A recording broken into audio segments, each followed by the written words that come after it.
We're back live. Let me take a look at what's happening here.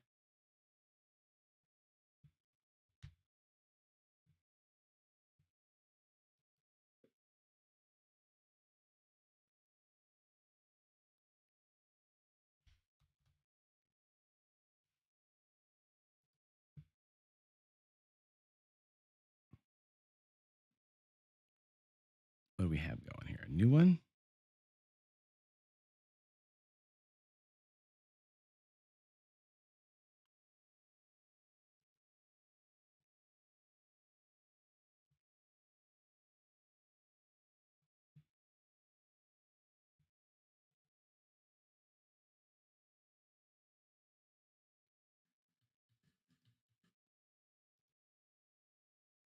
Am I live?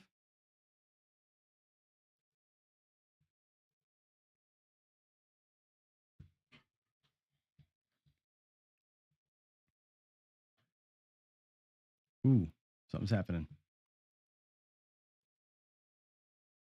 All right, it's playing on Troy's channel. That's good.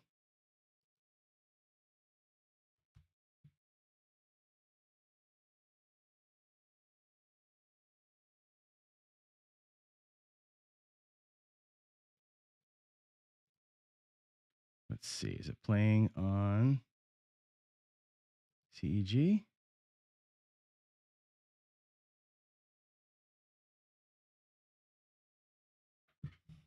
It is. All right.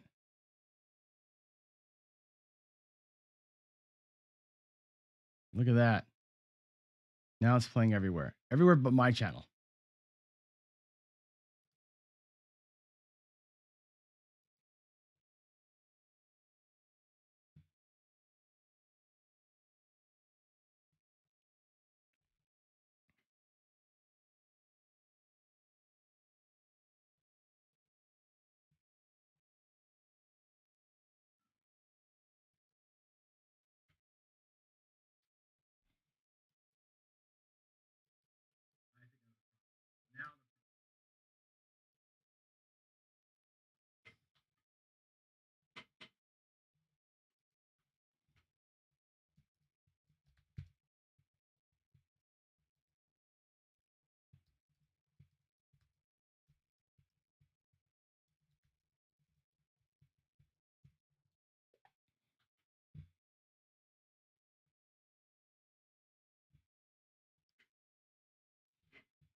Hey, y'all.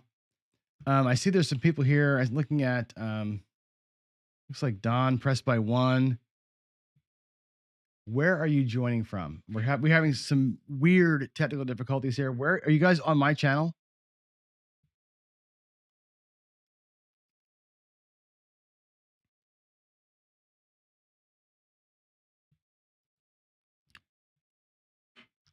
Skill. Let's see. Where are you guys?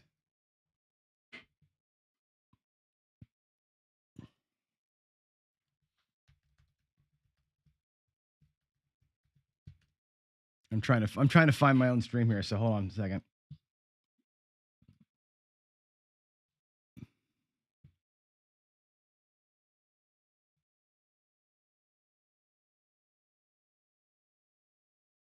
I don't see it.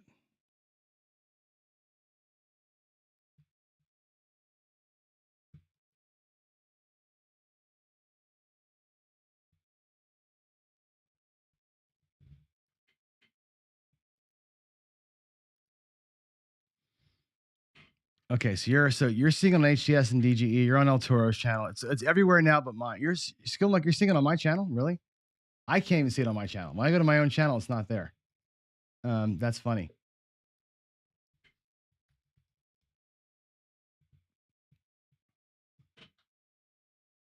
Wonder why that is. So if I go to content and then live,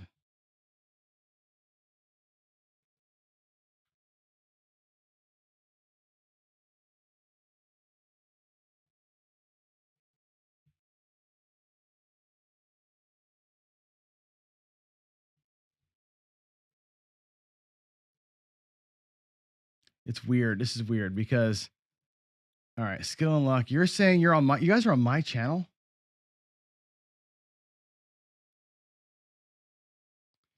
Because on my channel, I can't find it. And that's strange that I can't find it on my own channel.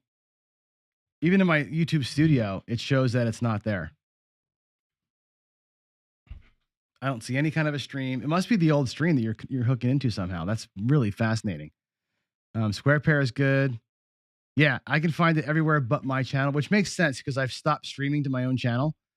But it's not. You're finding it every place but my channel, which means if I do this, check this out. I'm going to go ahead. Okay, something might be occurring. I wonder if I add my own channel back.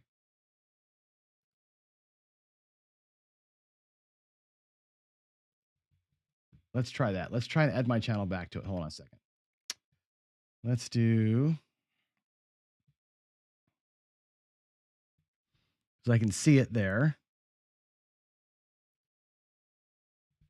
My channels. If I turn to add a channel, YouTube.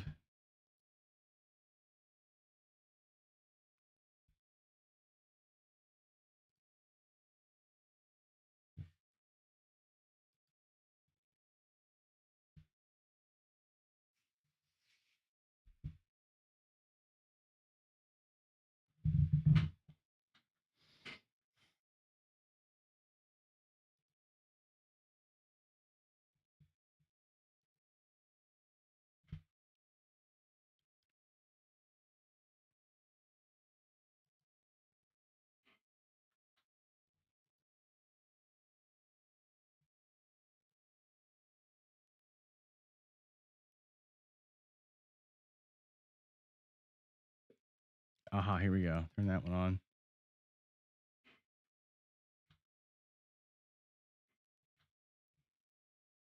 Let's try it again. I think we're going to get there.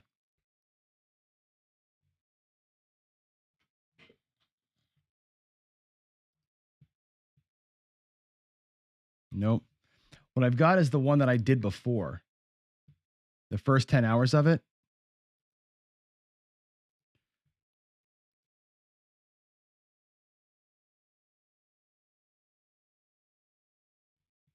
Yeah, I'm going to try and pair myself. Let's turn this one off.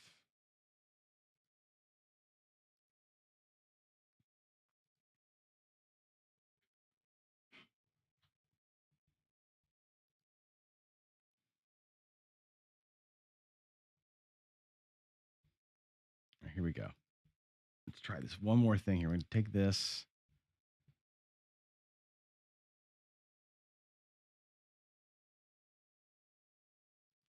Copy that. Go here.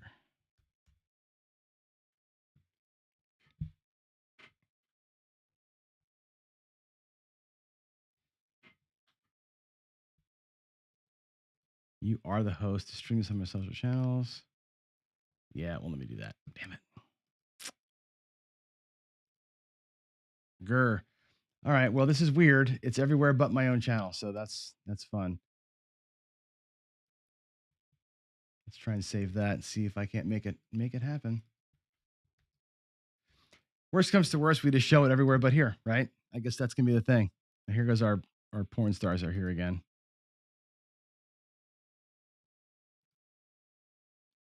Let's see, studio content.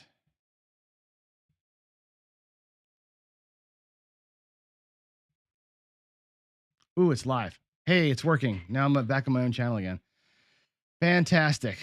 All right, let's go ahead and fix this.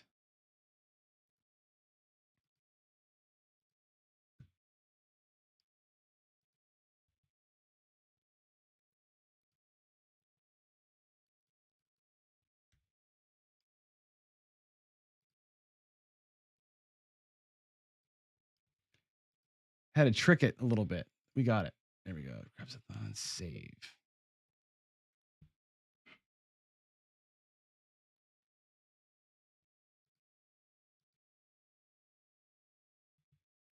Just put the thumbnail in there and then we'll be good.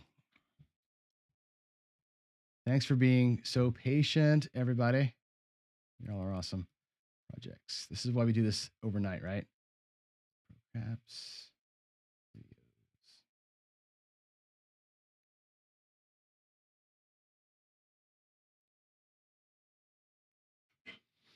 All right. Can somebody look at my channel and see if it's there? If you can see it now? I'm pretty sure you can.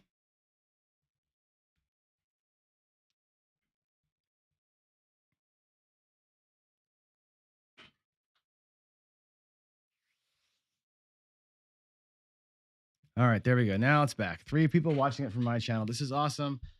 All right, we're back and normal again. Cool. So we have effectively 2 streams, which is okay. We have one stream that was 10 hours, one stream that's going to be whatever, a different number of hours. It's fine. We're back and we're normal and we're cooking with gas. Cool.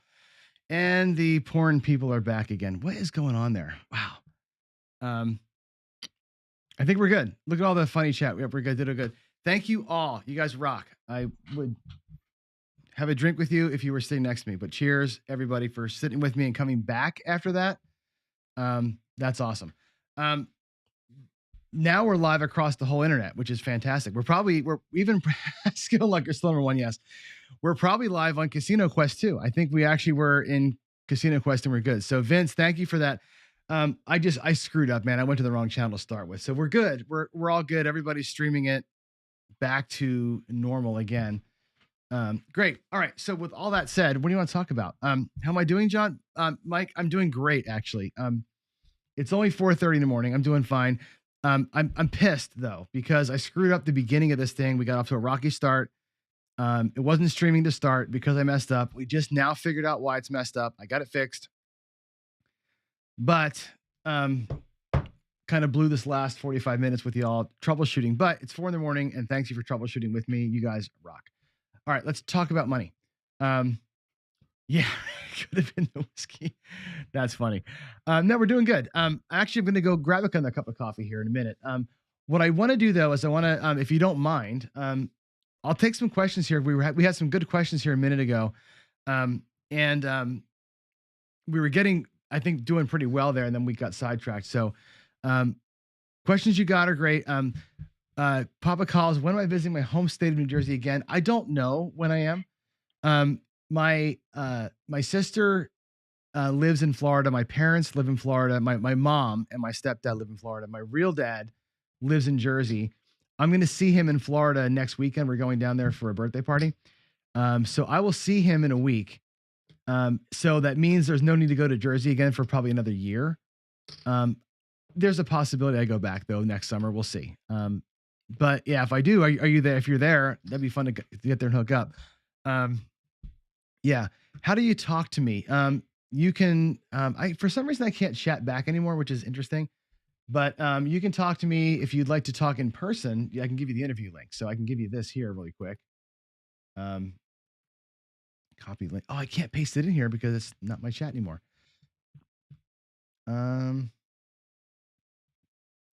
Yeah, Skill, there's no way for me to give you the link unless I email it. Can I email it to you? Are you able to check emails? One thing I plan to do tomorrow, by the way, is if you're all around in the last hour. So at 4 o'clock, the schedule, as you know, changed. So 4 o'clock now is going to be Greg from 555. He's going to be the last guest we have. And then at 5 o'clock, I'm going to open up a Zoom call. And the plan is to have everybody who was part of this thing come back at 5 o'clock and join a Zoom call. Now, some people can't. George, of course, will be middle of the night for him. He can't do it. Jeremy will probably be on an airplane at that time. He may not be able to join us, but we can probably get, 10 or 15 people on the Zoom call, and I'll pass out the link in chat so that everybody here that wants to join can join the Zoom call. And we can have like 100 people on there just kind of talking and celebrating and that kind of thing at the end of the day. So that's a plan for sure. Skill is at the end of the day, get us all together online, one big ass Zoom call. That'd be cool. Yeah, Papa calls. You have showers in Jersey. I don't want to hear it. I live in Seattle. All I have is showers. I have showers. Seattle rains like 300 or 200 and some days a year, and they're all from pretty much like October 1st until May. It rains, never stopping the rain. So it's pretty brutal. Yeah, Zoom calls are great, Vince. I actually live on Zoom because of my work, but I think it'd be fun to get us all on Zoom and just kind of have a bunch of faces and sort of, a lot of you guys, I know you by your icons. I don't know what your faces look like. Vince, we all know, of course, but it's like it'll be fun. I think it'd be really really cool to end this thing on a high note like that. So, um, cool. So, let's see. Any other questions here before? Because I was going to show you guys the video, the money management video, the 401g account video that I've got. Vince, oh, by the way, I got to tell you something cool.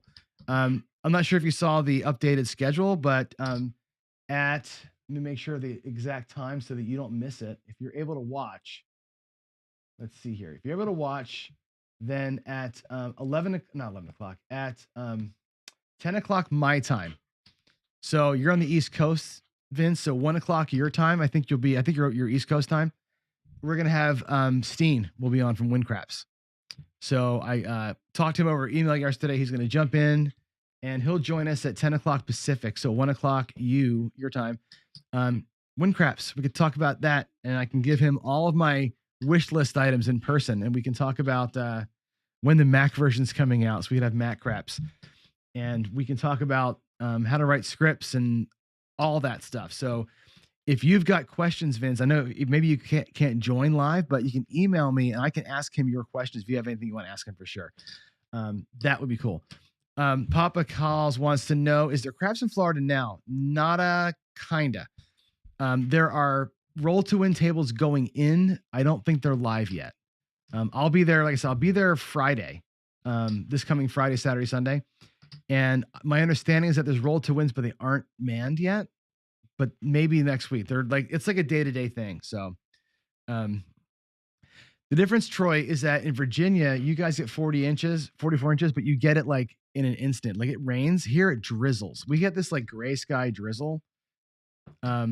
Yeah, Ross, you're right. Seattle, best summers in the world, right? From July to like September, fantastic. And then it's just gross. Yeah, that's true. We don't get the summer rain. When I was in Florida visiting my parents this summer, we never saw the sun. I was there for a week and it rained every day. It was brutal. Yeah, Steen is amazing. Steen's going to be really, really cool. The thing with WinCraps is, and I'll tell him this too. I mean, it's clearly he wrote it a long time ago, right? So it needs to be upgraded a little bit. Visually, I need some better graphics. I need some digital. I need a phone version of that thing. I need a Mac version of it. Like, there's some things he's got to do that would make it rock. And like for me, like Crapsy's good. What I want to do is test the strategy. I want to be able to say, I don't want to, have a bankroll. I want to throw, my bet spread out there and say, run this bet spread 100 times. And when I'm making the strategy, I would like to get a quick look at what my potential wins per number are. And when I have an app that I wrote for that, but it's ugly, and it's the kind of thing it's just that one missing piece that we need. So yeah, for sure. Yeah, I know the problem with WinCraft, and you want a better language, but remember, he wrote an app and he gives you a language to write in. He's turning that into whatever he wrote it in. I'm not sure if he wrote it in it almost looks like Visual Basic, but whatever he wrote it in, he's translating your words into code that he then compiles down. So it's very limited. That's why there's only 99 variables. There's lots of things with it that has to be looked at moving on. So, yeah, and Crapsy, you're right. Skill has to be iPhone compatible. That's the next piece of that. It's got to be, once they get this to the iPhone, it's one of the best gameplays. When you're playing Crapsy in the browser, it's fantastic. But yeah, it's got to be phone ready for sure. And it's got a couple little issues with it that I need to be fixed. Like, to me, like moving bets around the way that we all like to do, pressing options, I think would be there's things that can be done for sure. But it's as a V1, Crapsy is fantastic. And I'm not sure if you all heard this or not. I'll repeat it. Everybody who signs up for Crapsy this month, David is going to donate $5 from all the signups to this charity. So everybody who signs up and gets the account, $5 from all of you from David go to the thing. So it's going to be great. Yeah. Ken, God, the techno geeks of the world, we're going to keep this country going, man. This is where all the jobs are now.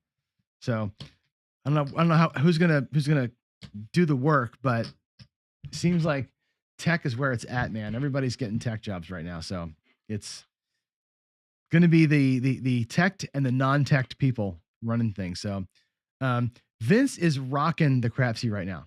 And Vince, I'm sorry, and all you and Ken too, since you're here. I watch everything that you all do. I don't always comment on the videos or write emails, but I watch everything. So I'm not ignoring you. But yeah, Vince is all over it. And if you guys haven't seen, Vince and I talked over chat one day. The video that Vince put out maybe 2 months ago ish, where he built his table, the one he's using right now. It's awesome, man. Vince put so much work into that table, and it looks like, acts like, and feels like, it sounds like a roll-to-win table. I mean, it's really, really cool. It's awesome. Joe, you're here. How you doing, bud? Craps Master Journey has arisen a couple hours early. That's great. You're on in an hour and a half. Are you ready to go? What is your plan, Joe? Let's talk about that. I know you're starting a new YouTube experience. You're going to be building a bankroll up, and I have lots of questions for you about that. Now you've been at this for a while, so you're going to be first up in the morning session. You're actually going to lead us into the Wizard of Odds, which is kind of cool. So I'll send you actually an email here with a new link to join the chat live. So yeah, Shackleford. Oh, you're gonna be at church. Bummer. Well, not a bummer. Church is great, but you can come back and rewatch. I'm gonna repost the video with Shackleford. If you've got questions for Michael, let me know. I've never met him. I've emailed him like 3 times, and his email to me was very much, I hope you know that I don't believe in trends or dice control. So good luck. That's what he said to me. It's all good. I'm looking forward to it because I've got some pointed questions to ask him, not like challenging him, but there's questions that I need answers to. And I think he's the guy that can give me my answers. So looking forward to that. That's gonna be pretty fun. So, yeah. All right. Let's do this. I need to get some coffee and freshen up a little bit. So why don't I do this? I'm going to show you, I'm going to preview a video for you guys, not preview, but I'm going to play a video for you. And I teased it earlier. This is a video that I mentioned an hour ago that I filmed back in June and I never released. It's a money management video that I put out, and I didn't like the production quality of it, and I'm kind of a perfectionist. So I like what I said. I don't like how I said it. I don't love the visual that I did, but I think it's a good message. I'm going to play it for you now. It's another 20 minutes or so. And let me know what you think of it after the break here. After I play it, let me know what you think of this video, if it resonates with you at all, and if I should refilm it and re-release it with better quality. But I'd like to know what you think. So I'm going to play that for you now. Derek, you're right. Crapsy does not work with the phone at all. It's a bummer. It works on the iPad okay, not the phone though. So without further ado, let me go ahead and play this money management video for you. It's about managing your money in a 401g account. And I'll see you back here right after that. And I want to get your thoughts on the messaging here and what you think of the video. First person, you're the first 35 people to ever see this. So thank you in advance.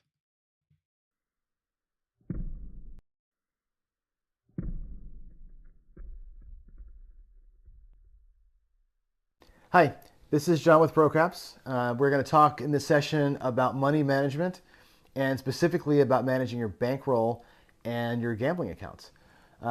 First and foremost, I want to remind you that, as it says on the screen here, gambling puts your money at risk.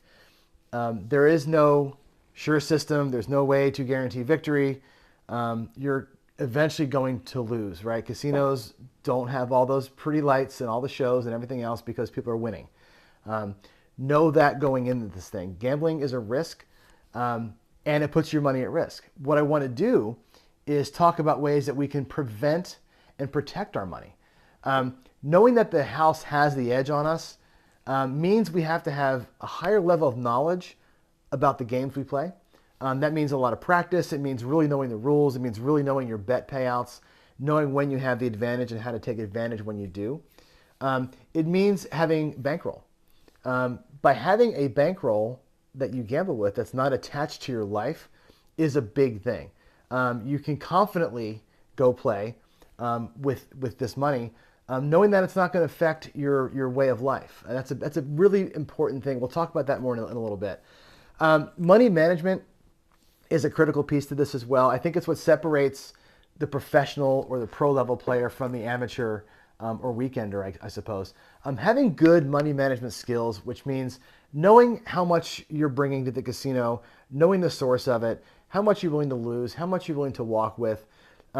Managing your session money at the tables is a critical piece to this. Money management, so much money just leaks away from tables through poor chip management, poor rail management, poor strategy, and just poor general money management. You got to be on top of this. Money management, along with discipline, are the two most critical factors here. You've got to be disciplined in knowing when to get up and walk, and sticking to your strategy.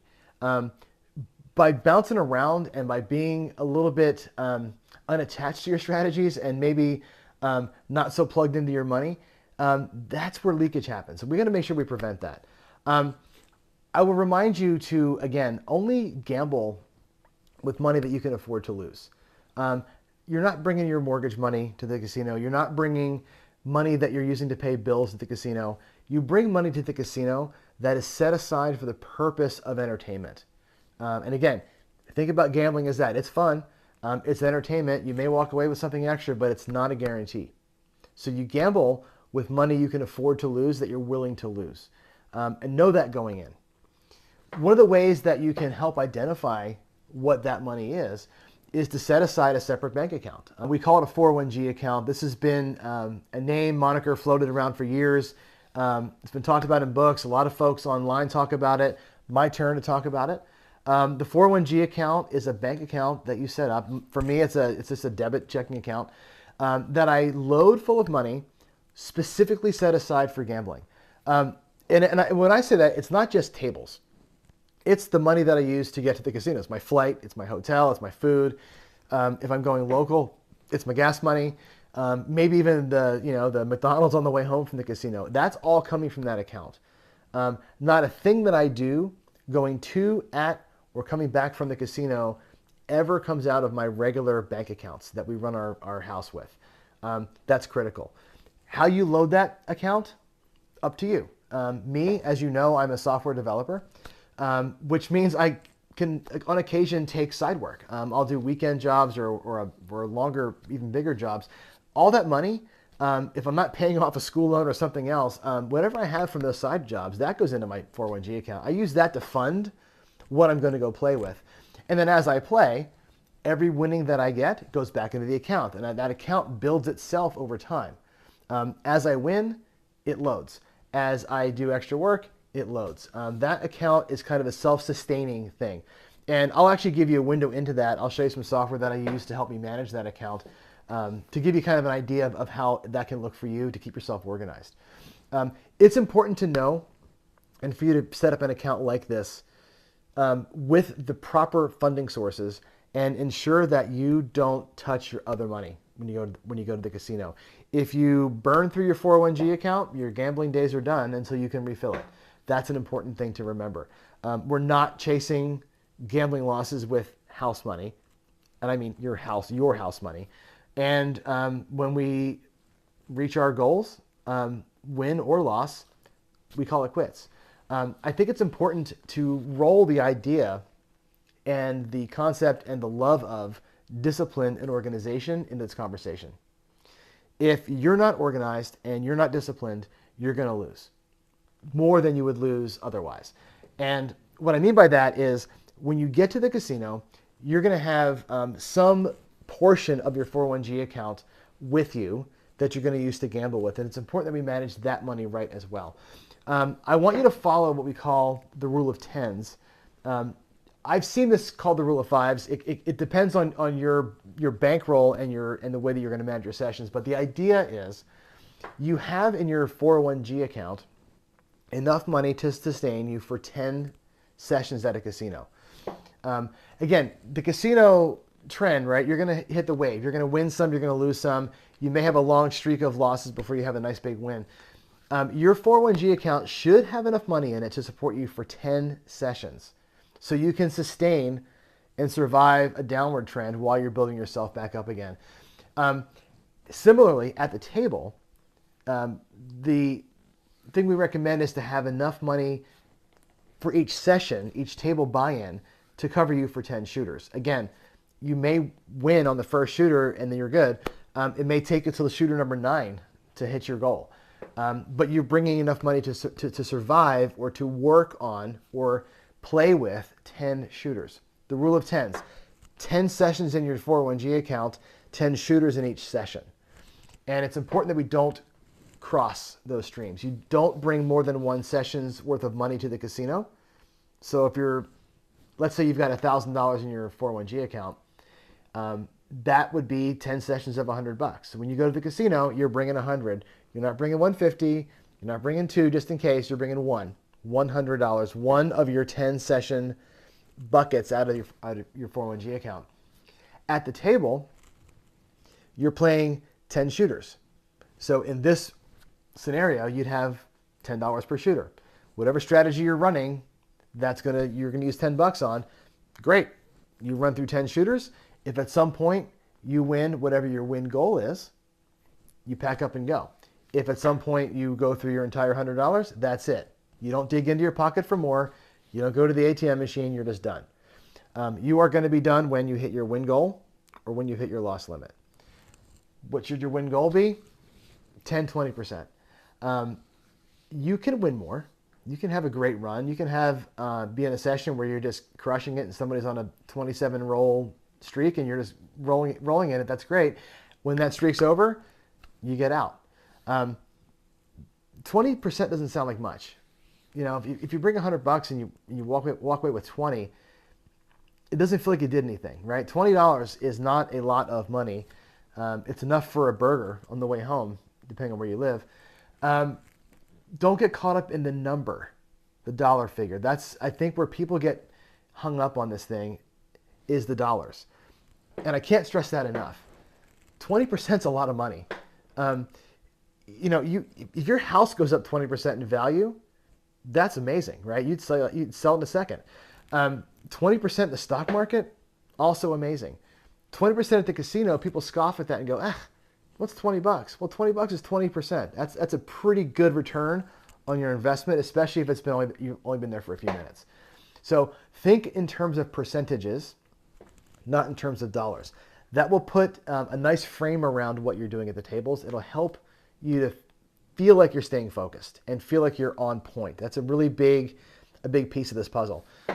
Percentages, not dollars.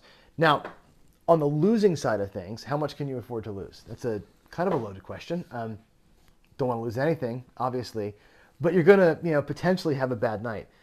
I would posit or put out there that whatever you buy in for, whatever that session money is the amount that you're willing to lose. If I'm bringing out of that $1,000 we talked about, if I'm bringing 100 to the table, I'm banking on walking with 20 or losing all of it. I've seen people advocate for, well, just lose half of your bankroll or lose half of your thing. If you're on a money management, if you're not managing your money, just walking up there with whatever's in your pocket and you throw it on the table and yeah, that makes sense. Lose half of that so you don't go broke. If you're managing your money and you're using a 401g account where you've got this plan and say, yes, I have 10 sessions in my account. I'm bringing one session with me. That session is all in. You're trying to win or lose with that session, period. You're on a plan. You're not randomly throwing money out of your wallet or going to the ATM and seeing how much money you've got in your checking account. In that case, your strategy would be different. I would advocate for you, go pro level, have an account with a certain number of sessions in the account, which you're not to exceed. Bring money to the casino based on one of those session buckets and bring that to the table. Work the table, work your strategy, work your money. If you're organized, you'll be okay. You may still lose, but we'll limit our losses. You may still lose, but we're in control of that loss. And if you're betting right, and if you're following good management at the table, you may come away with more money than you probably are used to coming away with, because money management doesn't stop in the bank. Money management continues at the table with how we manage our rail. More on that later, different video coming up. What I want to do now, though, is transition us over to the computer. I do want to show you an app that I use. It's just a Google Sheet that I use to manage my 401g account. It has a couple of tabs on it that helps me to manage where I'm at in my account. I can plan a session, and I can even look ahead and do some future predicting as well. So let's move to the computer, and I will show you that spreadsheet and walk you through it, and of course give you a link to that at the end of the video here. So let's switch over. Okay, so let's take a look now at this spreadsheet that I put together to kind of help me manage my 401g account. It's got a number of tabs in it. We'll go over each of those separately. First and foremost being the log tab. Now, I'm going to start with the logger first because I feel like this is the place that keeps me the most accountable for how I manage my money. So here's an example blank starting 401g account. We say our starting balance is $1,000. So of course our current balance will be 1,000 because there's nothing in the account yet. Now let's go ahead and do a couple of pretend sessions. Let's say we went to the casino on like, I don't know, 215 or something, and we brought $200 and we won $68. So you can see it's going to auto calculate our account balance, and we can leave notes to ourselves too. And I like to leave notes to let me know kind of how that session went and what led to a win or a loss. So here I might say like something like 3B set on the blender all night. Worked great for me. That's great. Maybe a week later, let's say like on the 22nd or something, we go back and we bought in for 200 and we lost all of it, 200. As you know, I'm all in, right? So when I bring session money, I'm either going to win 20% or more or lose what I brought. In this case, we lost a little bit, and we'll say tried hard ways and a 64 across strategy, which did not work that night. And now you see that our balance is below the ideal number of having 10 sessions in our bankroll, but we can see that, right? And we have a reason why on the right-hand side. And again, now I know I've got basically 8 sessions left to get through this. It was a pretty tough night there. So given that, I might say, you know, again, I'm a little bit tough on myself here. I may have to go out now. I may go on the 1st of March and not really do a session, but I might go out there and run some Uber or something, Uber driving, and replenish my account a little bit because it makes me feel better to have the full 10 sessions in there. I'm using this kind of as a line item, right? I'm using this as a daily logger to see how my account changes over time. Now, yeah, you're going to get, if you have a separate bank account for your 401g like I do, you're going to get this part. You're going to get the date, and the profit and loss piece, and your ending balance. You're not going to get what did you start with, how did you arrive at the result. So I think keeping a log of what I do each day keeps me accountable to myself. It also gives me a little bit of historical look and see like how things worked on given days. I think keeping a journal of what you did and didn't do, or what worked and what didn't work, is just going to help as you play later on. You can always refer back to things. That's the logging piece. Again, that's for accountability. I also use a tab on the spreadsheet to plan my sessions. So again, sometimes the math isn't always super easy, especially when you're old like me. And I haven't really had a math class since the 80s. So my percentages and my adding sometimes even failed me. So let's say that I'm playing a strategy. And for example, and I'll show you the strategy at some point later, my come ladder strategy, which requires 7 units per shooter. Well, at a $25 level, that's 175. So I need 175 per shooter, and I want to last for 10 shooters. I want to make the strategy go for 10 shooters, and I want to win 20%. This tab tells me how much to bring, right? If I'm going to go 175 per shooter for 10 shooters, I need 1750. I don't know what 20% of 1750 is, but I can put this in here and say, oh yeah, it's 350. So now I know that session I'm bringing 1750 to the casino. I'm looking to win 350 and cash out with 2100. That's my goal. Again, this is just a time saver to do the math. I know that this is not rocket science, spreadsheets like this, but it's helpful to go and log it in, put the numbers in, see what the math comes out to, and know in your head, I'm bringing 17, I'm coming out with 350, and hopefully my ending balance for the day is 2100. And when I go back to log that in, we can log in and say, yeah, let's pretend, let's say on 3-2, we did 1750 and we won our 350 back, which is great. Great day. And we just crushed it. We'll just say we just crushed it with the come ladder today, right? And that might be our simple log to keep us honest for the session. But again, I use this tab mainly to see how much I've got to bring. If I've got some oddball number per shooter that I'm going to do, what if I'm doing 64 across for 10 shooters, right? Obviously, I'm going to buy in for 640 because 64 times 10 is 640. But what's 20% of that? I have no idea. It's 128. For, to fudge it, you can say you're going to go to win 130 or 125. But that's your go to the casino knowing what this number is right here. This is really the most important number, is what's that win goal based on how much you're going to try and bring. So I think that's an important piece to look at. The next tab is my trip planner, which takes the session planner kind of to the next level, obviously. And let's say we're going to go to the casino. Let's say we're going to go to like a trip, not just a one nighter. This really feels like a one night plan to me, where the trip planner feels like it's more of a, how's my weekend going to go? I'm going to go to Vegas and I'm going to bring 2,500 with me to Vegas. And I, of course, want to win my 20% like I always do. And let's say we're going to plan ourselves for 5 sessions. Typical, flying on Friday night, play a little bit, maybe play 3 times on Saturday morning after lunch and like maybe an evening session. And then once more on Sunday before you go. That's your 5 sessions. If I'm bringing 2,500 with me, this is telling me, okay, John, bring 500 with you. Looking to win $100 each time you're at the table. Hopefully you're going to win 500 for the weekend and walk out with 3K. That's a good way to look at a weekend and keep yourself honest. And remember and remind yourself, each session is 500. We talked about this earlier. What's in your pocket when you go to the table is $500 in this particular scenario. No ATM card, right? Maybe your Players Club card, no ATM card. You're bringing $500. You're buying them for 500. You're looking to win 100 and get out. Okay. Keep your goals. And again, this is a way to just, again, simple math here. This is like 4th grade math in a spreadsheet. But the idea is come in here, plug in the numbers, see them on screen, even print this out if you want to and have it with you. It's honesty. It keeps you accountable, right? This gives you the fodder to log things into your log when you're done.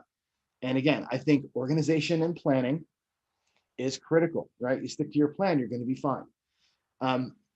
The last screen on here is the fun screen. It's the estimator. Now, before I show you how the estimator screen works, reminder again, this is not designed to show you how you can make $1 million gambling, okay? It is designed to show you how your money can grow over time if you're diligent about it, okay? Eventually, I'd love to be able to retire and just play craps for a living. It'd be awesome if I could work a system to where I can do that. This kind of shows me that it's possible if I'm sticking to my plan. Now, let's take a look at how it works. The blue are obviously, as you can tell, the things that we're able to change. So let's say that our session win goal is more conservative, 20%. We'd like to keep 10 sessions in our hopper, as always. And I'll talk about this multiplier in a minute, but basically, when I don't up my betting tier, like my buy-in amount, until I've doubled what I had in my 401g account previously. I always stay at that same level. So, and I'm going to max out my buy-in at 2,500. I'm really, at some point, maybe I've got, $1 billion in the bank and I'll bet $10,000 a hand. I'm not there. So I'm going to say conservatively, the most I'll buy in for is 2,500. This spreadsheet will automatically cap your session bankrolls at whatever number you put here, just to give you an idea of how it could look. Let's say you start with 5,000 in your 401g account, which is a decent amount. And let's say you want to have that 10 sessions in the hopper, which means your session bankroll is $500. And again, stick to that. You're looking to win 100 each time. And your goal, your next tier goal, is to double the money in your 401g account to get to $10,000. Well, if you're going to bet $500 per time, winning 100, it's going to take you 50 sessions to get to that $10,000 mark. Now, depending on where you live and how your situation is, that could be once a week. It could take a year to get there. Frankly, if you can make 5K in a year gambling, that's pretty damn good. If you live in Vegas or in a city like in Colorado, somewhere where there's lots of casinos around, you may be going more frequently, and this 50 becomes 2 months instead of a year. Again, your timelines are different than mine. Once I've doubled up, I'm on the next tier. And the next tier says, okay, we're at $10,000 now, which means that my 10 shooters in the hopper, now it's $1,000 per session that I can afford, because then there's 10,000s in 10,000.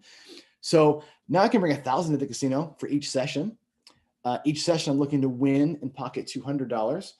That next tier, doubling my money, is 20,000. And again, with the math, it takes 50 sessions to get there.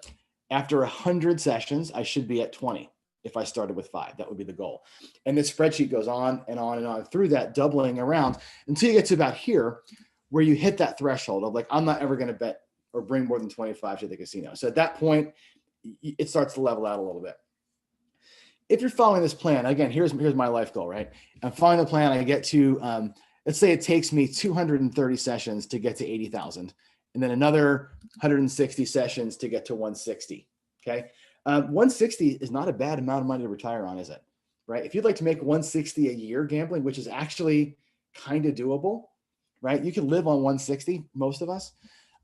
Look at what happens here. When you start with 160, you're buying in for 2,500. You're only looking to win 500. You're not looking to kill them. You're looking to win 20%, $500, right? Every 300 sessions, you're doubling that money. So if you're going to go to the casino, every morning, you could go there in the mornings with 2,500, win your 5, and make another 160 each year, and live on it. I'm not advocating to live on this, right? I'm not even going to try to live on this. I'm showing you this for fun, because it is nice to see that if you stick to a plan and you're actually diligent about winning what you're supposed to win and staying true to the system, you could potentially pocket some pretty good money if you're diligent about it.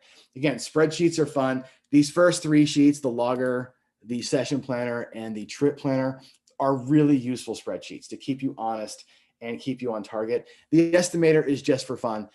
It is nice to have a target and know potentially when you might want to double up your session bankrolls. It's good to like live in this world in here, really, where you're feeding your account from your winnings and knowing that you've got a goal. Right? I'm not going to bet more than $500 per session until I've got 10K in the bank. Then I can up myself. And I think that's the magic of this sheet here.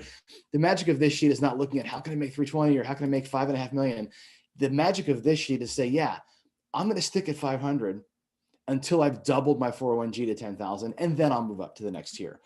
I'm not just going to be feeling great this weekend and bringing 750 because I think I got it. That's not the plan. The plan is $500 per session until you hit your $10,000 goal, then move on. Really critical that we don't get caught up in the emotion of things and feeling like, man, I got $9,300. I'm almost there. Well, you're not there yet, right? You're not there yet. Make sure you stick to the plan. Again, it's boring. It's discipline. Discipline's not fun, right? But discipline does get you to goals. And I think that's the thing. I think we say this all the time here.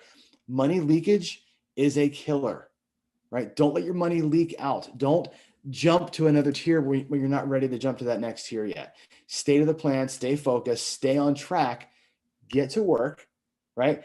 If you're working at this game with practice, with money management, with discipline, with knowledge, you're going to have 1,000 times more fun because you don't have any worries, right? You're going out there with full confidence. Confident players make more money. Confident players have a ton of fun. So I'll link to this spreadsheet for you in the description of this video. You can copy it down and use it. You can use it in regular Excel too, but this is a Google sheet. As always, we ask you to leave, like the video if you thought you got something out of this. Let us know. Comments are always appreciated. I'm an instructor for a living. I did software development for 25 years. Now I'm an instructor of computer programming. I believe feedback is a gift. I learn every time I teach. I learn something. I teach because it makes me better, because it plugs me in, and my students always throw me lots of feedback. I need the same from you. If you're getting something out of this, if you have a comment, criticism, question, something to add, a better spreadsheet of your own, fine. Put it in the comments. Let's chat about it. Let's make ourselves better. We are a big community here, so let's work together to make this thing rock. So that's it for this session. Thanks for tuning in. Thanks for your time and your attention.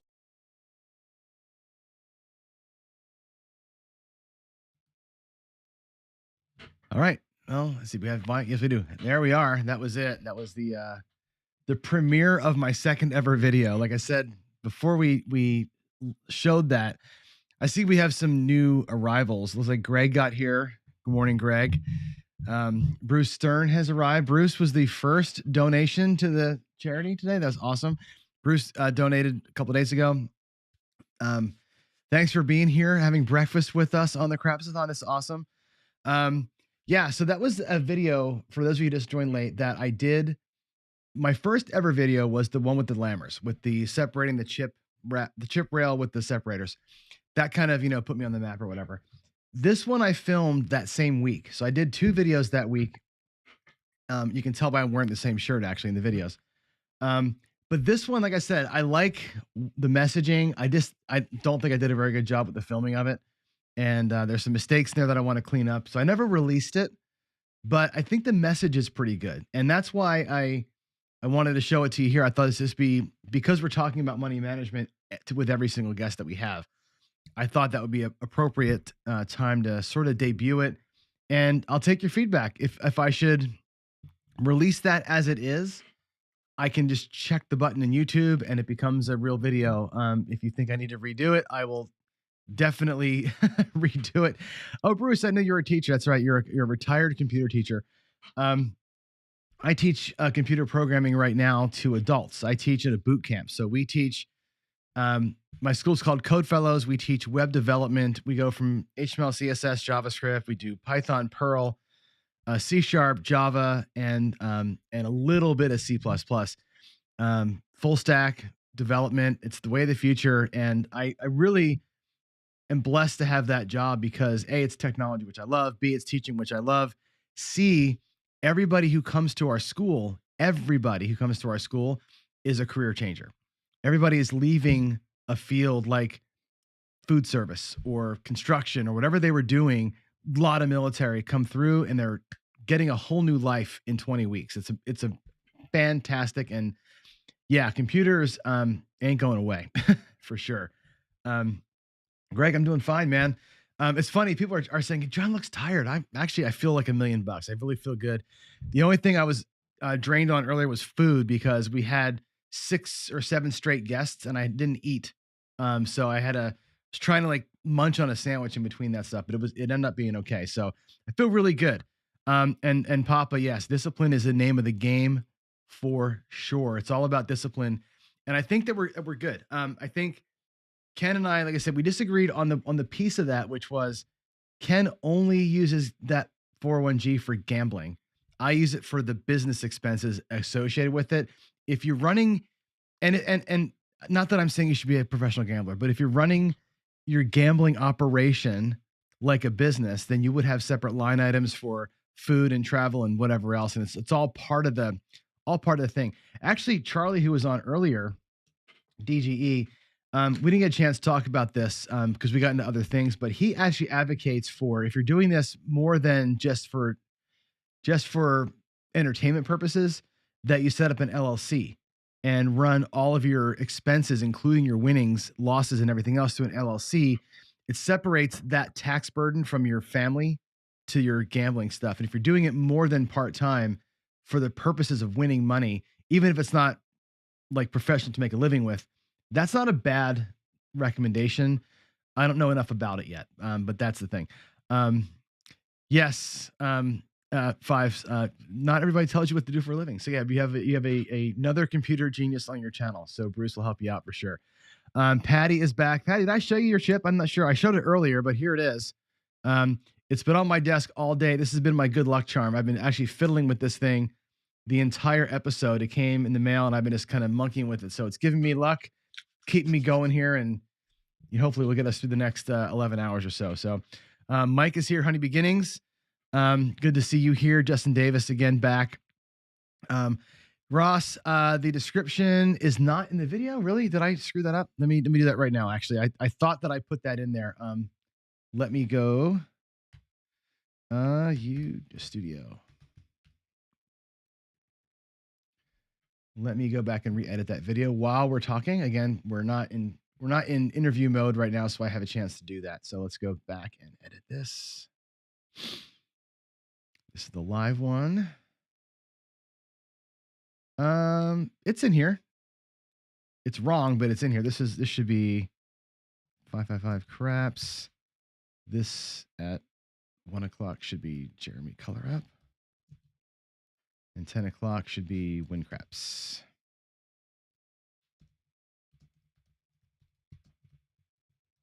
Now, my channel has the right stuff on it.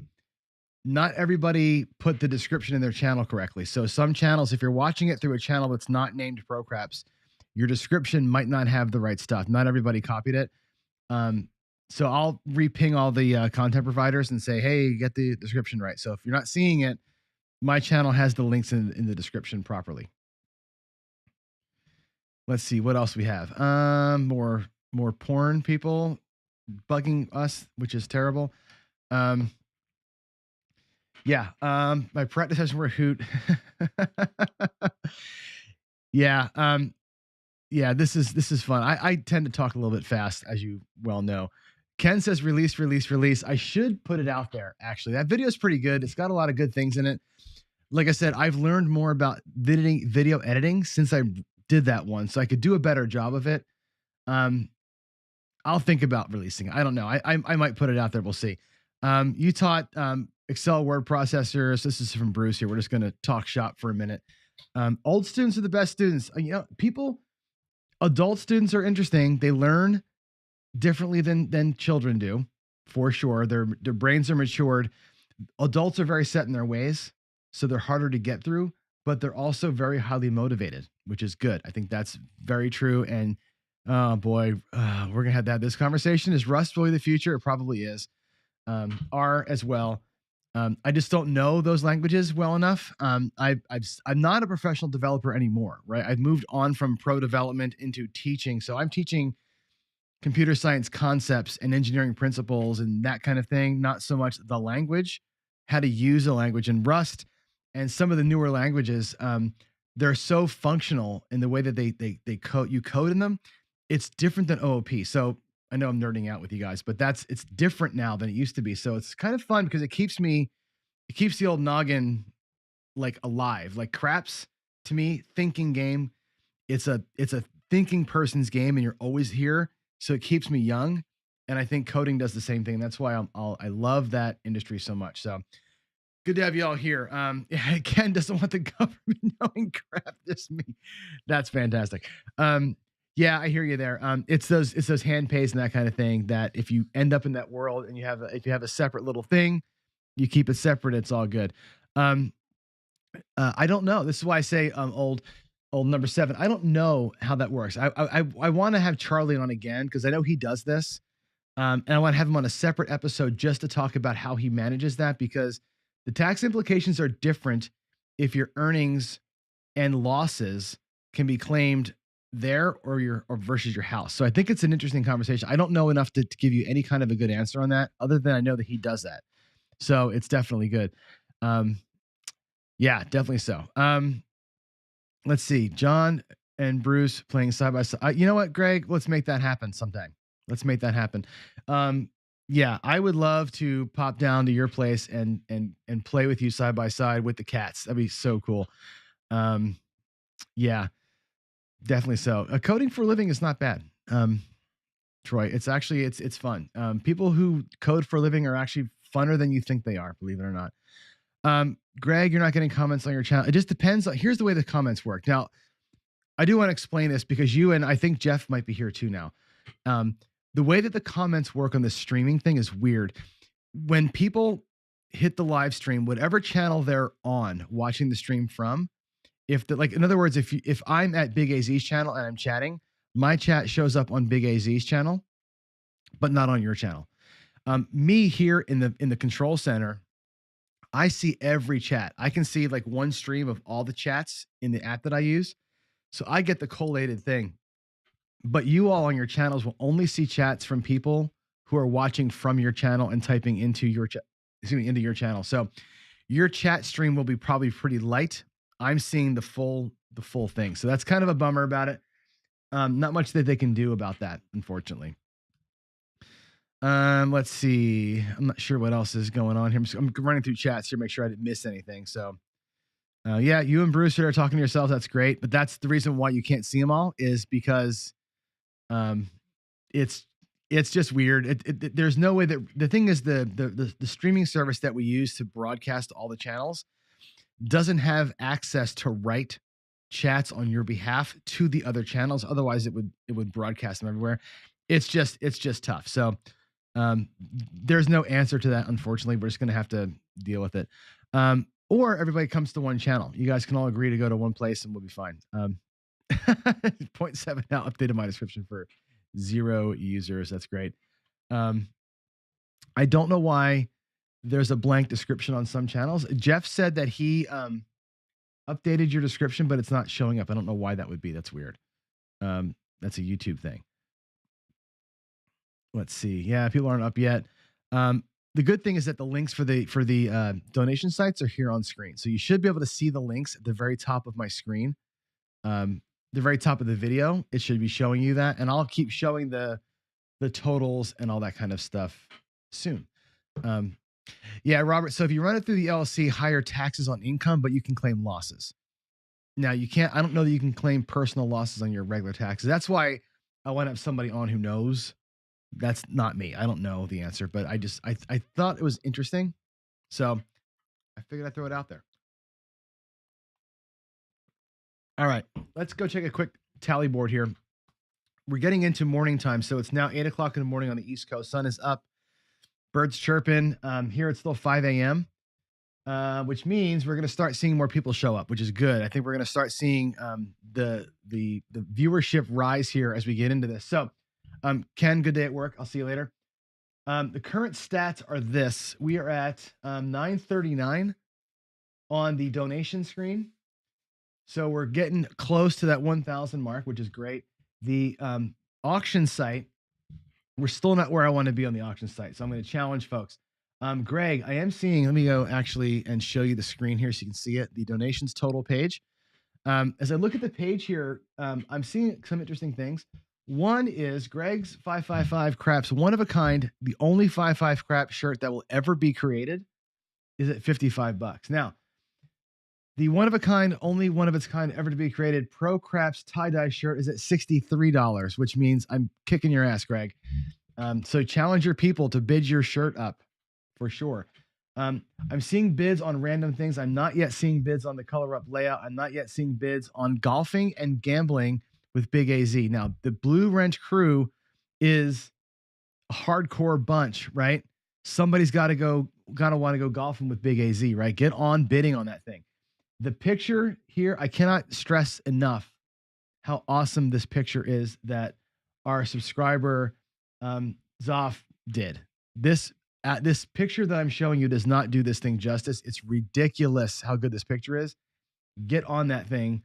That's a treasure when you get it, as is the El Toro crystal. That thing is a treasure as well. A lot of really good stuff in here. The dice grinders, hats, and chips. You're going to meet Arnell in a little while. Arnell will be somebody who's playing fantasy craps. Arnell's been a member of Craps Nation forever. He's great. He's such a cool dude. And he gave us 6 hats and 6 chips to donate here. So the top 6 bidders on his hats get them. They're really, really cool. So get on those things, will you? The auctions here, I think, are really interesting, very unique items. They're all one-offs, right? Nobody else will ever have an El Toro 2-pound square crystal cube with his logo etched in it. That'll never be developed again. Greg has said he's never doing a shirt again. This is amazing. We got to get on this, right? Get on these auctions quickly. We got, like I said, we're going to go till 6 o'clock, but I want to see them numbers up. That's going to really drive the donations for this thing way through the roof. And again, the address to donate is above here. It's bit.ly/craps-auction is how you get there. So that's going to be the way that works. So let me get back to my screen again. We're having fun. So Buckeye Slim is asking a great question. The answer is no, and I wish I did. So here's the thing. I don't have any control or choice in who gets help by the fundraiser. We're going to the National Council on Problem Gambling, which is an enormous organization. They run the 1-800-GAMBLING phone number. They run all the live chat. They do outreach, and they actually bring families in and do like on-site counseling. The money we're putting in goes to that function, right? That outreach function. We can't target a family they may do it. They may give it to a family. I've asked them if that's what we want to do. We don't control that. The thing is, I had this idea for this, what was it, 3 weeks ago, when I thought of the idea for the fundraiser. And I wanted to direct to a single family. If we could do it, that was always been my goal. I want to do it before Christmas time, and it's impossible to do it before Christmas. The problem is getting donations, going to a 501c3, which they are, Um, to get it with a particular family, like an adoptive family or something like that, to get hooked up with that takes too long, and I couldn't get it done before Christmas. So this was the best bet for us to go with before Christmas. Because we're having success, and I think we're having a great success already. It's been fun. I'm already having a great time. It's been 12. We're halfway through, 12 hours in. Um, we're doing really well here, and I want to do this again. And I may do this again in the summertime. Maybe we'll do it like at Memorial Day, and we'll do an actual adopt a vet type thing in the summertime when we have time to get the actual 501c3 hooked up properly. So that there's a lot of logistics in it, and I wanted to make sure we hit this thing before Christmas. So that was the idea there. That's a good organization. I'm really stoked about it. Um, it will definitely go helping. Somebody asked earlier, does the money go to the charity organization, operational stuff, or does it go to the people? Our donations go to the people that are being helped. They have a separate fund that you can donate to that runs their organization from an operational standpoint. So we're not feeding the beast, we're feeding the folks. And that's the way that this thing is going to work. So I'm pretty stoked about this. And yeah, I think we're on the right track here. So we've got about 40 minutes to go before our next, and our first interview of the new session. That's going to be Joe from Craps Master Journey. And I'm looking forward to talking about him. Yeah, Buckeye Slim, this is great. Look at this. I think a 24-hour casino. What I actually thought about this. So here's the genesis of this idea. I think that would be so cool to do. When you stay around for 8 o'clock hour, the 8 o'clock Pacific hour, when we do the fantasy craps, you're going to see that George from CY, he sets up like a 10 screen thing with all 10 players playing craps at one time. It's like a virtual casino. It's really cool. And Crapsy can do the same thing. FYI.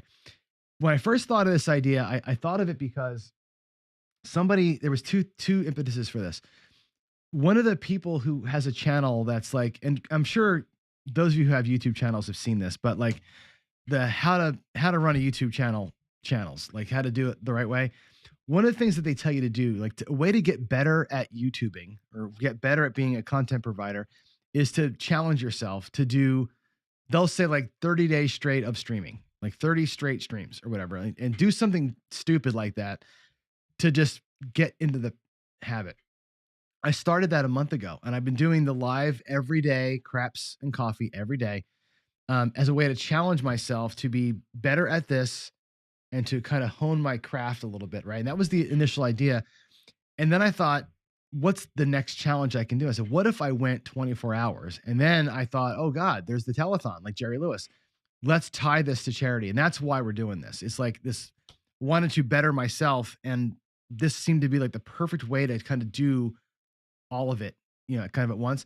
I love the idea of a casino night. And if we could do something where we had like a room of like go from blackjack to baccarat to roulette to pie gal to craps and sort of rotate, and have people like run the room and deal the game. And we all just as a group kind of go from game to game to game and watch either fantasy or whatever. Man, that would be, wow. That'd be awesome. Roll to win. Ed, you're playing live fantasy and you're going to be on with me? You're doing both today? Is that a real thing? Because I've got you at 11 o'clock my time. So you're doing both. That's awesome. Yes. Bruce Stern is saying on the schedule on your channel, I see you're at 4 o'clock. So yeah, Greg is going to be on at 4 o'clock Pacific time, 7 o'clock Eastern time. My channel should be showing that right now. I'm not sure what Greg's channel shows, but he might want to change that in the description there. But yeah, Greg's on at 7 o'clock Eastern tonight. Greg is going to bring us home. Greg's the last guest. He's going to carry me across the finish line here at 4 o'clock. And then in that last hour, if you're all still with me, the plan is to have everybody on. So everybody who presented today and any of you in the audience that want to join in, we're going to have a massive Zoom call. Just a massive cacophony of people talking and donating and having a good time. We're going to end it that way. It's going to be great. So, yeah, Rick, I saw that. You know what, dude? So we're getting a little off topic here because we're trying to kill some time before 6, but pains me to say go blue, hail to the victors. For those of you who know, Rick is a Michigan fan. I went to Michigan State. That was my college of choice. And we have a joint enemy in the Buckeyes. Buckeyes beat Michigan State's ass last week, like bad beatdown. And as a Michigan State alum, do not like Michigan at all. As a Seahawks fan, do not like Jim Harbaugh even a little bit. Everything in my soul was like hating on Michigan, but Rick, love you. So you had my heart all day. I was like, yeah, let's go blue for you today. I actually spent the day today at a volleyball game. We went to University of Washington volleyball with my wife and daughter. My wife's a Washington State alumni. We were at the University of Washington, bitter rivals, but a girl that my son graduated with was playing today, so we went there to watch that. Yeah, Buckeye, that's a good idea. We could do it with Casino Quest. They've got everything there. They got cameras set up there too. That is #genius. I will talk to them. I'm actually going to leave myself a note right now. While we're talking about it, let's go leave myself a note right here. Casino Quest next year. Casino night. Casino night for 24 hours. And I bet we could work it so that a bunch of us could show up in Vegas and work the tables at Casino Quest with them over the 24 hours and take shifts and get the whole thing done and have a weekend in Vegas. Let's do that. Let's find a way to make it happen. That would be pretty damn cool. So, Victor, I hope I'm saying your name right, Victor. Am I saying it correct? Craps-a-Thon's cool. It's got a few little hitches, right? A version 1 of any software is going to be that way. But they're on the right track with it. I think you've got Craps players and Craps dealers making the game, and they just need some UI love. So they'll get there, and it's going to be great for sure. Yes, I can roll out some horsemen for sure. You want to see some horsemen? Let's do it. I'm going to turn my camera on and let's do it. Let me go back to the thing here. Let's go about a half an hour, roll some out for you. I'm going to switch my screen to the table. Camera on. You should see that in a minute. There's my table. I'm going to go ahead and switch microphones too. Give me a second here to change out my mic. I need my lapel mic to be on so I can do this. So give me a second here, and I'll switch it all out for you. Oh, and it looks like our porn friends are back again. That's wonderful. Let's turn this back on.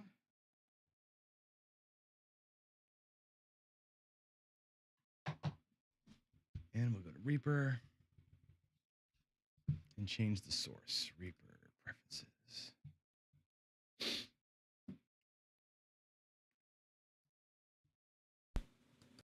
All right, so I think you all can still hear me. I hope that the volume is solid. Rob, half past bedtime here in Australia. Good night, bud. Thanks for being here.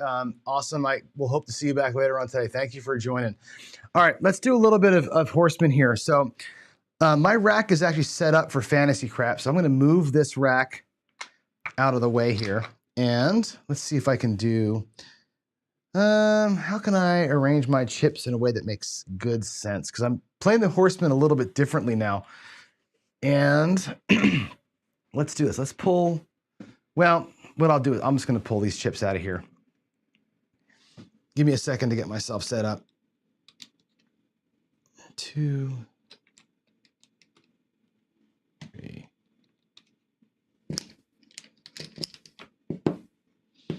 Okay, here we go. Puck's off. I'm going to go with this. So my new setup for the horseman is going to be 1 green, or 2 greens rather, in the don't pass. And then we're going to go a come progression instead of flat bet. So we're going to go with a $10 table. So we're going to go 2 units, 3 units, and 4 units as a progression. So it's going to be 20, 30, 45 against 50 coming out. So it's going to be a total of $100 in action. And I'm going to do the come ladder coming through instead of just plain flat bets. That'll give me a little bit of different action as I come through that. I may change it down a little bit and go with just single 10-unit bets. We'll see how it kind of plays out. But I like the come ladder for what it does. I'm going to play the come ladder as its own separate little strategy there with it. So we're going to need, it looks like, let's get our reds together. I'll do 3 shooters worth of reds that we have there. And we'll do 1, 2, 3 shooters worth of greens. And let's get our rack set up. There is going to be 1 shooter, 2 shooters. Our 3rd shooter will go up in the front, just like so. Let me get the light turned on too so we can see a little bit better. And I will roll this out totally random style. I'm not going to try and set dice only because my shooting table. Can somebody, I don't have access anymore. Can somebody please hit that thing that nukes these porn people? There's just, what do you call it? Just hit the ban button. Ross, not the border strategy. I'll do the border strategy after that though. I'll actually play a little bit of both here. So you can see the border strategy is fun. When the table goes, to me, a little colder, I love that strategy. Here we go. We're gonna roll the horseman out and we'll start out with a $50 don't. I'm not gonna protect it. Okay, this may be a giant mistake, but I'm not going to protect the bet. We're going to roll white dice today for this here. We'll see. If I lose that 25 bucks, I'm going to be down on this shooter. I don't have enough money on the bankroll to replace that bet, even though I probably should. We'll talk about that if it happens.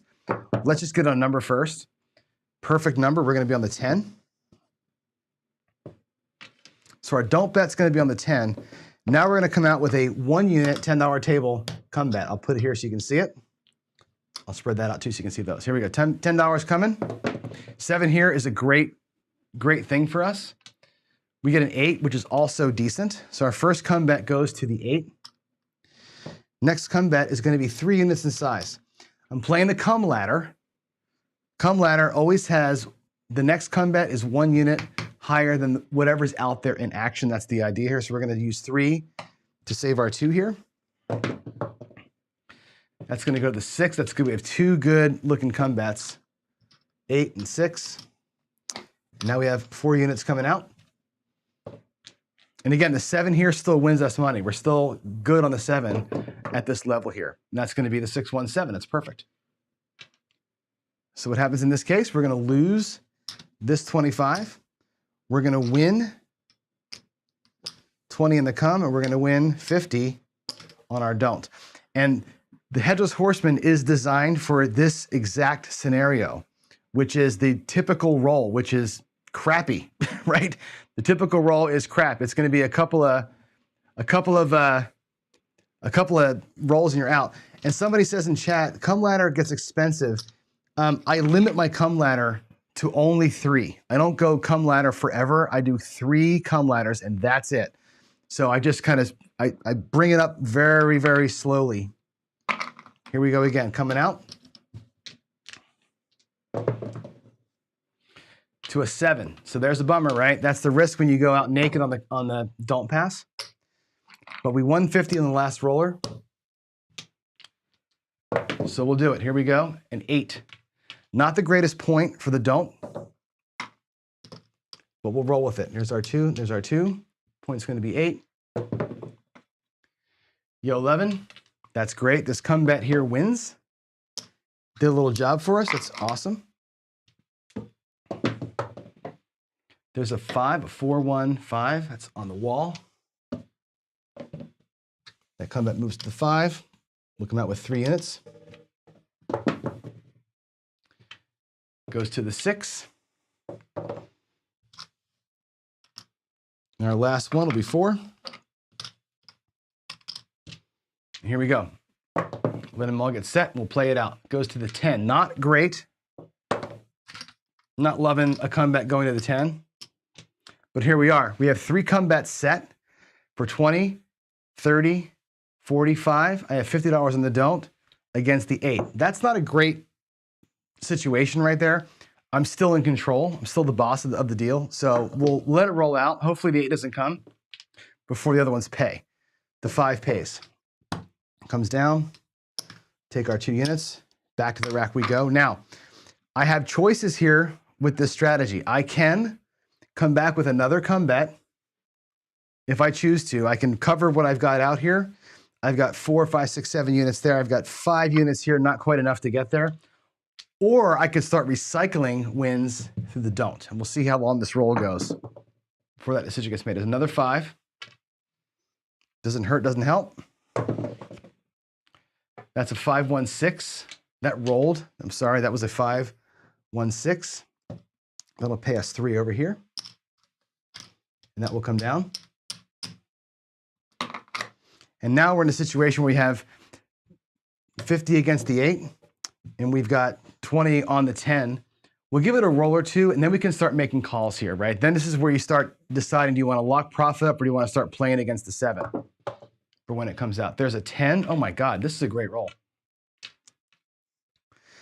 10's going to pay 20. I'm going to go 25 for 5 since I'm out of reds, and that comes down. Now we're just playing against the 8, and we've locked up a pretty stout profit. I'm actually going to go ahead and turn some of these reds in for greens.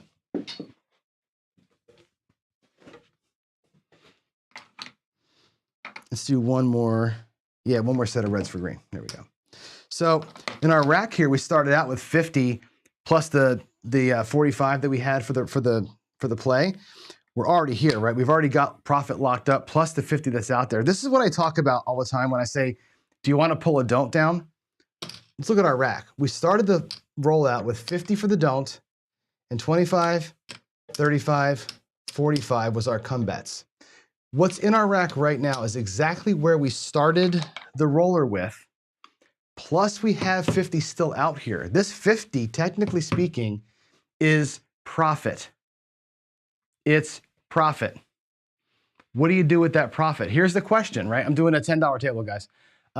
What do you do with that profit? Here's the question. I say sometimes you can pull that don't, right? You can pull this down and lock it up. I have locked up 50 bucks in profit, and I don't care what happens the rest of the shot.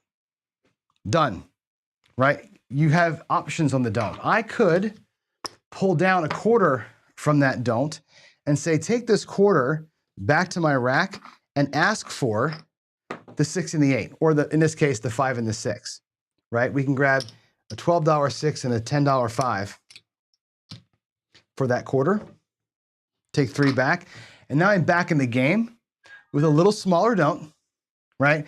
But I've got some do action. I can actually run this thing through if I so chose, right? You see what I'm doing here? So you can lock in the win by pulling the whole don't down. I can take half the don't down and start placing bets with it. I'm playing with profit here, right? I'm guaranteed something out of this hand, right? No matter what happens here, we're going to be okay. There's a 5. So I went light side with half of my don't bet, which I'm allowed to do. That's going to pay 15 for 1 out of my rack. What I probably do is bump that up to 1. Oh, actually, I'll take 1 back. I'll leave it at 10. I'll grab the 9. Aces. That does nothing. There's the 8. So it turns out we lose half of what we had on the don't, but we're still out here hot in action. I'm going to bypass the come out roll. I'm not going to touch profit. Let the next shooter get a point. It'll be a 6. Let's roll it out and see what happens. 5. Beautiful. It pays 14 bucks. Let me get some whites over here. Again, we'll do 15 for 1. 15 for 1 out of the rack again. Choices. Grab the 8.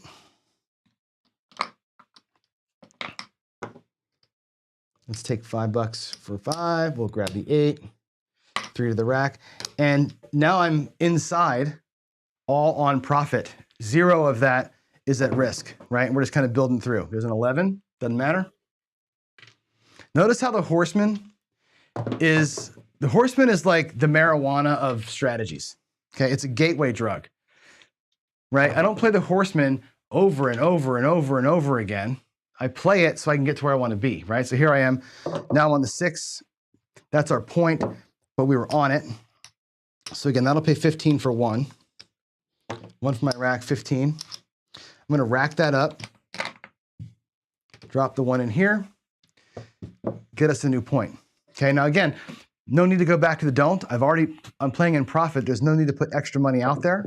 We're just gonna rock this thing, right? There's a 7 on the come out, doesn't matter. 12, doesn't matter. 4, great point. Oh, I love a point of 4. You know me, love my 4. Here we go. Now we're gonna start working on a mid press in here. There's a 1, 2, 3, the shocker that rolled on me. That's a shocker, 1, 2, 3. That's gonna be a 6, 4, 10. We're not on the 10. There's a 3, 1, 4. That's the point. We have no stake in the game down here, so it doesn't matter. Let's come out again. New point's gonna be 8. We're on it, it's fine. Let's get some inside hits here, shall we? 4, not on it. 3, the shocker. Boy, oh boy, we're not hitting the insides at all, are we? There's an 8, hard 8. 8 the hard way. Puck's off, that's gonna pay. I need some change over here. It's gonna pay 14. We're gonna go ahead and press it up by 1 unit and rack the difference. Get that pretty. There's a 5, 1, 6, new point. 7 out. Okay, so that hand ends, but we ended with a really good profit. And again, I got to highlight this to you. The Headless Horseman got us in there, right? We got into the hand from the Horseman. We transitioned to an inside bet. This is all profit in here, right? We rocked that roll pretty good by using the Horseman to get us in. So that was the idea. Let me ping Joe in here. All right. There's a round of the Horseman. Somebody had asked me, did I pay? Those bets, Chris, were turned off on the come out. So I would not have paid myself on that. So there we go. And I know don't pull the don't bet down. But you know what? What I did there with it, I pulled half the don't down. I got place bets with it. Those place bets paid the way that we worked out. So that was actually pretty cool right there. I like that a lot. Okay, let's go and do one round because somebody asked to see the border strategy. Let me show you the border strategy. The border strategy, this is a play on words. I call it the border strategy because if you remember during, I think early in the election, or early after the presidency, Kamala Harris was given the southern border, and they made a meme video out of it where she said, do not come, and then of course they had Trump saying, I'm coming. So the border strategy is 2 don't comes and a come in that order, and they're leveled. So the way that we do the border strategy is this. I'm gonna need a different level of chips here. It's 3 don't come, 3 unit don't come. It's gonna go somewhere, let's say it goes to the 8, doesn't matter. Then a 2 unit don't come. That's gonna go somewhere different, we hope. And then it's a 3 unit come bet. Okay, so you need a total of 1, 2, 3, 4, 5, 6, 7, 8 units. Whatever the unit is, if it's greens, reds, black, whatever you're playing with, 2 don't comes, 1 come. If the roll works out, you get paid on roll 3, you double your money, it's great. This strategy seems to work pretty well for me. But again, the table conditions have to match what you're doing. So let's go ahead and play it out twice here. I have enough, I think, for 2 shooters worth. Let's see how it works out. We'll run it through here once. We'll let the shooter get a point. That'll be a 4, fantastic point. I think that's Joe calling in. Let me answer the phone there. Let him stay in. All right, first bet, 3 unit come bet. This is the danger point. This is the bet that you can lose. 0.7 out, this will kill you here. Hopefully it gets set, we're good. Nope, 0.7 out, we lose it. Bummer. Big bummer. Next shooter's up. So that shooter there is light a few now. We'll try it again. Where's my dice?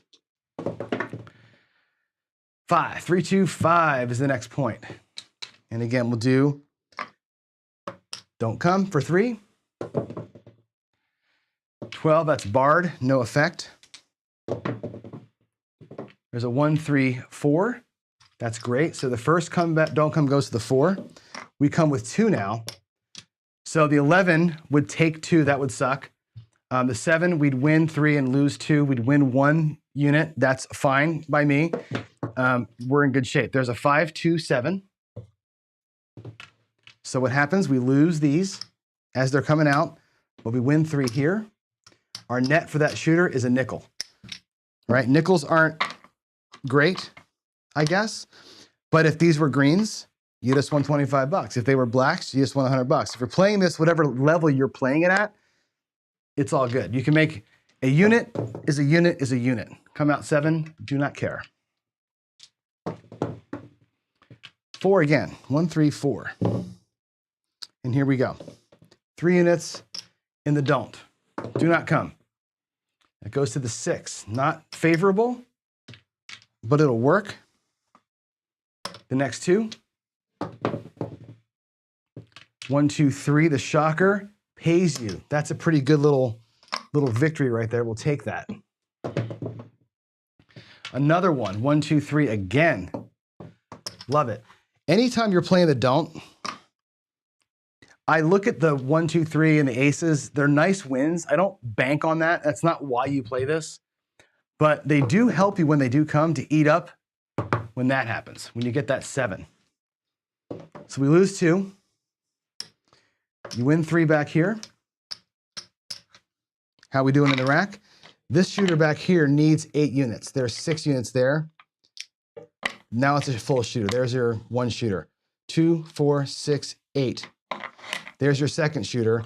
We're up 3 units. Now again, I'm playing with nickels, so it doesn't seem like much. But if you're playing that same strategy with quarters, you're $75 into this thing, right? You're $75 to the good, and you're thinking about getting out of here, right? This is actually kind of a cool little strategy. It's quick, it's easy, it's relatively inexpensive, and it's a good way to scout the table. I'm gonna play it one more time before I start talking to Joe here, because I'd like to get to the point where we have a combat set. We haven't even gotten past roll 3. And, you know, I put a video out a long time ago where I made the wild claim that 28% of the time, it's a 0.7 out.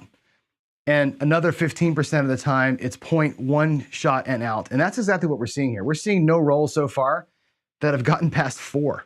So let's get it on here. Let's get another point established and we'll play it one more time. Boom. Come out 7, do not care. Playing in a Washington casino, you have to worry about that. In my casinos here and locally, we have to have a bet on one of the lines on every shooter. That's coming soon to a casino near you, I'm sorry to say. Point's gonna be 9. Don't come with 3 units. Let's avoid the 7 right here. We didn't avoid it there, that's a bummer. 0.7 out, that's like our 3rd one since I've been doing this, right? That'll be there, we're gonna lose this. I'm gonna replace that shooter with a full shot. I've got 5 units here, 3 units from profit before. We're back to square. That's a full shooter. I have no profit left and I'm with my next shooter. Here we go. Rack management, right? That's what it's all about. Manage your money. Know where you stand. There's gonna be a 6-3-9. 6-3-9-9-9. 3 in the don't. Yo, 11. Oh, you sucker. Look at that. Took my money. All right, so now we're going to adjust, right? I'm going to do 3 in the don't. It's going to go to the 10. That's a great don't number for us, right? You're a 2-to-1 favorite here, getting paid even money if the 7 comes before that 10. That is fantastic. Now you have 2 units left. Normally, we would have gone 3 units come, don't come, 2 units don't come, 3 units come. We blew one of these things. We're gonna go to the come with our next bet. We're gonna get 1 light and 1 dark here, and we'll see how we roll out. That's my adjustment when I lose one of those don't comes. I'm gonna go to the come. Come back goes to the 4. Now I'm playing both ends of this thing, right? 7 loses 2, wins 3, net 1. That's good. Anytime you can net anything, happiness. Let's get a 4, and then we'll get a 7. That's the goal here. There's a 9. There's the 7. I don't care. We lose 2. We win 3. Right? You're up a unit there to kind of keep yourself clean and going. So that is kind of how that happens, right? And Buckeye Slim, you're right. After a great roll, right? Yeah, totally. The great roll drained everything for sure. That 100% happens, right? It always happens that way. And that's what Jacob said earlier. And I think we were talking about this as a group. Like, good roll, get the hell out, right? Once you're up, and I was up by a full shooter there for a second, you got to go bye-bye, right? Here at home with my fake money, we can roll all day long and we can see how it works out, right? So that's really, really solid, right? If you're doing that with quarters, you're doing solid. So yeah, there's no way to make money at this game. That's great. The house edge will break you. You've got it if you can get it, right? When you hit a streak, and we talk about the streaks, let me get my camera up. When we talk about the streak, no, the light's in the way. The streak happens all the time, right? You saw that roll early where I had, what was it, 9 or 10 rolls. That was a pretty good little run. We made some money on it. If the next roll goes south like it did, bye. You got to get on out of here, right? That's part of the problem. So I'm going to actually switch back to my other microphone real quick. Hold on a second. We're going to lose audio for just a second while I make the switch. Since I'm sitting. All right, you can hear me now. There we go. That wasn't too bad. All right, so anyway, the streak is where the money is in this game. You can grind. You can sit on one thing, right? Greg will play the don't pass the same way all the time, and he will beat the house edge through diligence, right? And that will work on that kind of a bet. When you're doing this, like I did, to me, the horseman, like I said, it's a gateway drug, right? It got me to where I was across. I made some money, and we're out. I wouldn't play the horseman over and over and over. You're going to lose when you play things over and over and over, especially when they end up on the right side. So 3 come bets, 3 shooters in a row, you're going to get burned on that. You can't hit that many point numbers reliably. And that's why it works in spurts. So good deal there. Okay. So let's see. Trying to get through here. Next roll. All right. So Joe's having some issues. I'm going to bring Joe in real quick. Let's see if we can't get your audio troubleshooting taken care of. Let me go here so I can actually pull your video in. I can see you, Joe. And it's saying that your volume is not able. Are you having a permission problem with your volume, do you think? Or I wonder what's going on there.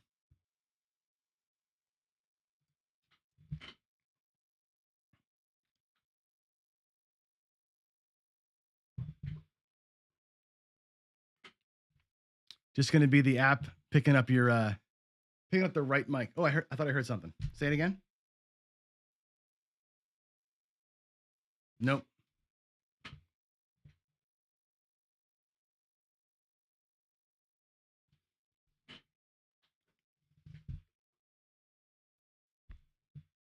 Joe's going to work on his volume here. I'll talk about some of your comments here. So yeah, go to your lowest investment strategy, see what you can do with some of it in the profit. We did this, Buckeye, the other day. I think it was Wednesday we did this, where the whole day we talked about what do you do with your extra profit, I call it plus money. So I hit goal and I had like 30 or 40 bucks left, and we just worked a strategy with the 40 bucks. Like, what do you do with the money you've earned above and beyond what your profit goal was? And I think you're right there. You go with your lowest strategy and work that thing through. And what I did there was, $12.6, $12.8, the lowest possible thing I could do, and see what we can do. So yeah, you don't necessarily go in hard after a huge win, for sure. We switched strategies here only because I wanted to show you that strategy because somebody asked about it. So the table wasn't calling for the border strategy, but somebody asked about it. So I thought it would be fun to show. Joe's still working on volume here. My thing, Joe, if you can hear me, it says guest has muted themselves. So you might have a mute button hit somewhere that you don't know about. That's what it says to me.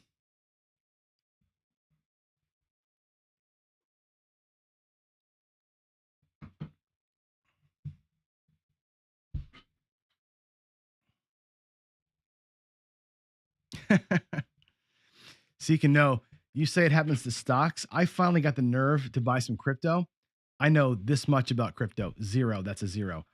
My son said, "Hey, buy some Dogecoin." And I'm all right, fine, whatever. I got the Robinhood app and I thought this is cool. So I bought it and I got my clock cleaned and that stuff because I don't know what to do. Right. That you know, this it's hard. It's hard to know. Gambling with anything is hard. Um, yeah, Joe's still working through it. Might be your earphones.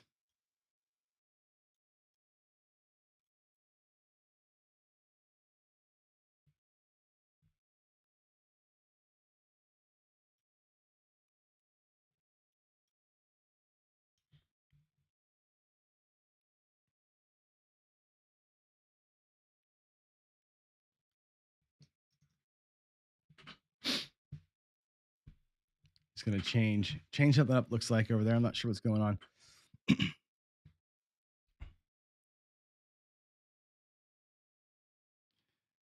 Hey, Terrence from Jersey. What part of Jersey are you from? I love my East Coast folks.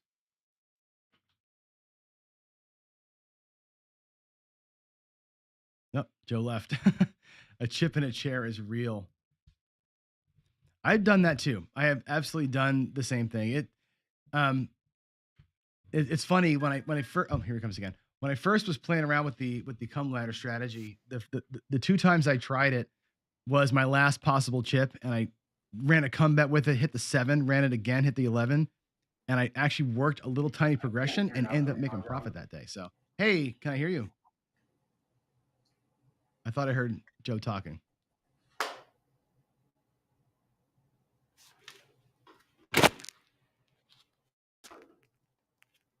I think I hear you. Can you say something? I feel like I'm hearing his table. Oh, you're up north. Oh, you're in Absecon. Okay, yeah. Up north, though.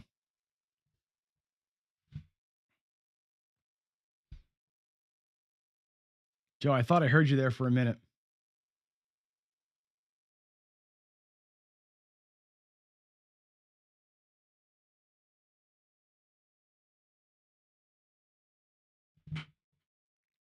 Oh, with his mic plugged in, he can't hear us. That's interesting.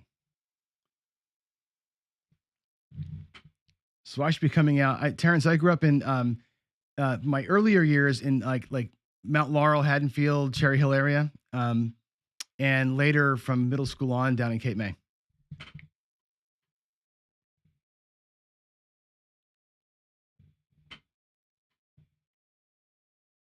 I think Joe can hear me, but I can't hear him. He said when it's with his microphone not plugged in, he can hear us. When he puts his microphone in, then he can't hear me. So that's weird. That's a weird combination of things.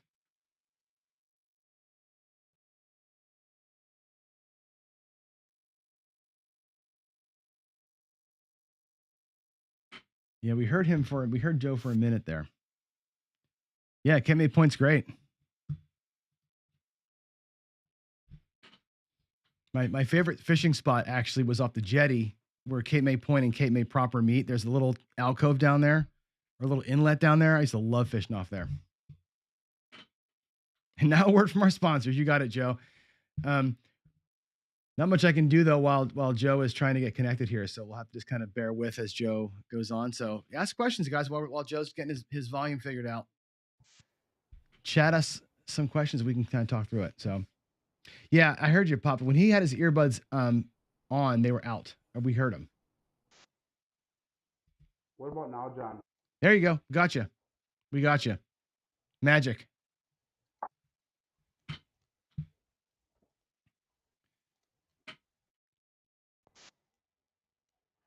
Craps for Racket going to Cape May next weekend. Eat at the Lobster House.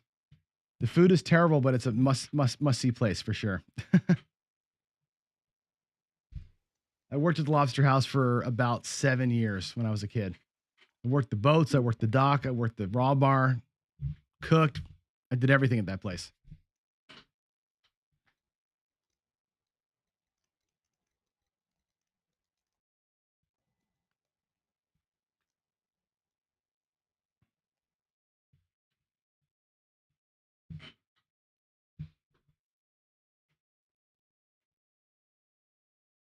Joe, we had you for a minute there. What happened?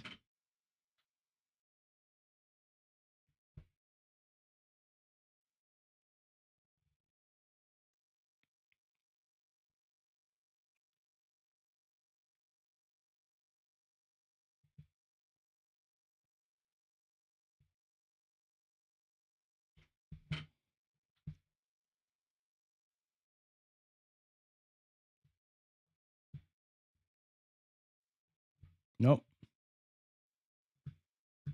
Yeah, Joe's table build videos are awesome. Joe's really good. I mean, I was pretty proud of my little table, but damn, he put y'all to shame for sure. Yeah, I don't see you as mute anymore either. I just we heard you for a minute there. You were talking, and it was fine. Then it went away.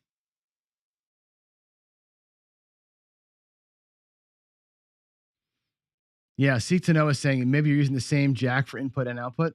Like maybe you're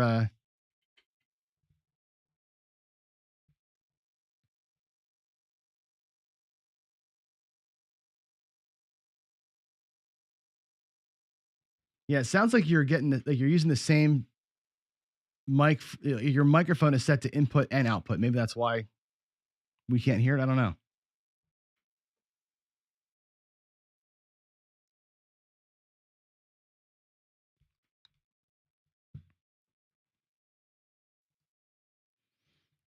Papa's asking if I track my rolls. I don't track my rolls. I do here at the house when I'm practicing. I track my rolls. When I'm out at the casinos, I don't. You can hear me, John. Hey, there we go. I can hear you right there. What happened?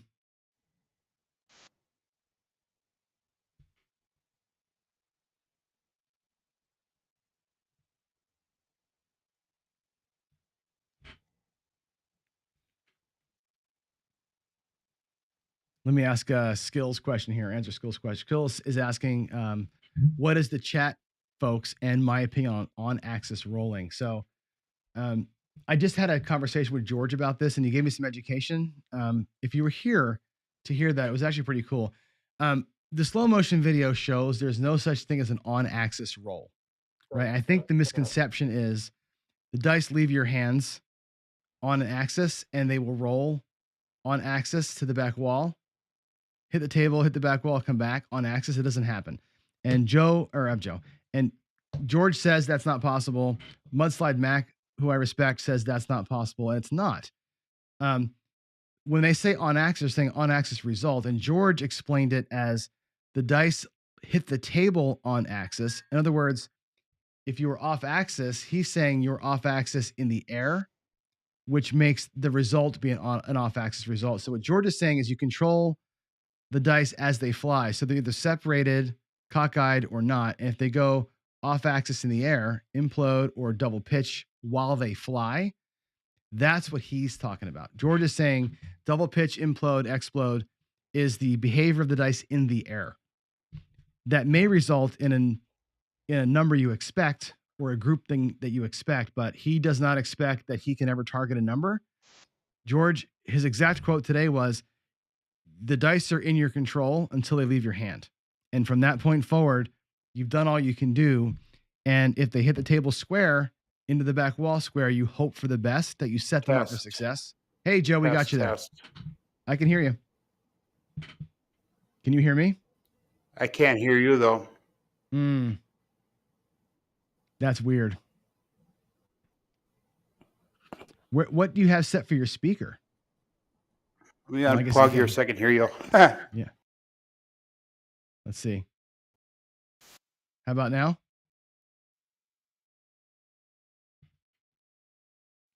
Yeah, fives. The back wall is the equalizer for sure. We saw it in the slow-mo, right? The slow-mo, we 100% saw that was the equalizer. Seek to Know what's the equivalent to card counting, but for craps, it's cheating by sliding the dice, right? By a way of sliding the dice to the back wall without hitting it would be the thing. You'll hear the box get mad at somebody for not hitting the back wall. I'm famous for that, right? I throw the dice so softly, they barely hit the back wall and they barely roll off it. I try and avoid the gators as best I can. That's as close to card counting as you can get. I don't try and whack the gators. I try and kiss the bottom and avoid them at all costs. So that's kind of where I get to. And yeah, you know what? Greg's right. The 7's a beast, but there's 84% chance of not hitting it. So your chances of rolling some numbers are pretty good. I'll tell you this though. The 7, right, on every every 2 dice can always make a 7. Right? That's the reason why it's so powerful. It's not because there's 6 ways to make it. It's the dice combinations always work out that the same dice, you can always make a 7. So Ross, my most memorable roll probably was, it was one of my good stories actually. One of my favorite memories was at the Excalibur. This is going back probably, oh boy, I want to say like 97 or so. We had just gotten married, my wife and I. We had done one of our first trips to Vegas, and we were playing out there. And as you know, if you know me, I'm a John Patrick disciple from way back. And so I'm playing a little do we don't to come out, and I'm doing a no 4 and a 6 and the 8. That was my strategy back then. It was simple, do we don't to bypass the come out roll. Based on the point, I would lay or set odds, and then I would come 6 or 8. That was all I played.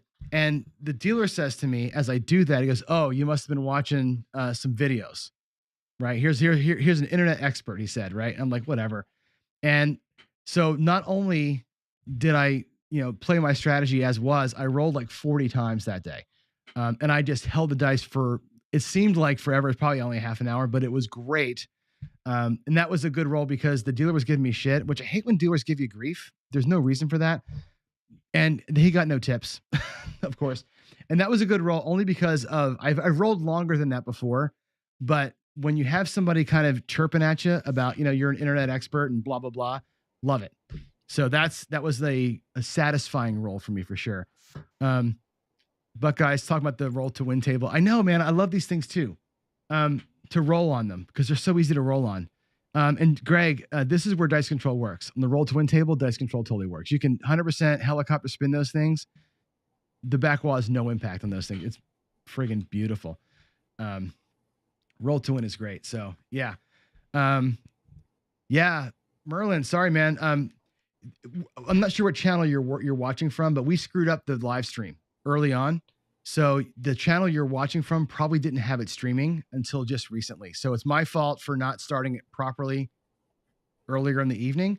All the channels are streaming it now. I made a mistake early on. So that's why you wouldn't have seen the notification. I'm sorry about that. It's my fault. But yeah, you'll be able to get, you can go back and watch on my channel, the Pro Craps channel. The first 10 hours of it are still there. You'll be able to see those later on. So you'll see it for sure. Yeah, Papa, that glass has no bounce. And I'll tell you what, my local casino has that same glass under felt. So I have that glass plus felt. I have no bounce on a regular table too at the one casino in my local. It's fantastic. The par throw I had trouble with on those tables. To me, the helicopter was where it was at because they kind of skip, like skipping on the water, and land almost what they had faced up. So it was interesting. John, what about now? I can hear you now. Yep. Can you hear me? I can hear you now, yes. Yay, we're doing it. Hey, and we're right on time. Thank you. And we're right on time. Hey, I plan it big time. I get just on time, smooth it. No, it's all good. It's only 6:07, so you're actually just a few seconds late here, and we're solid. So that's good. Awesome. That's good. All right, chat's been blowing up. Of course, we've been talking about all sorts of other things, but Joe from Craps Master Journey is here, and I'm going to. Hey guys, how you doing? Reset the recording here. So as you know, Joe, we're talking about gambling problems all day, right? And yes, a big part of it is bankroll, money management, all of that stuff. And I know nothing about your history in the game. Do you have a long history playing games in the casinos? Are you new to this, or how does that work for you? I am by far the newest person you have on the guest lineup here. I actually started playing about 4 years ago, 3-4 years ago, and it was mostly on bubble craps for the first couple of years. And originally what happened was I was going to the casino up in Green Bay, and I was playing for a couple of years, and there's this one guy that I ran into that always played. He always played the real table, and But when the table was fully full over to the bubble craps, and finally one day he said, "Hey Joe, come over and play on the table." So I bought $100, and it lasted about 5 or 10 minutes. So it was a fast run, and literally scared me. Really scared me. So I went back to the bubble craps, and at the time I was watching Jacob's Wait Me This, all his videos and that, and learning strategy and trying different things on this and that, and I really wanted to get over to the real table because that's where the action's at, that's where the fun's at, that's Right. where a lot of things are happening now, and again, it's scary. So I thought, I'm the type of person that I kind of go over the top on things. Kind of like you, John. I set Yeah. the standard high, set the bar high, and then I make myself earn it. So I thought, okay, how can I learn this game? So I built my own table. And in the research phase of building my table, I looked online, and there was not a single site that I could find that had a complete table built from start to finish, in detail, measurements, all that kind of stuff. So what I did is I found, I don't know, somewhere between 30 to 50 sites, and I just kind of pieced everything together. And YouTube was one of the places that I did research on how to build the table. So I thought, well, why not start a channel? If I'm looking, there's obviously other people that are looking, and kind of everything goes from there. Once I got the table built, I'm like, okay, now what? I love teaching, just like you. So I started, creating videos. I do a little bit of computer programming aside, self-taught. So I made my own little dice tracker program. So I record all my dice rolls and everything. But I was at the point where, okay, I need content. So then I went into that 10 tournament strategy. Mm-hmm. And I don't know if everybody caught my interview with Brian about a week or so ago. He asked, hey, how did you come up with the strategies? And I said, basically, I just YouTubed it, and that was the top 10 strategies that came up. So obviously they were the most popular at the time that I had searched it. So that's just right now. I'm in an exploration phase. I'm trying to find myself. I'm trying to see what I can offer to you guys right now. I know Jacob from Wait Me This is kind of calling out some of us newer YouTubers. To make sure we come up with some original content and that. And hey, that's a great idea. I would love to, but that I'm kind of in a phase right now. I'm trying to find myself. Jeff is bringing out a lot of stuff that his subscribers are bringing to him. And I'm finally getting to that stage now because I hit over the 400 mark for subscribers. And hey, thanks guys. Fantastic. And I finally got my. Yeah, it is. John, we started at about the same time. We're about a month apart from starting. And you're just blowing it away, which is awesome. Brian's interview helped dramatically from that front. I've increased probably just in the last 2 weeks alone, probably about 60 subscribers. So that's awesome.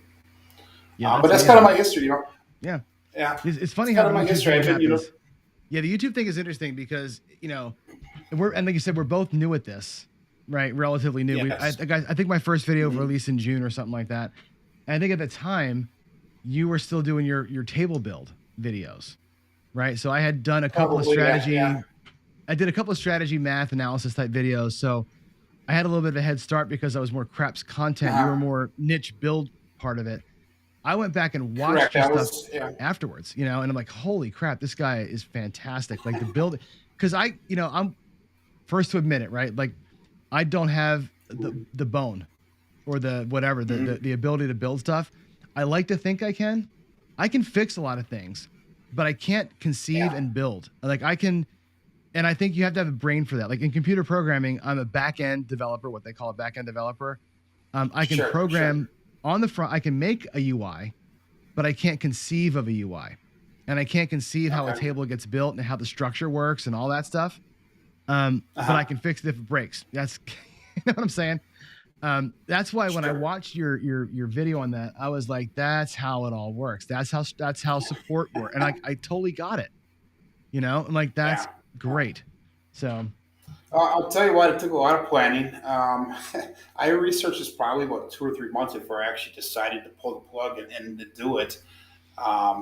and I'm no master carpenter. I think you told me I was, but I'm not. I've dabbled.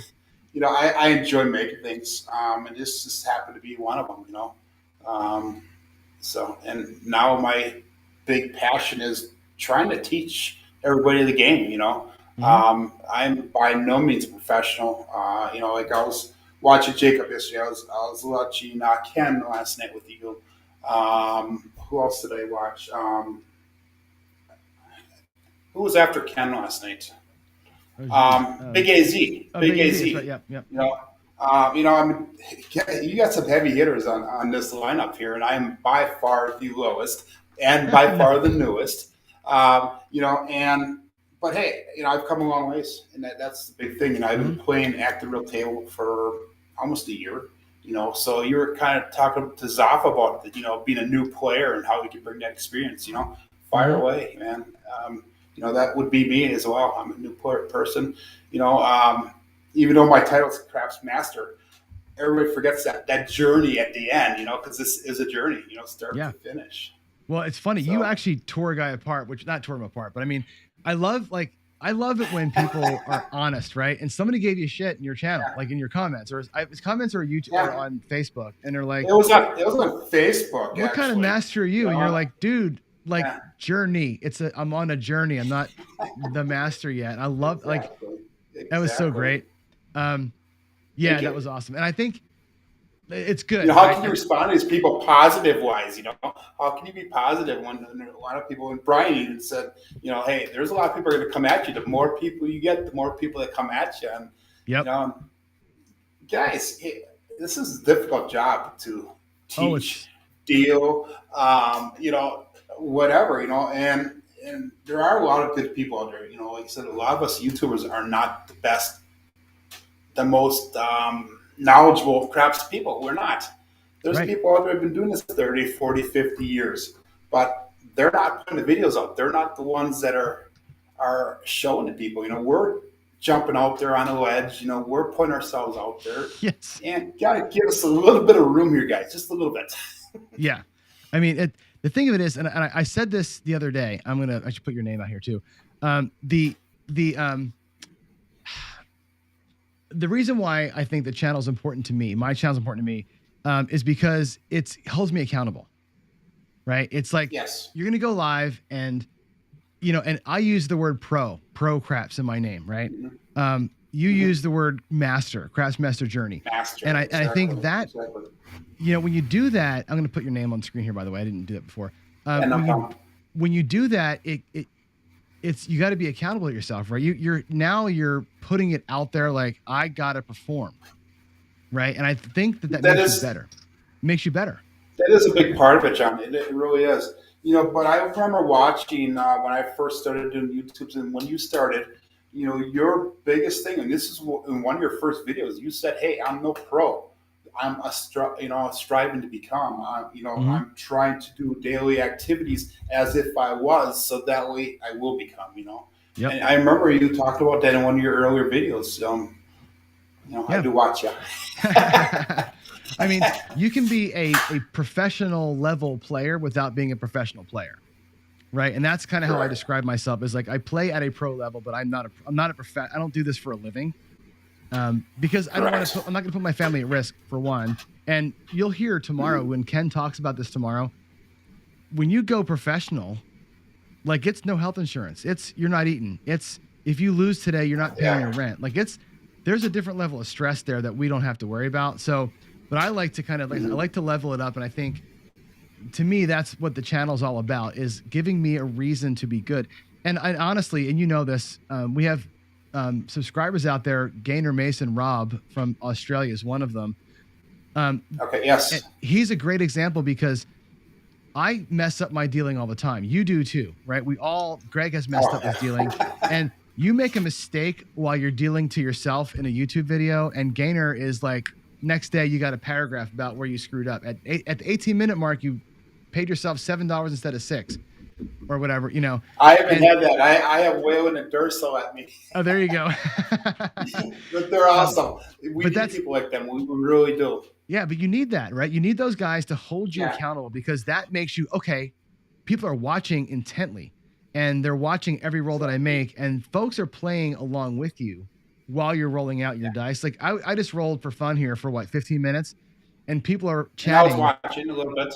Yeah, they're chatting in the chat room. Oh, I just made $300 on you. Like they're playing along with you, and I think that's important for us to know as YouTubers, whatever. It's people, they actually are tied in. So you are newer at the game. I've been playing craps for 20 something years now, right? You just did. And I'm about 3 or 4 years, yeah. Yep. So you just did the series where you did the tournament, right? You've done some bubble craps. I want you to hit on 2 points. One is you said you were a little bit nervous about joining a real table. I was too. My first time playing craps, somebody gave me money because they couldn't go to the casino. They say, here, take this $10. I want you to go pass line and hard 10. Right. And I literally bought in for $10 and put those 2 bets out for a friend of mine. That was my first time at a craps table. Right. Because I did not know how to play the game. I did hard 10 last night. Awesome. And craps is intimidating because you feel like everybody there knows what they're doing and you're the one that doesn't. And it's kind of tough to walk up, isn't it? Yeah, it's kind of funny. Last night I played the table. I played for about 2.5 hours, and I was actually playing a combination of 3 different strategies. But after I was done, I, up and down, I bought it for 500. I ended up winning like $70. So that's not bad after 2.5 hours just kind of playing around it. And I was up, with my girlfriend, and I was waiting for her to get done. So I sat at the bubble craps, and there was a lady sitting next to me actually at the bubble craps machine, and her husband deals at a casino in Milwaukee. And, she said she does not like playing the real table because she's afraid of what people are going to be saying about her, how she's betting, because she has some knowledge, but not a ton of knowledge, And it's a good point to bring up, John. It is scary at first if you don't know 100% what you're doing, unless you have no fear. You just jump in and say, hey, I'm new, help me out here, and there are people that do that, Another one last night, same thing, took the hook spot right next to this dealer and said, hey, I don't know what I'm doing here. Help me out, So then they, put it on the pass line or don't pass or, whatever, So. Yeah, I can relate because I wish when I was younger there was bubble craps. There wasn't, there was only tables and you had to figure it out. Sure. And what I would do is, and it's funny, like my journey into this thing, when I first started, of course, I was watching a lot of VCR, I watched a lot of Patrick, but before I really got into that, when I would go to the table, I would go to the corner, I would go to the hook, and I would hide by the dealer, right? Because I didn't want anybody to see what I was doing. Because the same thing. That's where everybody's gonna be watching is right there. Well, the thing is, if you're at the very corner where the dealer is, right, and you're kind of slow rolling your bets, and I remember whispering like, $12, $6, and $8, and just kind of, slide my money to him a little bit and not know what I was doing. Well, that's where all the don't betters are, right? And I say to this day, I hunt down the table by looking at I look at the hook, and I see, is there old guys with a bunch of black chips in the hook? And if there are, table's cold, that's where I'm going to play. Or at least I know it's cold and I can make a decision. But by playing in the hook, I learned how to play the don't because I was around the cigar smoking old guys making all the money.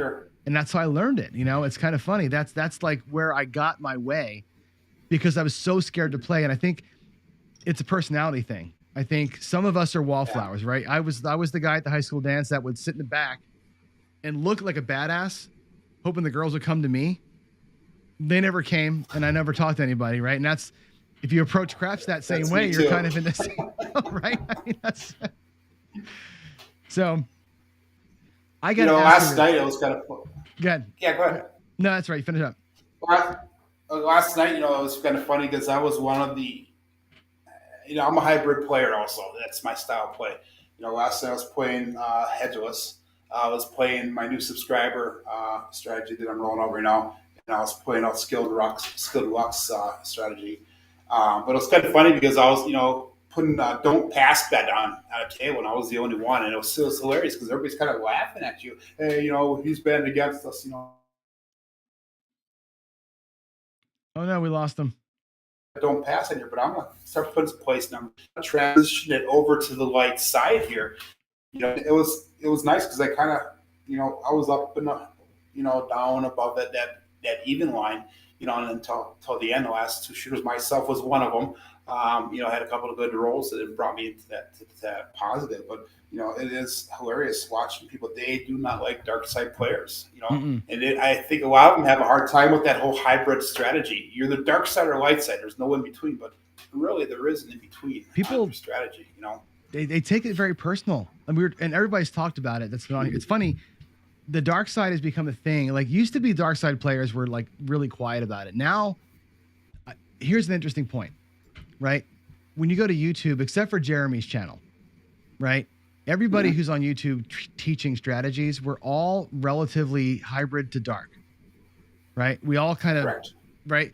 And that's the reason for that, is because that's where the math takes you, and that's where the longevity takes you. But the books never do that. The doers never tell you that. And frankly, I always rail on about crapless craps, and I say crapless craps is crap because there's no dark side to it. Anytime the casino takes a bet away from you, it was because it was beating them. They don't do that because they feel like it, right? And they've taken half the game away, and they've made the other half of the game worse. What's worse than having a pass line bet and the point becoming a 2? You know what I mean? That's the worst thing. I would love to try crapless just once. I have not really tried it. I don't have access to it around here. I know your biggest thing is the roll of the win topic now. Nearest roll of the win is in Milwaukee, which is like an hour and a half trip. And I just learned that last night from the lady that was sitting next to me. That they have a roll of the win table down there. And I think the buy-in Milwaukee is like anywhere between $15 to $25 is the table minimum on the regular table. That to me, I'm a single father. $15 to $25 buy-in, that's our minimum bet. That's a lot for me. Yeah. I'm used to Green Bay, which is we have $10 on weekends, $10 minimum bets. And that's about right for me. During the week, it's nice. Get spoiled if I can make it up. There's $5 minimums up there, But again, where you're raising money for people that have problems, and bankroll management, I know that is a big thing for you. It's huge for me too. I'm not as structured as you are, but I'm working in that direction. Trying to build a bankroll, and I don't spend money unless it's specifically for that, and that's a big part of that's super smart. Craps for me. Super smart. I try to get up once a week to play, but if I don't have money, I go 3-4 weeks before I get back up to play, at the casino. So those minimums are tough. One of them. It is. Yeah. Well, the thing is, especially if you want to regress, right? Or even not if you're a regression player, but you got nowhere to go. Like, it's nice to have, even on a $5 table, I might roll out $30 bets, but I can go somewhere from there. If I feel like it's too long of a roll or whatever, I'm getting this, I can always drop to $10.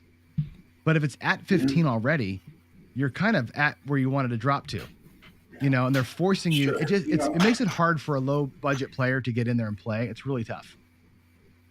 You have to be creative, like last night I was using headless. And normally I'll do the $10 with the headless, which is, minimal. Yeah. But last night I was doing your $25. I was doing $25 don't pass, $25 come, but I was throwing the 6 and 8 out for 12 each. Mm-hmm. And that gave me a little bit of flexibility. If I needed to bring my bets down some, I could pull the 6 and 8 off then, So that was, $24 that I could save there, in order to make it, affordable at times, or if the roll is going in a way I don't like, it gives you a little bit of flexibility. So, yeah, that's the skill and luck way of doing it, right? I like that a lot. I do. It worked out nice. It did. One time, it took off. I had a 6 and 8 up there. It allowed me to expand out then. By the time I started with the headless, by the time I got done, I had all 6 of the numbers placed. That's awesome. Which worked out real nice. It is, and it was bought for, it was taken off of profits. Yeah, the horseman's success is seen when you're not playing it anymore.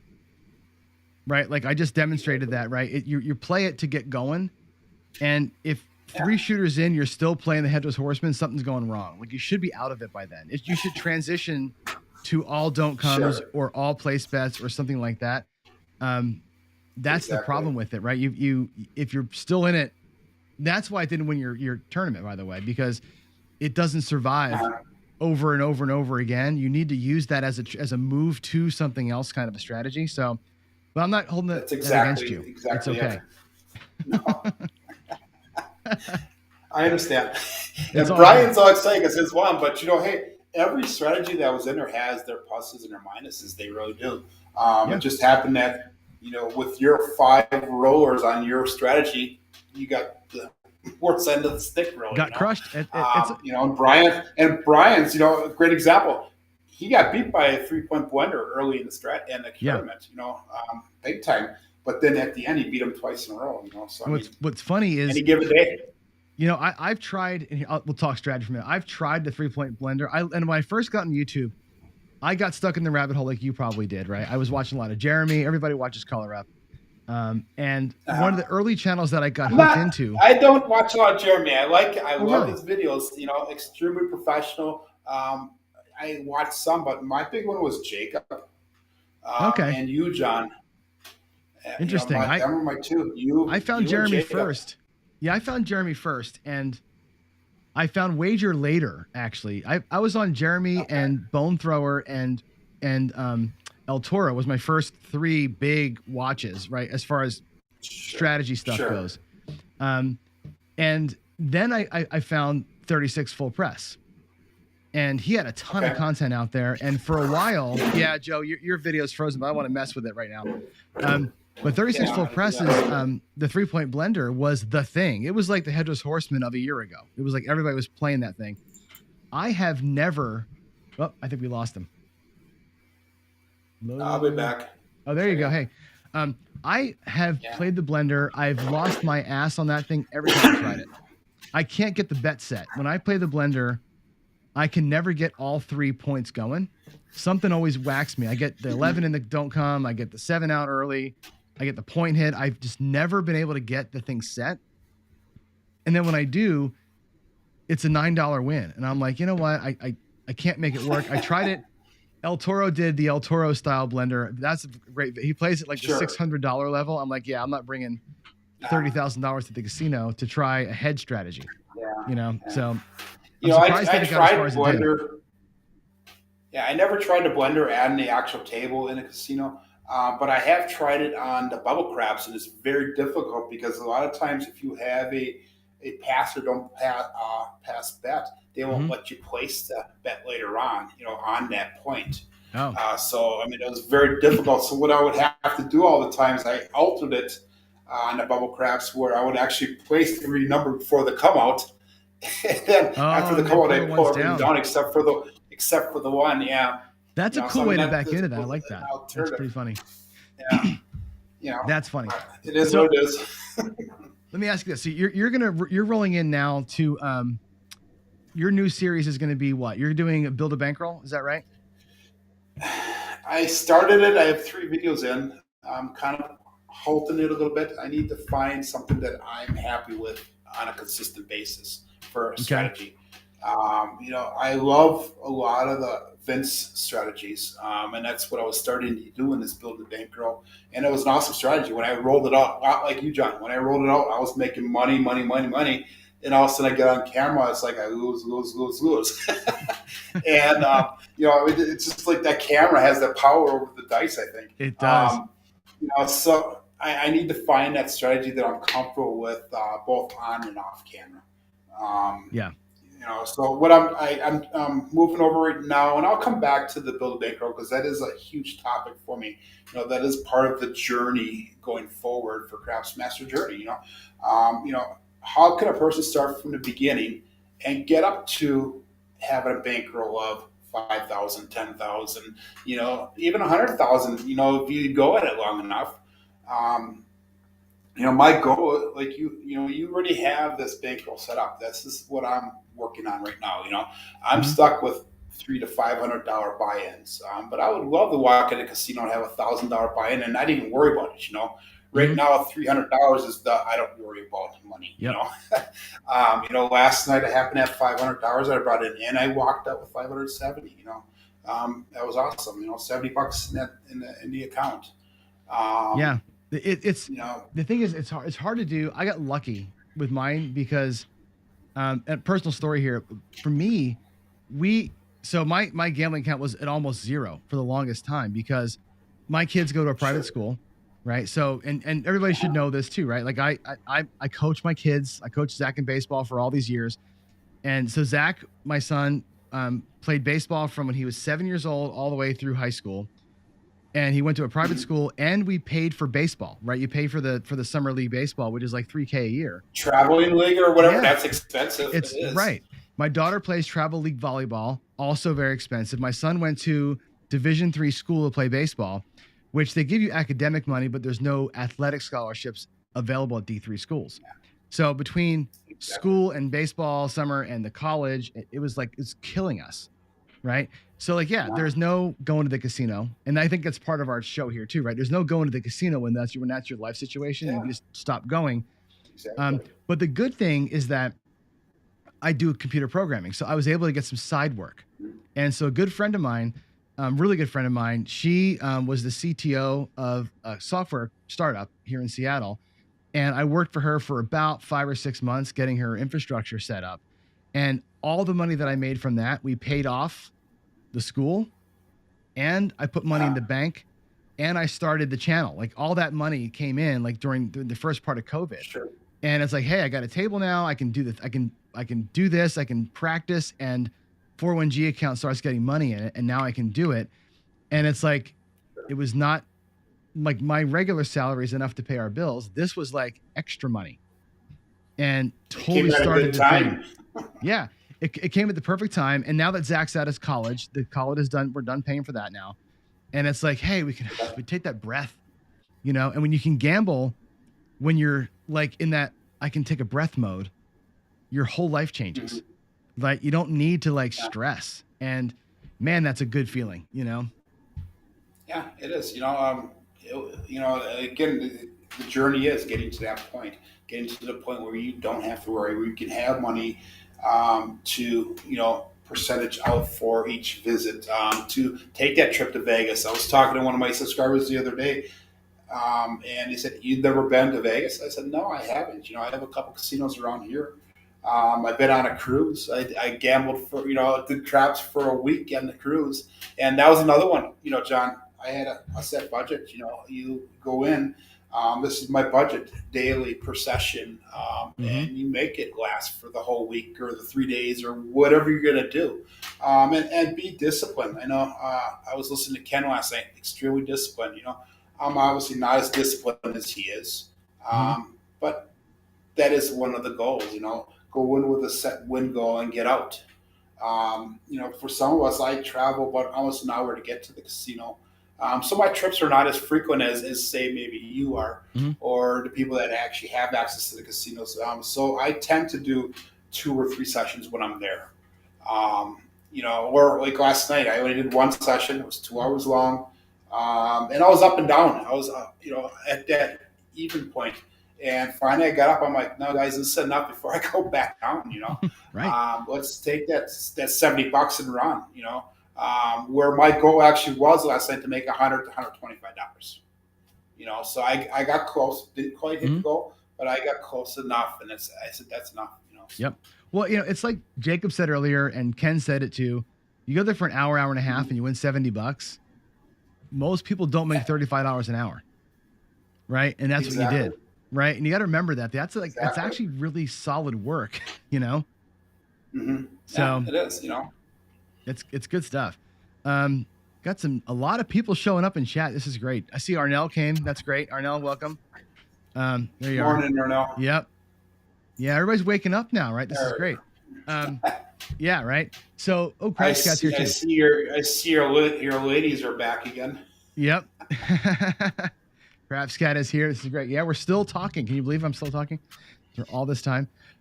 So I got to ask you now. So you're going to start something new, right? You were going to go into like maybe the build a bankroll thing. You ran the tournament, and you've played for a few years now. I think the tournament is probably really cool. I watch a lot of tournament play because I'm in the Color Up group, right? I watch a lot of Fantasy Craps. I watch they have a tournament that goes, and you see a lot of folks' strategies. Now you've had your fingers on 10 of the best strategies out there. You ran those, how many games? With 42 games, whatever it was. That was the whole 19 matches, but it was actually 29 videos I made. So yeah. So what is your takeaway from all that? Like after all that, you probably have a good sense of what's going to win, when, and in what conditions. Like what was a favorable role for which strategy? Do you have a sense of where you feel like if you're going to start building something new, what's the base you want to build from, and which one of those things sort of resonated to you the most?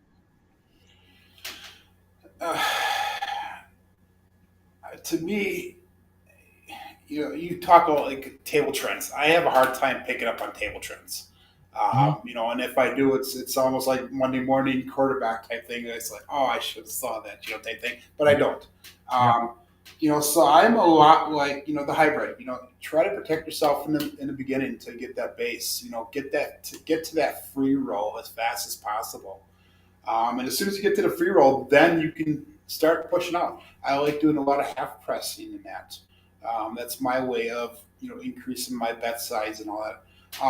Results of the tournament, though, I found, John, that a lot of the strategies are the same once you get into it.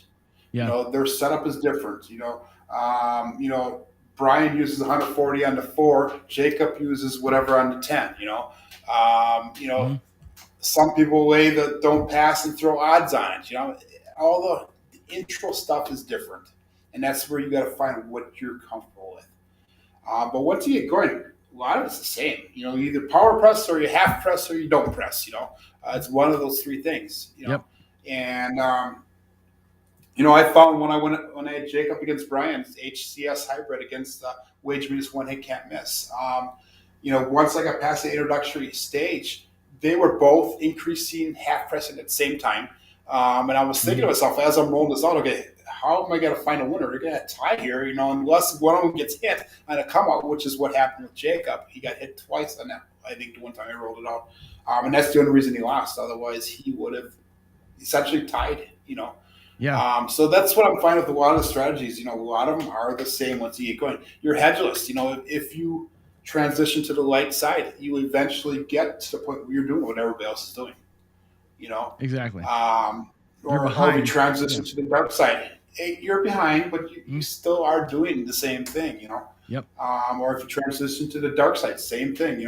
Last then I was doing a lot of that where I was getting 15 rolls in with either myself or somebody else shooting, and I'm like, this is getting to be a little bit too long here. So I would start, taking my winning off, and I'd throw it into DC, and run it through that way then, which is a big part of it. So if the place bet hit, take the profit, kind of like the I can't believe this wins type strategy. But that's not something you have to do right from the beginning. You can make that decision to transfer over, and that's the nice thing about playing hybrid styles. You can bounce back and forth and not have to worry about sticking to one brand, if you will. That's right. Yeah, it's well stated that everything ends up being almost the same. Like everybody's goal is to get inside or across at some point and have it paid for. It's a matter of when they get there and how safe they are on the way to it. And you got these, correct. The one hit can't miss. It's one hit, right? You got to survive a roll to get there. Brian's stuff, sometimes you got to survive 2 rolls to get there. It just depends. With the Horseman, it takes 4 rolls to get there, maybe 5, And when I talk to like David at Casino Quest or the guys, Jason over at Sin City Living, they're dealers, right? And dealers are inherently aggressive when they play. And they will tell you the only way to make money is to, get the long roll, the hour-long roll. Otherwise, you're just going to tread water. Sure. And so we've talked, and he will say things like, oh, if you regress, you're going to be behind the shooter, right? True. There's truth in that, right? And the Horseman, I said I've used it, and I've had long rolls. I've been a part of long rolls when I've started with that thing. And you could be 9 or 10 rolls in before you're set to foundation with that thing, but you were safe the whole time. And if the shooter throws 61 rolls, so you scored on 51 of them and not on 9 of them, Yeah. you're going to be okay in that situation, right? If that's the role you're going for, you're going to be fine. And so I think the safety net is okay to have. And I think people forget to realize a little bit of that. So Yeah, it is. It is. It's difficult. Like you said, table trending. It's hard to get into it. You don't know how long it's going to go, so you need that flexibility to be able to bounce back and forth and go whichever direction the table is bringing you once you figure it out. Yep. And I think the horseman is nice because it leads you in naturally. That's what I like about it. It leads you naturally. You don't have to fight to get into that strategy. That's right. Where a lot of the other ones set you up to go that way. You don't have flexibility to go either way. Yeah, and the thing is that with trending is hard, and you said it, and we've all said it, right? Trends are easy to spot after they happen, right? That's the whole point of trending. It's like, oh shit, I was in a trend, and what do I do? How do I, I should have saw it coming, right? And you can't, the woulda, coulda, shoulda thing will kill all of us, right? That you can't play that way. And like I always say, my point on trending, and I'm glad that Michael Shackelford's actually in the waiting room. He can hear me talking now. My point on trends always is you hit the trend when it starts, and the only way to do that is to guess, right? And it's a guessing game. And like when I look at a game like Baccarat, where Baccarat, the only way to win it is you either bet banker every single time, and at some point you're going to get 4 or 5 in a row. You better be betting on it when it happens, or you follow the shoe. And when you get a trend, you're going to be on it. Black, red, and roulette, same thing. That's where you're going to make it. You can't see it coming. All you can do is say, oh, it happened twice. I'm betting. And then you're saying, well, if I'm going to be on a positive trend, I got it on the second one. We'll take 2 or 3 and be fine. If it dips for you, then you missed it. Big deal. And if you're going to bet that way, that's okay. Craps is harder because the trends, there's a million bets, right? Like you're not going to find a trend in roulette betting the inside numbers. You're going to find a trend in roulette on red, black, odd, even, whatever. Craps, you're going to find trends on, come out winners or, point winners or not, box numbers or not, high numbers or low numbers. You'll find trends in those areas. And if you see one, you go, oh, look, that's, two high numbers in a row. Maybe maybe this is the time where it happens. And you jump, you might catch it. You throw in this idea too. I mean, there's all the different types of shooters. You have your random shooters. Last night I had a lady on the hook who just started playing. She rolled almost 30 rolls last night.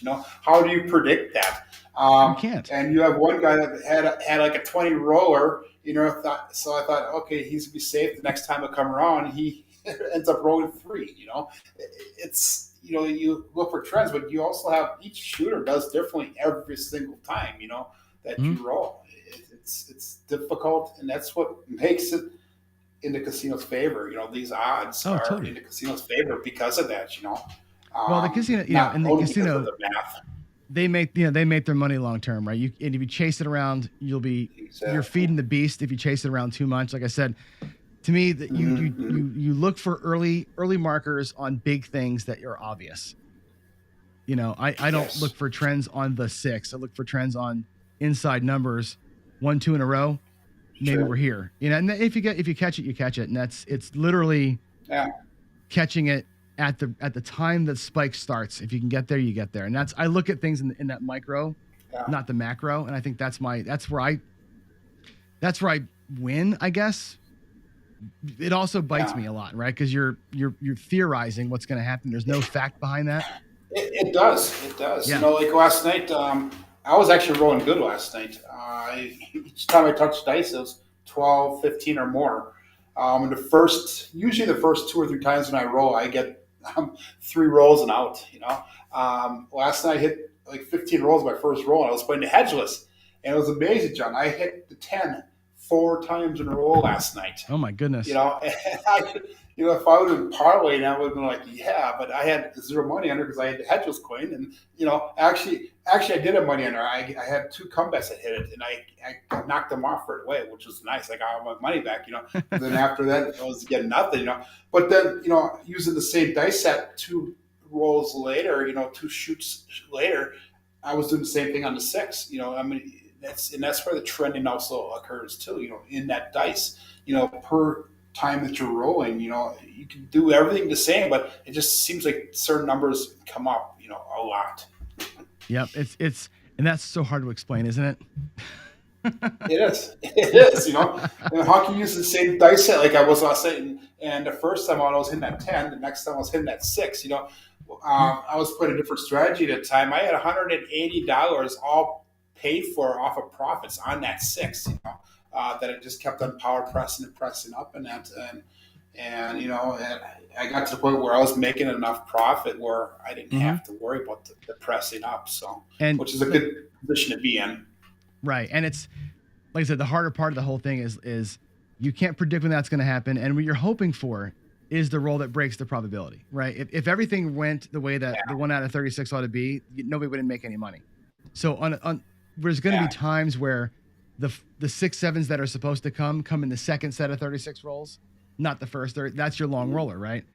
And if you can find the roll that breaks what should happen, if you're lucky enough to be there, that's what you're saying. That's your 4 10s.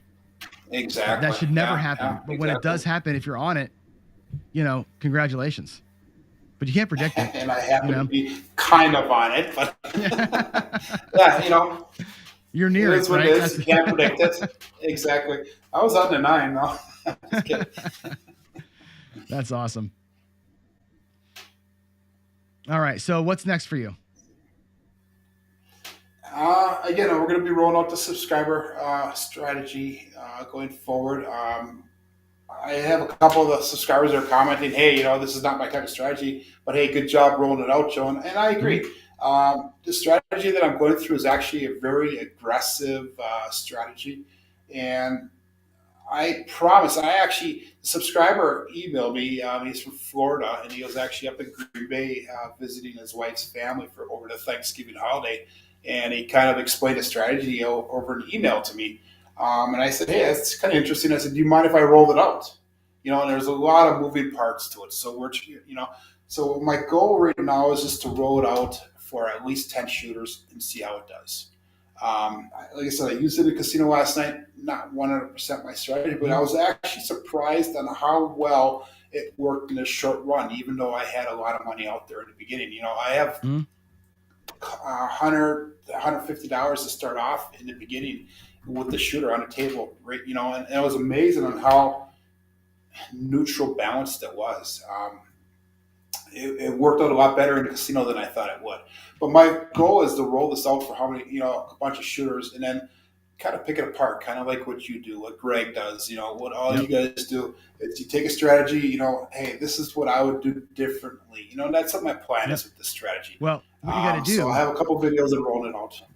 What you should do with that is once or twice, it'll do good or do bad. Roll the same strategy 50, 60, 100 times. You'll start finding all the weak points. Where's the soft spot? Where can I improve it? And that's what Jacob's challenging too, right? Is find the weak points, make it your own.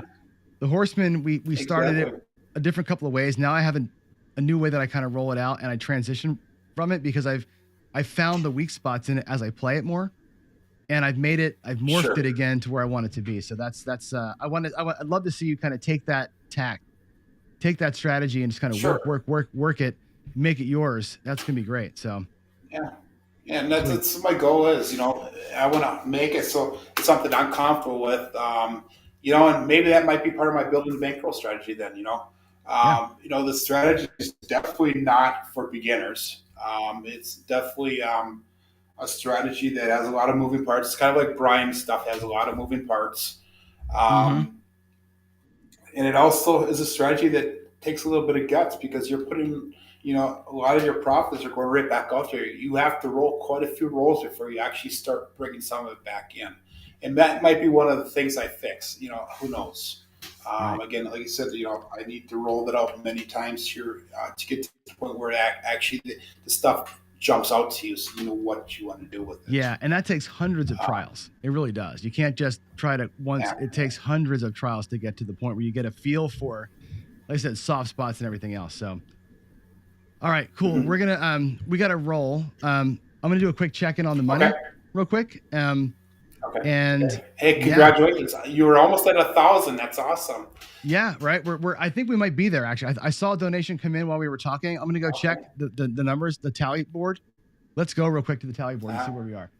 Tally board is, let's see, the fundraising total right now. We were at 939 a minute ago. Let's see, did we get there yet? Come on. 939. We're still at 939. So that didn't come in. Let's take a look at the bidding though. Have we gotten some more bids?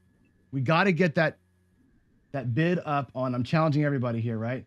I need color up bid on. I need Big AZ's day with Big AZ bid on. And this picture, right? There's some great stuff in here, folks. Now it's daylight on the East Coast, right? The rooms are filling up. There's a lot of people here watching this thing. Time to get the wallets out and start helping us out here, right?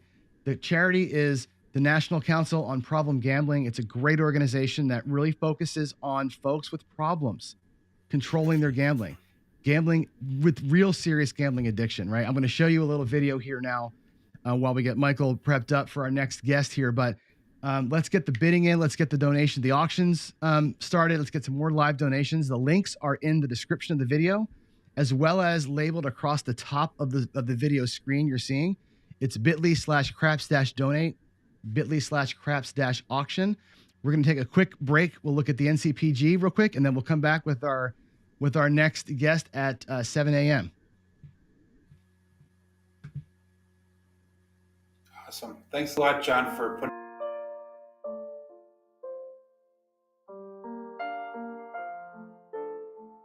Our National Problem Gambling Helpline is like a 911 service. Anytime, anywhere in the U.S., you can call, text, or chat for help in your area.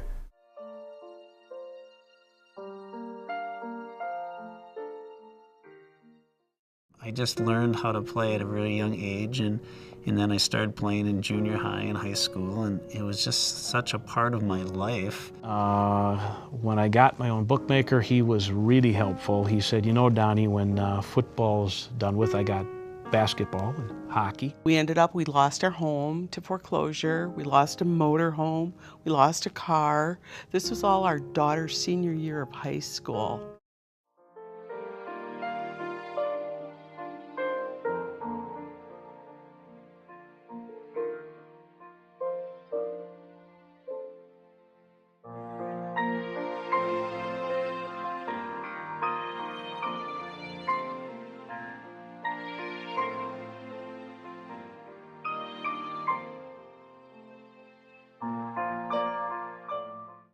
I started going to meetings and got that feeling of hope, which is so important because I just identified so much of myself as a gambler, but now realize, well, this is not going to be a healthy lifestyle for a family man. Until I got in the door and started identifying with everybody else that was there and realizing that I wasn't unique, I wasn't the only one. It was an amazing place.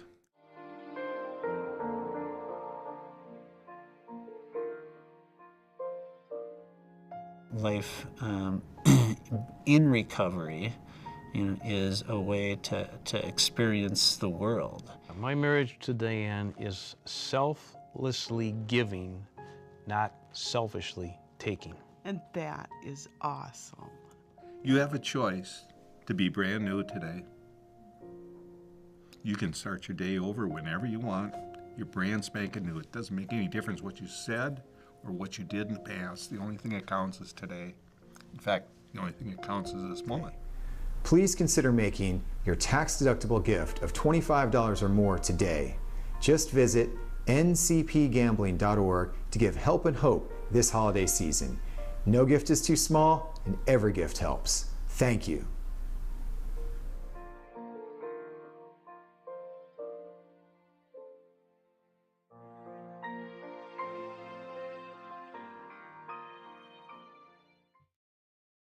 All right, we're back.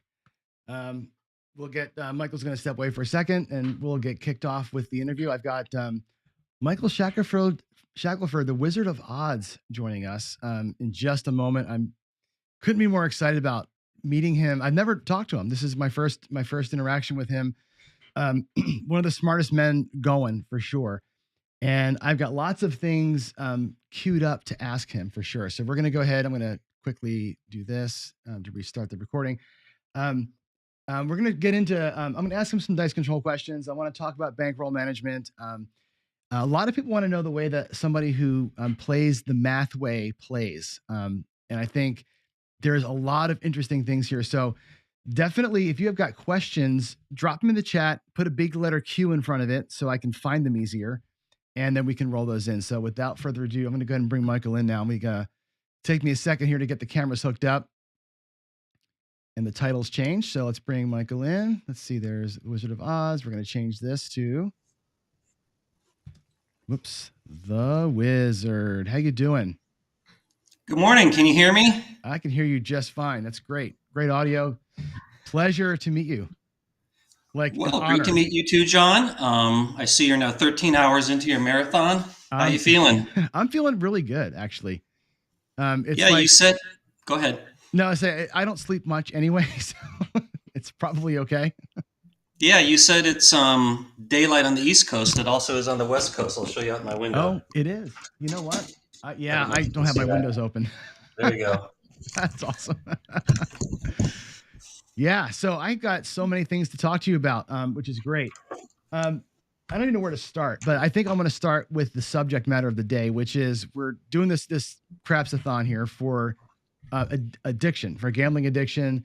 And a lot of our focus has been on money management, discipline, that sort of thing. And you've been at this a long time. So I'd love to get your thoughts, stories, just your personal thoughts on those subjects. And it's the subject of gambling addiction in general, because I'm sure you've experienced or seen some things that you could probably share with us. Yeah. Thanks again for having me. We have a whole hour, so we can speak in depth about things, right? Sure. Okay. I do have to say that I'm mainly a math guy. I don't claim to be an expert on gambling addiction, although it seems to come up a lot, and I will talk about it if it gets addressed. What can I say? I'm not even sure where to start with that. I do think that Vegas is full of compulsive gamblers. I think that you can go to any sports book or a lot of the local casinos and see the same faces there all day long. And I tend to think a lot of these people kind of have it controlled, where they budget themselves to, at least be able to survive and eat.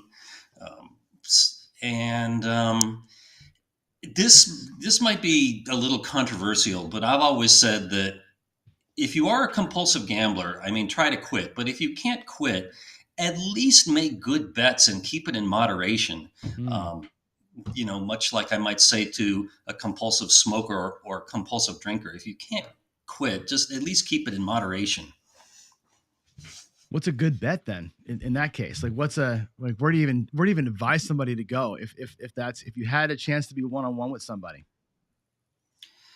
I don't really, I wouldn't, no one has ever even asked me, like, where should I go with a problem for compulsive gambling?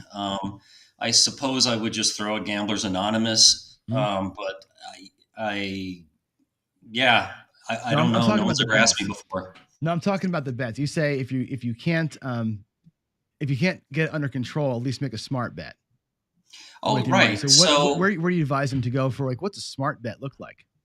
Well, I've realized that people like what they like in terms of games. And I have been trying to convert slot players to video poker for 24 years. And I don't know if I've made a single convert. Really? Because slot players are just slot players. So I try to at least keep people focused on the game that they like. For example, if it's a sports bettor, I would say just make straight up bets, either against the spread, the total, or money line. Forget all the cards, forget the exotic bets. All that stuff carries a much higher house advantage. And again, just bet in moderation. If it's anything, I would say bet in moderation. I think video poker is especially addictive. So there, I would say look for the games with the good pay tables, then play them properly, and again, bet in moderation. What is it about video poker versus regular slots? It's a random number generator no matter what. Does your decision actually make a difference in video poker, or is it just an illusion that it's making a difference? Oh, absolutely. The way it's dealt in Nevada and in almost every place in the U.S., you do control your own destiny in terms of the cards you get on the draw. For example, the cards that you get on the deal are 5 random cards from the 52. And you might ask, how do they determine what are the 5 cards? The deck is constantly being shuffled thousands of times a second. And at that moment you make your bet and press deal, you get the first 5 cards in the deck. And then while the game is waiting for you to make a decision on the draw, it's constantly shuffling the other 47 cards. And then when you press draw, let's say you get rid of 3 cards, it gives you the next 3. So, so video poker absolutely is fair and has the same odds as if a human being were dealing. Now, there are exceptions in some states that are pull tab states, and your outcome is predestined. For example, our state is like that, yeah. Yeah. So, but yeah, here in Las Vegas, there is a state law that any visual representation of cards or dice must follow the natural odds as if a human being were dealing it with fair equipment. See, I had heard, I don't know if this is true or not. Maybe I've written a book. This is going back a lot of years, but in Atlantic City, at least, they used to say the video poker, they would deal 10 cards. You would get the 5 and 5 cards behind them, and they would just reveal what was already there. So the RNG gave you the 10 cards. That was going to be it. Like it predetermined your win or loss, because it figures you're going to, hold the 2 kings and, the rest are going to be garbage. And it would predetermine based on probability of what you're going to play. Maybe it's changed now, Okay, I will say that if the game dealt 10 cards and said, here's 5 random cards for what you get, and then here's 5 cards underneath each one, that is what you're going to get if you throw it away, the odds would be exactly the same as long as it was all random. Right. And I'm not saying that nobody does it that way, but to the player, it shouldn't matter. A random card is a random card, but the way they design these games is they like the outcome to not be predestined. The game is more secure if the actual outcome is decided at the very last possible second. It makes it more difficult to hack and things like that. Sure. What do you think of these people who say, and I literally watched a video today. I shouldn't say this. I watched it in the car, but I did. I had it on in the car while I was driving. Of a guy had to win at slots every time kind of thing, and his, yeah, right. And I'm like, is there actually a slot strategy? And his strategy was basically like, wait for the bonus thing and do something special with like check out the bonus money or something every time. Is there a way to win at slots, or is it literally just when you happen to show up? Okay, I could talk about this a long time, but in general, with most slot machines are not beatable. The odds, I would say, much like in craps, are the same every single spin. So there's no strategy like wait for a bonus and then quit or anything like that.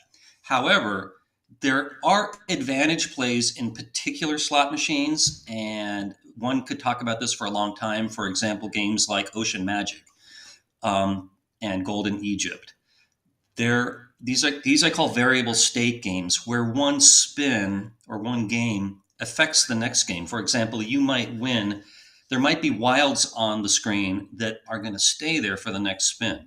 So if the last player to play it abandoned it with wilds, especially on the left side of the screen, a vulture, as they're called, can swoop in, play off those wilds, and then leave when they're gone.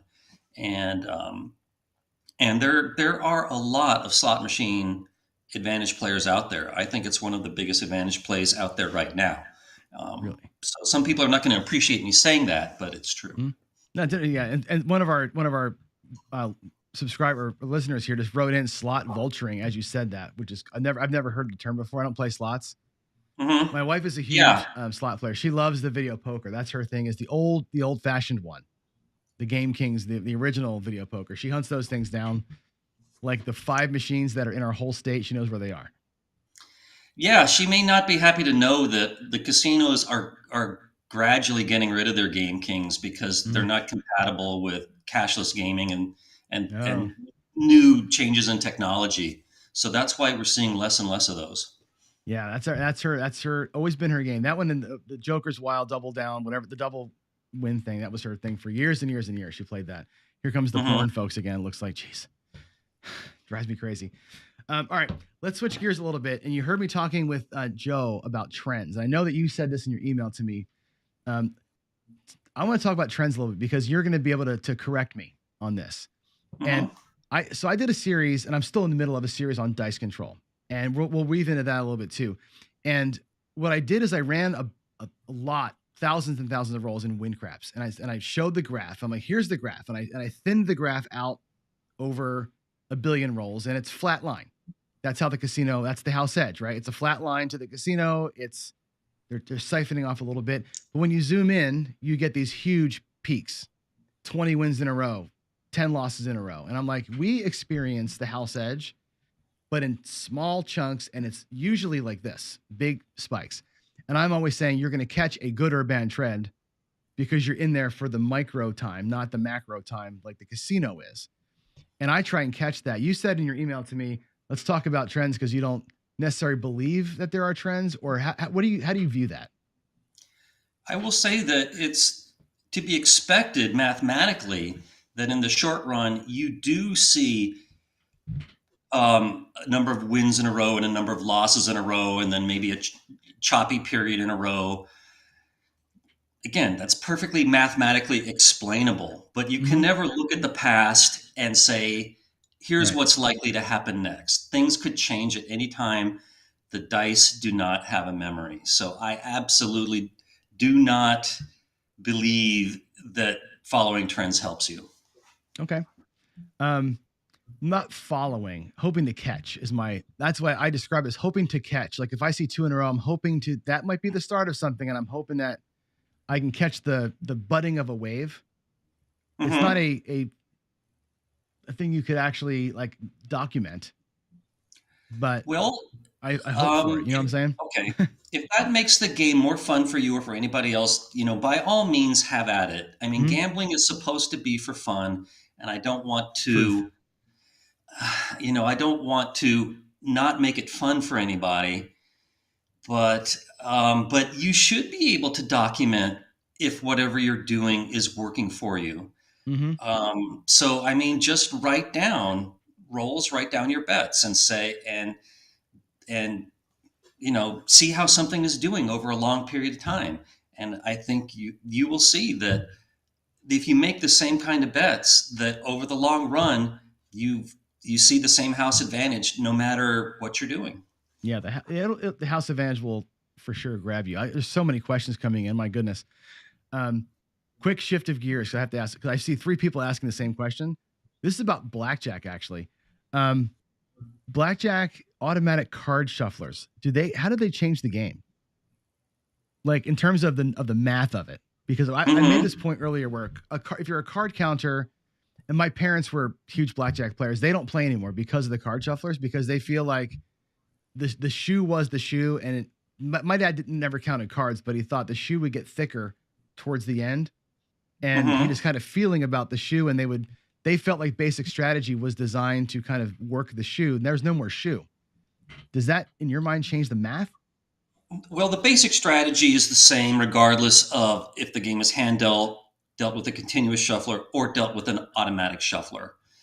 And I will say, though, that the odds are slightly better with a continuous shuffler than with an automatic shuffler or a hand shuffler. And this is a little bit difficult to explain why, Hmm. but it's extremely small. It's kind of significant in a single deck game, but in a six deck game, it's off the top of my head, it's like 0.003% better to have a continuous shuffler. Really, that's interesting. I would have thought the Right. exact opposite of that. Well, I mean, this is difficult to explain, but when you have a cut card game, when you hit that cut card, the dealer is still going to finish that hand. And if that cut card happens to be in a clump of small cards, then you're going to have a lot of these small cards coming out the rest of that last hand, and it's going to kind of, you're going to see a lot of these small cards. But if that cut card is in a clump of big cards, then bam, bam, bam, there's going to be a lot of big cards coming out, and people are not going to be hitting a lot.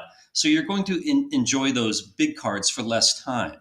And of course, it could be choppy too. Sure. But this is the best way I can think to explain it. But simulations, which I've done and other blackjack experts have done, absolutely confirm what's called the cut card effect.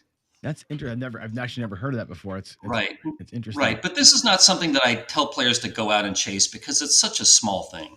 Yeah, we said 0.006. So you said it was. That's like. Yes, that's like, I think I said 003, but on my website I have a page called the cut card effect, and this endeavors to explain it in depth. Yeah, it's like one card out of 100. I mean, that's ridiculous. That's like it's zero change.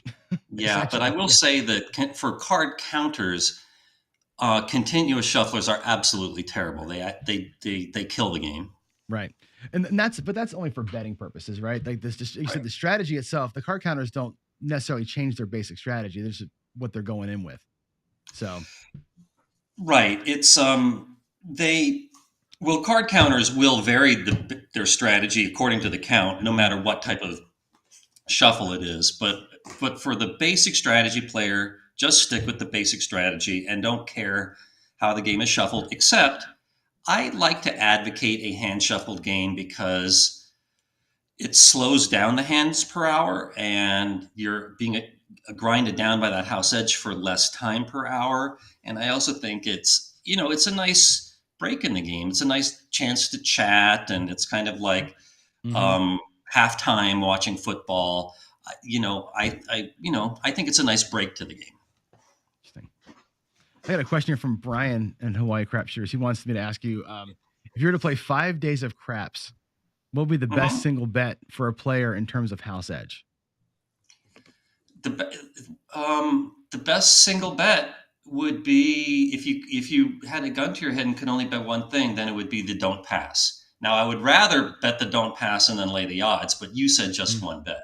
Right. So if you're playing for 5 straight days, you're just going straight up don't. Now, everybody in my chat is loving that. I can tell you that right now. It's funny, the YouTube craps folks, for the most part, are don't players. Yeah, they're right. The odds are better on the don't pass than the pass by 0.01%. It's a small difference, but I think what I like about it is the payout, man. I love the 1-to-1 payout when you have the hammer, which you never get that. I mean, you got to beat the come out, obviously, but once you have it set, that's the best deal in the casino. Right. I mean, it's an extremely small difference. So I am not out there preaching bet the don't, because again, it's so small. And I think a lot of players just find it more fun to bet with the table. You get more of that contact high and feel that energy more. So, however you like to play, whichever side, that's what I would recommend. But for mathematical players who, you got to go with the don't. Right. I was figuring you were going to say that, but that was my next question was, as a mathematical player, what would you do at the casino? And you're more of a don't. Yeah. If I were playing craps, I would most likely be betting the don't. I would make a don't pass bet, lay the odds, and then I would probably make some don't come bets and lay the odds on those too. How many, it doesn't really matter. It might be depending, how, what my mood is, how much do I want to bet right now? And however, I will say that if I am, say, going to a casino with a friend and he likes to bet the pass, I will probably bet that way too, just so that we're not rooting against each other. And, I think it'll be more fun for him if we're both happy at the same time. Sure. Well, that makes total sense. And that's a groove play, right? That's what you do when you're playing with friends. I like that a lot. So you said, if I play craps, that's what I would do. Do you play craps? I really don't play that much. To be perfectly honest with you, I really don't gamble that much anymore. I've been living in Vegas since 2001, and, gambling gets kind of old, and I'm into other hobbies. And, certainly if I see an advantage play out there and it's it's a good one, I'll definitely be all over that. But my name has been passed around town as an advantage player. So I don't, at most places, I don't get the benefit of comps and points and stuff like that. There's things called a DNI list, meaning do not invite. Like, let this guy play, but don't give him any comps, and don't invite him to anything. And without the niceties, it's not worth it to me anymore. Oh, okay. Wow. Next question, and this is from here's from Bruce Stern. There's only one wizard. That guy is amazing. That's a pretty great comment. Thank you for the compliment. Yeah, it's your site is awesome, by the way. I mean, you know this already, but it's such a wealth of information. I reference it constantly. I don't know, I've tried to like understand. I actually put up one of my videos, the calculation for house edge, and I was like, I don't understand how this works. But I looked at it like 6 times, like I think I understand it, and it's fantastic that you break it down the way that you do. We got to talk about dice control, because I know you don't believe that it's possible, but let's talk about it. Because I have one of my good friends, George from CY. He's he calls himself a controlled shooter, or an experienced shooter. He doesn't believe in dice control either, but he practices it for thousands and thousands and thousands of rolls. What are your thoughts on it? Okay, I wouldn't say that I don't believe in it, but I'm extremely skeptical about it. In the many years people have been talking about that, I've yet to see any convincing evidence that anybody can do it. Now, to that, people say, well, the people that really can do it are keeping a low profile, which is entirely possible. But when I look at books and TV shows about people like the Dominator, I say, show me some log files, show me some tax returns, show me anything in writing that shows exactly, how you're doing over the long term. I don't want to just hear a lot of stories about the good days. I want to see some hard evidence. And I have thrown this out there for at least 10 years, and nobody has ever come to me and says, Mike, here's the evidence I can do this. So, and furthermore, it just seems kind of ridiculous to me. I mean, I once, when Stanford Wong and his companion Little Joe were out there claiming they could beat craps, I watched them once over about 50 throws, and those dice were tumbling all over the table. And I've also been out with Bo Parker. And again, to me, it seemed like the dice were just tumbling all over the table. I didn't see anything that looked especially precise. Now, again, I don't claim to have seen everybody. And so I will say that, is it possible there's a small number of people out there who can do this and have a slight advantage? Yes, but I've yet to see the evidence. Okay, so so I have 2 follow-ups there. So the guy I was talking about, George, he wanted me to ask you this, because he's willing to. He has logbooks. I'll give him all that he's logged. Not enough. He admits it. Not enough numbers. He's got in a like handwritten, I think, book, and he's got some spreadsheets, about 30,000 rolls, which probably not enough to make a statistical finding. I don't think it's enough rolls. You would probably agree with that. But he asked me to ask you, what would you want to see? Like what kind of logging should he do and present? Because I think he wants to open up the conversation. And what he says, I take him at his word here, is I can't control the dice. He said, I can control everything until they hit the table. Like how I hold them, how I throw them. When they hit the table, it's in God's hands. He's like, I hope I set them up for success, is the way he describes it. And he says, I have a lot of success. I'm exceeding what you should see probability wise. And he's like, there's things that I feel like I'm doing that are setting them up. But he agrees too, the slow motion is a nightmare, as you have seen too. So. Okay, well, to that, I would start by saying that anyone can claim that they only control the dice until the moment they leave your hands, and then it's up to chance what happens after that. So, so even the best dice influencers, I'm sure, would say that they are not successful 100% of the time. And on Stanford Wong's old site, you heard a lot of people talking about their 7s to rolls ratio. And you would expect in a random game that 1 out of 6 rolls would be a 7. And the dice influencers are trying to avoid that 7, and they would say, well, I've gotten it down to 1 in 6.5 or 6.7 or maybe even 1 in 7. So you saw this statistic a lot. So as to the gentleman with 30,000 rolls, I would say that let's start by showing me how many times in those 30,000, how many times did you roll a 7? That's a great way to get started. I can very easily do a test to show how likely that outcome is. And here's a question for you. With the dice influencers, if it's a come out roll and they've got no old bets on the table, are they trying to roll a 7? Or can you answer that? Everybody's different. George doesn't. I know he does not try to roll the 7s. He looks at the come out roll as a practice roll. The way he describes it is if my mechanics are bad, if I'm not feeling right, I'll use that roll to fix it, because if I roll a 7, it doesn't hurt me. But he uses it as kind of just mechanical practice. So if it happens, it happens. Some people target it. I know he doesn't. Okay. Well, I would say that if the gentleman with the 30,000 rolls, if some of them are come out rolls where he, shall we say, they don't count, then just don't tell me those rolls. And if somebody is trying to roll a 7, that data should not be mixed in with the data where he's not trying to roll a 7. So just make it clear. Here's the data for when I'm trying to roll a 7. Here's the data when I'm not trying to avoid a 7. And here's the data where I don't care. And I'll take it from there. Okay. Do you think it's relevant at all if a person who's setting, let's say, finds themselves with a certain set and a cluster of outcomes? Is there a way to give you data that would provide relevance on that? Or is that really just happenstance in your mind? I will say that I know dice setters will talk a lot about what set they use, like the V set. I don't remember all the other ones.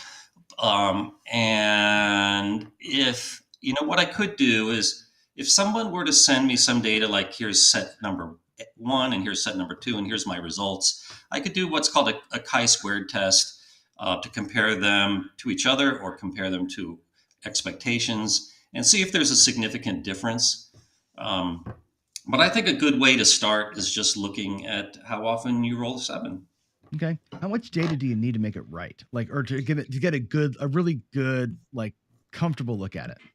Yeah, there's no magic number, but I think I would like to see at least 10,000 rolls. But, I can work with anything, but the degree of confidence is proportional to the square root of the number of rolls. Okay.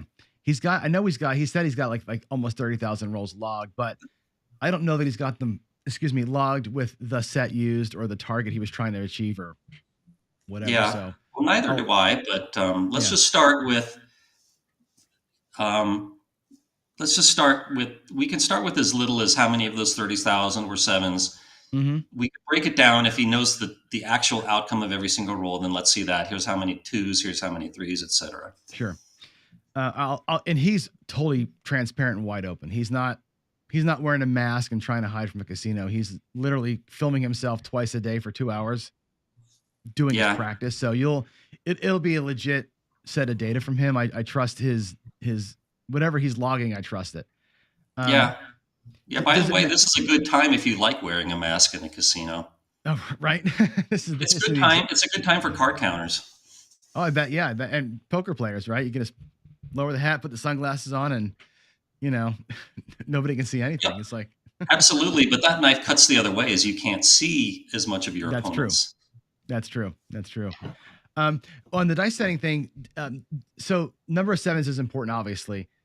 If a person is getting, I don't know how you can say it, demonstrably longer rolls, like if they're averaging, out of 10 shooters, let's say, if 6 of them are going 10 plus and 4 are going, 4 minus, that breaks the expectation of 8.5.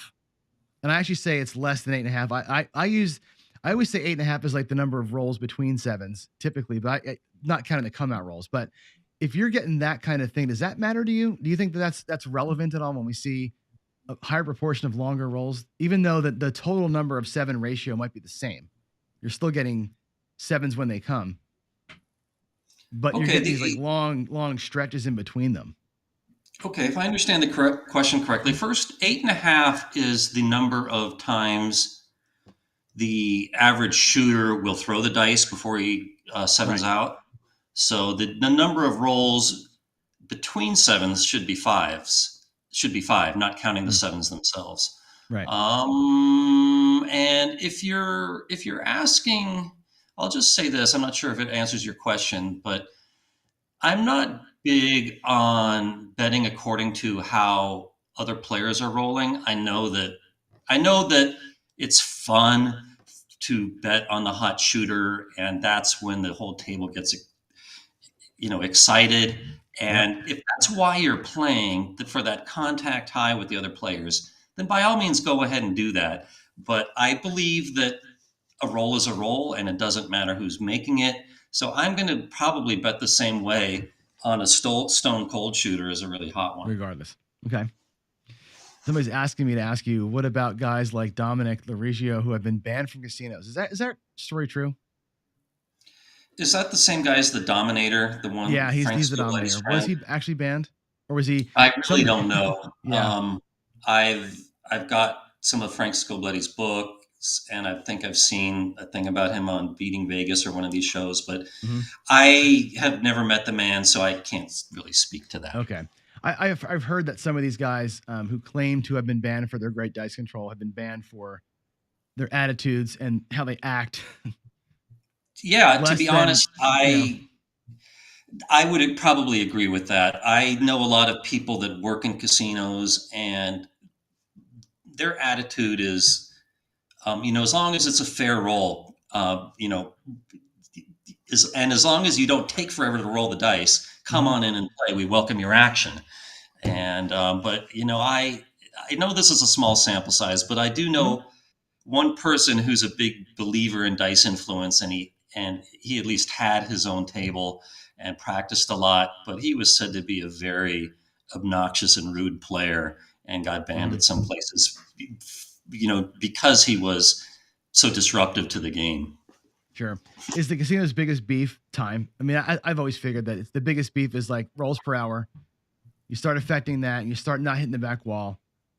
Then they start getting fancy, Yeah, no, I know dice dealers, and they find people that take forever to roll the dice because they're very carefully setting them and gripping them just the right way, and before they throw. They hate that.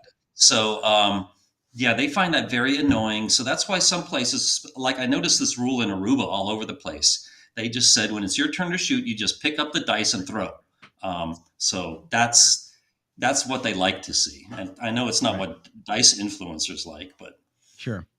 One of the things this is my personal thing, and I'm going to ask you if there's a math way to answer the question. I don't know if there is. So this is I have no idea.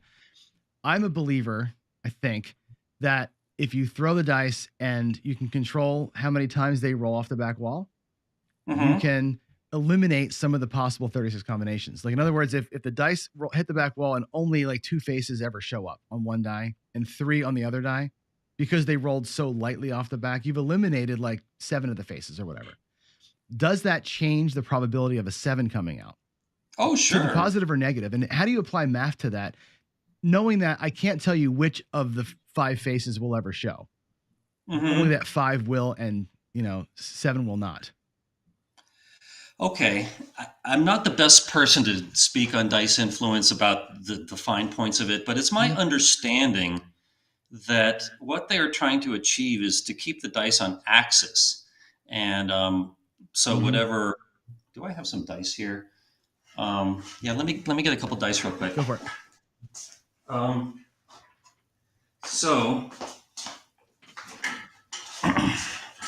Okay, so let's say you're doing this V set. The idea being that when the dice are in the air, and hopefully after they hit, they're going to stay on this axis, and they're not going to land on, the 2 sides. This is supposed to be a 1, by the way. And what's in here? It's like as if these dice are glued together. And if you're successful at doing that, you're not going to see any 1s or 6s. So between the 2, 3, 4, and 5, even if these randomly move apart from each other, you're going to see way less sevens. So that's my understanding of what they believe. Mhm. So if you can keep these on axis, even when they hit the back roll, if this one, shall we say, double pitches, which is I think what they call it, you're Yep. still going to get way less sevens. And I don't, it's possible that I know they try to put backspin on it, and maybe some are successful. Mhm. So that's about as far as I can take that. And again, I want to emphasize that I'm not saying that dice influence is impossible. I just have yet to see anyone make a convincing case Yeah. that they could do it. And I've looked at a lot of slow-mo on this, and the dice are never on axis, right? And what George will tell you, and a lot of folks that I know that practice this stuff, they say it's not on axis when it hits the back wall, it's on axis in the air. And the double pitch happens as they're flying, and the explosions happen as they're flying, not after the hit. And they say, well, if you can keep them kind of cool in the air when they hit, you've given them a good chance. If you have low energy and you're controlling that part, I don't know. Slow motion to me shows me every single face is visible to the top. Like I always say, if a face shows this to the ceiling, it's a possible landing spot. And if all 6 faces on both dice showed to the ceiling at any point in time, you had a chance for a 7 of all the chances for 7s. And I'm hoping that, hey, if I can maybe make them not do that, I can eliminate a couple of them. Right. So, I think that is what dice influencers say. And you said before that we have control up until the time they leave your hands. But I think dice influencers will say, I think I have control all the way to the point where they hit the back end. And then there's some randomness. But if I have low energy, as you put it, then I still can influence the chances enough to have an advantage in the game. And again, I'm just playing the devil's advocate here. Oh, totally. And I think, and honestly, and again, the math on this is interesting, because if you could do it and you could hold the 7 off to 5 out of, instead of 7 out or 6 out of, or, 1 less, how much advantage do you actually get from that? Like you had a chart on your site, I think, that kind of shows you what the expectations would be. And it was interesting, but it wasn't like eye popping. I didn't think that there was that much there's some there, but is it, 100 hours a week worth of practice there? Yeah, I do recall that I wrote about this a long time ago. How far from 1 in 6 do you need to get that ratio? Like, is 1 in 6.5 enough? Is it 6.4? It's somewhere around there. I mean, the house advantage is kind of thin, especially when you put in the odds bets. So you don't need to influence it that much to get the advantage. But off the top of my head, I don't remember. Yeah, and I don't know, when I look at that stuff, I feel like, yeah, you get that little tiny edge, but it's 1 extra roll or 2 extra rolls during a point cycle. Is that enough to make it, I don't know, worth all the time? I guess that's always been my question about it. Like I try it myself, and it's like, are you going to get that much money out of it? Like that, at the end of the day, it runs into how many more bets will you win if you can do it? You know what I mean? And it's like, I don't know if that's actually a thing worth chasing. And that's what I was looking at your chart going, is it a thing worth chasing to reduce the house edge by a little bit, in a monetary standpoint? Yeah, the player would have to ask, why am I doing this? And I think a lot of them are kind of hobbyists that just love craps, and they would probably correctly say that if I'm going to play, I may as well it's better to have an advantage than a house advantage. And maybe, maybe it's not technically worth my time, but I enjoy it. So, I would respect that. Like, I know with card counting, there's a whole bunch of just recreational card counters that may have plenty of money, but still bet red chips. And it's just because they enjoy the challenge of beating the casino. Yep. And they like the game. And it's like, like, let's say we're playing chess. There's no money in it for that unless we're gambling, but you just enjoy the game. And I totally respect the pursuit of being good at something. That's where I land, frankly. I'm pursuing it for fun. I don't know that I can actually make a difference. But to me, it's like if there's a reason to try, why I might as well try. That's kind of how I look at that. So cool. All right, let's Brian. This is a betting question. Actually, Brian, and this goes beyond craps. This would be for, I guess, sports betting as well. What's your opinion on hedging? I'm against hedging, especially in craps, because the hedge bets like the Any7 and the Yo are terrible bets. They carry a house advantage up to 17%. So yeah, absolutely no hedging in craps. In other games, it may not be so bad if the hedge bet doesn't carry such a big house advantage. But in general, I like to say, if you're out there gambling, then just gamble. And I have, a good situation is, let's say somebody makes a 6-leg parlay bet and they're one away from hitting the whole thing. Should they hedge? And let's say they're going up against a 4.5% house advantage. If they hedge, I would ask them, life-changing amounts of money involved here? And they usually say no. I would win $2,000. I would say, no, I would go for the whole thing. I would not hedge and go for it. The only time I would make an exception is if life-changing amounts of money were involved. Like, let's say it was a 12-leg parlay and you're one game away from winning $1 million. That, for most people, that would be a life-changing amounts of money. And I might consider hedging there. So interesting. Yep, okay. That's not as far as I can take that one. No, that's good. That's good. We talk about this a lot on my channel, actually. Like when you're a don't pass player in craps, when do you hedge that flat? I would say never. You say never. Right. You are there in the casino to play. So just play. And like I said, the hedge bets in craps are awful. If it's on the 7 or the 11, any hot bet. And sure. So just play. Interesting. I've always given the advice of, like, not life-changing, but I say if it's going to hurt to lose that bet, like when you get your don't pass bet up to like 100 or 150 or $200, like that's going to really impact my bankroll. There's a decision point where you go, I have to get out of here.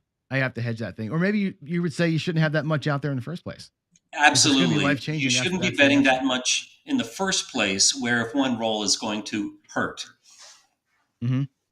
What about these hybrids? A big trend we're seeing in craps is hybrid strategies, where you get, $50 on the don't, and then you bet 44 inside. So you're basically playing both sides, right? And you're hoping that, you can win a little bit and sort of, one bet pays for the other bets, kind of a thing, until at some point you're even.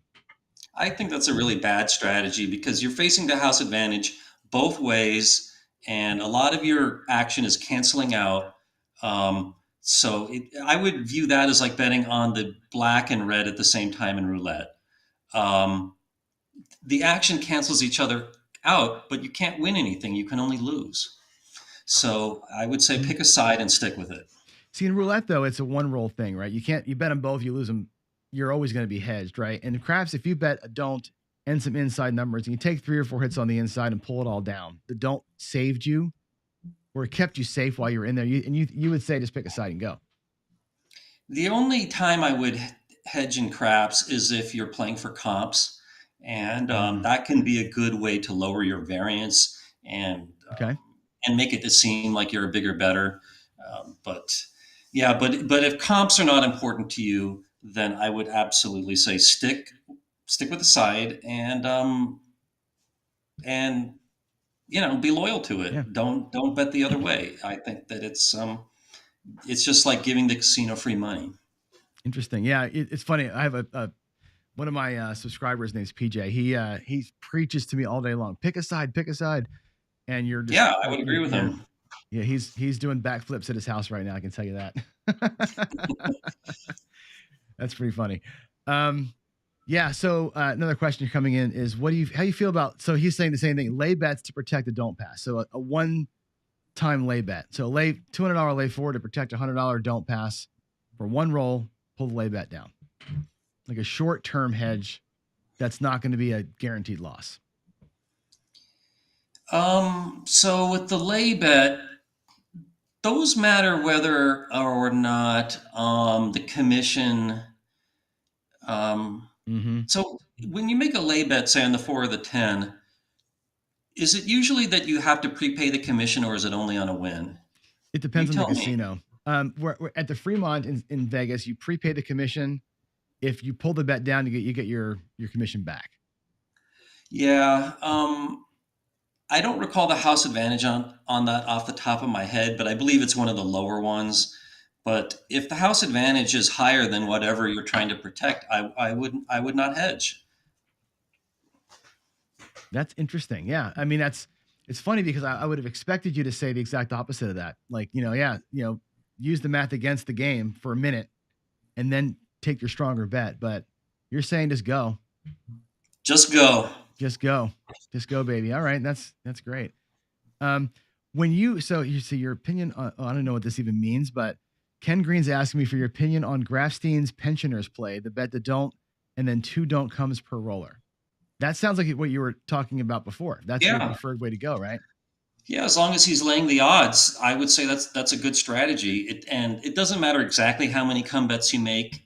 You can fly by the seat of your pants with that one. Mm-hmm. But I'm always preaching just make pass, don't pass, come, don't come, and lay the odds. And however you do that is up to you. There, you can have free will. Okay, we play a strategy a lot where we do a don't pass bet followed by 3 come bets. And you're getting a little bit of action on the 7 for 3 rolls, basically. So the early rolls, you're kind of safe. Then you get three do bets and a little bit of seven love on the don't. How do you think about a strategy like that? Well, I know I said to pick with a side and stick with it, but I'm not going to criticize that strategy because at least you're making good bets. And I will say that that lowers the volatility a lot. So if you don't like volatility, that would be a good thing to do. But I also view it like I gave the comparison before about roulette, that if you have bets that are opposite, that to some degree they cancel each other out, and you're just giving the casino money without even getting any action for it. So why would you do that? But some people want to do that. Depends on the reason for playing. Are you a proponent of come bets versus place bets? Come bets with odds or don't absolutely. Come with odds? Really? I just before this show, I was reviewing my email, and somebody made a big old long argument that place bets are better than the combination of come and laying the odds, and that person is wrong. But I think I'll make an Ask the Wizard question out of it and show why it's wrong. But say the place bets on the 6 and the 8 have a 1.52% house advantage, where if it's a 3, 4, 5 times odds table, then the combination between, say, the pass and the odds has a house advantage of, what is it, like 0.35%? I don't remember off the top of my head. But that's well below the 1.52% with placing the 6 or the 8. So if you take this idea of, and that's a question I've written down here for you, is the house edge betting style like that you're talking about. When everybody says the come bet with odds, pass with odds, don't pass with odds, best house edge. But the likelihood of hitting it twice for the come better, you're fighting pretty hard for that, right? Where a place better says, well, all I have to do is hit it once and I can pull my money back, right? If you say $12.06, take your money and run, versus a come better has to hit it 2 times. How do you come back at, like, what's the counter argument to that? Because I'm sure that the person who emailed you wrote that in there. That's always the argument, right? You got to hit it twice. I'm not real big on people who argue that, I only have to achieve one thing instead of 2 things your way. I'm very mathematical, and no matter what way you play, I can analyze it, and I can show you how much you can expect to lose per roll. And if you're making high house edge bets, you're going to pay for that. And it doesn't matter the reason that you make them or how you combine them together, whatever your strategy is, it all comes down to bet selection.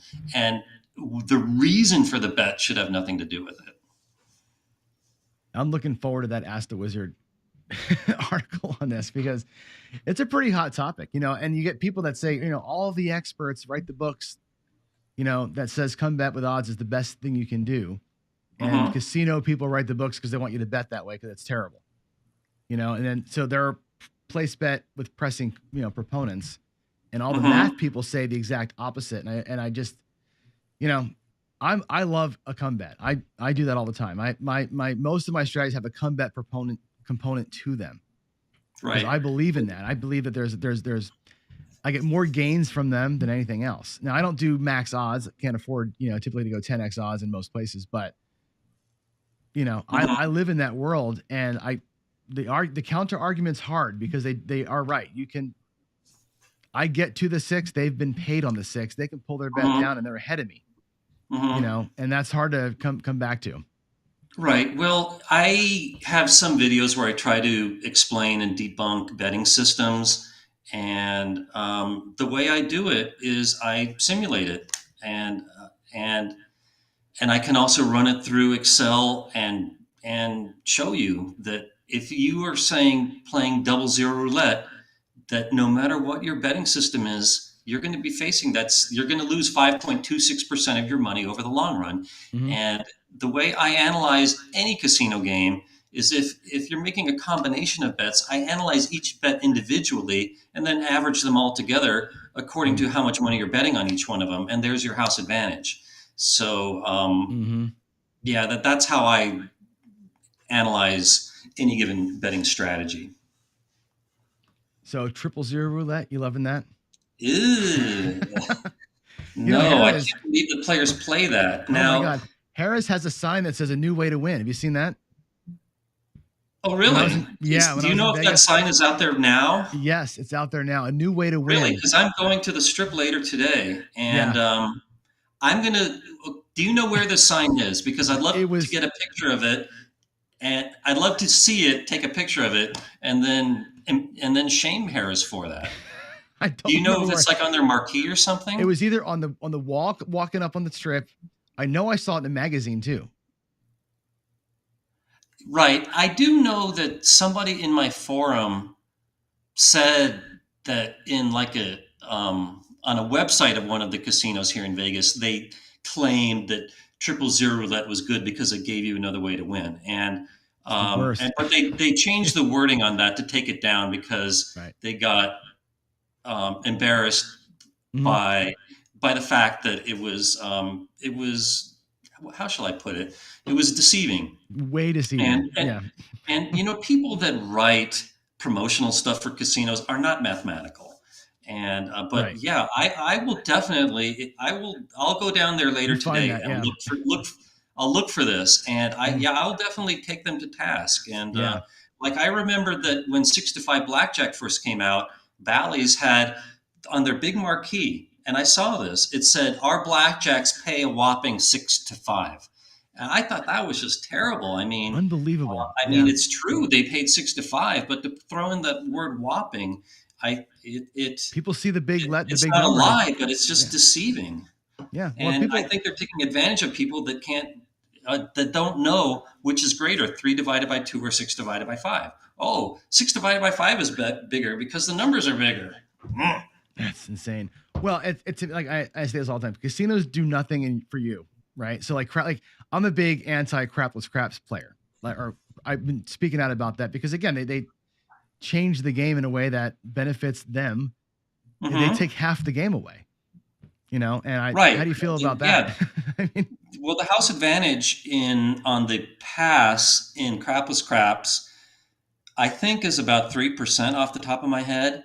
So that's definitely that's twice as bad as the 1.4% in regular craps. So crapless craps is definitely a worse game. So given the choice, I would recommend definitely regular craps. 100%. Well, like I said, there's no don't. Getting a point of a 3 or a point of a 2. Well, you have to do the math, and the math is the math, and it shows the house advantage is definitely about twice that in regular craps. And I don't like trying to explain why in plain simple English. You have to show the numbers. Right. Yeah, and then they'll never obviously do that. So, Hmm. cool. All right. Well, that's where we're about out of time. Oh, wow. What thoughts do you have? Final thoughts. We're talking to a bunch of craps nerds over here, so Well, let me say thank you very much for having me. mhm. I have said everything that I wanted to convey to you about playing a mathematical game and sticking to the low house edge bets. It doesn't matter the reason why you're making a bet. Just make the best bets. It's all about bet selection. I've conveyed my skepticism about dice control. So you've Mhm. really given me a chance to get everything I wanted to say off my chest. And That's great. I can't think of anything else to add, to be honest with you. All right. Well, it was awesome to talk to you. I'm like honored that you gave us time at all. 7 in the morning, even like more amazing. That's you're a star. Well, you're very welcome. Thanks for having me. It was no sacrifice in terms of the hour. I tend to get up early anyway. Well, you added a ton to the conversation here for sure. I mean, it's just and a air of legitimacy to everything, right? That's the thing is like you come at it from a whole different perspective than us. Just hey, let's try this thing out. It's like, I love the fact based basis. So awesome. And people Yeah, are just thanks again for running. having me. Oh, of course. And People thank you for are all the in the chat. compliments. People in the chat are just praising you right now. It's great to have you. It's been an honor to talk to you. All right. Thanks, everyone, for watching. Appreciate your comments and enjoy the rest of your Craps Marathon. Will do. Thank you so much, Michael. Okay. Bye-bye. Bye. Yeah. All right, folks. Back to just me. Yeah, that was fantastic, man. That was awesome. I think we could probably talk to Michael for 3 hours if we needed to. He probably wouldn't want us to do that, but there's so much more to talk through. Great stuff there. So I want to run through the board real quick and take our commercial break, and then I'm going to go help George get fantasy craps set up so we can watch 10 people play craps together. So let me go ahead and run to the board and show you where we are on the donations front. Let's see where we are. We'll go to the donations page first. Fundraiser page was at 939 before. Day shift has brought it over 1,000 thanks to Toothpick Ted. Awesome. Look at us go, right? This is great. 18 people just donated. We're crushing it right now, right? 1025. It's awesome. Big things to come, right? We've got a hell of an awesome lineup coming. We got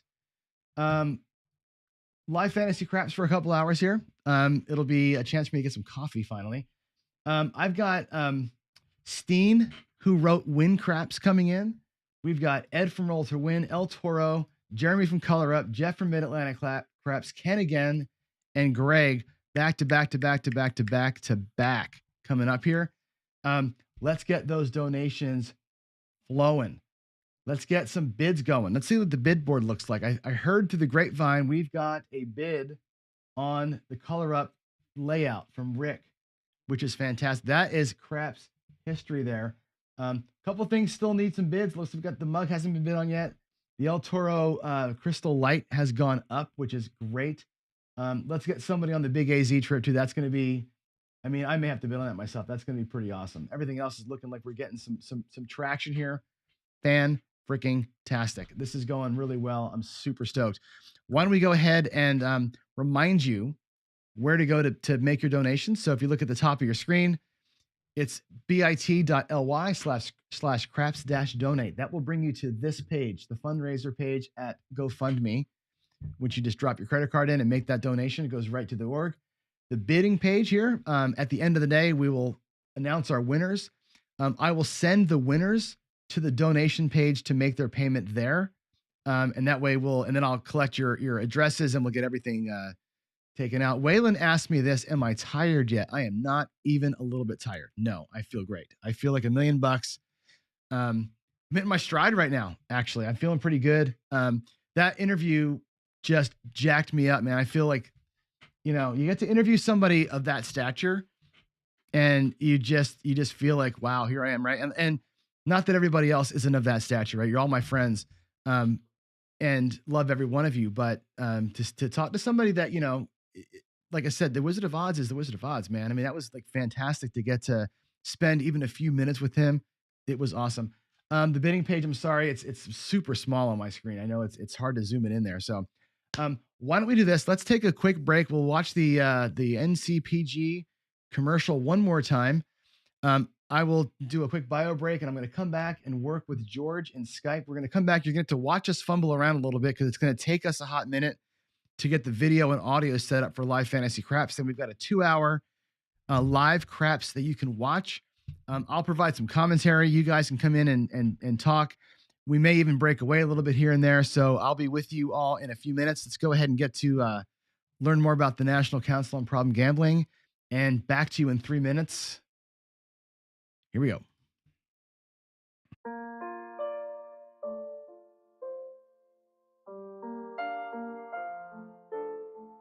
Our National Problem Gambling Helpline is like a 911 service. Anytime, anywhere in the U.S., you can call, text, or chat for help in your area.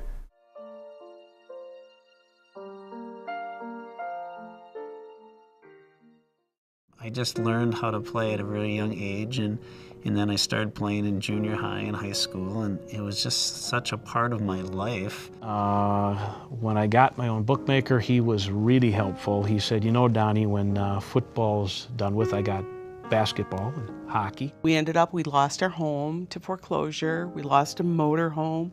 We lost a car. This was all our daughter's senior year of high school.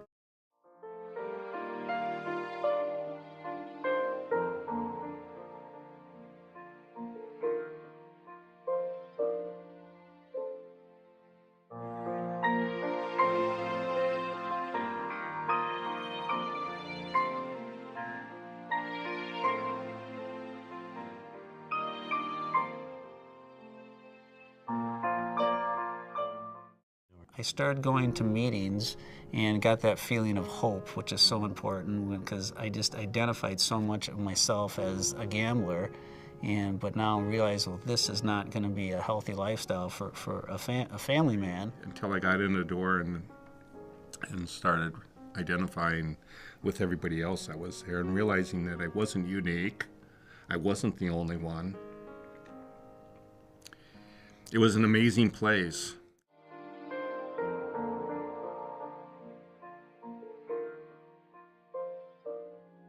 Life in recovery, is a way to experience the world. My marriage to Diane is selflessly giving, not selfishly taking. And that is awesome. You have a choice to be brand new today. You can start your day over whenever you want. You're brand spanking new. It doesn't make any difference what you said or what you did in the past. The only thing that counts is today. In fact, the only thing that counts is this moment. Please consider making your tax-deductible gift of $25 or more today. Just visit ncpgambling.org to give help and hope this holiday season. No gift is too small, and every gift helps. Thank you.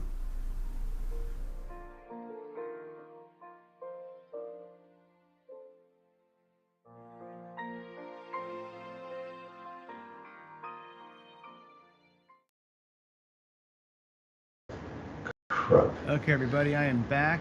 There's some background noise here for a minute. I can't really turn that speaker off, but there we go. We'll mute that for a minute. All right, so we've got the Fantasy Craps folks in Skype. I'm going to go ahead and share my screen, which will bring them into the fold here, and we'll get playing here. So give me a second to pull them in, and we'll start talking through that. Give me 1 minute here to bring that screen up for you all. Here we go.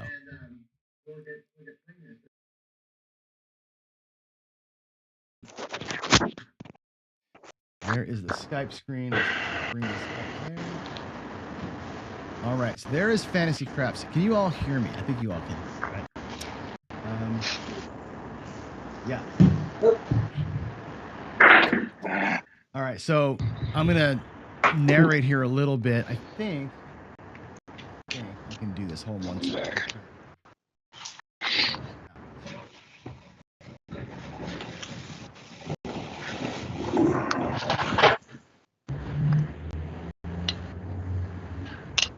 He's not selected as NDI source. Yep. Okay. We're good. So I'm just for the guys in Skype. I'm not sure if you can hear me or not. Let me do this. Give me a second here, folks. I'm gonna just change the window size here. All right, so I'm gonna mute thinking this. best way to do this is to actually go to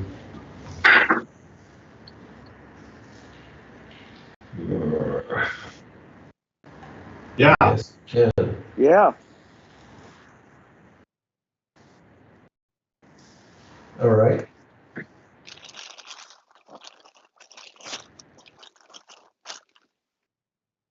Okay.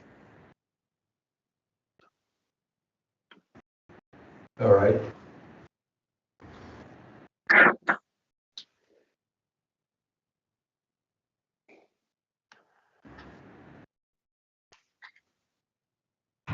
All right.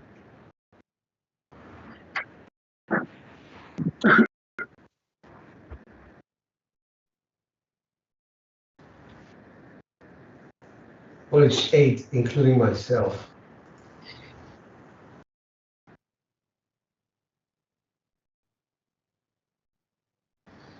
All right. So,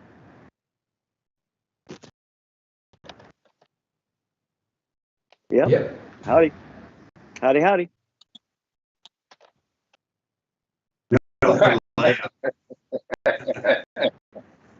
That's right. Uh-huh.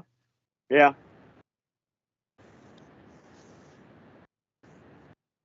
Yep.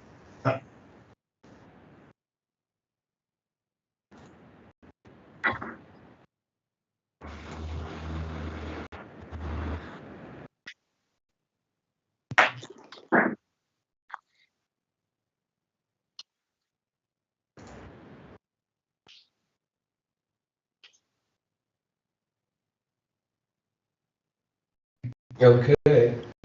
All right. So I think the way, sure, the way that we are is basically Craps goes first, then Matt's like Mark, roll between third, Jeff from Mid-Atlantic, Craps goes fourth, then we've got Jim, and then we've got others, and on the next page we've got Burdock 301 and myself, and that's how we're going to do it. We have a $1,000 buy-in, $10 table, and we decided on the pledging rules a couple of minutes ago, actually. The pledging rules are quite simple. What we're going to do is every player that gets a 7, whether it's a come out 7 or a 7 out, will contribute $1. Every 4 rolls that the shooter shoots, he contributes $1. And at the end of these 2 hours, we're going to put bankrolls together and make a contribution of 1% based on the final bankrolls. What we're hoping is that this is going to be sufficient amount of money to help the cause that you have started, and I hope that's good.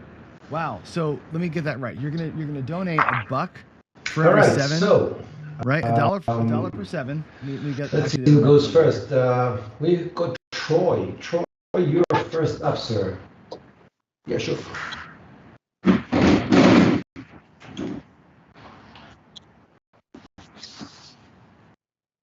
Yeah, 1%. 1%. Yeah.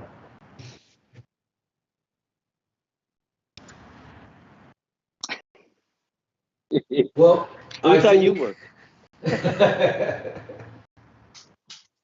Yeah. Well, yeah, let's give him a break. So I think Troy has taken over the idea of keeping some score, and because we have a tracker of our rolls, it should be easier. Hey, Born to Roll, good to see you, man. I'm sorry. Okay, that's probably my mic being turned up.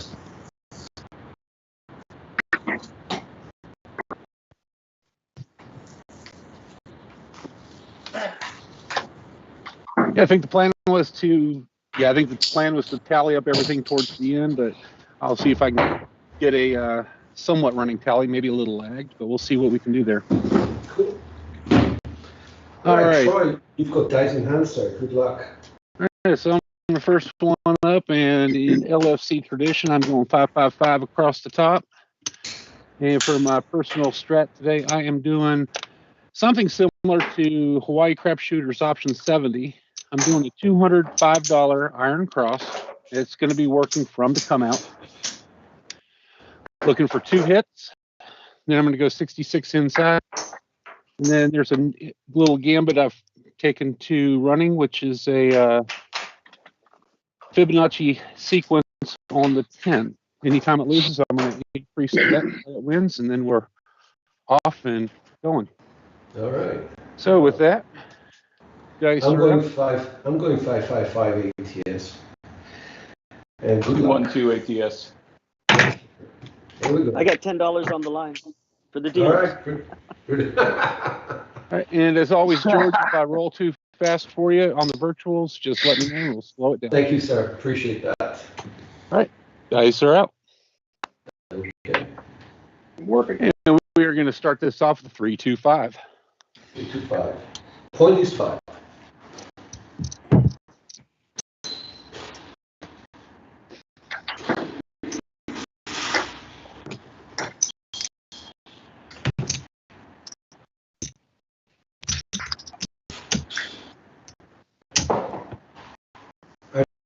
Banda to confirm that the 5 has come through on the virtuals. Thank you. Go ahead. All right, dice out. And we got a 246.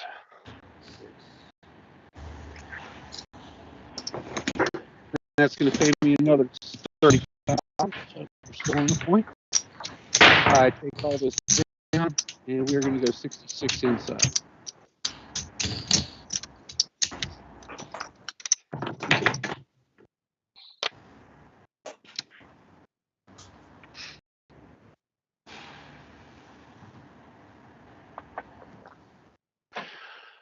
All right, dice out.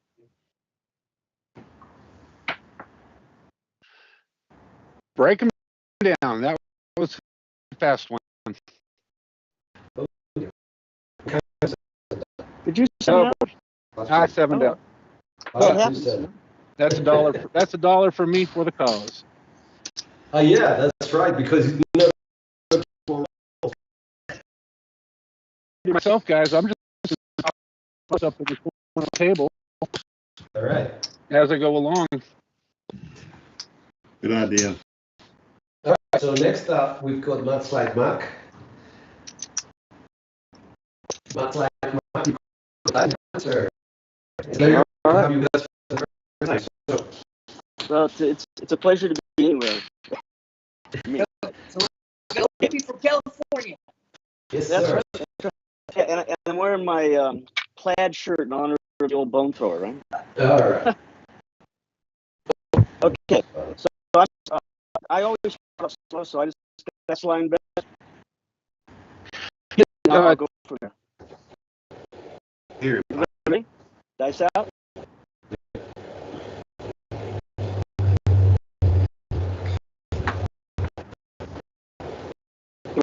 Yeah, easy. 10. All right. My next strategy is I'd take a 0.7 out hedge on just a come bet. That's it. I'm doing a just a simple hard way. 4-2-4-2.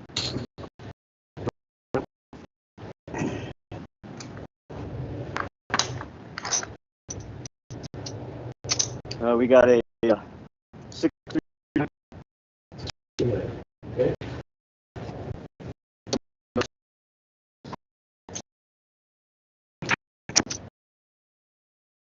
Odds.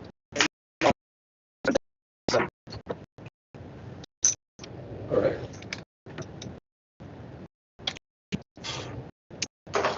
I'm so sorry about that. Okay.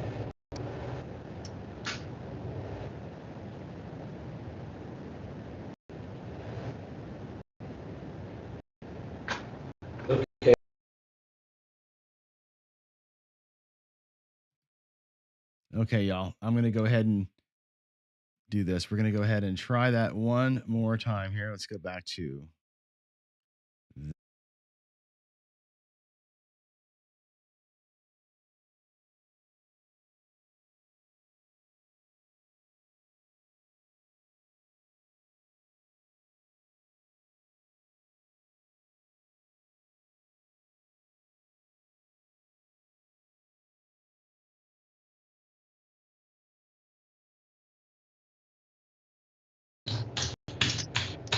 All right, so cool.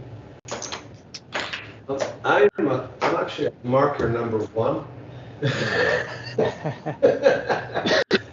So we go over to roll to win dice. I'm gonna go 10, 10, 10. All right, cool. I'm gonna go 10, 5, 10. And the 18. Yes.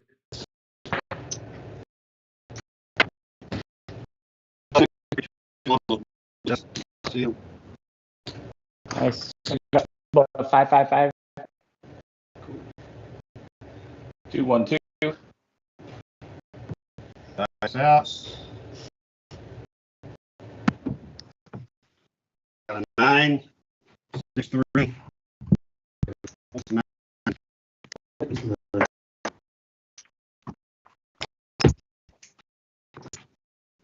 All right, I'll go for 9.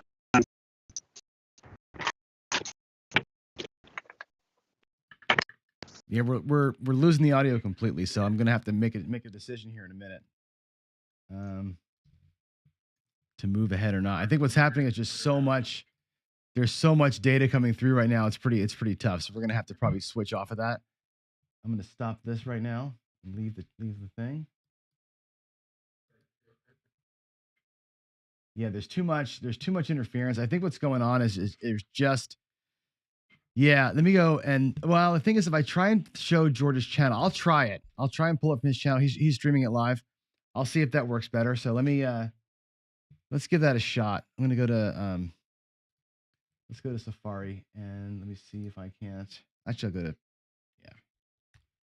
Let's see, YouTube.com. Let's go here.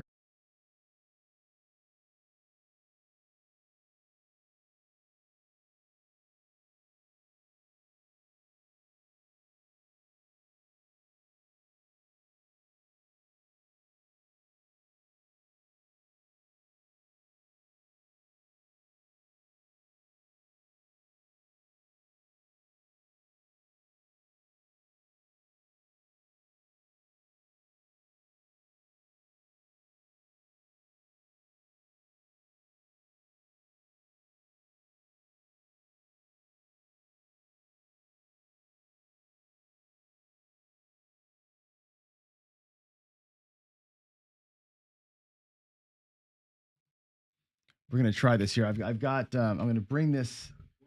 There we go. I'm going to bring that in. We'll see if we can see that a little bit better. I'm going to change the view here. Let's do this. There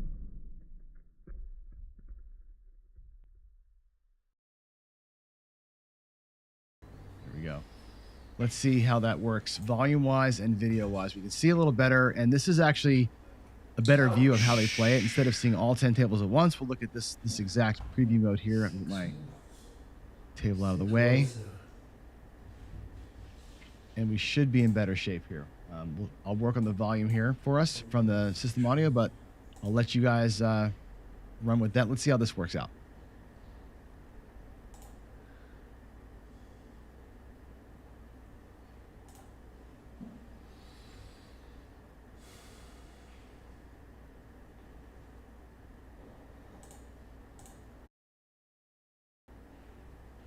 All right, just give me 1 second, guys.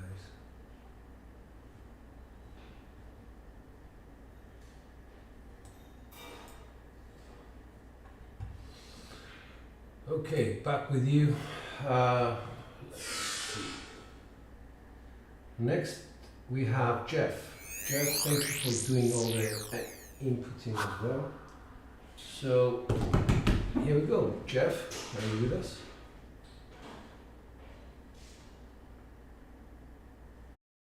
Is Jeff with us? I think I must have lost quite a few people here.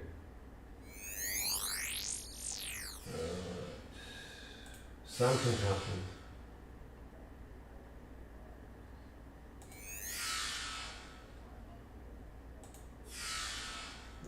Okay, I lost a couple of people from the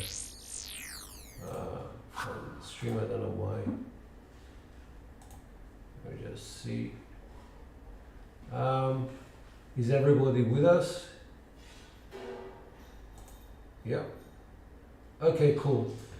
Jeff, go for it.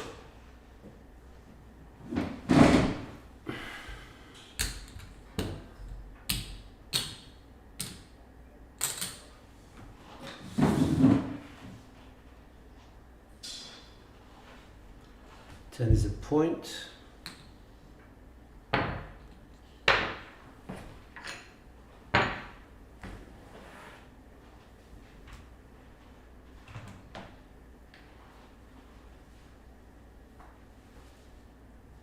Could you update the KPI? Okay. All right. Cool.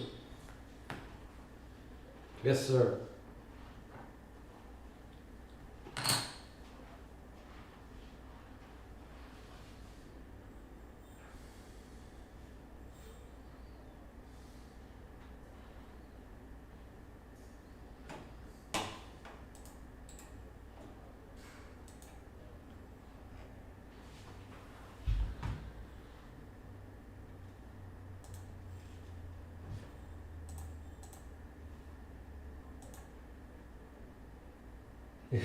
Yeah. For some reason, Jeff's NVI stuck.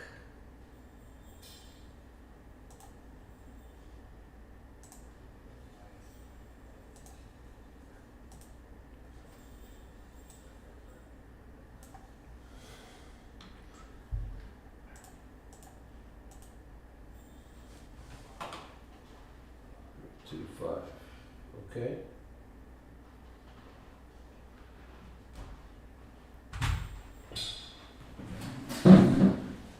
Yeah, they're working through getting some of the audio and people hooked up. There's 10 people playing at once right now, so they're definitely having some audio issues. We'll get it worked out.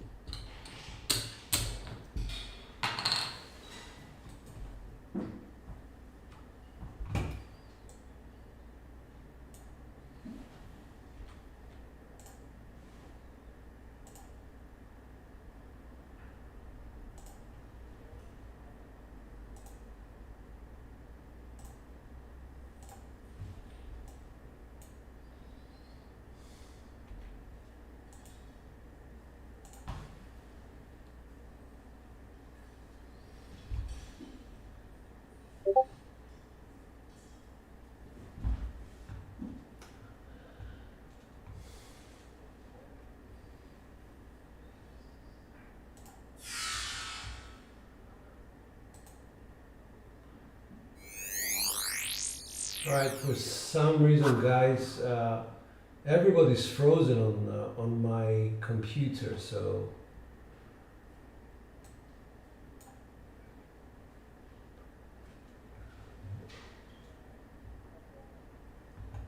yeah, I know. I'm talking about OBS. Something happened with OBS, so no, it's my OBS. It's just frozen for some reason. All right, I don't know what to do in this case. Hmm.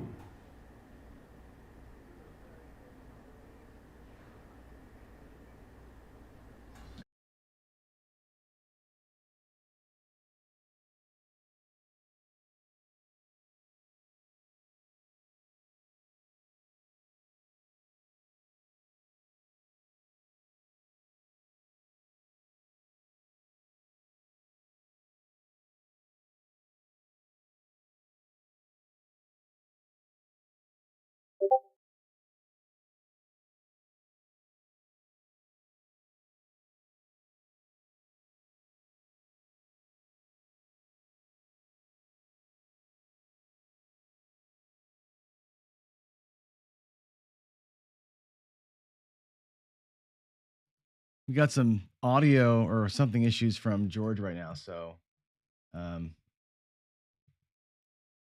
let's see if we can't get this resolved. If not, we'll have to switch gears and hit it from a different angle here. So let me try and reload. I wonder if he stopped the stream. I can't really tell what's going on. Let's see.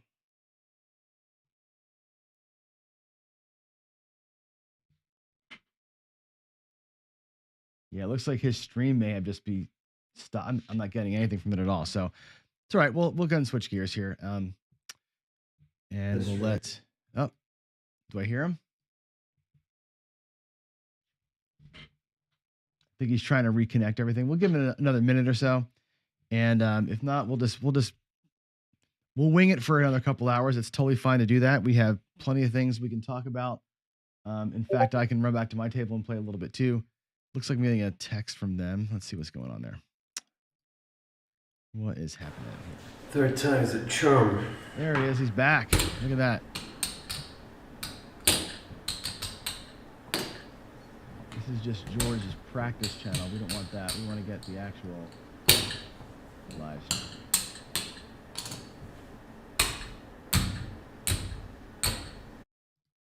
Let's go to George. Not streaming right now, so let's see here.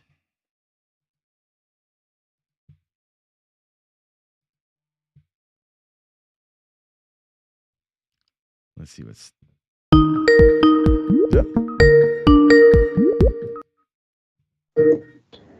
Hey guys, can you all hear me? So the problem we have here is when I'm in this view, the audio is really choppy.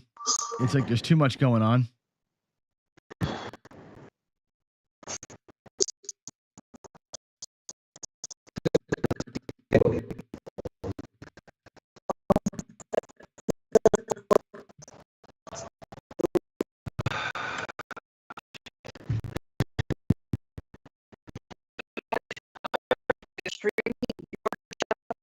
We have people on yours.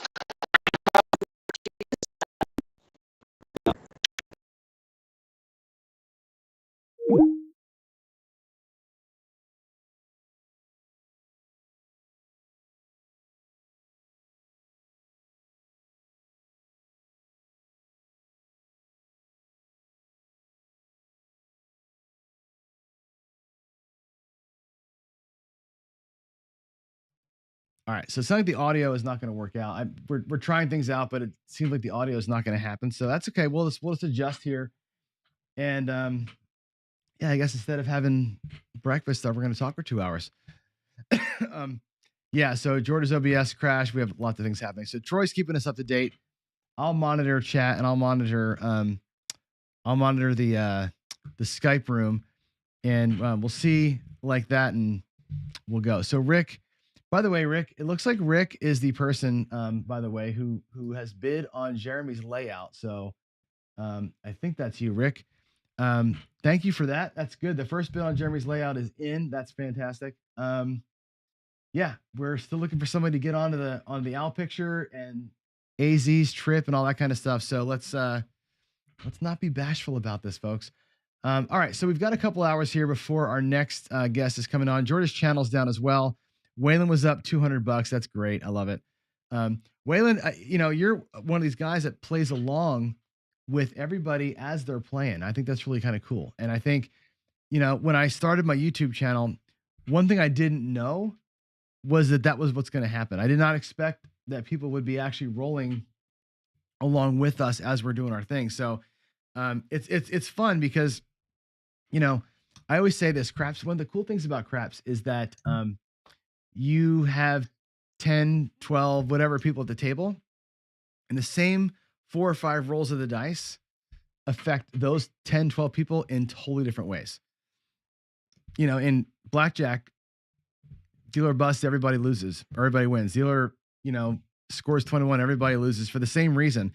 In Craps, it's so different, man. We have like this, 11 different ways to kind of play the same thing.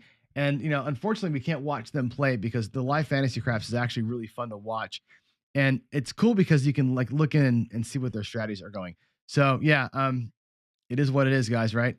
Yeah, this is why Crapsy is good because the Zoom feature is integrated and runs on a server. Crapsy does come from a server. Have you tried, Vince, the live version of it? I haven't tried the tournament version of it yet, but that would have been a good go to try something like this. But guys want to roll and they want to show their tables, and that's part of the fun of the live fantasy craps is exactly that. But I feel like because we're streaming across multiple systems today, it's probably more than the network can handle. I think that's what we're seeing when you get the choppy audio like that. It is what it is. So um, we'll deal with that. Ed is saying that George is trying to get it reloaded. I'm just going to wait around until you guys have another shot at it, and I'll for sure just go ahead and launch it back up again once you all are ready to give it shot number 2. But in the meantime, let's open up for whatever questions you want or thoughts you have, or stories and that kind of thing. So Vince is saying yes. Vince has tried Crapsy in tournament mode, which is cool. I think it's a neat one thing that George always talks about with the fantasy craps thing is he's written an app that's designed to let people have a virtual table. I think Crapsy solves that problem. Crapsy definitely solves the idea of being able to practice and play without having to invest in a whole table. If you don't need to roll your dice, then Crapsy is a perfect alternative to that. And to some extent, I think, and later we're going to talk to Steen from WinCraps. WinCraps also a great alternative. However, WinCraps requires a Windows machine to run, so it can't run on the internet, in the browser, on the phone, or on my Mac. So there's limitations to what it can do and what it does. And I think Crapsy attempts to solve some of that and make it more of a wide open and global thing, which is pretty cool. So Old School Craps, it is great to see El Toro Dice Club out. Isn't that awesome that he's here tonight? I think it's really cool. Oh, look at this. We got Square Pear's daughter here too. This is great. Square Pear's daughter's in the house. That's awesome. That's great. And a lot of people are excited to see you in a little bit. Stent Placer. I guess, does your handle mean that you're a heart surgeon or something like that? That's interesting. That's a great studio name there. So yeah, we're waiting for them to restart the fantasy craft stuff. We'll see what happens. So what questions or thoughts do you guys have? Actually, Vince has been working with Crapsy for a couple of weeks reporting bugs. Vince has been crushing that. I mean, if you watch Vince's channel, it's Crapsy almost every day, which is really pretty cool. So yeah. Let's see what else. Zaf has a question of left field. I don't mind left field questions. We have an interesting break in the action, so fire away, man. Just keeping an eye on the chat over here to see if something else rolls out for us here.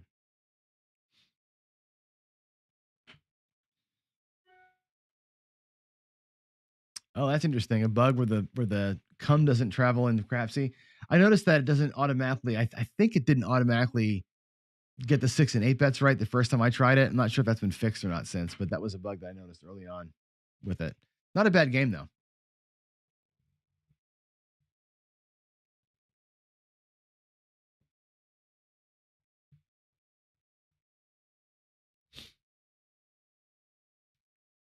They're still working on the fantasy craps, it seems like. I'm going to run back over to George's channel and just see if they've gotten the stream going. Not yet. Yeah, right.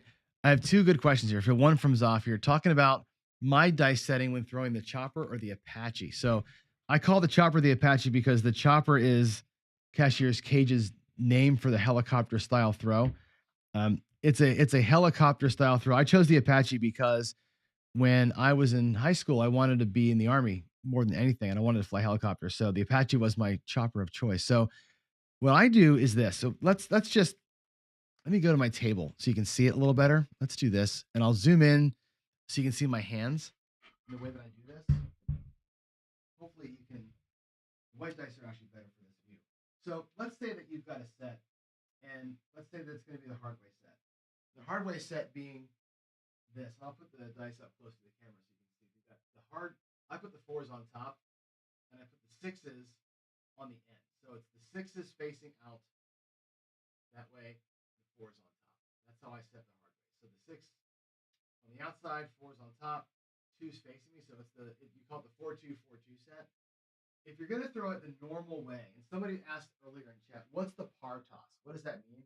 The par toss is simply grabbing the dice like this, and you're going to throw them backhand. You're going to come back here and release them in that fashion. That's the par style toss. It's a backspin throw. You're going to have the dice spinning backwards into the belt and then into the wall.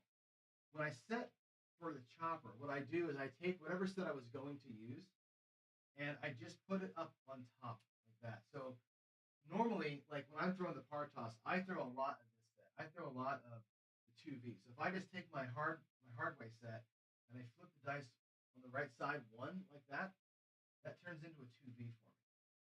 I throw this all the time. That's a good way to target the outsides, the 4, 5, and the 9 and the 10. I use the set quite a bit. Matter of fact, the day that I threw the 27 rolls without hitting the 6 or the 8, I generally speaking just grab the dice this way and I throw it like that. If I'm doing this chopper style, I will just put that 6 on top. So for me, setting this is very simple, right? When I get the dice back from the dealer, I'm just looking for a 4 and a 6 and I stack them up. I can get them set pretty quick. And then when I release them, what I do is I grab them on the points. So I'll show you how that looks. I grab them. You can see this. I grab on the points like that. And when I throw them, it's a straight back, straight through. And I flick my fingers. And you're pointing when you're done. You're like, boom. And I point my finger right where the dice are going, just like you do with most any activity when you're trying to aim something.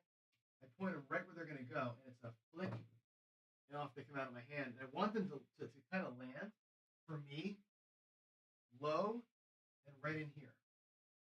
I know that Cage throws them a little lower, and he lands them back here and lets them kind of run into the wall. What I have found with myself is a lower toss, right about in here in this area. I can get them to hit the lower points and pretty much die.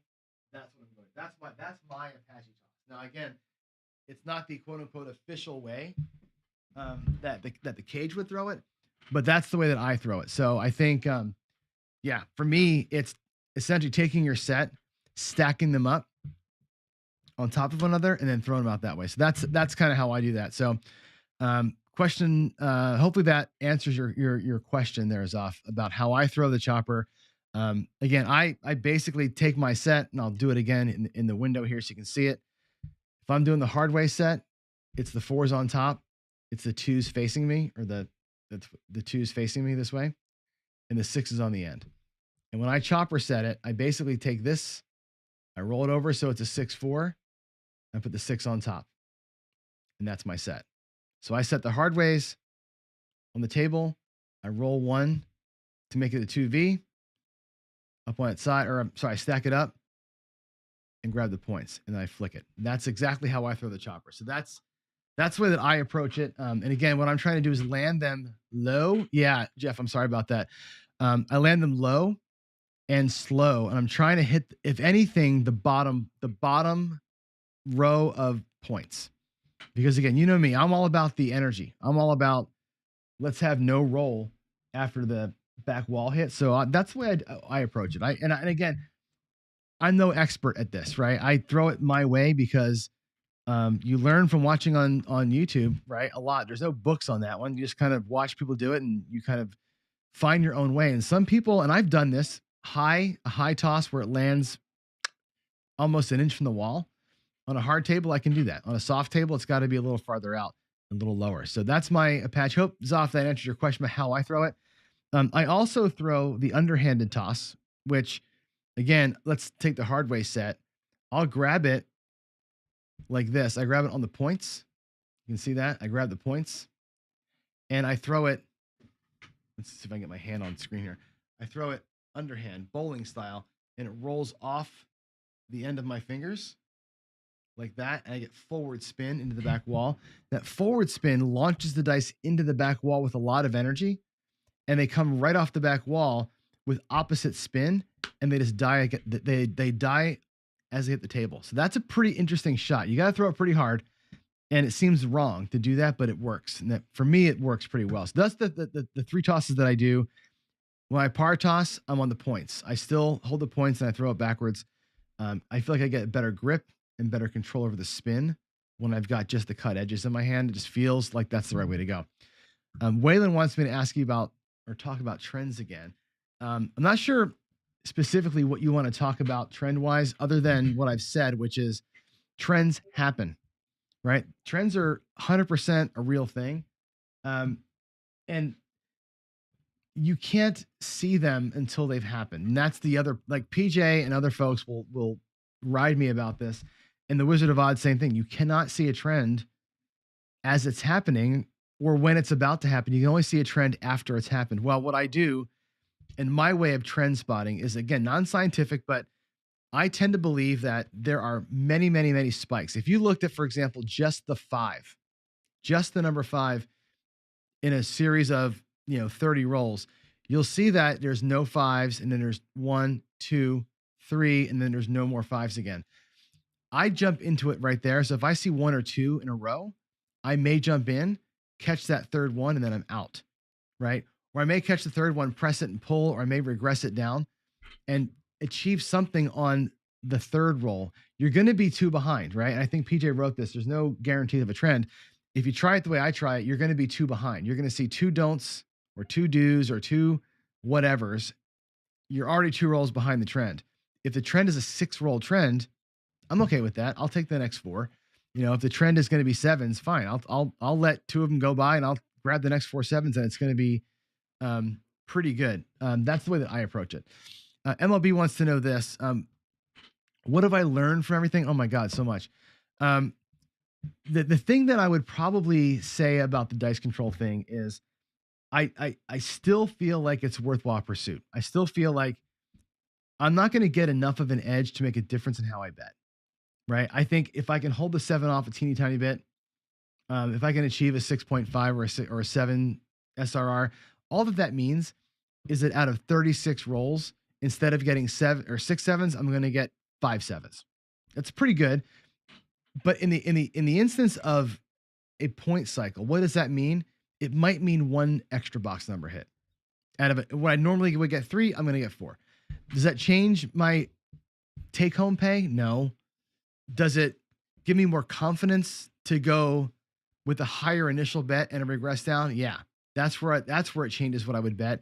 It gives me confidence to know that, that first one's probably not going to be a 7. I'm okay with the regression strategy that starts out a little higher.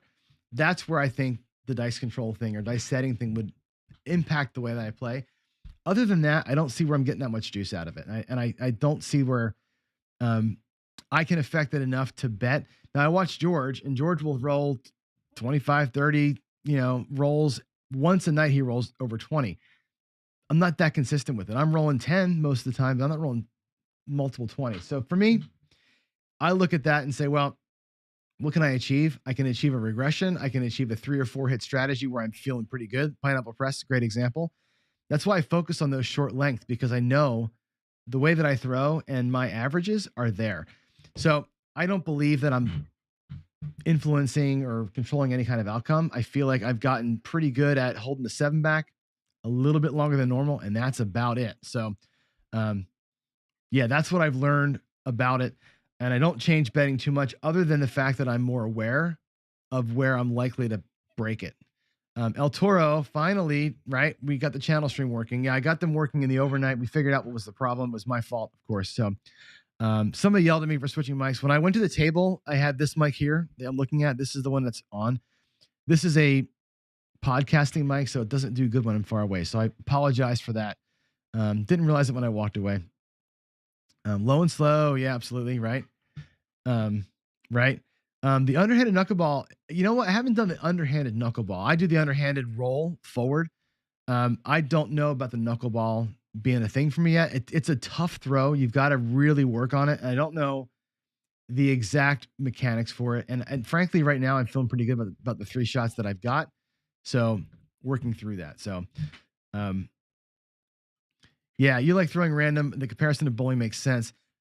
It's just, you're right. The table surfaces are a freaking nightmare. You look at the bouncy, the hard, the cork, the new things, the neoprene. It's really, really hard to dial it in. And like I said in my last dice control video, you can't dial it in for free, right? you get to go to the table, buy in for $1,000 and try and throw and see if you can figure it out, you got to pay money to practice it. It's hard to do that. So for me, least possible resistance that I can control on every single table is energy. I can throw them soft. I can throw them low. I can target parts of the back wall, and that's the best I feel like I can do. So that's where I've learned. That's where I'm coming to, especially after talking to the folks tonight, for sure. So that's a big deal. I'm seeing like the LFC has started and it's frozen, and I'm going to just go take a quick look at George's channel and see if it's streaming again. I don't see it streaming. It is streaming. We're going to give it a shot here in a minute. Let me go through the chat first. I'll make sure that we're good. Yep. I'm saying that everybody has their own style and that should be allowed over time. That's what everybody's been saying, right? Jacob said it. The Wizard said it. Have your own style, play your way. And don't be bashful about it. Like if your style is 160 across with no protection, cool. If your style is 160 across with a $100 don't, Wizard of Oz says that's not a great play. But if it makes you feel better to save part of those bets up top with a don't pass hedge, more power to you. I think you've got to bet it your own way for sure.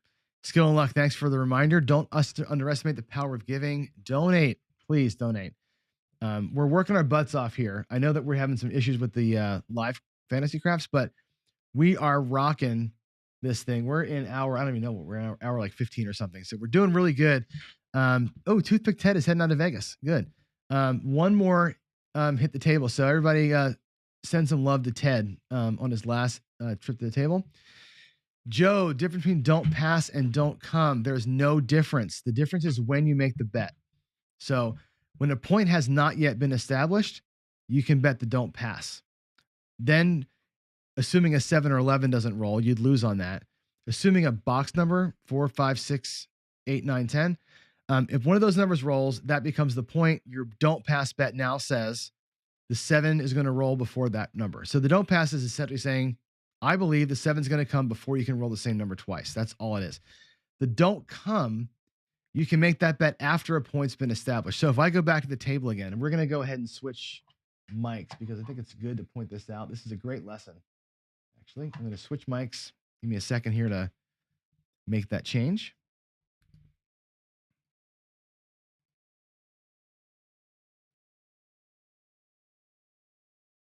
External. Okay, check. So we should be on the right microphone now. So if I go to the table now, you'll hear me. And I'll switch over and get the mic in here.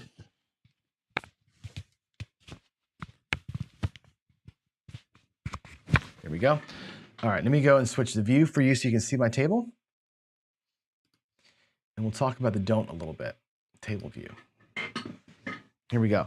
So let's roll out. And let's say we've got, I'll put 4 bets out here. Let's say that we've got a pass on the don't pass, and your puck's off, right? So there's no point established yet. When we roll a number, whatever it happens to be, it's going to be, well, a 7, good example, you'd lose this bet on a 7. Another 7, lose another one. There's a 9. So the point becomes a 9. Now what you're saying is, I believe you're going to roll a 7 before you roll a 9. So the don't pass has that danger zone where the come out roll, the 7, you'd actually lose that. We would have lost 2 of those $25 bets there. Once you're here, though, now that there's a point going, the don't come is now the next thing you can do if you want to stay dark. Now you roll the dice, and the next roll of the dice, it's a 6. This bet goes, and we say it goes behind the number in these boxes up top. That now is a bet that says, I think the 7 is going to come before that number. The good news about this way of betting is that unlike a place bet, let's just say we had bets on the 5, 9, 4, and 10. When you bet like this, the 7 can roll and take all of your money, which really kind of sucks when that happens. With the don't pass and a don't come like this, one roll cannot take all of your money. One roll can take this one, another roll on a 6, you lose that, but you can't lose both bets in one roll, which is the idea. So the don't come with the don't pass together is pretty powerful. If you put another one in here, and again, Big AZ did this today, when you're rolling multiples of these in, this goes to the 5. Now I've got, if the 7 rolls, I win here, here, and here. The worst thing that can happen is they roll another 5 or a 6, and I lose one of these bets, but not all of those bets. So the don't come and the don't pass are the exact same bet. It's just a matter of when you make the bet. Don't comes can be made once the puck is on, and they will travel behind the number. We say it goes behind it, and that's what that means. So that's a really powerful betting system for sure. So they're saying LFC is back up. We're going to go ahead and run. Give this a shot. Let's see if we're getting a better feed here, and we'll try and get them. Whoa, Nelly.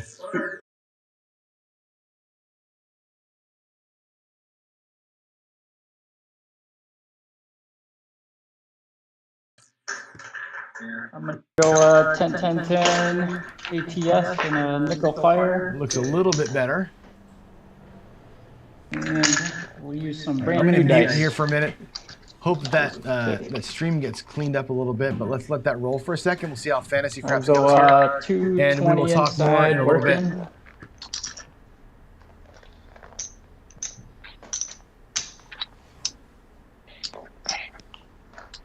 And all the hard ways working. All right. Go an iron cross on your bird dog. I'm using a 1-4-2-4 set. All right, dice out. Okay, I'm on coming out. All right, we got a fever 5, 415. That audio is so much better now. So good. We can let these Rolled guys listen in. 415. And if you want to play at home with them. They're going to be rolling and talking, and you can look at the roll tracker as well and see how the totals are going. So that's good. Remember, every 7 that you see, every red 7 is worth $1. So root them on. Yes.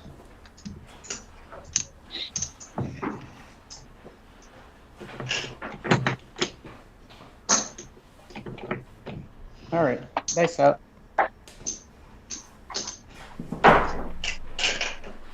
All right, the 358. 358.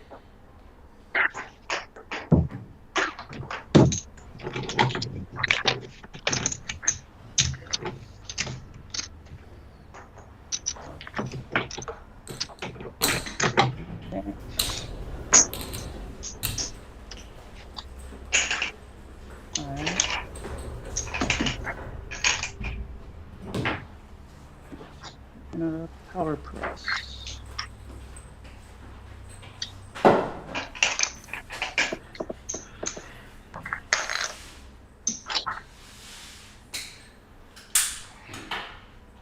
All right, face out.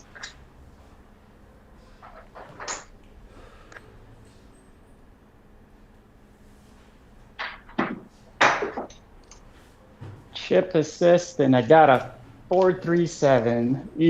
Ran into the landmine. Ouch.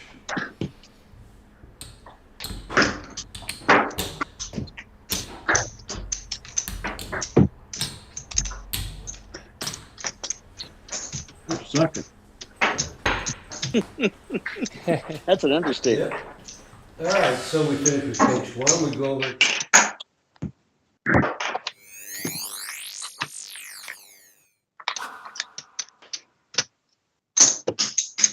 Yep. Bird dog looks frozen. Yeah, his screen's been frozen for a while. He's not doing much because it's the landing zone, but let me just see how I can do anything.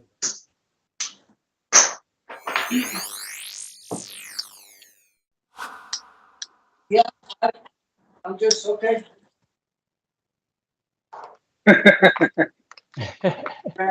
Okay, hold on. How's this? Oh Yeah, man. I'm going to be using some freshly cut, nice and sharp. Oh, I tried that too. Didn't work out. All right, guys. Maybe we ought to Let's see start if using this old twister's going to dice. work today. And All right, let's get a roll. For my new favorite spot, stick right 2. Okay. All right, guys. Hey, 516 is the point. 5-1. Nice. I got a 555 TS.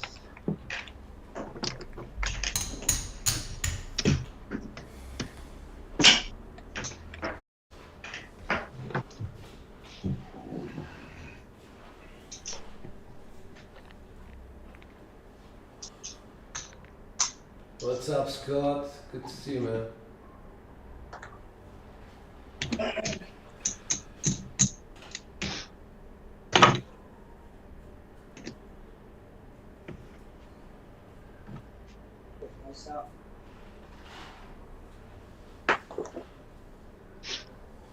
Okay, 459. 5-9. Very nice.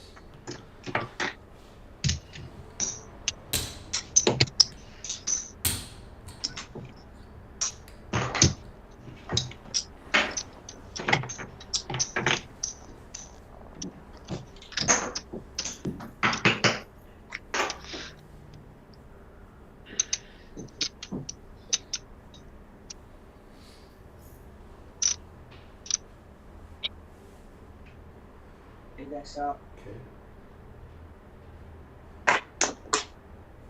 Oh, 617. Oh man. Oh, 6-1 and done.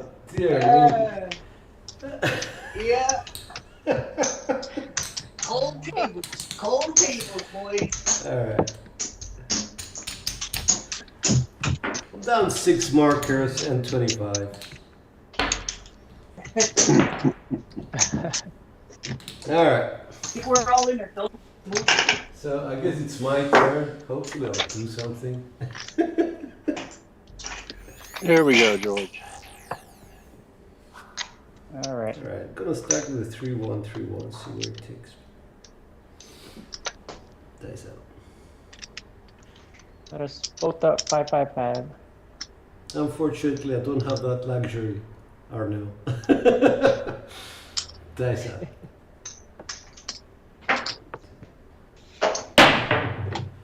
Six, 3, 9. That's my point. Big number.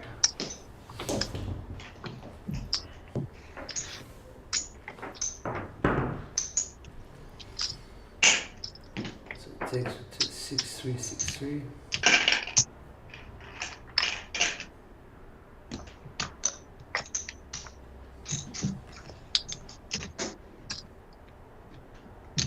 Dice out.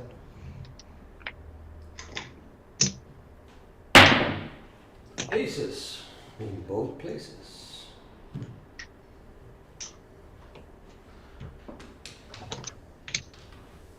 Nice. That one. Ace 4, Ace 4.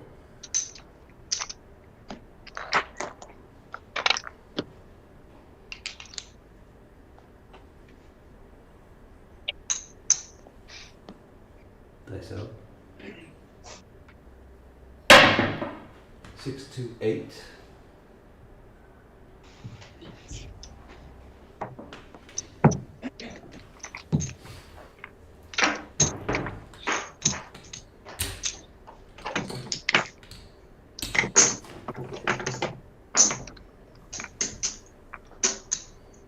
Six, 2, 6, 2.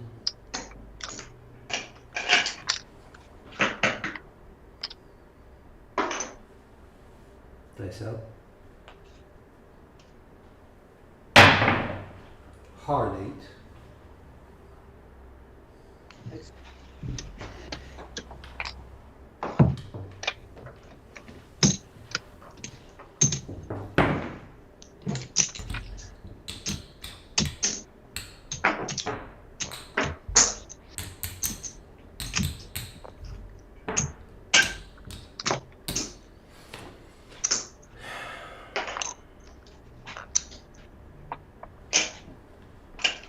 Four, 2, 4, 2.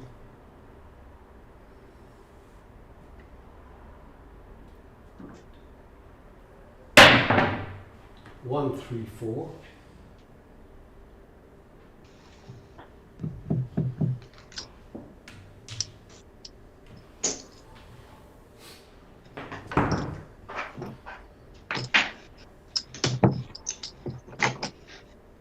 1313. Bringing us back, George.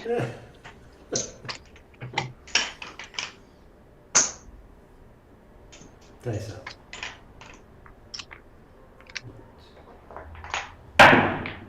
4, 6, 10. Nice.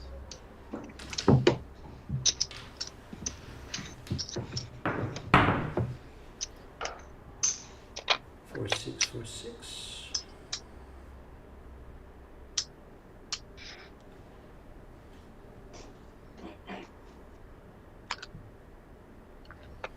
Dice out.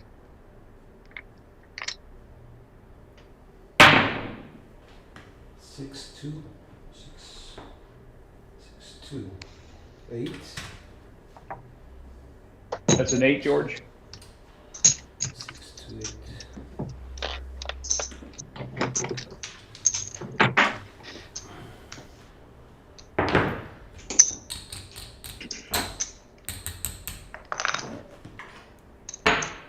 $1,050.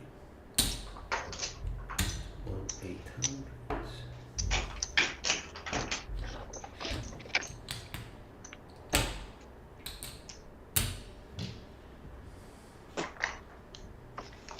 Six, 2, 6, 2.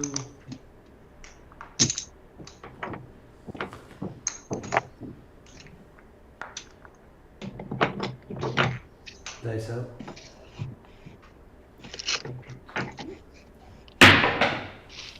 Sorry guys, 6, 1. Oh, regress just in time. With a 5, 2.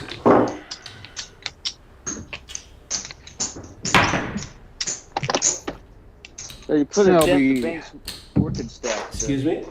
$3 for the cause, George. All right. What was the stats? Somebody said something about the stats. I said you made a dent in the working stack. The working stacks. Yeah.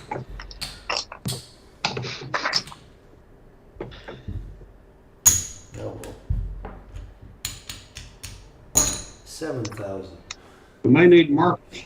Oh, now you're getting markers? All right, we're back to Troy. Troy, you have dice in hand. All right. Good luck, man. Get all this set up again. And once again, I am running a $205 Iron Cross. And in LFC tradition, go ahead and do the 555 on the ATS. And my Fibonacci 10 is sitting at $20 right now. And that is a buy. Everything's always working. Oh, and I'll forget the pass line. No pass line, no dice.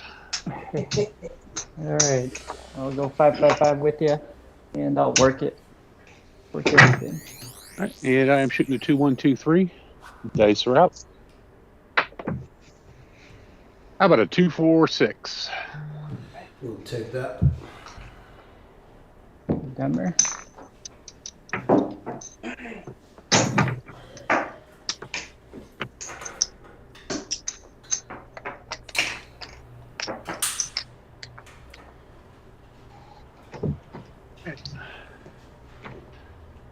Dice are out. Oh, waiting on Arnell. There you go. Yeah, you're good. Oh my God, there's my namesake. 0.7 out. Ouch. Ow. Ouch is right. Oh my God. All right, so we go over to Matt Slide Mac. Mac, you have dice in hand. All right.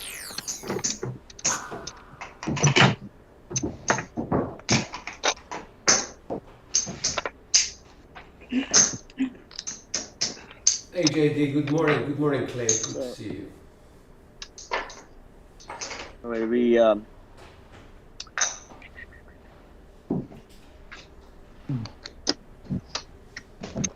I'm using the modified 2V set here.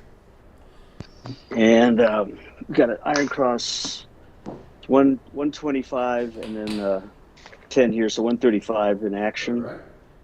And we're working coming out. Okay. All right, I'm working too. All right.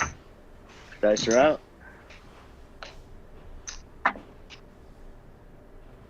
We got a 3-1-4, easy 4. 4. 4 is the point. 4 I didn't like.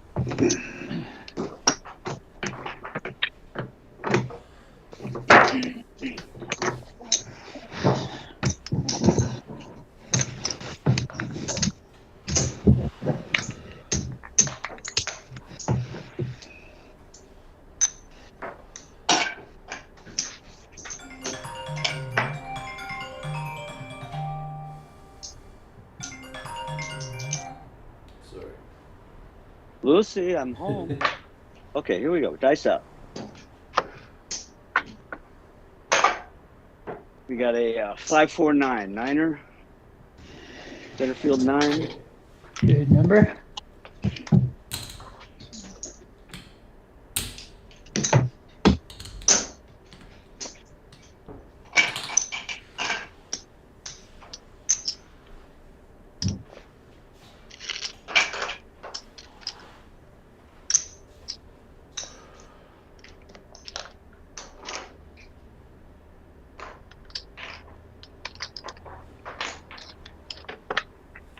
Okay.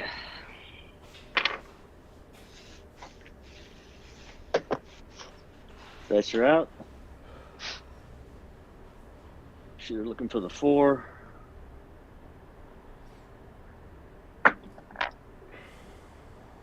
Got the 6-2-8.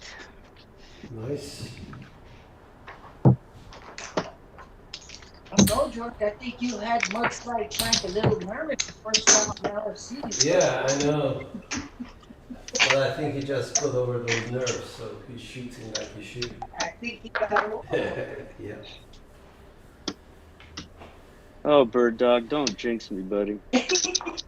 Whatever. Okay. Whatever the outcome. Dice out. Same shooter's looking for the 4. We got a 4-2-6, 6 easy. Nice.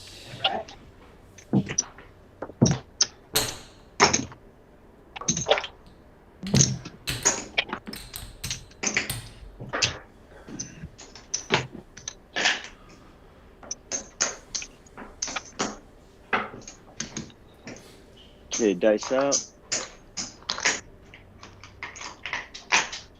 Looking for the 4. Whoa, whoa, whoa, whoa. Boxcar. Midnight. Oh. Okay.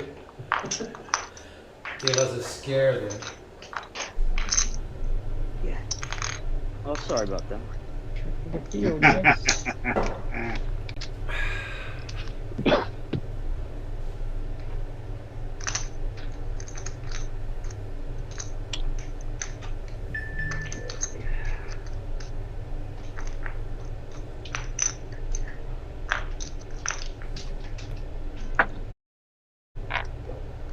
Oh, there it is. The devil. Hmm. Ace caught a 6. Damn. Not too bad. All right. So we go over to Ed. Roll to win. Ed, you got dice in hand, sir. All right. 1 sec. I'm gonna go quarters up top. 25, 25, 25. Nice. I got us up 5, 5, 5 on the 5. fast line. I'm gonna work the 5 and 9 for 100 each.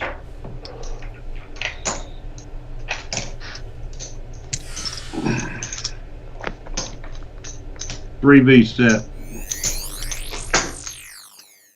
All right, I'm working. I'm working.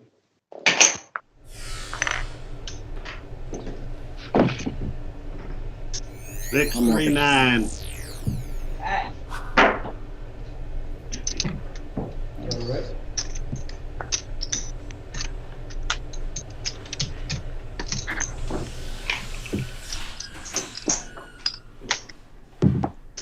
All right.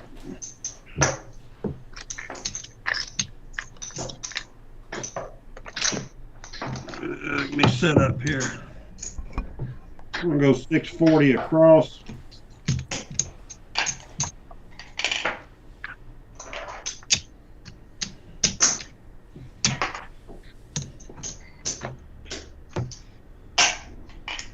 We gotta get something going. Slam right. Yes, sir. Hey, Waylon, good to see you, man.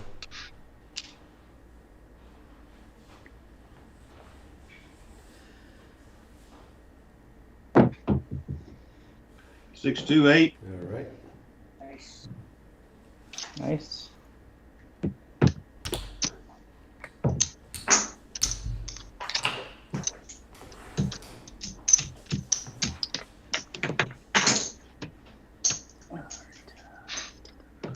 Nice, they're out.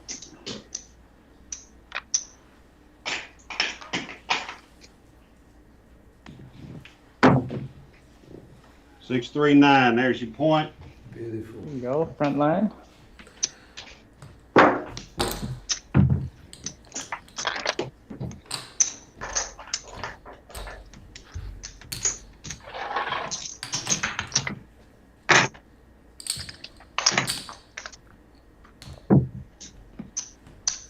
Coming out. I'm all working. Working. Working. Everybody's working. Getting out of this hole.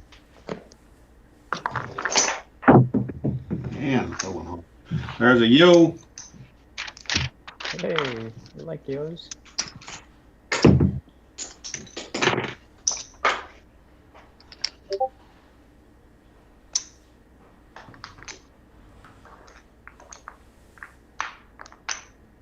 Nice out.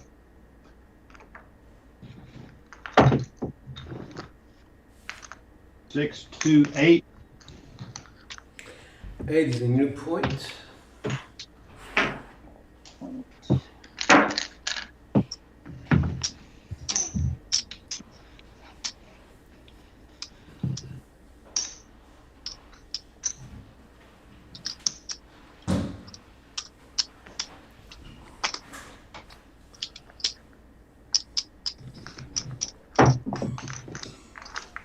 $549. Nice.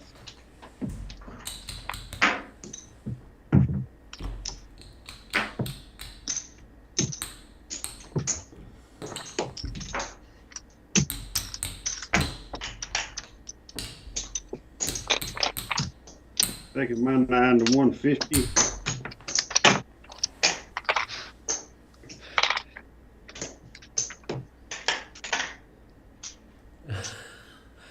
What's up, Steven? Good to see you, man.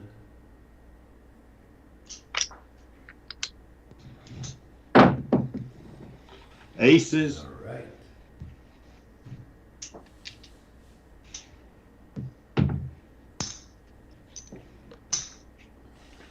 We know where we're at on the all small. That's all right.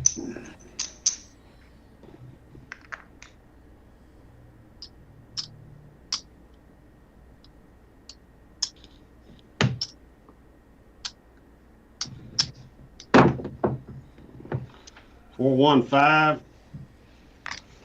Yeah.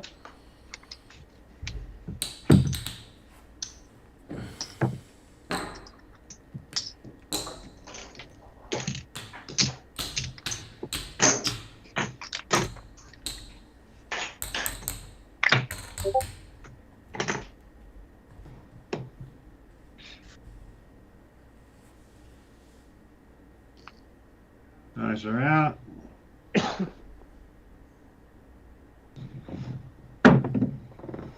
Hard 6.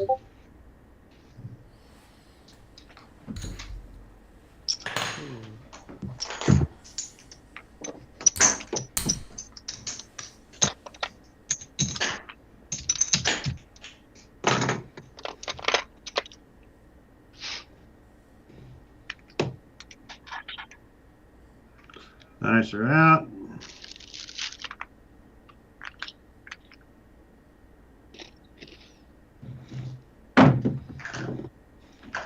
Hard 8. Oh, there's your point. There you go, front line.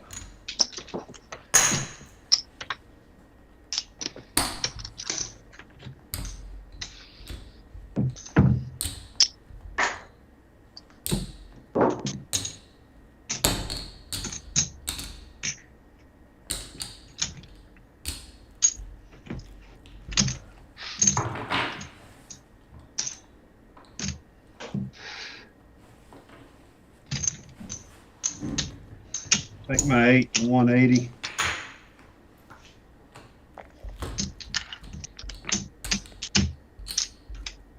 All right, I'm working on you.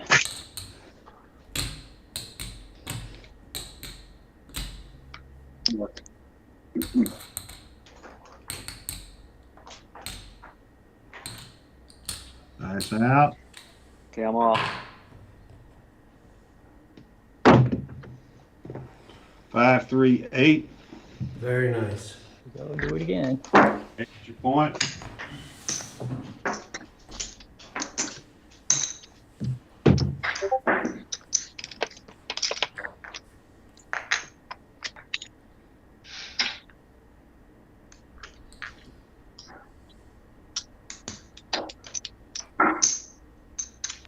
Nice out.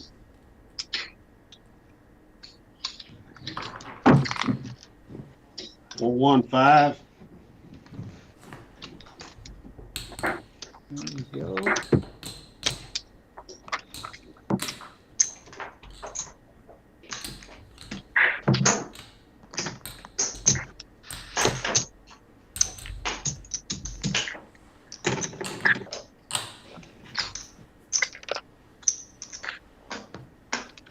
Dice are out.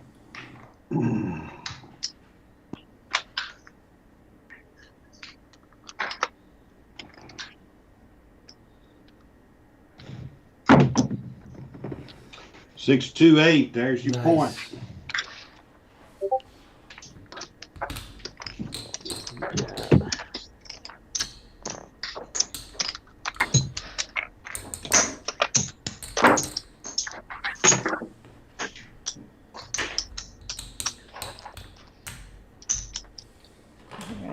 I'm going to work the 6 and 8.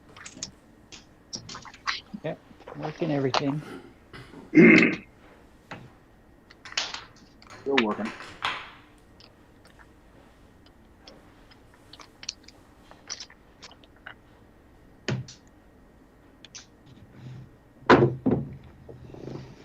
Ace, deuce. There you go.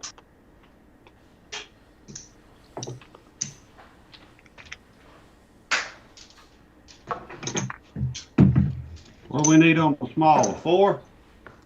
Looks like the 4. Yes, sir.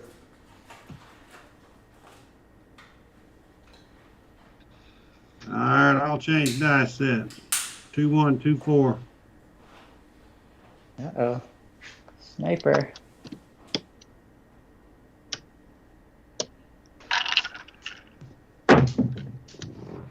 Six, 2, 8. Nice. Nice. Back on the 8.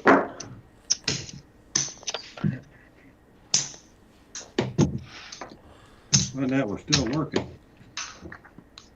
I think everyone was working. I'm gonna lay the 4. Oh yeah, $100 lay Not on the floor. much. Win Just 50 50. either way. I'm going to 8 on the 4, or going to 420 on the 8. Only because at the casinos I would lay it.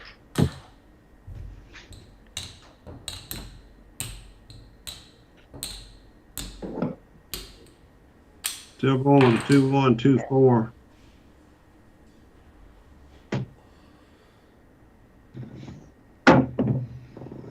Hard 10. There you go. Out the other side. 55. Nice. 14. We'll make the 10 to 250.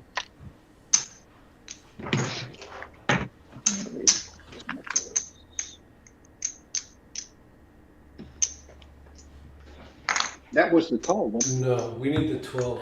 No, he needs midnight. 4 and midnight. 2, 1, 2, 4 still.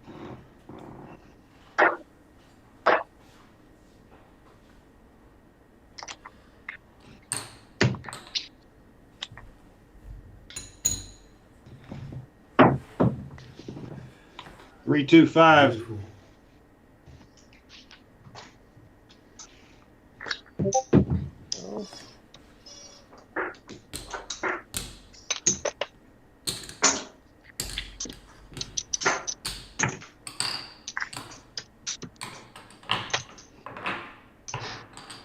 Take the 5 to 250.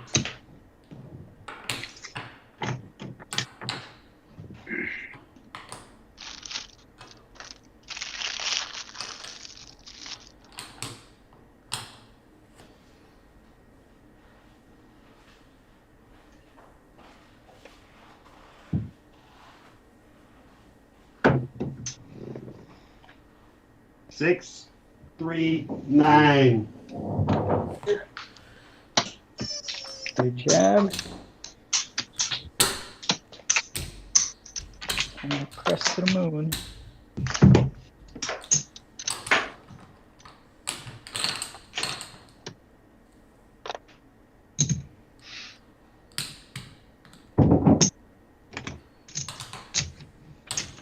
Take the 9 to 250.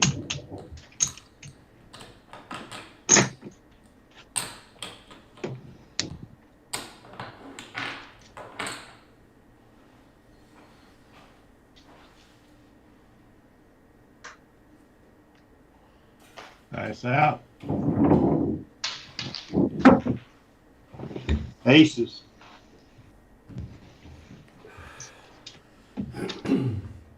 Yeah. The repeater wins on that.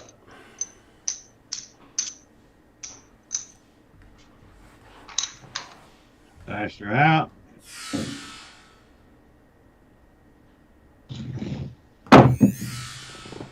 Six, 2, 8. There's your point. Nice.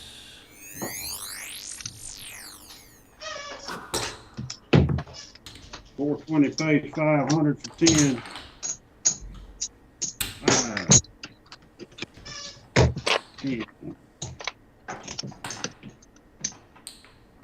Front line again. Nice.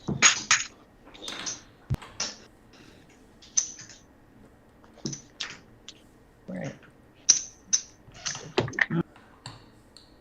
All right, we need to snipe at 4. 2, 3, 2, 1.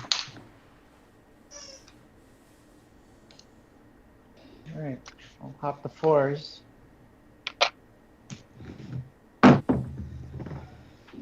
3, 2, 5. That's the point. Nice. New number.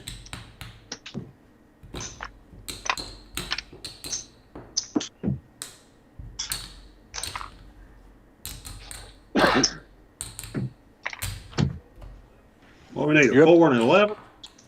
4 to 12. And you're up 4 to to $5 12. on the cause. Hopper's back. 2, 3, 2, 1.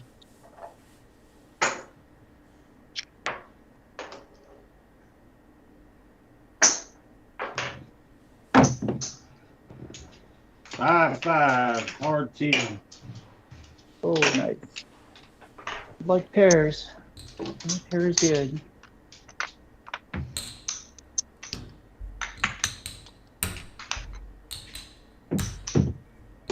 $250 pays 500.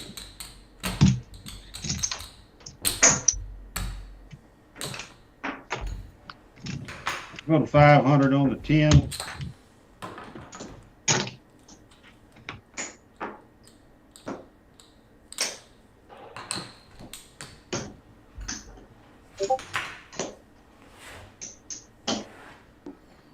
Dice are out.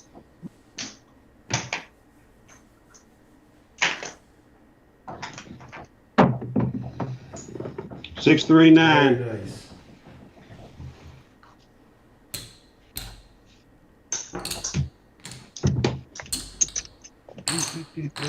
nice.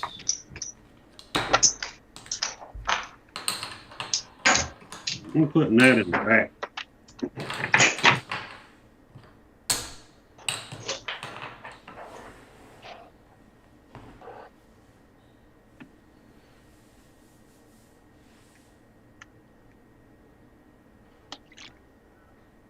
Dice are out.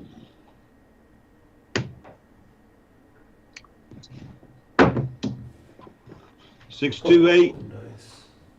Nice. Hammered at 8. Loving that 8.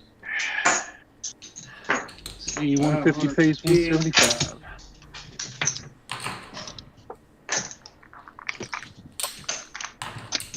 4. We'll take the 10 to the 8 to 900. Woo!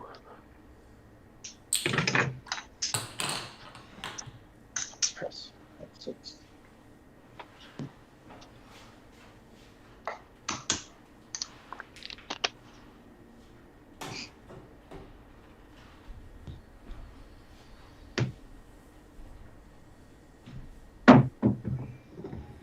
Three, Well one, done. 4. All right. Booyah! Oh, Yeah, man. Woo! gonna drop 175 in your rack from me. Ed, I have to hand it to you. Well done, sir. I just paid off all my markers. I got $25 on the small. I'll pay $7.50. I can breathe again and say, and regress. Oh man, what a All right. goal. Well done. Take a breath and let's go. All right. We're still working for a yo and a 5, right? Just a midnight. Oh, midnight. Yeah, the easy stuff. All right. I'll get that in a minute.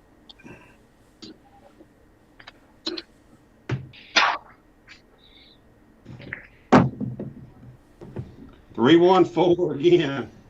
All right. Now you're just showing off now, man. I pay myself on the 4 minutes. That was done just in case y'all didn't hear it. Yeah. I'm gonna leave that 4 sitting at 100. I need a 10. I got 500 sitting on the 10.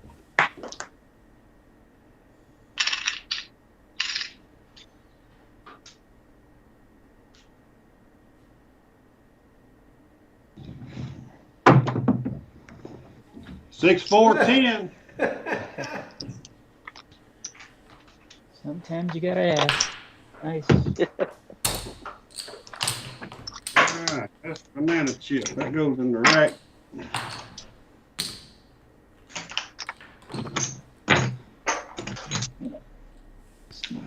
All right.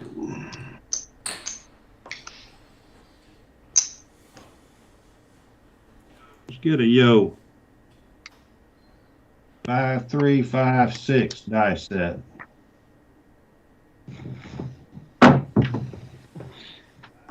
Five, 3, 8. We'll take that, man. Nice. Yeah, like the 8.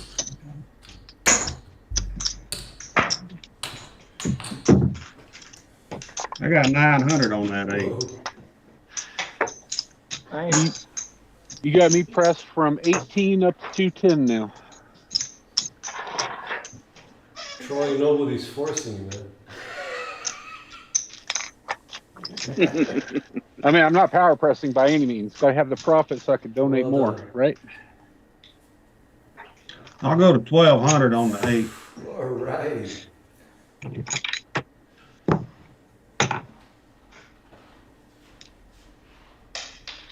There you go. Max it up. Should be there, really.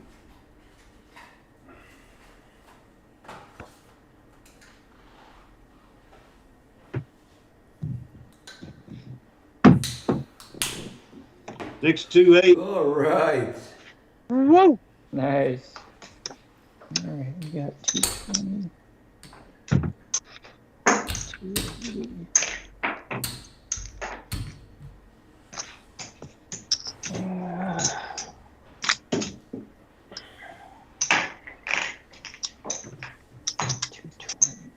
I'll go to 18 on the 8. 1800. All right. There's more to donate. I'm drawing a blank. What's 210 pay? 245. Thank Had you. a measly Yep. 245. 440. Nice out.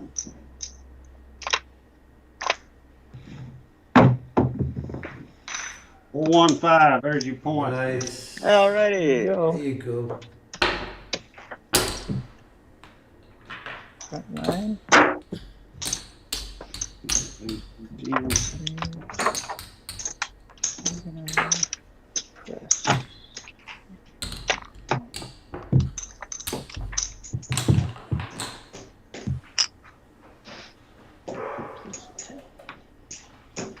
All right, we need a yo. I'm working. Midnight. Let's do a $50 midnight.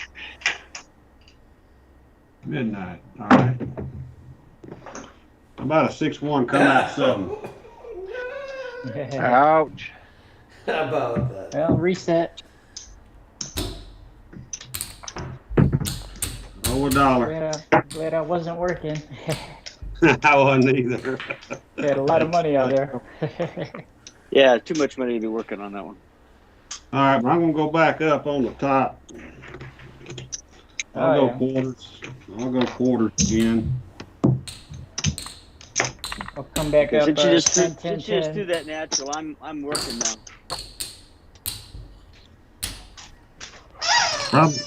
Probably should bet a midnight about now.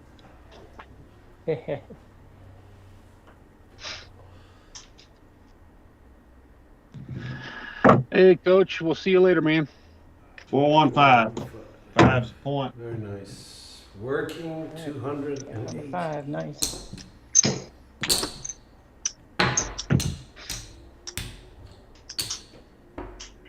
I got 250 on it.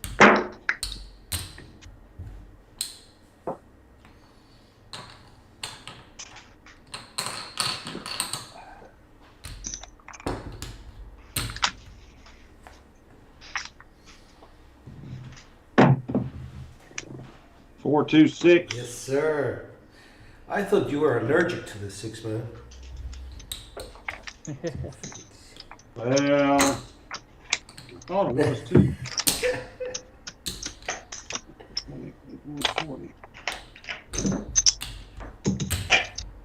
All right, stay strong. I'll put that in the rack.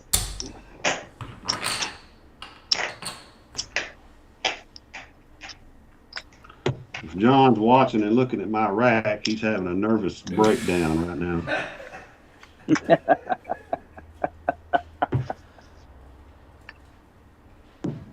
I mean, look at it. 3, 2, 5. There's your point. Beautiful. Yeah, man.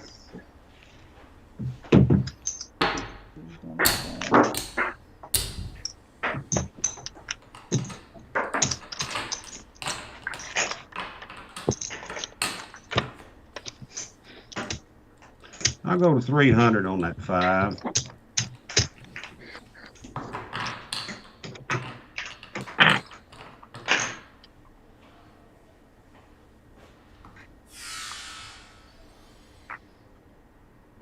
Coming out.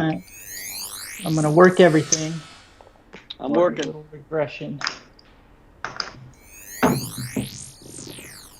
617. Oh, I'm glad I regressed a little bit there. All right.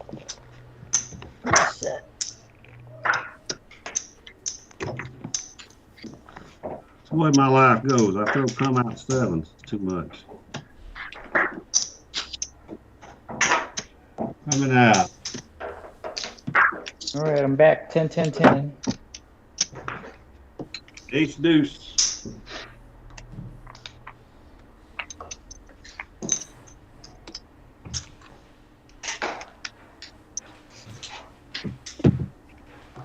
Just a crappy 3.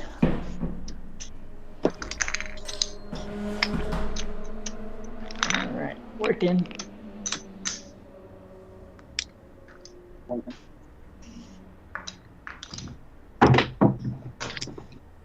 Yo. 6-5. All right. Nice. 6-5.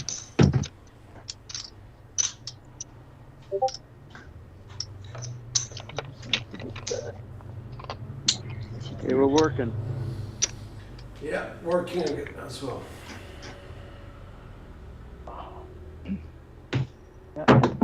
Press to the moon. 628. There's your point. There you go.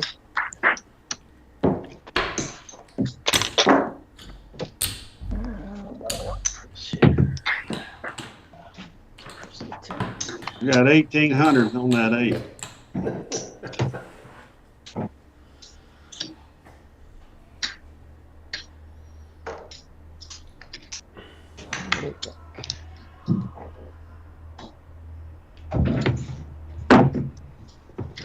Three, 1, 4.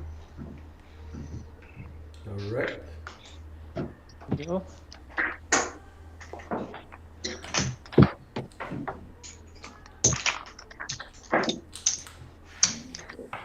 I'll take the 4 to 250.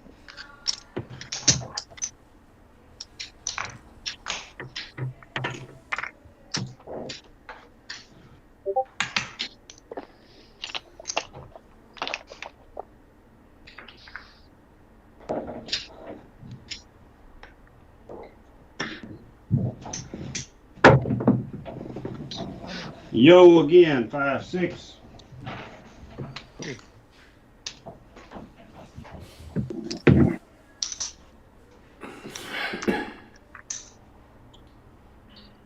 That was on the front line.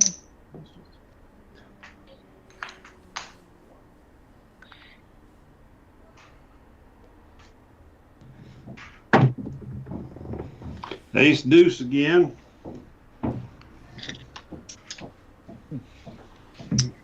See a horn, bet a horn, guys.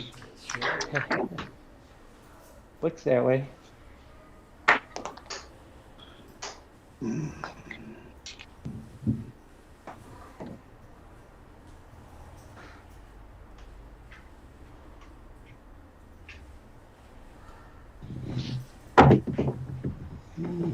Six, 1, 7. All things come to an That end. was a brilliant monster roll. 42. Incredible. Well done, Ed. Well done. Nice roll. What we have? I think it was Thank you. 41. 41? I think it was. Troy, can you confirm that, Troy? It was 41? I believe so. 42 with the 7. So, yep, 42. That's amazing. Wow. Roll there, Ed. Nice All right. roll. Oh, $10. $10 up. All right, Jeff. You're up. Getting set up. Yep. Hey, we got money to put in. Yeah, me too. Yep. That's what I'm doing. That's what I'm doing. Thanks to Ed, we're back in action. Yeah, man. Yeah. Got us up 555 for both of us.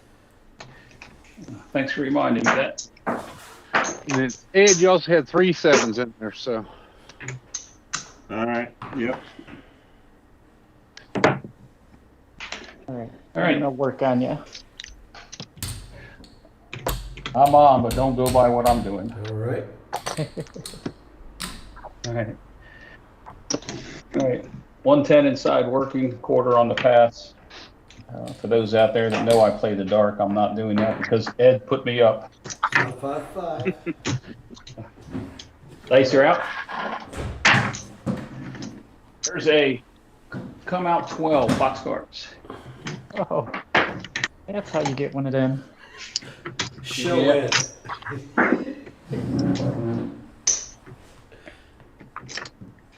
All right. Like that, triple the field. All right.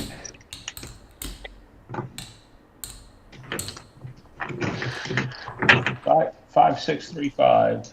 Dice are out.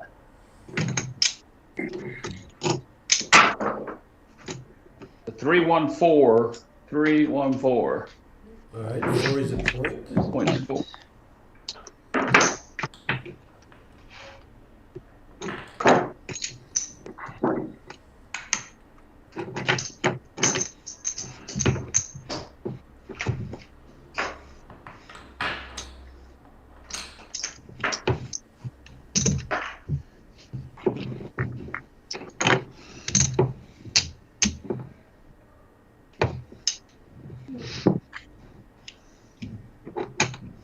Dice are out.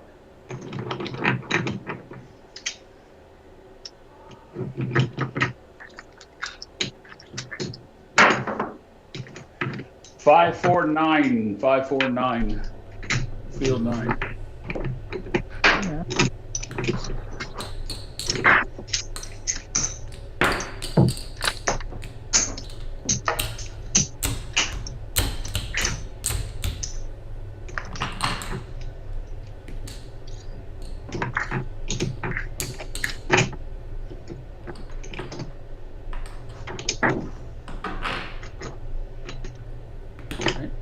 Dice are out. Same set.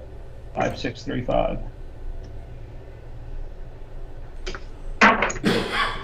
Hard 10. Nice. Hard 10. There's a pair, nice.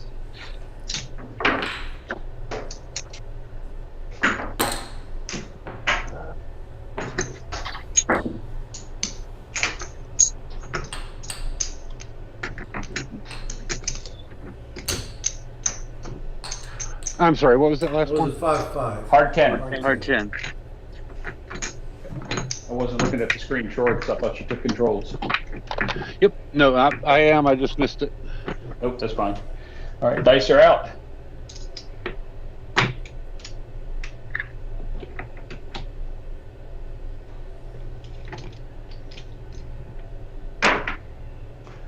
AC Doocy. AC Doocy. Nice.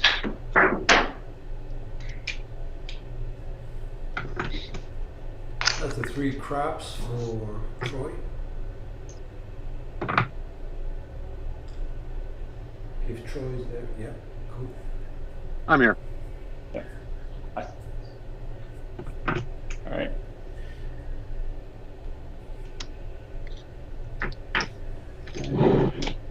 Dice are out. Hard 10. Hard 10. Oh, nice. Whoa. Playing the hard ways. Nice. 35. Waylon there is having a whale of a time. Sorry, bad joke.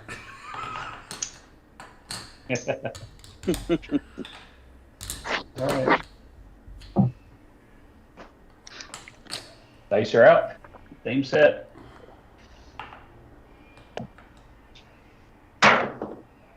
Five, 4, 9.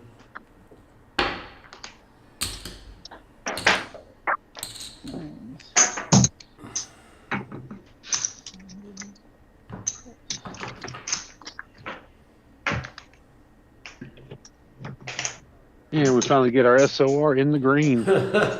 Yay.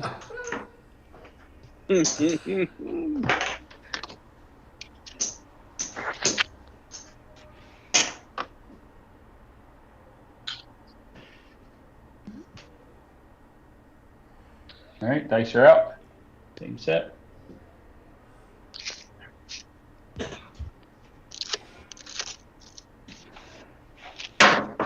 Ooh, 5, 3, 8. Hey, That was a horrible roll on my part. 5, 3, 8. you didn't know how to throw take- inside numbers. But I will take it. Here you go.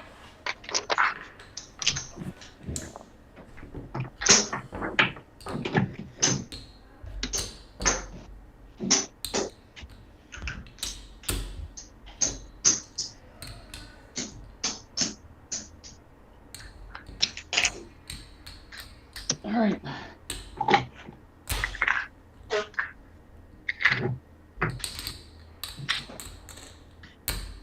All right, dice are out.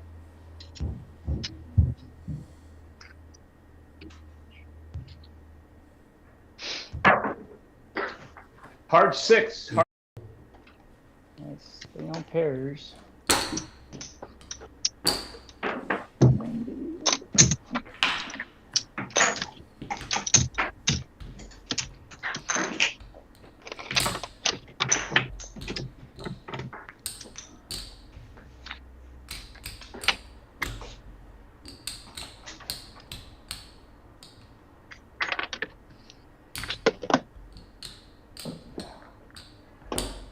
Dice are out.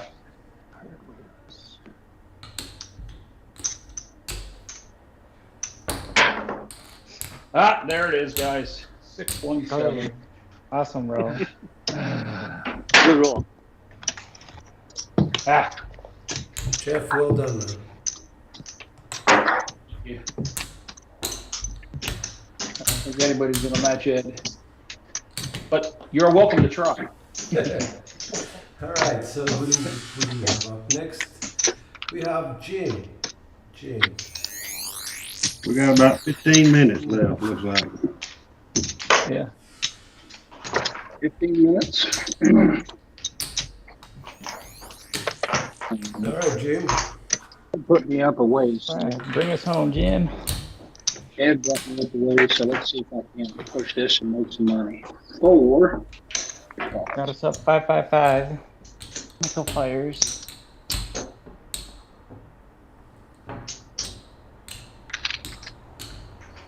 All right. 2,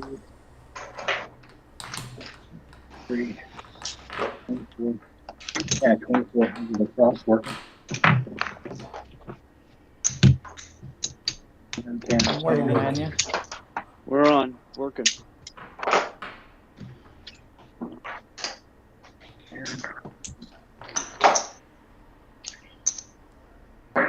All right.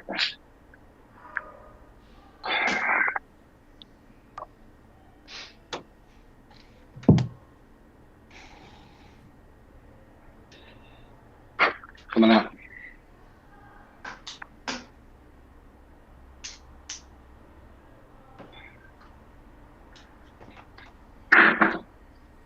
Ha! 617 on the come out. Oh no. Ouch. Yeah, that hurt. I was working too for 110. Yeah, 110, yeah. Those two. Not working. Come back and everything. I'm back to markers. I'm better than that. 555 back for us.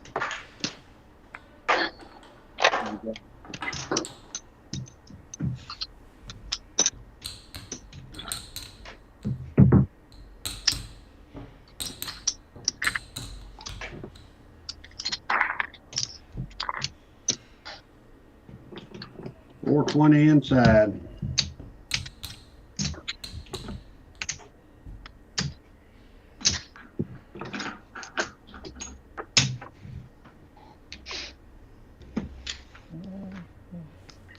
Double it up.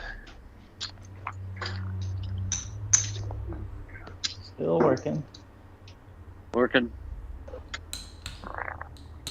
I'll work.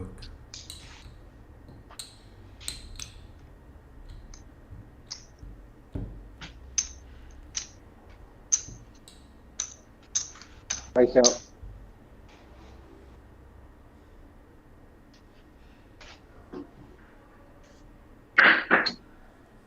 Midnight. Nice. Into the field.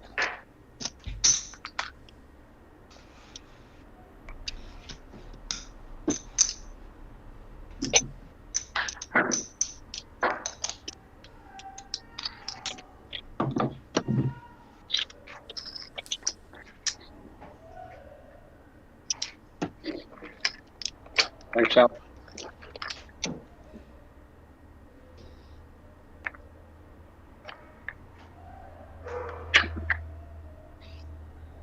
AC Doocy.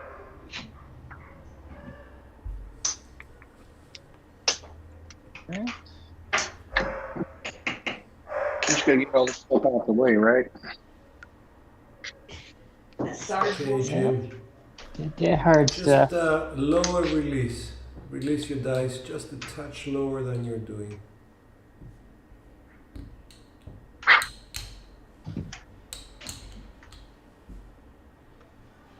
Face out. 6, 4, 2, 6. Alrighty. Here we go. We got a number.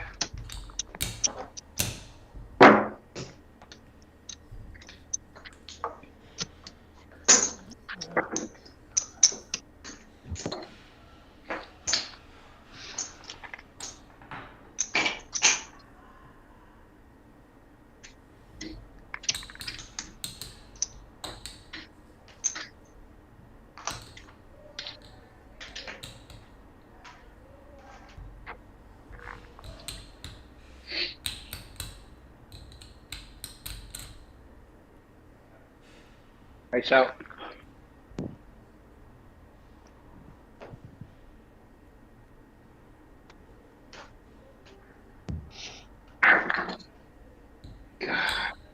All right. 617. Oh.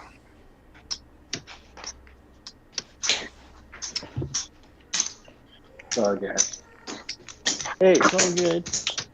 Go ahead.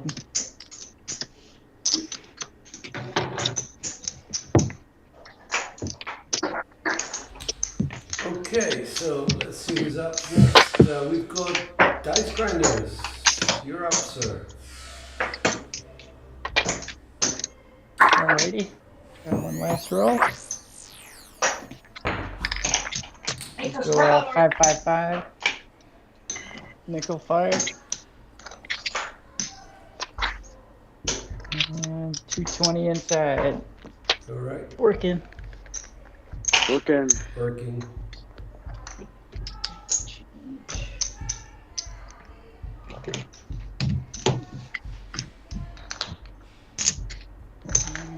All the hard ways.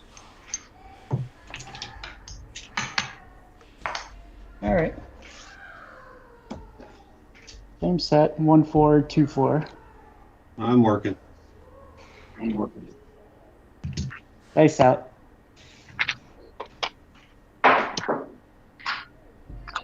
All right. So 426. 426.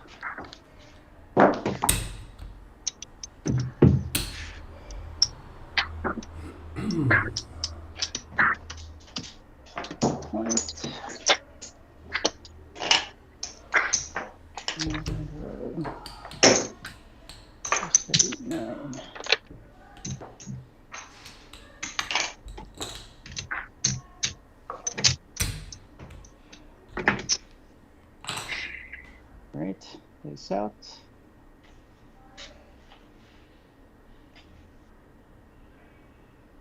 All right, 358. 358. Very nice.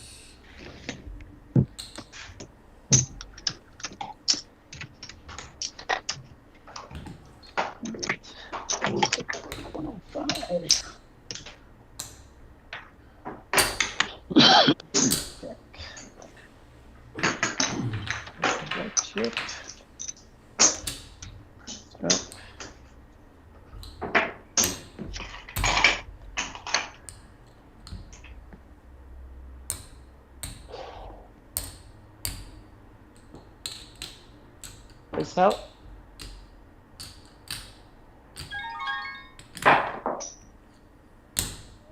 All right, so 415, fever 5.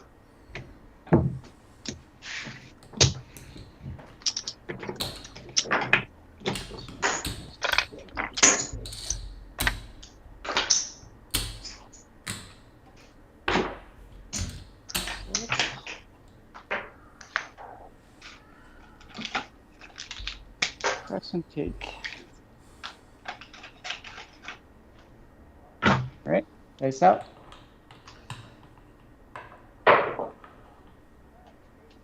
All right, it's aces in both places.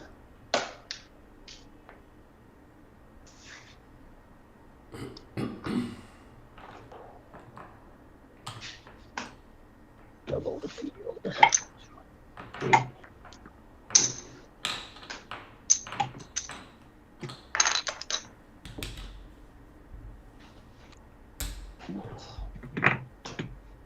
Face out.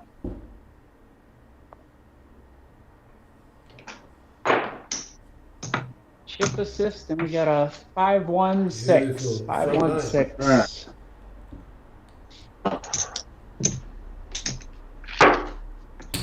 And where?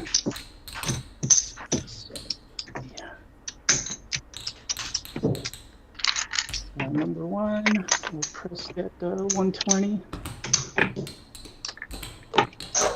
Heart 6 back.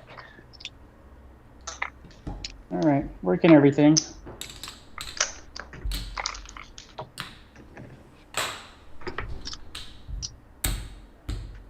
Nice house. Working.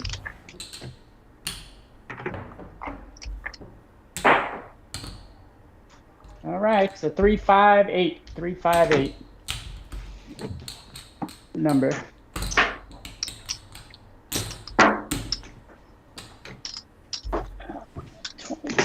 $140.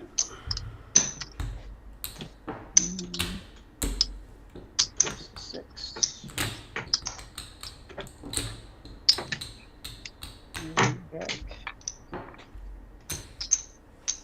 Nickels. All right. Face out.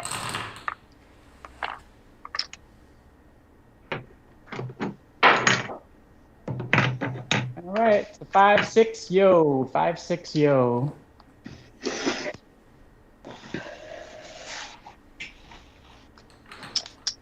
Need that number. Press.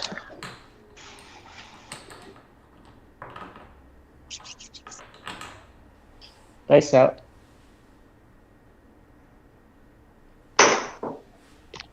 All right, so 134. 134.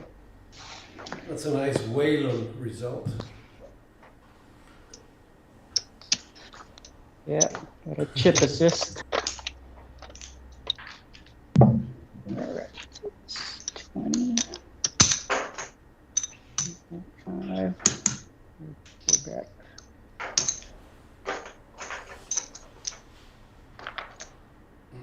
All right. Looks like an ace deuce, huh? 4, 2, 4. All right, dice out. All right, 628. 628. Yes, Front sir. line.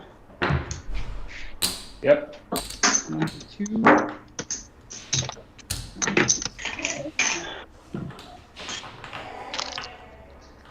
20, 140. Push that up 1.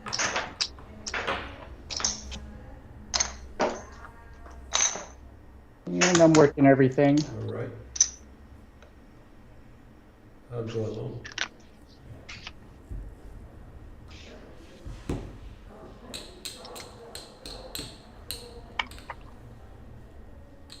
All right, dice out.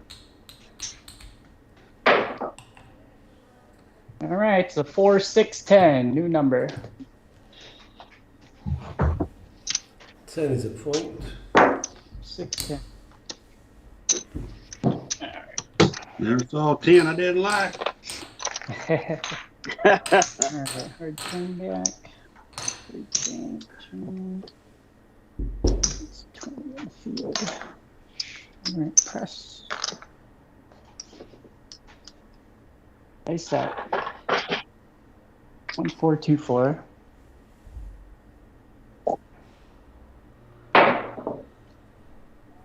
All right, so 538. 538. Nice.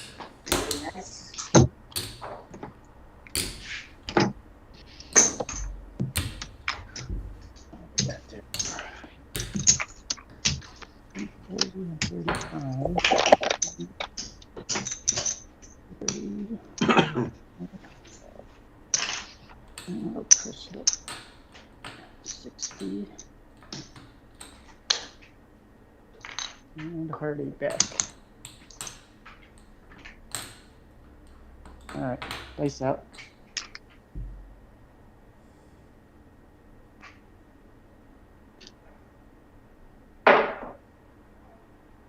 All right, it's a 4, 6, 10. Nice. All right. Point hit. Point hit.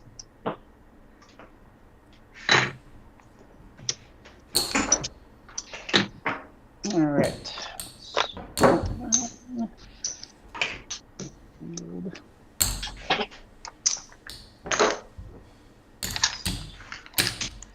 Number 3 for fire.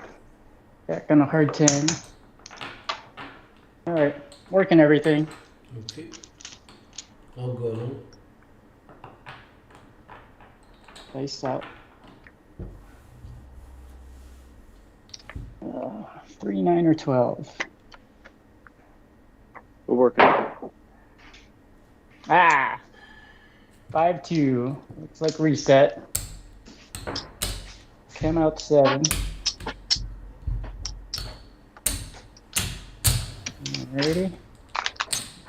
Lost a bunch there.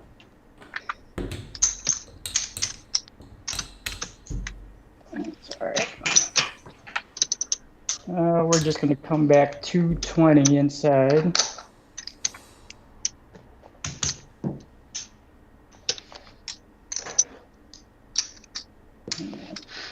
Everything else down. All right. Still working. Still working.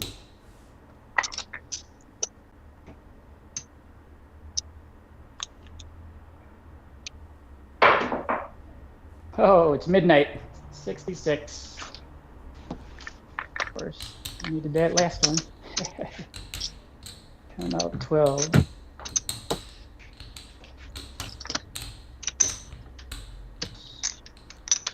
Triple field.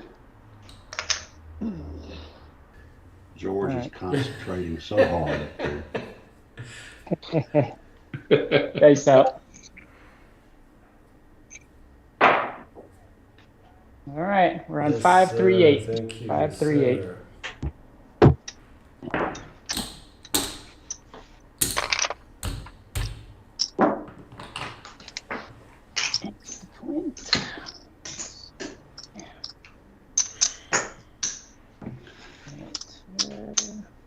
Last I looked, they were still showing. Really? 6-8, 6-8. Yep. All right. Yeah. Still streaming. Okay. I'm sure he needs a break.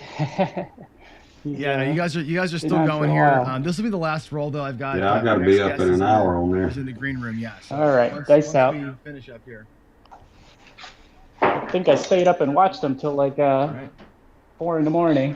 A couple of amazing rolls. Here, 1-3-4. 1-3-4. Let's get on 4 and 10. I'll go on 4 and 10. Press. All right, 1-4-2-4. Dice out.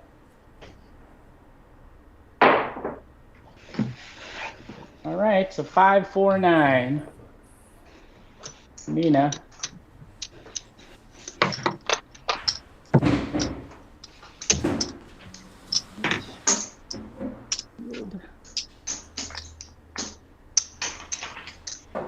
All right, Ornell, you're in second place with $7. All righty.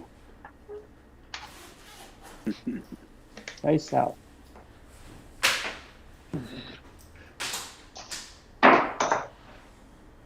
Oh, chip assist. It's a 5-1-6. 5-1-6.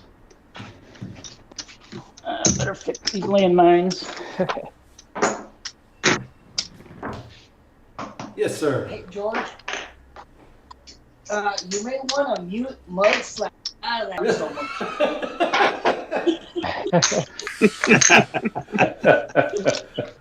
Yeah, Joe. All right. You're really spoiling everything else. You can't hear everybody over.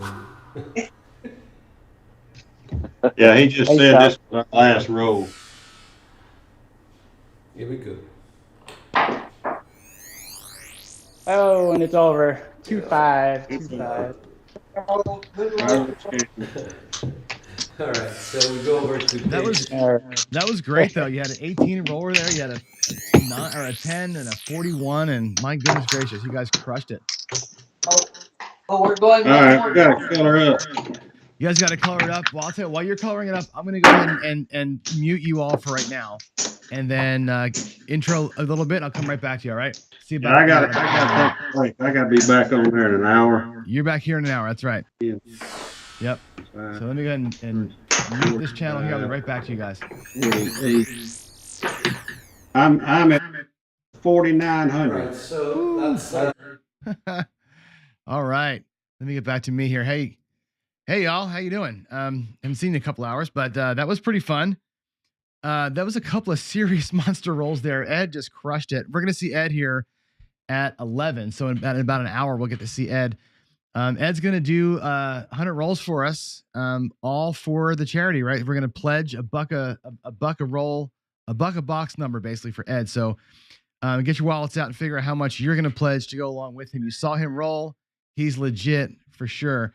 So yeah, there's that. Let's go ahead and take a quick little peek at the numbers here and see if I can entice you all to break in a little bit. Let me lower that a little bit over there, and we'll look at our tally board. Hold on one second.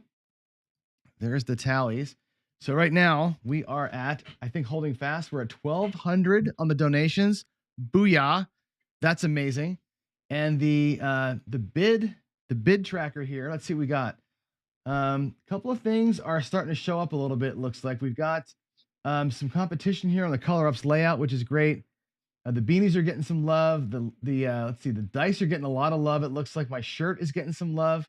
We're doing pretty good. I got to see that big AZ trip.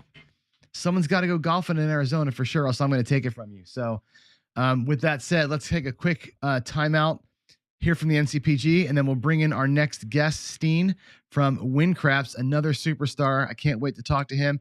And we're going to be joined by Vince Armenti as well. Vince, I'm sure, has got some questions. Vince does about as much Craps programming as I do, or anybody does. So I think this is going to be pretty fun little conversation here. So I'll see y'all back in about a minute.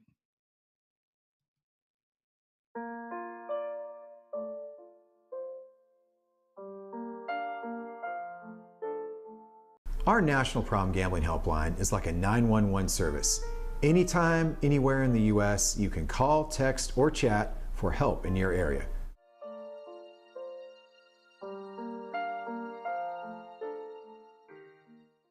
I just learned how to play at a very young age, and then I started playing in junior high and high school, and it was just such a part of my life. When I got my own bookmaker, he was really helpful. He said, you know, Donnie, when football's done with, I got basketball and hockey. We lost our home to foreclosure. We lost a motor home. We lost a car. This was all our daughter's senior year of high school.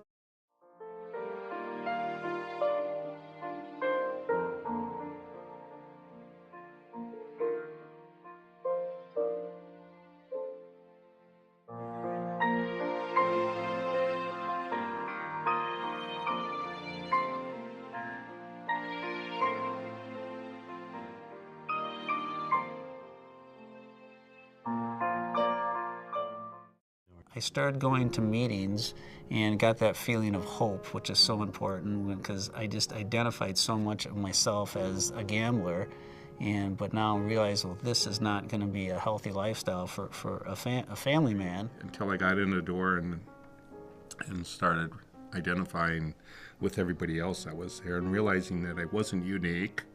I wasn't the only one. It was an amazing place.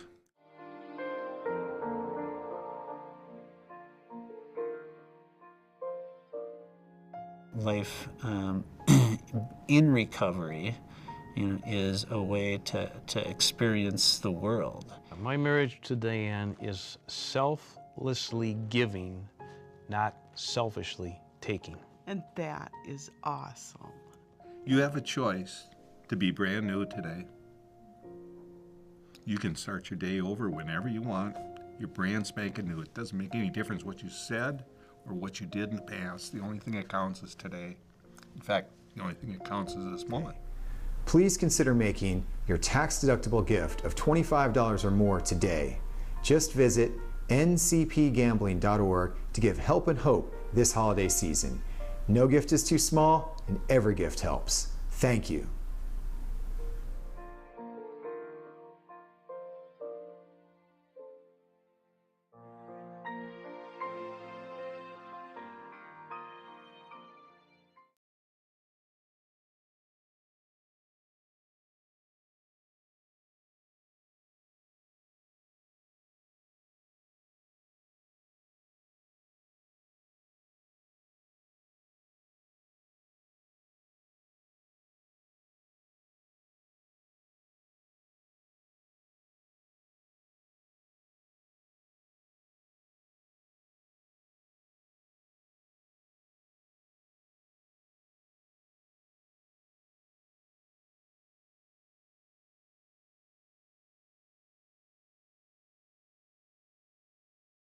John. All right, here we go, guys. Ready to bring Steen in. A lot of people looking forward to this. This is gonna be pretty fun. Let's bring you in. I'll have to set your camera over here. Just give me a second to get you in, and then we'll be able to hear you and see Steen. All right, here you are. Hey, John. All right, how you doing, man?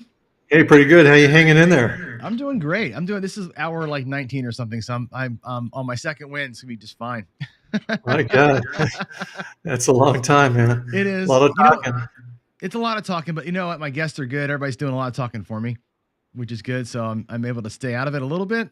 You know, everybody likes to chat it up, which is good. Yeah, good. Yeah. So you and I have emailed quite a bit actually, because I try and write scripts, and I always run into little glitchy things, or like, how do you do this, or what's the variable name for that, or whatever. And I use WinCraps, and I've got Vince Armenti with me too. He's in the green room. He's going to join us. He uses WinCraps probably more than anybody, with lots of scripting, because we like to see how the strategies we talk about play out over thousands of rolls. And I think that seeing the trend line on the strategy running is so entertaining for me. Yeah, I think there's a lot of value in knowing what the numbers show according to real probability and stuff like that. You know, if you're a controlled shooter and you believe in that, that's, you know, you're not going to run a random number generator through and get any use out of that. But it's a comparison, right? Mm-hmm.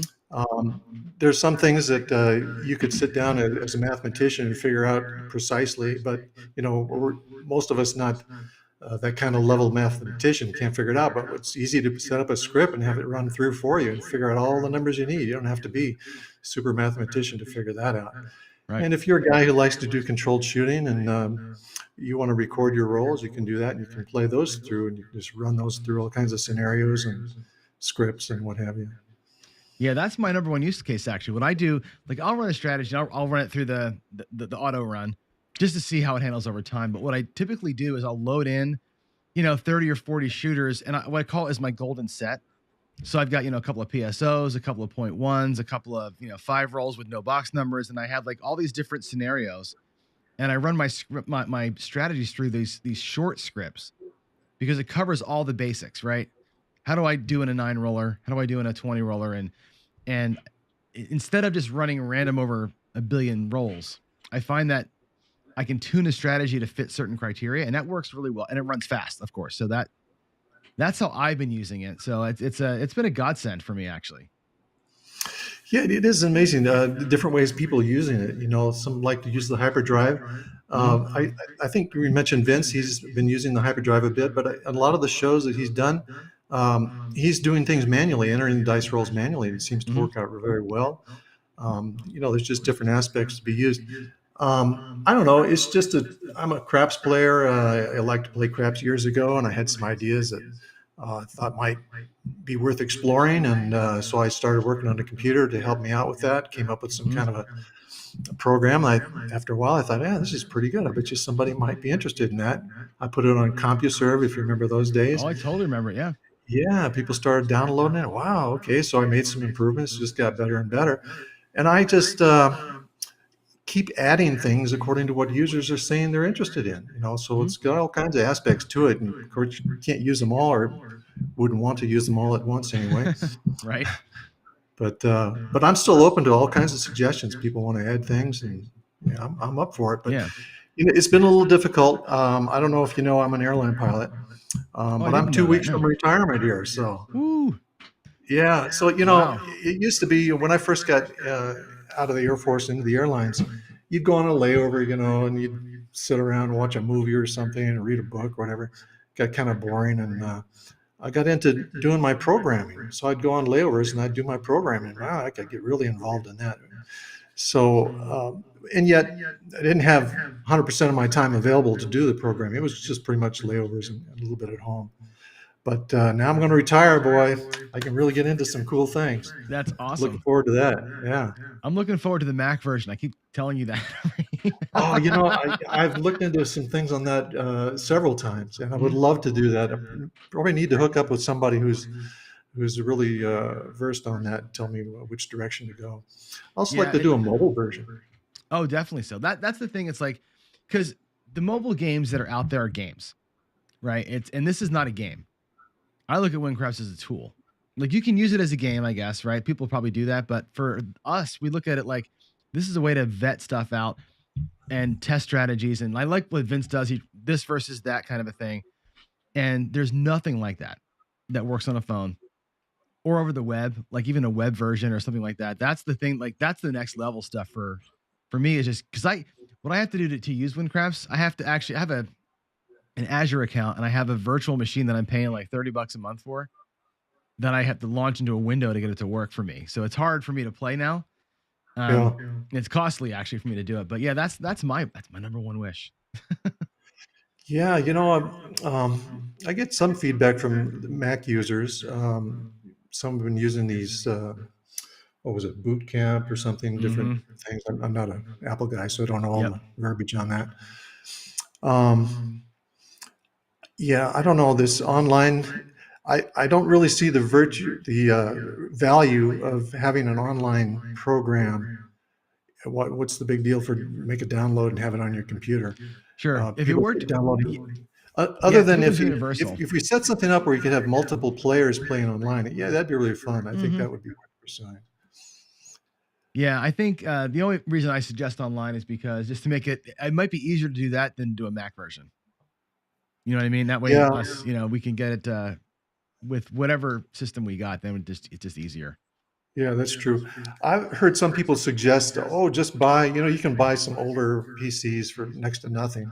And you can run some Windows programs on that. So I don't know if you're paying $30 a month. I hope it's not just for WinCrafts. You're doing other things too. But if it's That's just for it. WinCraft, Well, really, I have it. Well, I teach programming too, right? So when I teach my .NET class, I use the same VM for that. So I get double use out of it. But when I'm teaching, it's like a 10-week schedule, and then I switch out of that. So I have the thing running for other things, but yeah, that's the primary use case for sure. Yeah, if you get other use out of it, that's good. But if it was just for WinCrafts, I'd just suggest get yourself a little cheap PC, $50, $100, Right, some used thing I haven't sitting over here. That'll pay for a few months of that stuff. Right. So what do you want to know? Well, I guess that's part of it, right? Is what's next, and really like how do you when you first wrote it? Like I'm a developer too, right? What was your intent when you first wrote it? Was it to play or was it to test things out? It was to test things. Yeah.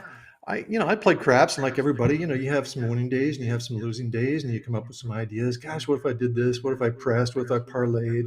3 presses and a drop and whatever. So I wanted to try some things, and it gets kind of tedious rolling your own dice, and you realize that how much does 100 rolls really tell you? How much does 1,000 rolls really tell you? I mean, you got to get some more data, right? So I started putting it on the computer.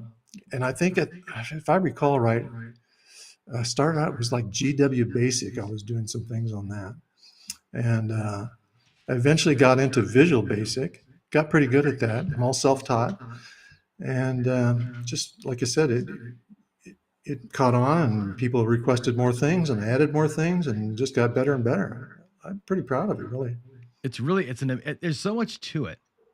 Like there's so much to it. It's the more I dig in, and every time I email you, I'm like, oh, I wish I could do, and you're like, oh yeah, just do this, and there's a feature that somebody's asked for that it's hidden in there somewhere. It's fantastic. Yeah, it's a double-edged sword, I guess.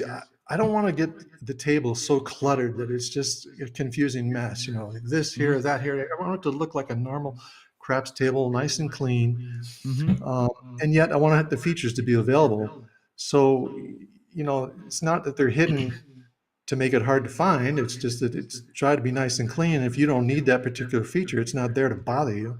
Right. And as you get into the program, you'll figure out where it is. And I'm always here to answer questions. I'm happy to do that.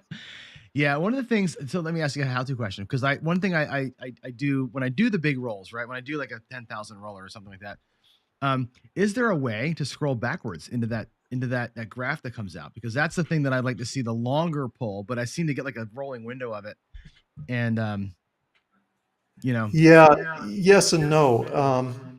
Yeah, I've had a lot of requests for that, and initially, we were kind of limited on disk space, and the prospect of having several million roll files sitting there was pretty difficult. So I didn't have it store all those things.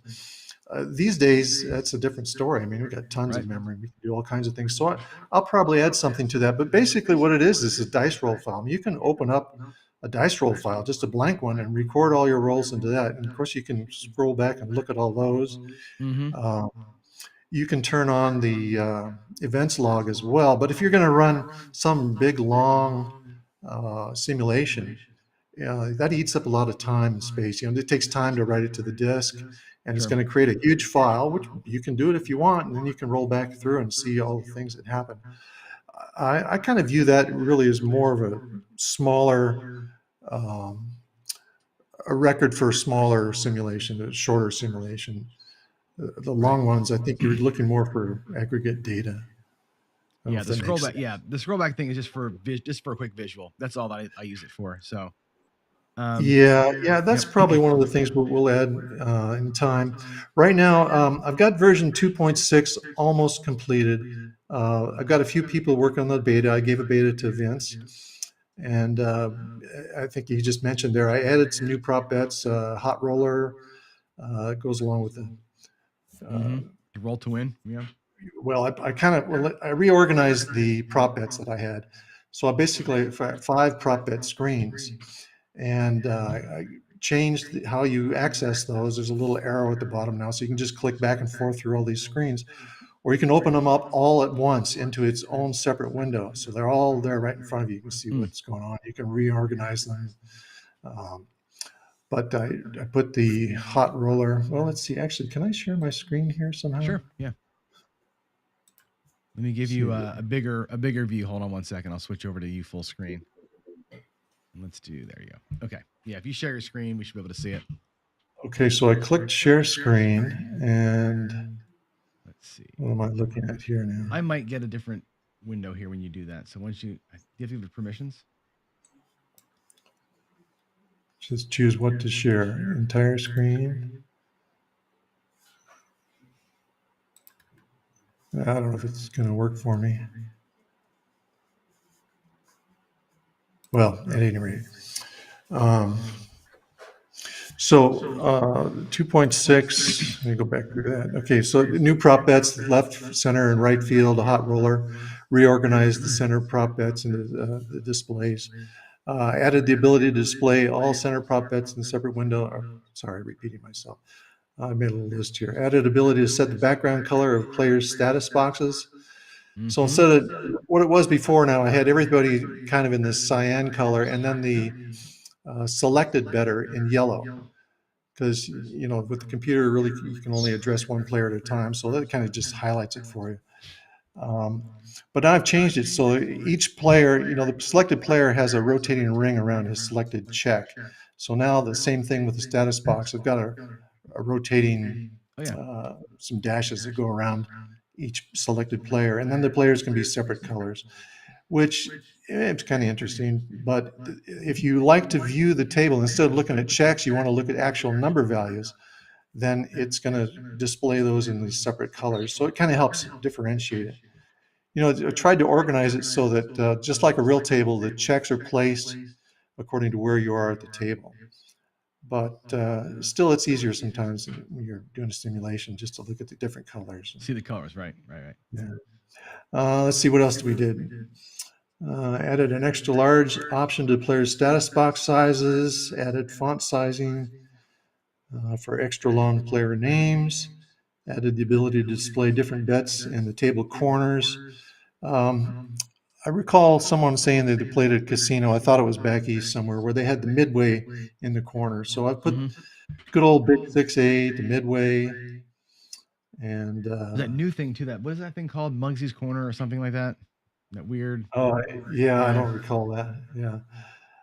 Anyway, so you can change the corner bets. Let's see. Also increase the ability to set the dice colors. For instance, on the dice roll files, right now I've got it so in version 2.5 and prior, The 7 can be one color, and then the pairs go together. 6 and 8 can be a color, 5 and 9 can be a color, etc. Oh, But now I've got it so that you can do each separate one. So if you want to just look at the 10s in brown or whatever, you can just set the 10s to brown. It's not going to be 4s and 10s. mhm. So, you might have a reason you want to look at certain numbers and you want to have them certain colors. They really pop. So I know Vince had one thing he was doing some hyperdrives, and he had the dice roll file open so you could see the Oh, just dice whipping through by, it. and he had all the red, the 7s were in red and everything else was black. And it was kind of interesting to see the patterns going by. Yeah. Let's see, what else did I do here? Tied the max fire bet to the max prop bet payoff. I added fixed width versus proportional font options to the check stack screen. And let's see, I added an option to display the hot bets either as dice or as alphanumeric. So that's for the next version here, but Right. a lot of other things I'd like to get into. We mentioned the mobile version. I'd love to do a Mac version. I don't know if you know, Microsoft doesn't really support Visual Basic anymore. It's kind of a Right. dying language. But there's been a lot of programs out there. A lot of people like it. But I've been doing a little exploring into C++. I might get into developing one Craps in that. Yeah, the nice thing about like C#, for example, C# will let you develop one executable, and it runs on Linux, Mac, and Windows. The UI might have some challenges across OSs, but the executable parts can run across, which is kind of nice. Yeah, I was trying to ask somebody about this Java too. I thought Java was something that could play on multiple platforms. You can, but it's a little wonky. A little wonky on the Mac, especially. Like the UI for Java's, it's a little outdated now. So for me, cross-platform UI stuff is better done in C# for sure. And yeah, Visual Studio has everything, including HTML5. You can export out the UI into HTML, which is kind of neat. So yeah, well, maybe I'll have to talk to you about some of that stuff. yeah, right. Yeah, probably know a little bit more about that than I do. Just the C# part of it, see. but yeah. Was it? I can't remember if it was you or somebody recently asked me about outputting the text to a text file, the check stack screen. Mm. And I created a little AutoBet script that will do that. But I think I'll try and just incorporate that into the basic program. Yeah, I think I'd that was like to me. be I was able to- trying to, what I was trying to do is I run a lot of things where I don't care about the money. Like I'll run simulations, and my goal is to see how many times a strategy from not having a point set to when the 7 comes, how many times a strategy wins.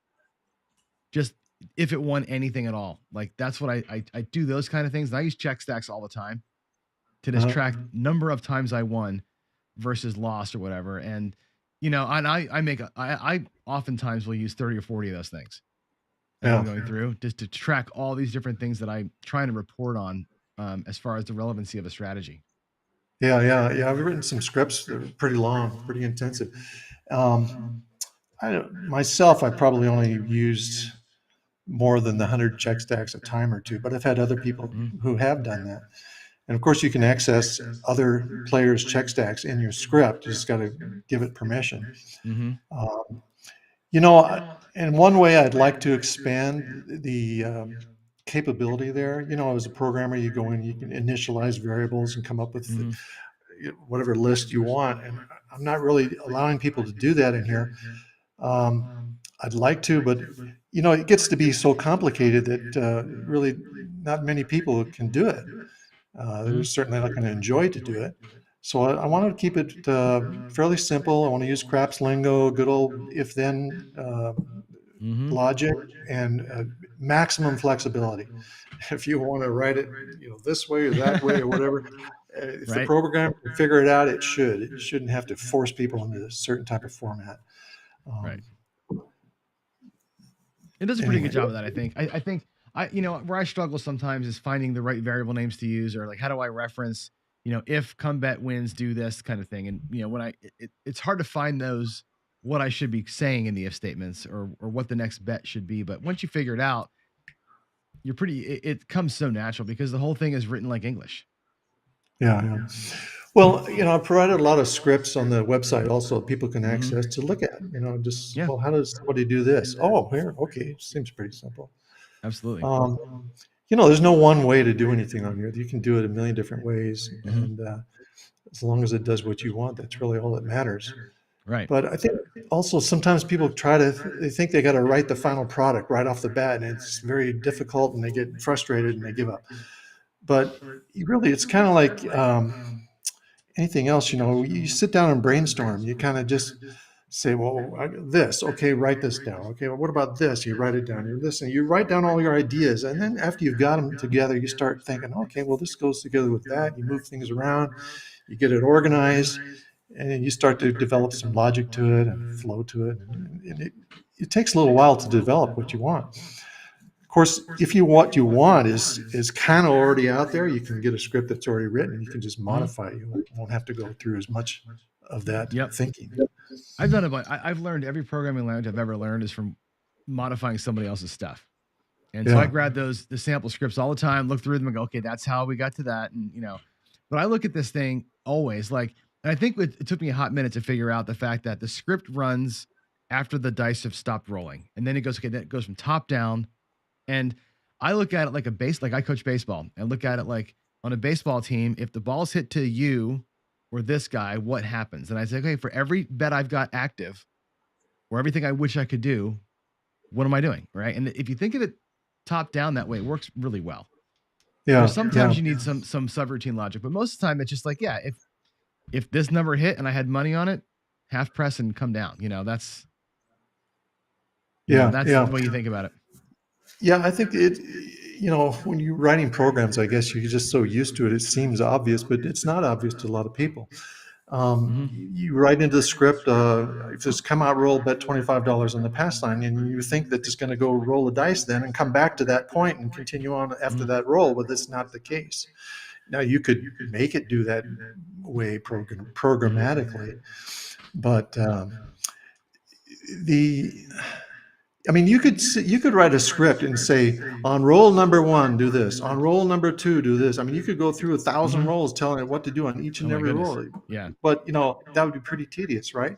So it makes sense to try and figure out, well, what am I trying to do here? What is repeating about my system? Is it repeating every shooter? Is it repeating every 7 out?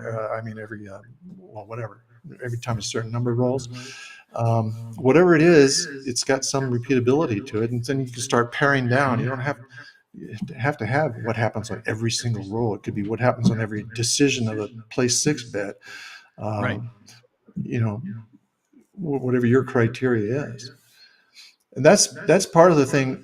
When people sometimes write to me and they say, well, can you help me out with this?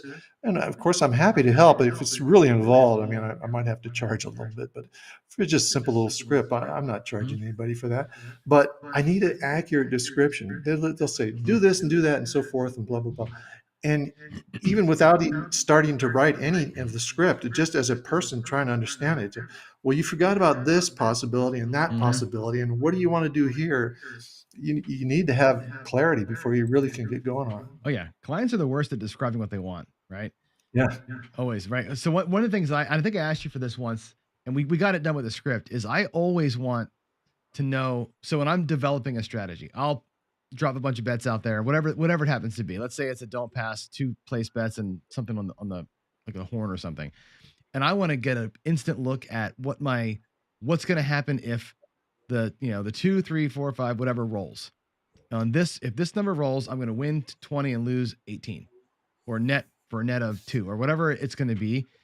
As I'm working a strategy, if I can see if my hedges are right, if I can see where my payment needs to be, or if I got to move things around, that would be a huge help, because getting that visual as you're going, you're saying, oh, I missed a spot, or I want to take that hedge away and move it over to here. And that's an interesting piece. We have it with the pop-up on the check stacks right now. A visual of that as you're developing would be kind of cool. Yeah, we could add a window and have something you have off to the side and just watch the numbers change with each roll. Yeah, I could do that. Yeah, just to see if before you roll the dice, here's what's going to if all these things were to roll, here's what you would end up with. I did one of those on a website, on a React app, and it's gross. It looks terrible, but it gives me the math I want. I'd rather have it as part of WinCraps, because it's the tool that I go to for everything except for that one feature, Yeah.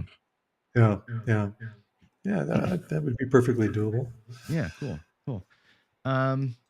Awesome. I think Vince is here, and I'd like to because I think people are most interested in using WinCraps because Vince and I do coding. Obviously, we write scripts, and I think that's interesting to see.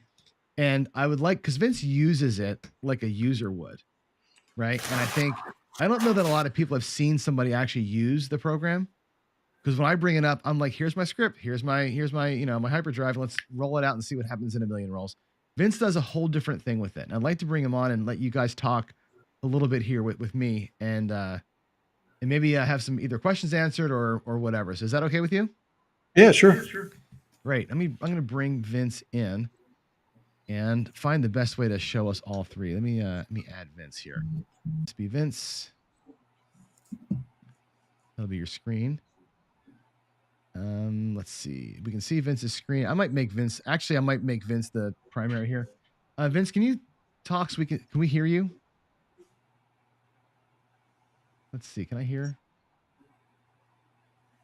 I might have to add him to the scene. Give me a second here. This might be a little wonky, so give me a minute to do this. Let's make this Vince's screen, and maybe then we'll be able to hear him. Oh, we lost him completely. Uh-oh. There he is. Now I can hear you. Hello? Yeah, we got What you, buddy. happened? We got you. We got Oh you. my goodness. Yeah, It's I'm gonna great make to you- be back. Yeah. Hey, Vince. Hey, I don't see Steen, but I'm telling you, that guy, if he's listening, that guy is the god of digital craps. He is here. He is here? He's here, yeah. Yep. Where is he? I Yeah, don't we're see here. him Hey, anywhere. you can't Hey, Vince, see him. can you hear me? I'm messing the screens around, so we can hear you and see you, and the fans can see you. So Hey, it's all about the fans, John. Got it. This is a beautiful thing. You know what? I gotta give a huge kudos to Steen and also the WinCraps Pro team for developing such a beautiful, beautiful program. It's absolutely incredible, and the reason why. You got guys like Brian from Hawaii Craps Shooters. Okay, Brian creates a strategy from his home. He'll take his team to the casino, and what his motto is, they pre-qualify shooters. Okay, so just keep that in mind. Brian's motto from Hawaiian Crap Shooters, they qualify shooters at the casino. Now, then you got Drunk Guy Explains. I think he was on earlier. yeah, he was on last night. Yep. Drunk Guy Explained had mentioned, hey, you know what? I do all my work at home. If I create a strategy, if that strategy qualifies to make $100,000, then it's safe to assume that it's going to make it's going to make anything at the casino in total confidence. And this is what WinCraps is all about. This is what I want to explain. I don't know if you could see the layout. We can. Can you see the board? Oh, I can that's see your, awesome, yep. guys. I can see your board. Yeah. This is it. This is Steen's baby right here. I got 8 strategies running right now on auto roll. So what I do, I like Hawaii Crap Shooters Brian and Drunk Guy Explains, I pre-qualify strategies. And how I do that with the WinCraps Pro software. What I'll do is I'll create a strategy overnight. Say some crazy strategy. I'll call it the Headless Horseman. There you go. You know what I'm saying? And what I'll do is I'll go into player one. I'll open up an auto bet file, and I'll put all the steps for the Hedgeless Horseman, starting with the don't pass line. After a point is established, I'm gonna put a comeback. After the comeback gets established, I'm gonna put a second comeback, and keep on going from there. But now what I do is I say, okay, well, I can't just run just one strategy and run hyperdrive 10 million rolls. And if it qualifies to make $10 million, it's good for the casino. I like to take it a step further. What I do, I make a few changes. But what I do is I notice there's also, what's his name? From 555 Craps. He's got he's got another version of the hedgeless horseman. So what I do, I write his version and put it on player two. And then after, now I got two versions of it. Now what I do is I take another version of it. I make some tweaks. Guys, when you are developing a strategy, you got 8 opportunities to run 8 strategies at once utilizing the WinCraps Pro software, and you can make those tweaks. Just like you had mentioned to Brian from Hawaii Crap Shooters, this is how I like to play the HP 120. This is how I like to play. So what you do is I will take, like a guy like me, I take the HP 120, his version, put it in player one. I'll take your tweak and put it in player two, because I love that idea that you had mentioned by putting extra on those hedge bets. When you're hedging, put a little extra. It's easy to make up. That money is easy to make up. But now, guys, keep in mind, WinCraps Pro is free. Okay, it's complimentary. You could go to the cloudcitysoftware.com and download it and use it right away. Yeah, there's some features that you can pay for to enable like hyperdrive features and stuff like that. But guys, it's right out of the box. You just download it, write your file, and push play, and away you go. But is Steen here? He's here, Is yeah. Steen still here? Oh yeah. Oh, hear me, man, I Vince? thought you were sleeping. No, we got him. We got him. I talk too much, guys. No. I do apologize. I talk way too much, but It's I'm all just good. so No. overwhelmed. Your energy is amazing. Yeah. And I've been up for 20 hours. My energy is not amazing right now. But you know, you're right. The software is fantastic. And I love the A/B testing. In software, we call it ABC testing, multivariate testing. It's great to do the little tweaks and see what's the difference. If I were to go and say the horseman with 25, 25, 25, and a horseman with 25, 10, 10, 10, what's the difference over time? And I think when you see that, that's where I think the software really sings. And I think that's to me, that's the magic of it. I think that our listeners would really benefit from that. And yeah, he said it's free software, right?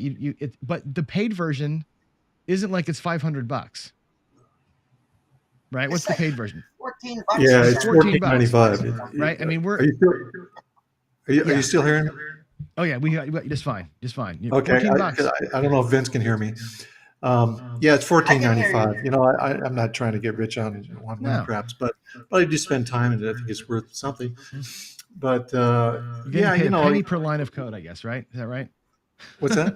About a penny per line of code you wrote is what that. Yeah, that's right. Probably less than that. Yeah. But you know, gosh, anybody can get a craps game for free to do something, and why should I charge just to do the basic game? I'd rather just provide it for free that somebody can look at it and say, well, this is pretty interesting. I like it, and I would like to write a script and run it in hyperdrive and all that. So then they might be interested to make a purchase. But they don't have to get into that. They can do it all with no charge at all. Yeah, no, it's fantastic. You know, Steen. Yeah. Steve, I wanted to mention, because John also mentioned he's into programming and Visual Studio, Visual Basic, stuff like that. I wanted to mention HTML5. I know a lot of people write object code and they write SWF files, games that way. But I wanted to see if there's a possibility, because right now I have been putting the WinCraps in behind the scenes, because what I'm trying to do right now, I'm trying to incorporate Zoom features along with the WinCraps Pro. I did notice that, you know, sometimes you get way too much stuff going on. It starts to lag and stuff, especially when you got 12 or 8 players from Zoom. So, you know, I wanted to mention HTML5. Are you familiar with HTML5? I definitely am. Yeah, I've written a little bit of HTML. My website, basically, I handwrite that, but it's not very sophisticated. It's just pretty basic. I don't know if I had to write all of WinCraps in that would probably be a big challenge. Yeah, But, the HTML. The HTML, yeah, you got the PHP scripts. You could make scripts, but HTML5 actually takes code and it totally optimizes it for to use the complete software online as a video game. Yeah, the nice thing about it is we could, if it was done that way, you could. There's an app called Electron, and there's another one I forget what it's called now. But basically, you can package up an app written in HTML5 JavaScript and into a package that can run on all the systems natively. That's kind of that's actually how like Discord and that's how Slack work. They're basically written in HTML5, but they're apps that feel like your native app. It's kind of a cool thing. So, hey Vince, why don't you show us a script? Can you pull a script up? Is that possible to show? I have somebody in the audience here is Yeah, asking. I can do that. And here's this is Actually, you know what? Where I share a lot of scripts is on Reddit. Reddit.com. I get a lot of people requesting for WinCraps Pro scripts, and what I do is I don't really give them the script, but I give them an example script. But yeah, it's real easy. What you could do is you simply open up you go to the action menu of the WinCraps Pro, and what you do is you click on Auto Bet. And it's going to bring up the auto bet screen. What I'm going to do is I'm going to see if I could capture that screen and show you a little bit of something here. So I'm just going to add, I'm going to go into the OBS. I'm just going to add, I'm going to add a window capture. And then what I'm going to do is I'm going to create a new one. Oh, we don't want that one. Hang on. Sorry about that. Give me 2 seconds.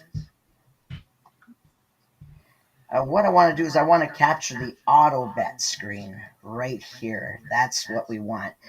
Can you see that? Yep, we can. Can you zoom in a little bit for us? What? Yeah, no. What I did is I make it really really simple to use. Like I know there's a lot of sophisticated programming, but I teach people to do their own programming by utilizing the basics. What I'll do is I'll say, hey, just take the first top part. See the top part right there? I say if initializing script. Oh, I got to stop the auto betting for a sec. If initializing script or beginning new session, auto handle winning bets, take winning, same bet, and then beginning bankroll right there. That's the top part. That's where it all starts. Then you add your bets. Bet $25 on place 5, bet 25 on the don't pass. And after a point gets established, you could say bet $25 or bet $50 on don't pass odds. You know what I mean? And then from there, you go right to the very bottom, and that's where I'll put my limits, where I say I could go on forever with it making money, but I want to put a cap. So I usually say when I'm doing an inside press, I say, hey, if place 5 is greater than $86, regress, go right to 35 on place 5 and continue from there. But when I run an auto roll script, I always want to say, hey, if my bankroll reaches $2,000 from there on a $3,000 or a $3,000 bankroll, and I make $2,000, I'm doing what Brian does at HCS. I'm pre-qualifying that strategy. I'm going to take that strategy and put it in another folder saying, okay, this is doable. This is playable in the casino. You know what I'm saying? Yep. See, I do the same thing. In my ending script, my last if statement is basically if my current bankroll is greater than 20% of my starting bankroll, log a win. And I say, yes, my strategy succeeded one time. And I keep logging those things out. So I let the auto script run and I don't worry. And what I like to do then is reset the bankroll. Go back to $1,000 bankroll, try it again. And rinse and repeat, rinse and repeat. Keep on doing it. You know what I'm saying? Yeah. Run a hyperdrive with that. Yep. Because I don't care about the dollars. I care about did it win? Like, did the strategy do its job? Yay or nay? And to me, it's a thumbs up, thumbs down 10,000 times. And if it's $1 million or if it's 875,000, I don't care. I just want to know, am I on the right track? And that's how I use that last screen for sure. What got me on the... Oh, sorry. Go ahead, Steve. That's all right. What you can do on some of this stuff is you can get a lot more data out of it by running multiple sessions. One big long session is fine if you want to just get some aggregate numbers, but it's interesting to break it into sessions and then make utilization of the sessions log then you get all the stats together with that. So that's in the script, of course, you just say start new session. And there's some things that go along with that. If you're using check stacks, you can tell it to preserve the check stacks and what have you. But you record your games, and then you can go in and look and say, well, okay, I want to see what, let's say I'm going to run 1,000 roll sessions. So out of all my 1,000 roll sessions, how many wins did I have? How many losses did I have? And you can basically get your bell curve, and you're going to be able to see where the most of your activity is and where the outliers are, and you can pick out data. Now, there's some certain data that's already selected for you, but you can customize whatever you want. Hey, I want to look at how many fours were hit after a 7 out. And before the next 7, and I want to graph that out. Well, you can just use one of the check stacks and play that out. And when you look at the sessions log, and you look at that check stack number, and there you go. There's your bell curve. It may not necessarily be bell curve what you're looking at, but you get the idea. That's interesting, because I think it's interesting to look back, and maybe that's what I'm missing is some of the session logging, and we talked about other logs earlier, because I want to know, like, when my strategy fails, what's the condition that made it fail? Especially if it fails frequently. It's like, okay, it fails, but the common factor is whatever that is, and so sometimes I'll put something in there. So you run let's say you run your AutoBet script, and you're telling it, when I reach a certain bet, I want to stop. So then you can pick another check stack, and this will be my reasons check stack, or this reasons for stopping the game. And let's say that reaching this certain level this is reason number 1. And you assign that to the check stack, and you start a new game. And then this time it goes through, and you say, well, if I lost 4 times in a row, that's also another reason to stop. Okay, so now this is going to be reason number 2. And whatever reasons you have, then later you go look at the sessions log, and you look up the check stack that you're using for reasons. Let's say check stack number 10, you look at it, and here it is. Here's all your bars showing you exact numbers, how many times it was stopped for reason number 1, how many times for reason number 2, et cetera, et cetera. You see the percentages. That's great. Yeah. Because that's really interesting to see. That's a really cool thing. So we use the same check stack with multiple reasons in it, or would you a reason for each check stack number to do that? I'm sorry, I didn't hear that. So when you're doing that kind of thing, let's say you've got 10 reasons why you would stop betting for whatever reason. Would that be a different check stack for each reason, or one check stack dot reason, check stack 2 dot reason? Yeah, you know what I'm saying? Just one check stack, and just the value of that check stack. So let's say we're going to use check stack number 10 for my reasons. So the game ends, and the reason was it reached my max bet. That's reason number 1. And then you start a new game, and this time it ends because you lost 4 times in a row. That's reason number 2, and you start a new game. Now when you go back into the sessions log, you pull up check stack number 10, and it'll show those values, 1, 2, 3, 4, all your reasons, and you'll see the bar graph. Oh, that's cool. I didn't know. That's a feature I didn't even know existed, that you could do that. Yeah. There's so much data people could want, and if you try to pre-select from everybody, it's not going to have much usage. So you have to be flexible. So, but getting people to understand how to use it, that's a different story. Right. Well, I guess that's the reason too for having the script library that you've got, because I can go up to your site, download a number of scripts, and sort of reason through how somebody figured that out. And that's what we were talking about here. Like that kind of logic right there that you just said, that's a game changer already. I'm already in my head coding that out, because I do that all the time. Like, and I'm using like 70 check stacks to log everything possible as a separate thing. I didn't realize I can go back in time and look at the sessions log and see that history with graph data. I've been doing it like run it 10,000 times. When I run out of money, clear everything out, start over again, and just do it. So there's a better way, it sounds like. Yeah. Sessions log. Yeah. And it's got stuff in there already. You can look at the number of wins per session, the number of dollar amount won per session, dollar amount lost per session, number of rolls per session, But like I said, you can choose. I've only got it set up for the first 20 check stacks right now. I could increase that in the future if people have an interest in it. But you can use the first 20 check stacks and set them up for what you want. Like I say, you can have one for reasons. You could have one for the number of fours after a 7 is rolled, whatever it is, you can put it in there, and then you can look at that data later. That's fantastic. I think I've been doing it very, very iteratively, manually. I think this is a better way. Yeah, the big thing is the data. You have, you can choose some of the data that's already there for you. There's bet results screen has got all kind of stuff for you, and you can access that.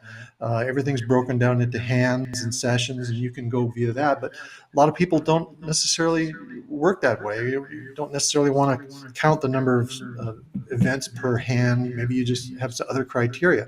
So you set up your own criteria then. Use check stacks for that.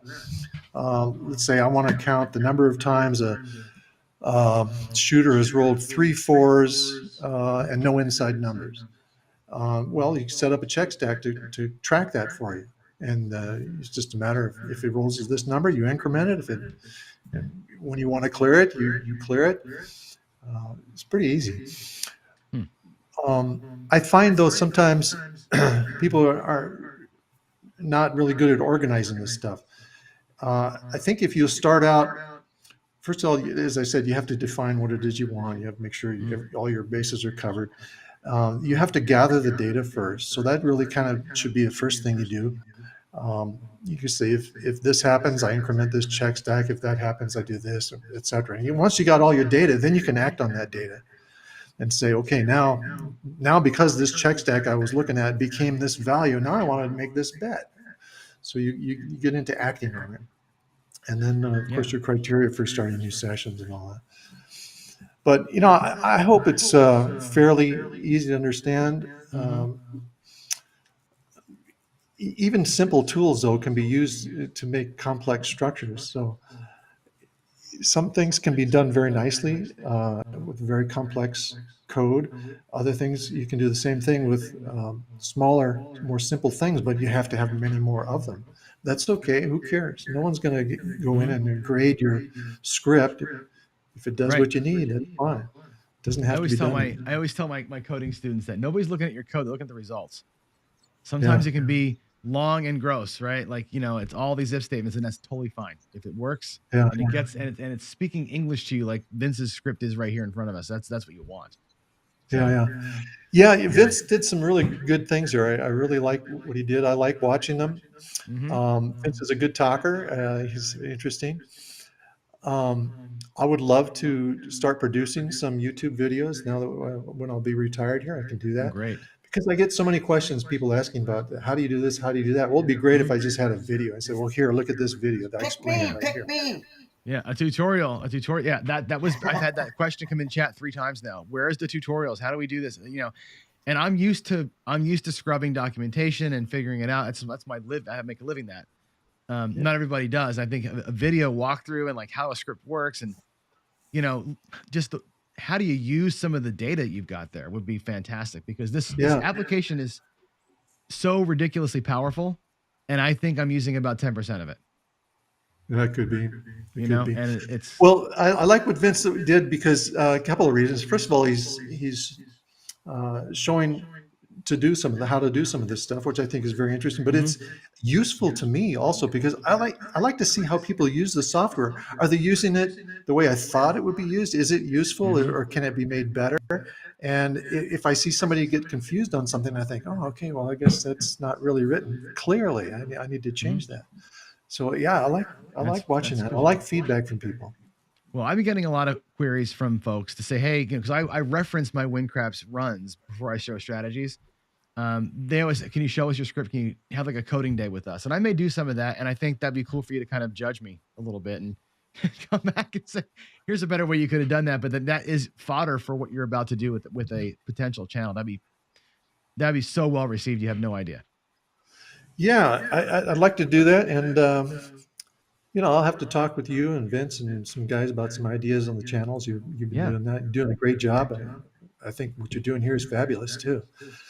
Appreciate that. But yeah, I could see posting some things myself and posting things from other people, Yeah. I'm happy to be happy to do that. Be super cool. Super cool. Vince, you have anything else you want to talk through? We got Yeah, another minute or so. Yeah.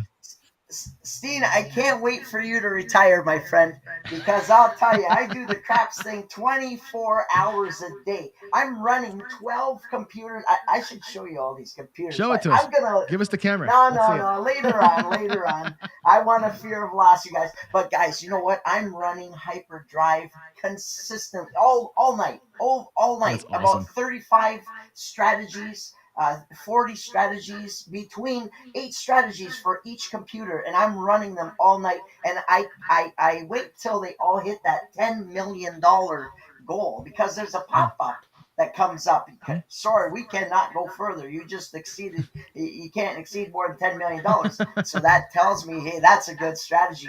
But I'm running them all night. And you know what I noticed that I really liked about Steen and the Craps, the Win Craps Pro team, is the support is amazing. The support is my gosh. golden.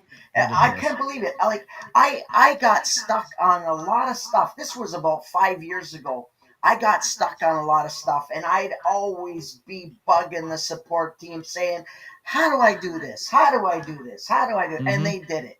It's like, wow, this is beautiful. It's like, I love it. I cannot talk enough about WinCraps. Guys, go to Cloud City Software and download WinCraps Pro right now. And there's over 100, there's over 150 strategies right there that you can play with. It's crazy. It's pretty awesome. And you're right, Vince. I don't think I've ever once emailed support and not gotten an answer back like that. Unless now I know you're a pilot. You're probably flying sometimes when I write to you, and it's like 2 hours later instead of a minute later. I get responses back from you so fast. And you're always like it's really helpful. He's on autopilot. It's yeah, right. The plane. Don't tell me about that. I flew on an Airbus, or not Airbus, the Boeing 800 Max coming back from Vegas last time. I was holding on to the ceiling the entire time because I know it's all software driven. And I know that coders write bugs, not software, and it scared the crap out of me. So, yeah, all right, what can I say? Yeah, you guys, you're a short timer now. It's great. We were out of time. I got next guest coming. Thank you both for joining me. Vince, I'm so glad you're able to join. I thought you couldn't. Steen, and everybody should know this. I asked Steen yesterday. Hey, spot opened up. Can you come in? And you were like, yeah, sure. I'm back. Let's do it. Like 0 questions. And I think that's great. Well, John, I think what you're doing is great. Appreciate it. And good to see you, and good luck. You too. Thank you so much. Thanks a lot, Vince. We'll talk to you later. Yeah, you're very welcome, Steen. And thank you. So thank you, guys. And guys, do support what's going on right here. John's doing something really good right here. So donate. The link is right at the top. https://bit.ly/craps-donate. You probably didn't get all that, so you can still rewind. Cheers, guys. All right. Thank you both very much. Very much. Thank you. Awesome. Take care. All right. Wow. That is some energy, right? I love Vince. I thought Vince couldn't join us. I'd asked Vince before, and I had a hard time getting a hold of him, and I thought he was going to be gone for the weekend, so didn't have a spot just for Vince, but this worked out perfectly. That was amazing. And I got to make an announcement. I'm going to do my first ever one of these. Now here, listen up. Right? There's my clapping. That is for the fantasy craps that you saw. So they rolled for 2 hours, and our next guest rolled 41 rolls in that 2 hours. It was ridiculous. They raised $400, right, for the charity between them. They had money on the 7. They had money on the length of rolls. They had a percentage of their bankroll that they were donating to us. Yeah, it came up to $400 in the end. And we're going to go ahead and take a look here. I want to switch the screen and let's look at the donations total now, because I think it might have changed. Let's take a look here. Let's go back to the this window here, and let's look at the bidding. First, we'll look at the auction. The auction's fun for me to look at. Honey Beginnings is bidding up the 555 crap shirt, but 555 is still about $30 behind me on the shirt. So that's the thing. AZ still blank. We got to get AZ's thing bidded up. The color up layout is now up to 5 1/4. That's great. Let's get somebody on this custom owl. And other things are starting to show up here, which is good. I'm seeing bids all over the place. Let's get that done. I want to see those things pumping. As far as the donations go, we were at 1,200 when last we spoke. We are now at 1,587. Ba-boom. That's fantastic. There's, I can see Eduardo, Bird Dog is in here. That's great. Will's in there. That's really cool. And if I look back here, you can see that there's $1,500 here. If you add up the number of bids that are actually people bidding on them, we're going to be over $2,500 here by the time this next segment is over. So that is fantastic. I need somebody's help. We have the porn folks back in, it looks like, so somebody can delete those messages for me. I can't do it. They're on all the, now what they're doing is the porn folks find all the channels, and that's what ends up happening. So that's a big bummer. All right, with that said, let's bring in our next guest from Roll to Win. It's Ed. I'm going to go get you on here, talking head, visual, and let's get your video and audio here. Ed, here we are. How are you, my friend?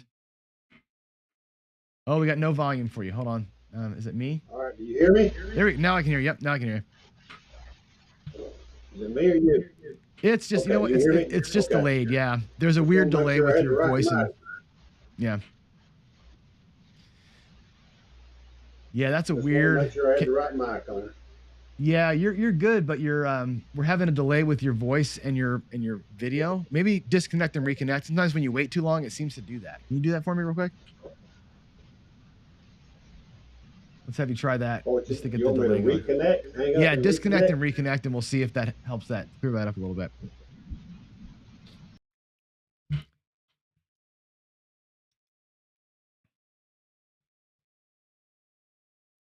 That still says the wizard. Just need to say roll to win while we're here. All right, let's get you in there. Any better? You're sounding good. I think we're going to be much better this time. Okay. Yeah, there we go. Yeah, you know, what happens is if you sit in the green room too long, it seems to like pause your vocals. It's weird. Okay. So no problem. Yeah. You're good. Well, good roll earlier. That was great. 41. Yeah, that was it. We started out really cold, and it got heated up. Yeah, that's good. Heated up. Well, you got to warm up a little bit, right? And one thing I always say, and I have to ask you this, because you don't get to warm up at the casino, right? You got to pay to warm up. So what do you? No mulligans. Yeah. How do you take care of that? What is your strategy? Are you like let me get my feel down in the hotel before I run downstairs, or what do you do? You know, I do not toss in the hotel at all. I will hang around a table and watch the other dice, watch their landing, watch the reaction. If it's a table I know, obviously I'm more comfortable, but I always start out with a really slow bet, first toss or two, just to see if I'm getting what I want. And then you're making it, obviously you're making a ton of adjustments on the fly, obviously, once you see your rolls. Always, yeah. You're always making adjustments, looking for the right LZ. You're looking for the right arc, the right spin rate, different things, even changing die sets, whatever. Yeah, I was talking to George overnight, and I'll ask you the question, and then I'll share with you his answer to the same question, which is when you're rolling, you have an expectation, right? Whatever your set is, you think you're going to get this cluster of numbers, and you're not getting it, or you're getting sevens instead of what you expect. What is it that you are looking for, and then what do you change? Well, if I'm getting clusters of different numbers than I expect, I'm okay with that. That's a table reaction, the way I look at it. If I'm looking for even numbers and I'm killing 5 and 9s, I'm just going 5 and 9s and go.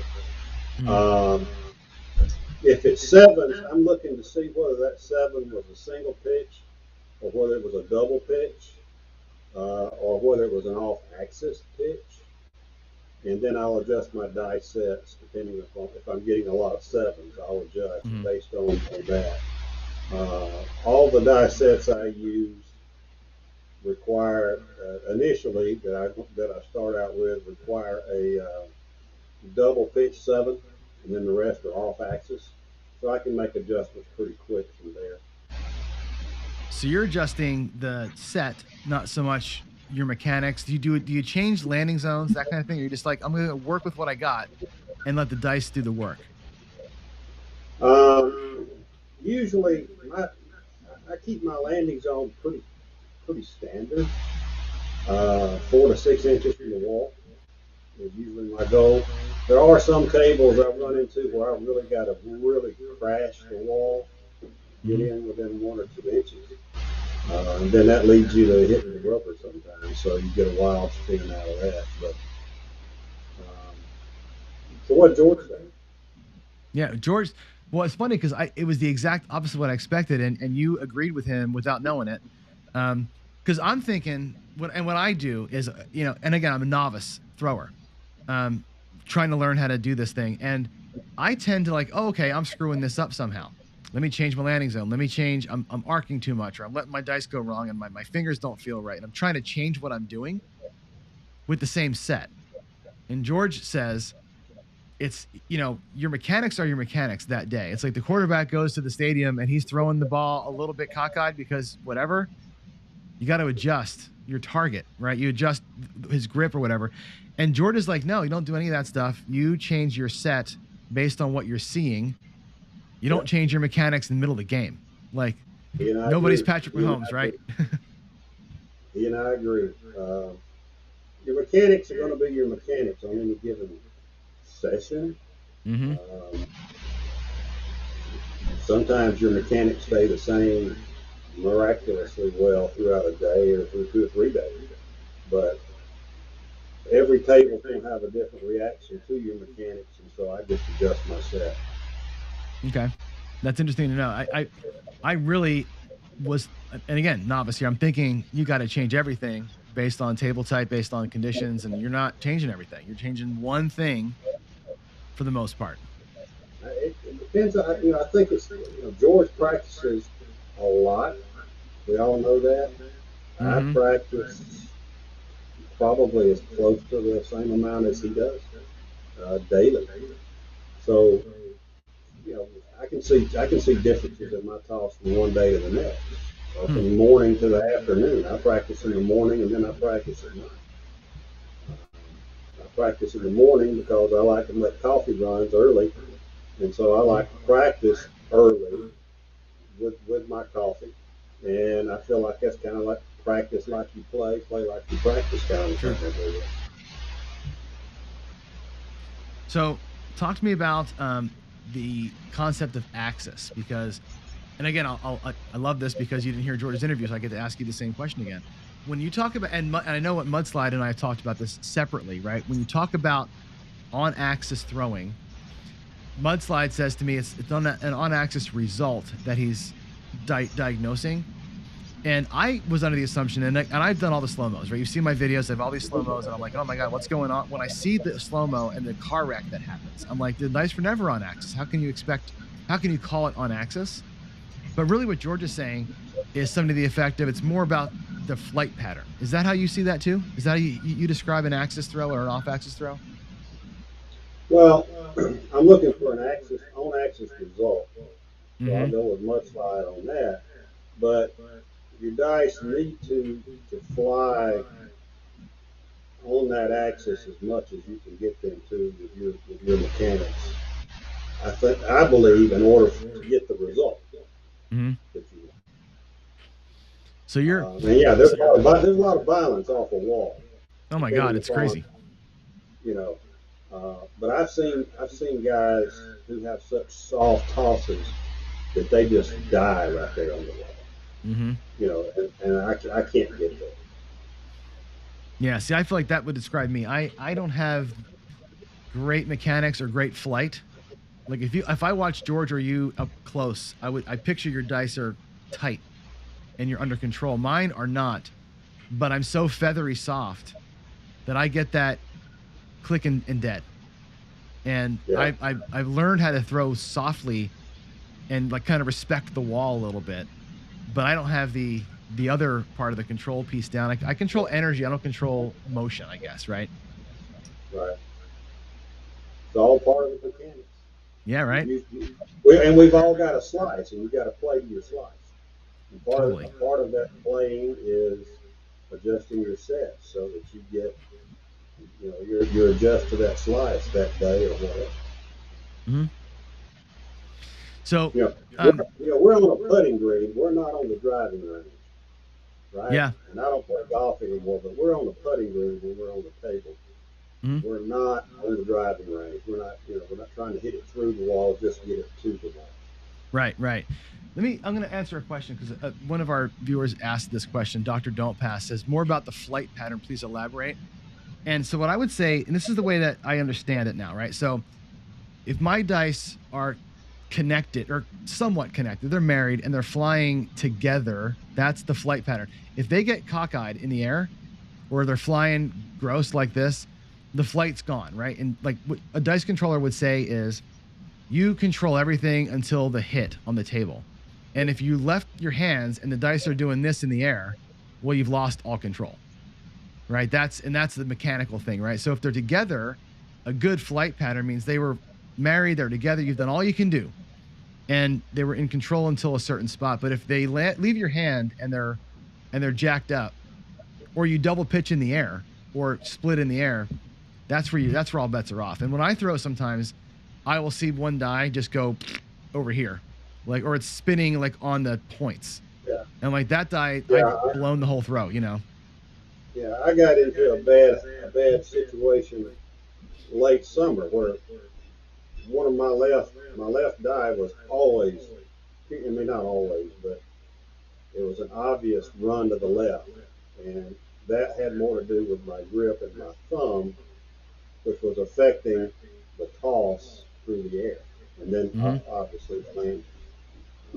It took me a little while to get out of a bad habit that I had built in. Mm-hmm. It's interesting. It seems like when I hear the word after today, of course, when I hear the words on axis, there's two meanings to that, right? There's the flight axis as it's in the air, like you expect, and then there's the on axis result, which we think is based on that. I still don't know how when I see slow motion how that all works together, but I mean you've been doing this for a long time, so maybe talk through it a little bit, yeah. I've done a lot of slow mos too, and if you can get them to hit square into those pyramids, you get less violence. You're going to get some violence, obviously, but you do get less violence. If you go in where one lands and it goes edgewise into that pyramid, then there's no telling where it's going to go. That's extreme violence on the top. Right. The .775 dice, if you're hitting them square, they don't even go into the pyramid. They just hit the surface and come right off of it. If you can get it square in there, that's the hard part. Yeah, right. Well, it's funny because like 1 micron of difference, and the slow motion is where you see that, right? If they're like that, like just you can't even see it, like a little dinky bit off, you're done. Like you've lost, right? And that's where the in air axis stuff is hard, because if you're off even a little bit, they're gonna hit and go sideways, and you're kind of screwed. I track throws every day. I track hundreds of throws a week, probably 1,200 throws a week into my computer. And so I look for which die is off axis the most. I'm a 50% on axis result. So which of my die are off axis the most? Is it my left die or my right die when they land? We use the chi-squared, chi-squared, however you want to pronounce it. It's the Greek letter chi that tells you whether or not you've got an edge, you're having control. And so if you get under that 0.05 level, then you're having some influence on the dice. So I've seen books that had a lot of off axis, but the chi was really low because it was consistently off axis. And so chi measures your faces, which faces hit the most over a long period of time. And so that helps you know if you've got a little edge on 2 or 3 numbers out there. And that seems to be the thing that's given us the clusters that I you're love seeing, right? clusters. Yeah, right. So you did a video, boy, when was that? It was maybe probably more than 2 weeks, maybe a month ago, where you broke down the 3V set like I've never seen before. And Right. George did something like that today, very, very quickly. He didn't have a lot of time to go through it, but can you walk everybody here through like the basics of that? Because that was an interesting breakdown of like, it's a 3V set that, I wouldn't have known there were 17 different 3V sets. And just the differences between them, right? I'm like, okay, it's a 3V. I know one way to set the damn thing. And you broke that thing down like it's a whole different thing. Yeah, let me adjust my camera Sure. over here. That'll help. Get a little higher. And let's see. All right. So you can see this, right? Yep, we got you. You see the big dice pretty clearly, yeah. Can you see the 2, 1, 2, 4 on front? We can, yes. Okay. Believe it or not, that particular 2D set has the same facial matches as this set right here for 7s. Right? How? I'm going to pull out another. Do what? I said how? I mean, that's the thing. Yeah. You don't see how. There's actually 24 die sets that have the 7s in the same location as that set right there. Really? Yep. There's 24. If you could think of it, I'm going to try to pull my finger across here. If you could think of 24 columns of die sets, there's 24 in rows in each of those die sets that all have the same 7s ratio. Okay. I was looking for my other big pair of dice. I don't see. Yep, here they are. Here they are. So these are not as correct as the 3V as the blue ones, but everything is in the same location. All right. So there's the 2, 1, 2, 4. There's the 3, 2, 3, 6. Right. Yep. Can you see them both? Yep, we can. All right. All right. Obviously, you got double pitches, top and bottom are 7s on both of those, correct? Right. That's right. All right. Where's my other 7? It's not there, is it? So let's do this. Let's go this way. There's a 7. I go this way. I go this way. There's the 7. All the 7s are in the same location. All the different numbers or different faces all make the same. Right? Yep. So the dice you're saying in the same location, it isn't the same 7, but it's the fact that the dice act that way. One flips out, one flips over. It's going to be a 7. One was a 6-1, one's a 5-2. It's still a 7. Still a 7, right? Yeah. But so this die set here, if I throw it 100 times and I throw this one 100 times, I'm going to have the same SRR. Same number 7s, but different different clustered outcomes. Numbers. Sure. Different. Yeah. Yep. It's going to be different numbers. What else we got? We can roll this one forward, roll this one to the right. 4-3. Roll this one forward, roll this one to the right. Both 7s. Right? So you got to know where your 7s are. That's the key. That's the huge key to getting your die sets doing what you want. And if you've thrown enough, logged enough, and you know which of those columns you're in that I'm talking about. There was a mathematician, we call him Coaster. He's the one who actually figured this out. And it's obvious once you know it. It's just, I didn't believe it until I ran it through test after test after test because I'm hard-headed. But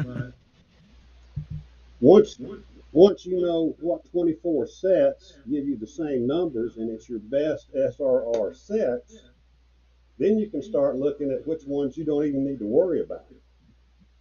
You want one that maybe is heavy on 12s.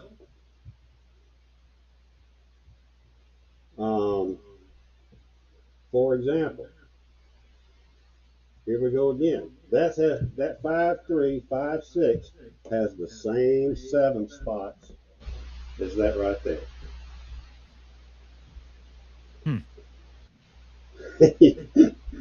Pick one for me to turn. You don't. You're shaking your head like what?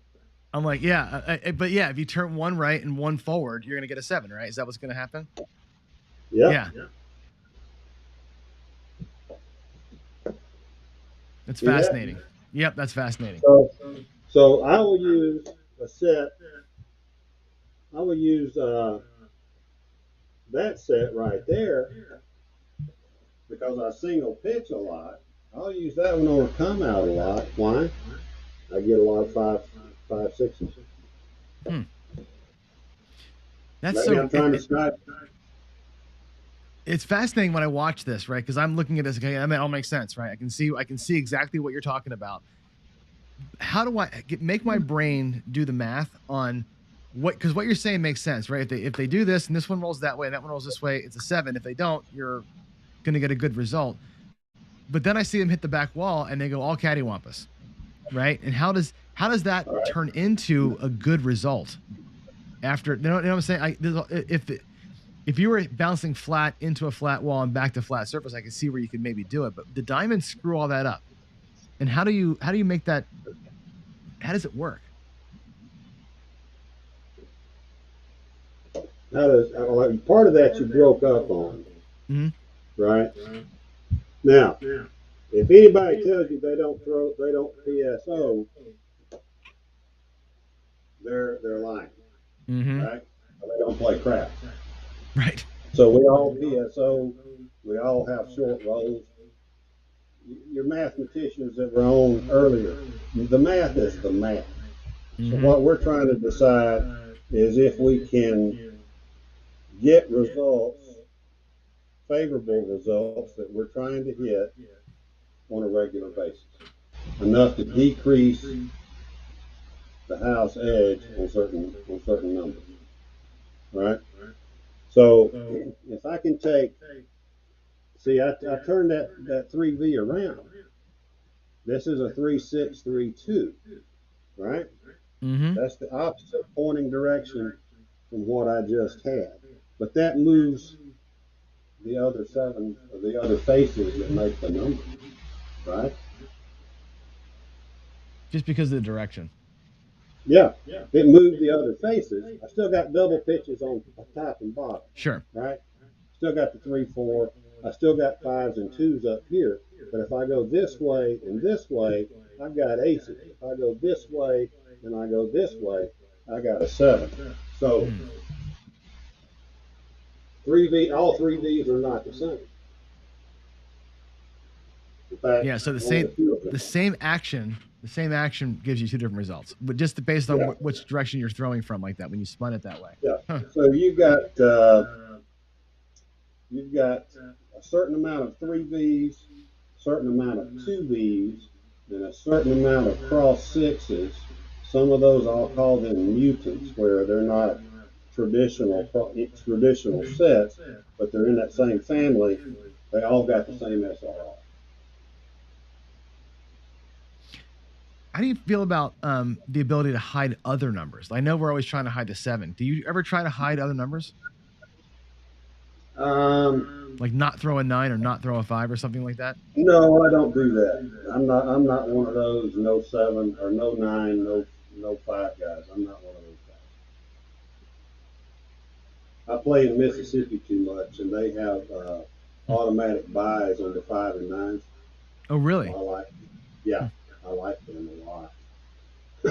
So I'm not going to avoid them. That's right. Yeah, it makes sense. But yeah, but you could potentially say the same thing about a set. You can set up a set that would potentially avoid those if those same axes things were happening. You can I mean, you've got sets that won't give you as many many of the same numbers. I use the Bone Tracker software, so it'll tell me what sets give me the most 4s and 10s, the most 6s and 9s, I mean 6s and 8s, even numbers, all the horn numbers, best crap numbers. Gives me different sets within my SRR column to use. So I can change sets, but I'm not ever trying to avoid a number. You could find some that will help you avoid a number, but I never personally try to avoid a number. Yeah, I just ask because I know people do that. They're specifically laying the 5 on the come out, for example, or laying the 9 to get, because it's, it helps them a little bit better with having to lay less to protect their don't. And that's a thing, right? Yeah. So if you can avoid one, you can avoid another number, I would suppose. So. Yeah, I just, it's not something I do. I'm not really big into hedging a lot, anyway, and it's probably because I don't have good enough mechanics to cost what I want. Funny. I mean, there's a lot of shooters out there better than I am. It's funny. A lot of people say, and I've never had a good answer to this question. If you could set the dice and do it right, and I clearly am not there yet, but if you could, why not target the 7 and be a don't better? Because I like the all small money. That's a great answer. You're shooting the moon then. You're going for the ATS, right? Well, when I come out, typically when I'm coming out, I've got my pass line.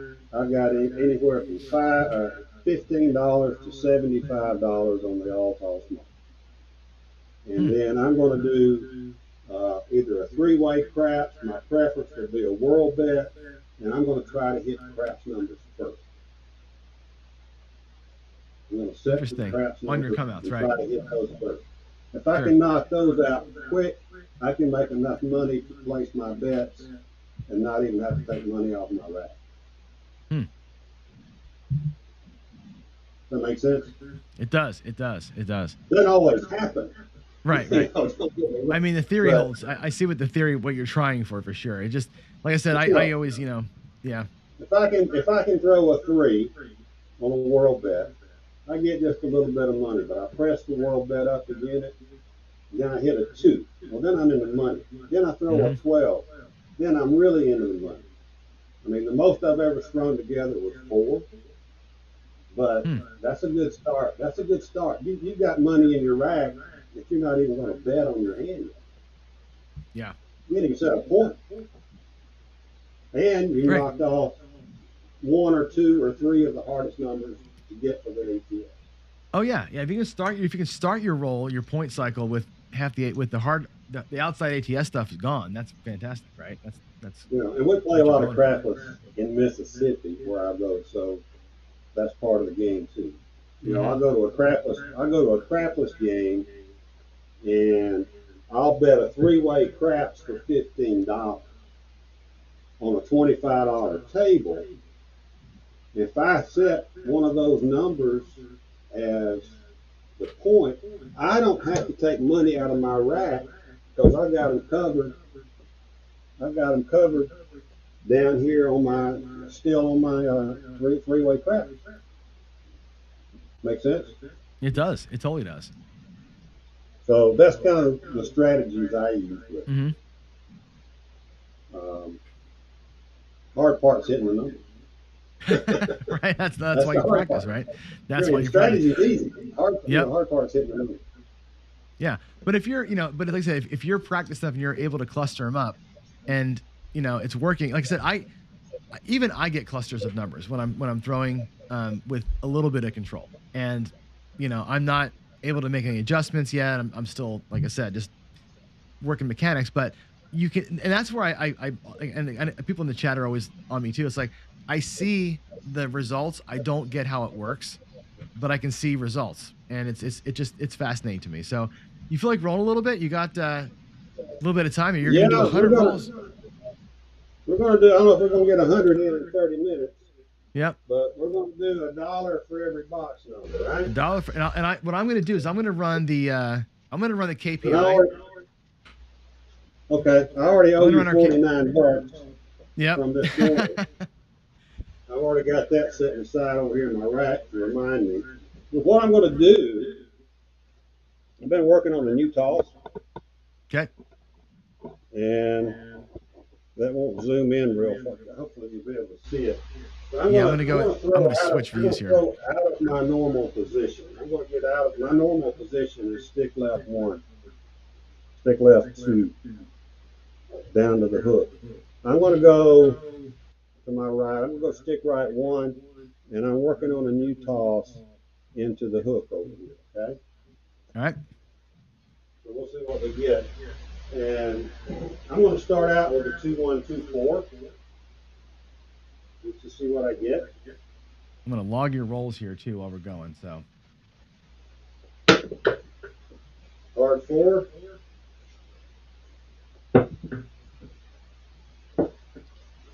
You're logging them, so there's no need for me to throw chips out there, right? no, I got you covered. I'm just gonna get my spreadsheet going here, and I invite anybody out there who wants to accept the challenge to make a wager on box number.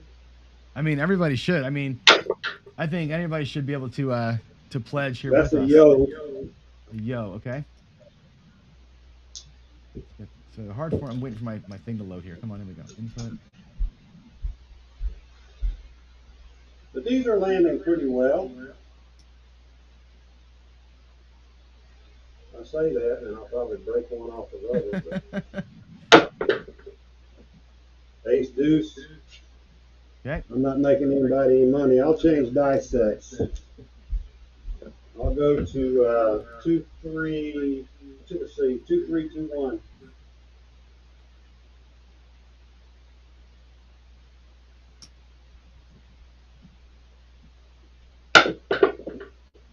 There's a 9. All right.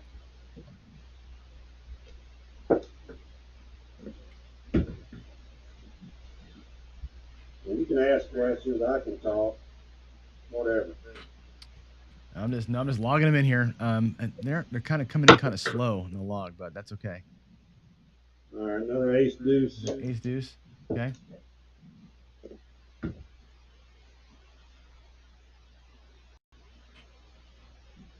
Yeah, I'm really just working this toss out. I'm still practicing with it. There's a 3-1-4. Okay. 3 box numbers there. Good.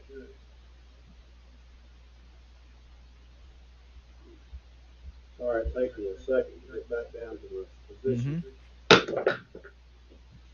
5-3-8. Okay. There's an 8. All right.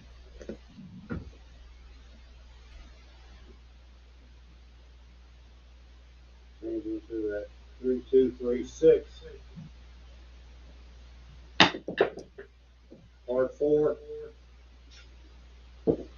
Now we're getting it.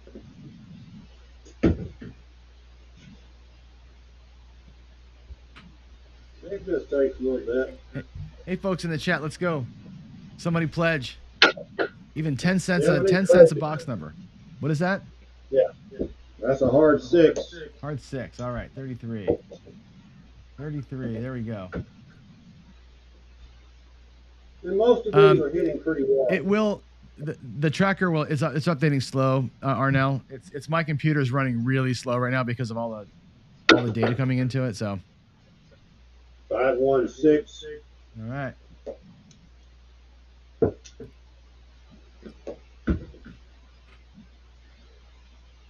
No, you're doing big on axis, off axis, dice control reel, and all that kind of thing. Bad toss. Got a 5-1-6. Wow, 3 in a row. That'll work. Yeah, I hit 9 sixes at Vegas, one hand. That's unreal.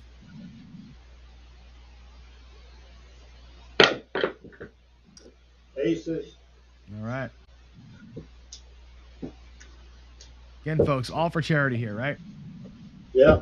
Let's get those box numbers in. Yep. somebody make a little bit of a wager on these box numbers. I want to see one person throw it out there, right? One person throw even 10 cents. 10 cents a box number would be fantastic. There we go. Journey Life, 25 cents per box number. Love it. There we go. There was a 7. All right. That was quite a few tosses between 7s right there.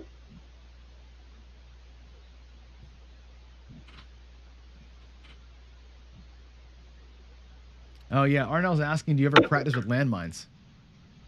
Yeah, I do. 538. All right.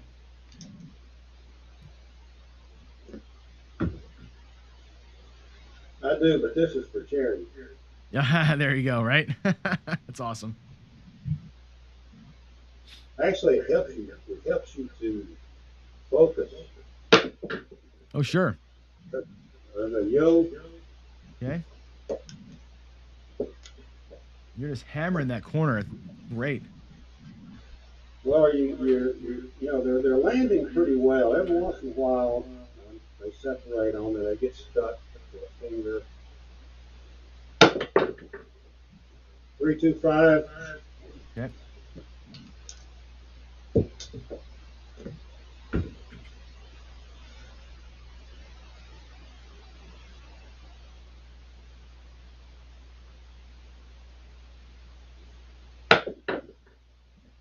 Six, 3, 9. All right, 9. You want me to stay with that same dice set? I mean, it seems to be you're in the box. I mean, you got on this roll alone 3, so 6, 2, 8. 8. That's the point. And they're all hitting the wall, I think. I never tried not to hit the wall. I got ran out of valleys when I was in Vegas. I heard that. 6, 3, 9.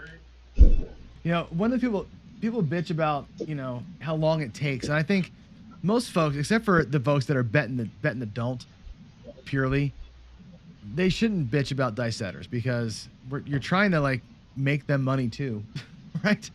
It's just about the time. Aces again, yeah. And I can see you. We're just talking. You're throwing, and I'm not seeing like 15 seconds between throws, right? You're getting them set and you're getting them out there, and that shouldn't bring any attention to you. You know. I'm having to be my own stick man too. Right. I mean, aces again. Aces again. My goodness. I have a strategy where I bet the aces every single throw. I'd be banking on you right now. Man alive. You should be on it. But I tell you, what drives me nuts about that is that you're not slow. You are hitting the back wall. There's no reason to get on you at all, unless you're making money, right? Well, I was working my third fire bet in 8 tosses. 3, 1, 4. All right, 4. I've changed to a cross 6 variation. Were you seeing something that made you change to that? Aces. Mm-hmm. Now, if I was on crapless, I would not change. 6, 4, 10. All right, first one of those.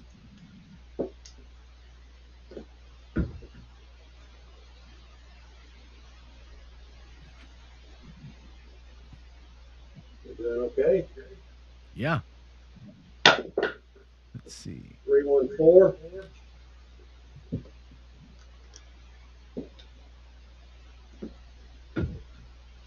Yeah, he just didn't like it. I don't know why. I think it had to do with me hitting the box, working the box number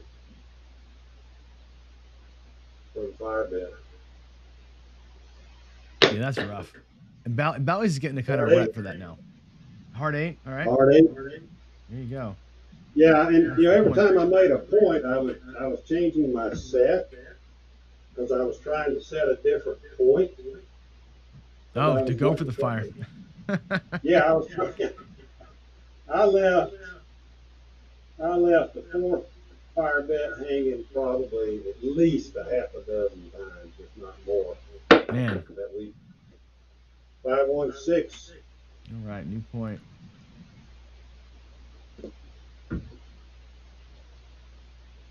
I'm sorry, the 9 is the point. My bad.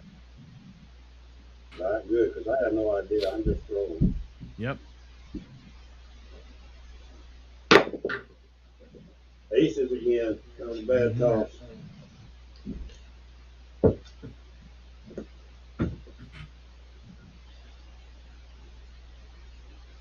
But here we go. 10, 6, 4. Wow. Yeah, since you made that change, that's 2 4s and 2 10s. Yeah, I would expect that off that set.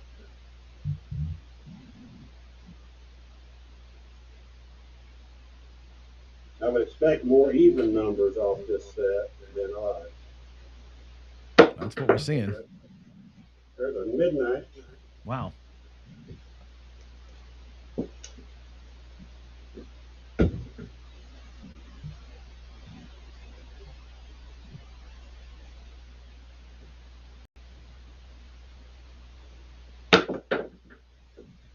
Four, 1, 5.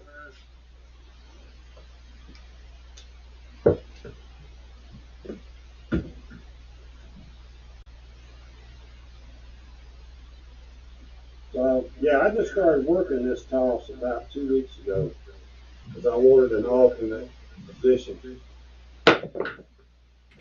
Hard 10. Whew. Rushing the outside. Yeah, those pay better. It sure does.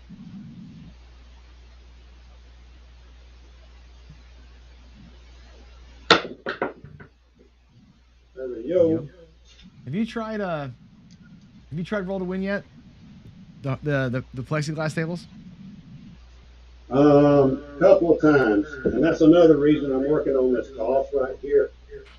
Was I thought maybe this toss would work on that table, but I don't like them.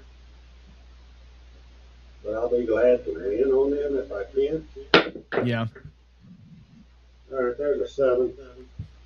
I like those tables because I use the helicopter style toss most of the time, and that thing kind of slicks into the back wall, and they pretty much die right when they hit because the table's so sticky, you know. Yeah.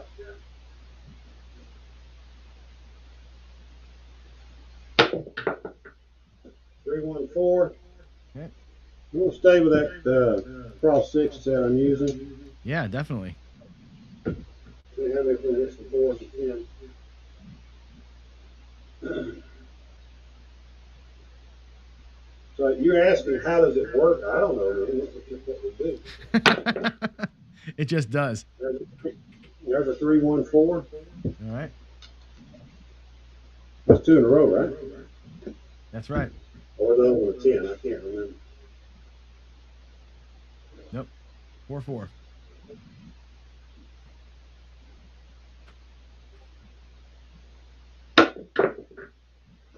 Another yo.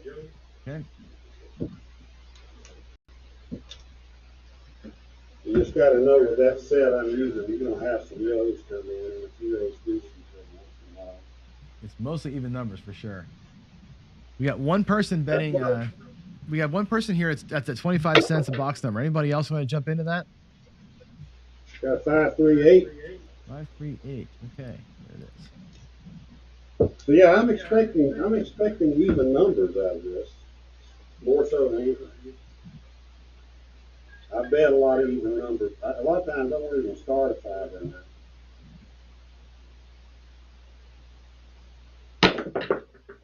Yep, 6-1. Oh, it's already there.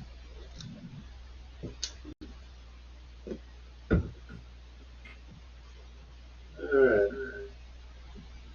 You want odd numbers, or what do you want? Yeah, show me some odd numbers. Let's see. Let's see. I What don't know. does. I'm just being a smart ass. All right, Journey Life is saying another 50 cents each for the horn numbers too, so we'll get a good total of that as well at the end here. Okay. There's a 538. All right, there's an 8. 5-3.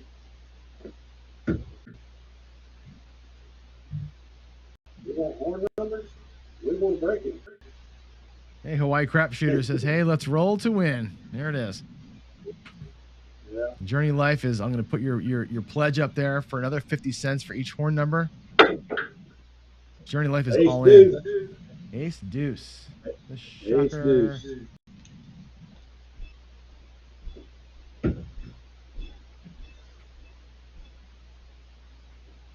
See, El Toro's in the guest room and people are queued up, maybe. I like El Toro. Oh, yeah. 426. All right. But again, this is all a new toss for me, and I'm way out of location. Another pledge for 25 cents per box. That's awesome. 639. All right. You see how those dice are kind of just sitting down there flat? They really for the are. most part? That's what I'm really liking about this toss. And I think I could exploit it, maybe. I intend to find out on that plastic table. 426.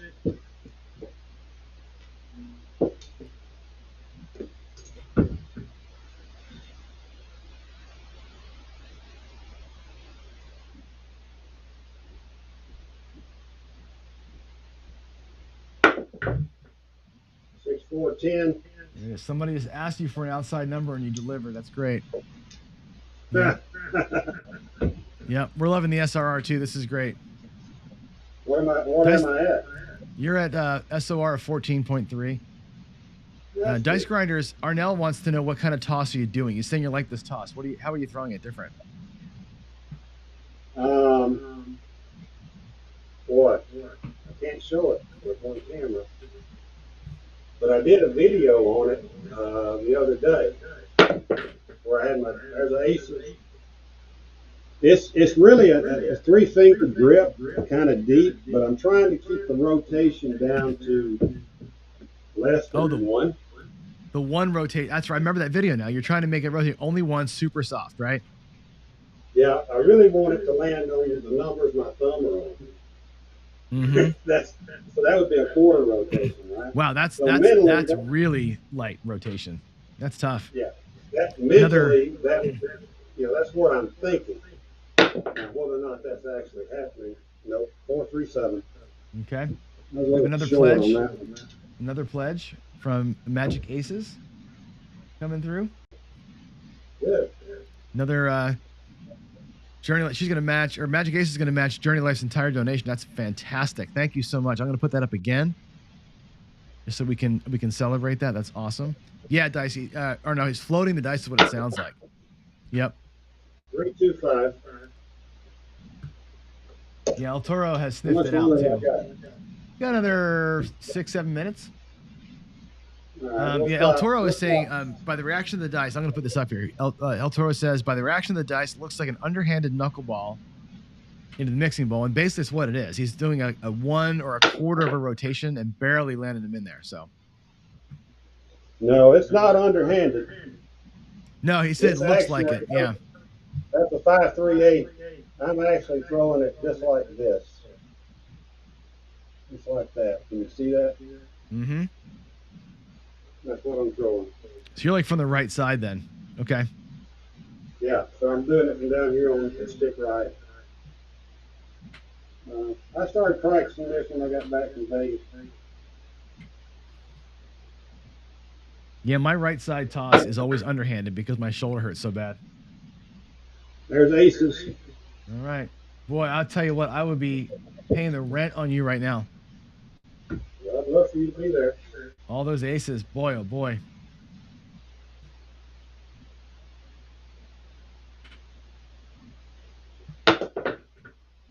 Three, 4. All right. Waylon We'll throw a few more. Waylon says, I would love... Wait, where's your other comment, Waylon? You're like, I would love the black dice. When there's a way that you can get the black dice. There's a secret way you can do it. You can outbid everybody else. The black That's dice? how we get it. And here's Don is going to pledge $1 for every come out 7. I don't do those. We don't try for those, right? 325. All right.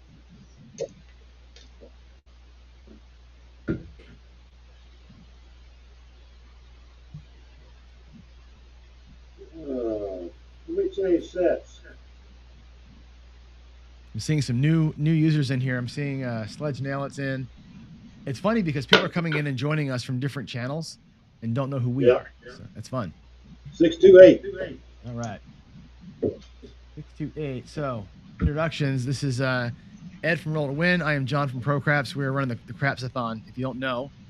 And we're going 24 hours straight, raising money for problem gambling. So that's the deal here. And right now, Ed's rolling maybe 100 rolls. We'll see. 314. Pledging money for all the box numbers that we hit here. 314.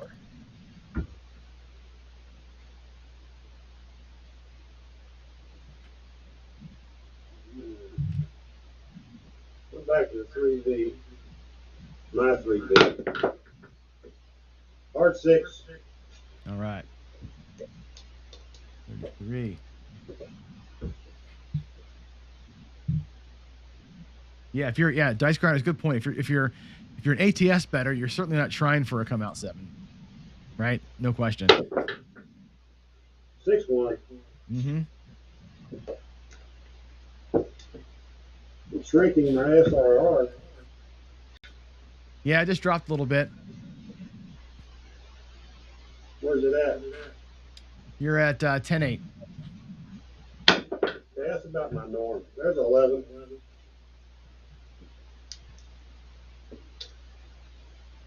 I'll take a 10 SRR from this position that just talked. All day long. And I'm still using, I haven't ever tracked any rolls from here, so I'm still using my stick left dice sets. 415.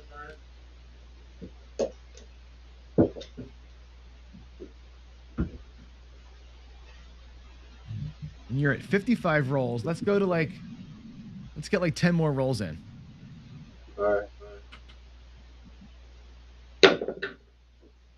Ace deuce.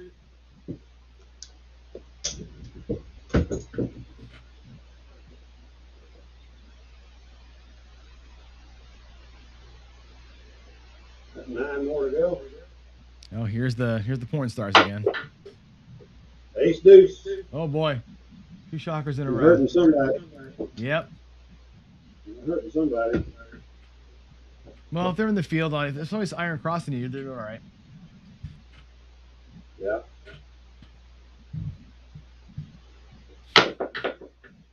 Aces again. Wow. John.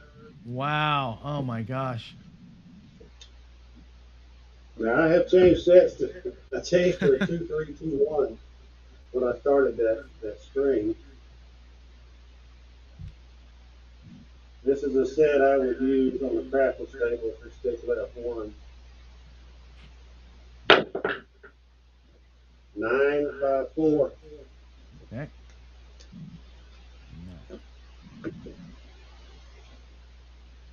The antenna's back. Hey. How many more shots? We got 5 more. 5-3-8. All right.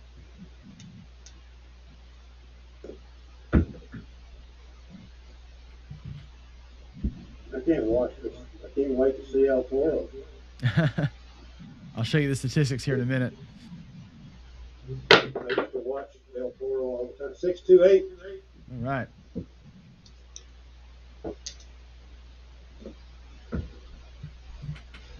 How many more we got? You're at 61 rolls, so 4 more. Okay. 5-3-8. Woo! 3 in a row. Yeah, I had my 8 up to $1,800 in that LFC one day. Oh my God. I was trying to knock it. Trying to hit it.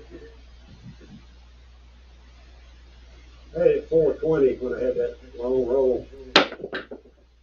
5-3-8. Oh my gracious, that's 4 in a row.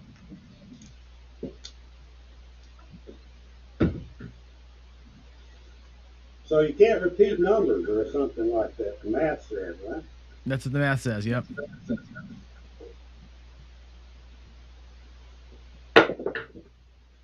628. Oh heavens, are you kidding me? Nope. That's your There it 65th is. roll. We're gonna roll T7 out now. We're gonna see where this Okay. goes. Yeah. Journey Life just says triple Lux heaven. Yeah, if you're triple Lux in this thing, you are to the speakers right now. There it went. 4-3 right there. All right. You I jinxed jinxed me. you. I jinxed you, totally Yeah. jinxed you. Yeah. All right.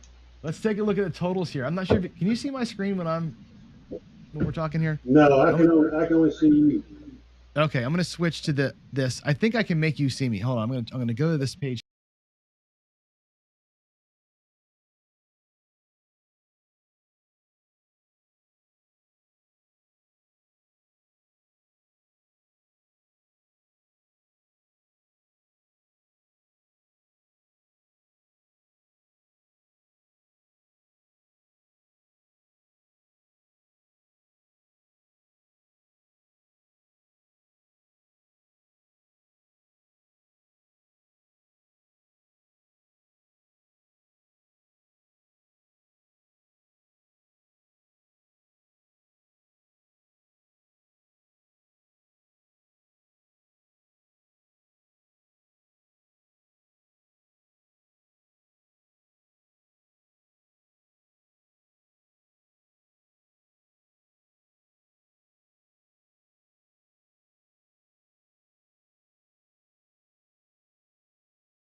You know what? Nobody heard any of that because I was on mute. I'm sorry, guys. I always mute when I go to the screen. I'm sorry about that, folks.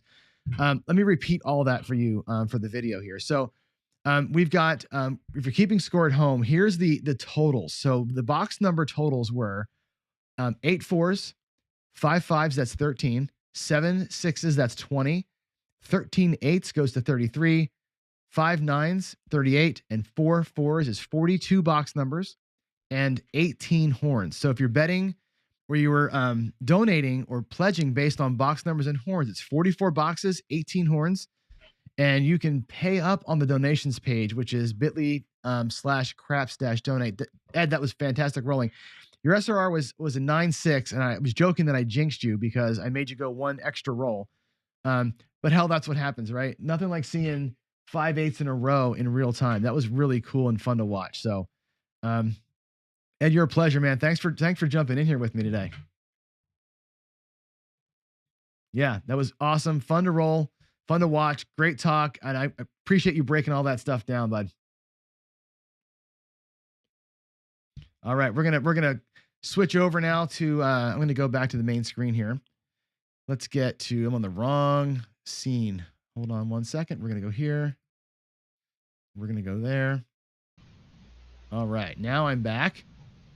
Let me hit that and then hit this again. All right, so we're back. Thanks to Ed, that was great. Man, that was good. Fun to talk, and it's good for me, like, you know. And I know I've got a lot of folks that join these things, and we talk about dice influence, dice control, all the things. And I've had Ed, and I've had George, and I've had, you know, Michael Shackelford, who certainly doesn't believe in it. A lot of folks in chat. It's good to go back and forth, right, and get some perspective and really get some definitions around words that we throw around a lot, right? So we talk about on axis and what does on axis actually mean, and I'm starting to get a better definition of it. This helps me in that dice control series that I'm doing. So selfishly, these interviews are going to provide us some good content for that, and I think that's actually really, really good. So I'm pretty happy about that. So with that said, let's take a quick look at the tally and see if we've done any better since Ed started. I'm going to go back and show you the donations screen real quick. We were at 1587 a minute ago before Ed started. Let's go to 1662, right? That's great. Don is our most recent donation with $50. That thank you very much. And we've got a few pledges that just came through off of Ed's roll. So I suspect we'll start seeing those donations hit the wall here in a minute. And let's run over here to the bidder, the auction screen, and refresh that. And yeah, let's take a look here at where we are. I'm telling you, I'm challenging somebody here. I need this Big AZ thing to get bid on, right? A day in Arizona with Big AZ. Come on, man. It's sunny all year long. Big AZ. You get to golf and play craps with Big AZ. I mean, that's got to go. That's got to go. And we got to get this owl picture. The owl picture, I'm telling you, it's one of the coolest things you'll see. And we're about to have El Toro in here. So I'm going to go ahead and bring in the crystal light so you can see it in my hands. I'm going to show it to you here in a second. And we're going to bring him in. So let me show you the commercial while I go and refill my coffee cup. And I'll be right back with the man himself, El Toro, joining us in about 3 minutes.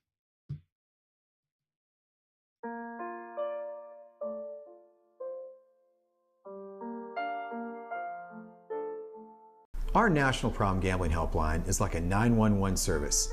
Anytime, anywhere in the U.S., you can call, text, or chat for help in your area.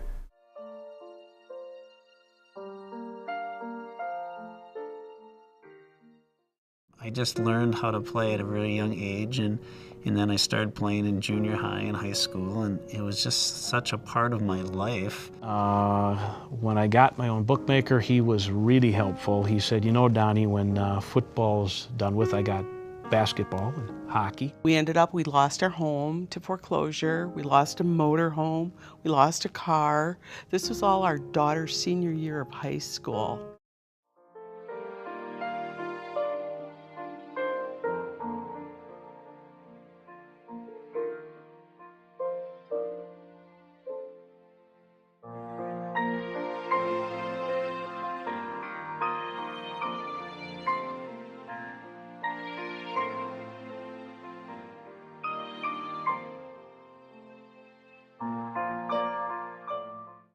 I started going to meetings and got that feeling of hope, which is so important because I just identified so much of myself as a gambler.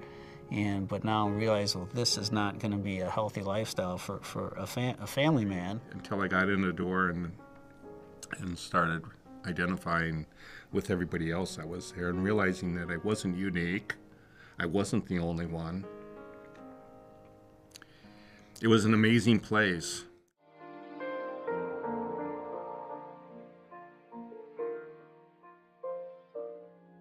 Life in recovery, is a way to experience the world. My marriage to Diane is selflessly giving, not selfishly taking. And that is awesome. You have a choice to be brand new today. You can start your day over whenever you want. You're brand spanking new. It doesn't make any difference what you said or what you did in the past. The only thing that counts is today. In fact, the only thing that counts is this moment. Please consider making your tax-deductible gift of $25 or more today. Just visit ncpgambling.org to give help and hope this holiday season. No gift is too small, and every gift helps. Thank you.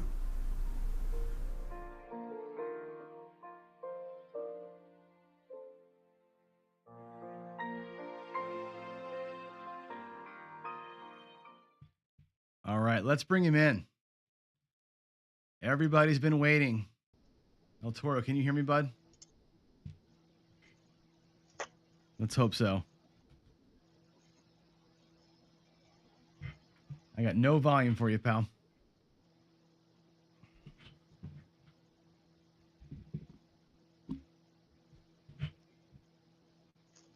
Check, check. Nope, not yet. Send him a text message here. John, can you hear me? Oh, there you go. Hey, man, how you doing? You're loud. Awesome. We just can't see. We have your OBS screen, but that's okay. We'll just talk to your picture. Hold on a second, buddy. All right, no problem.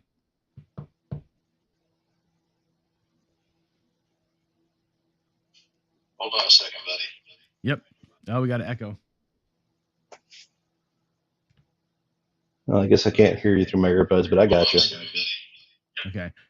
There's a little echo there too from something. Maybe your computer's on, or check the check noise cancellation. Gotcha.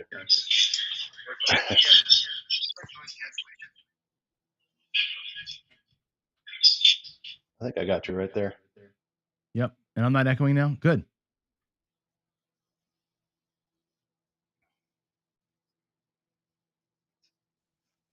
Oh, we might have lost them.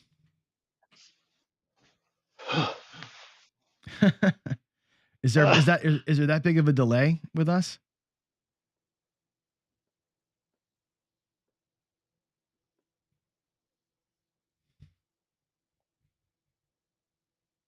I just now heard you, buddy.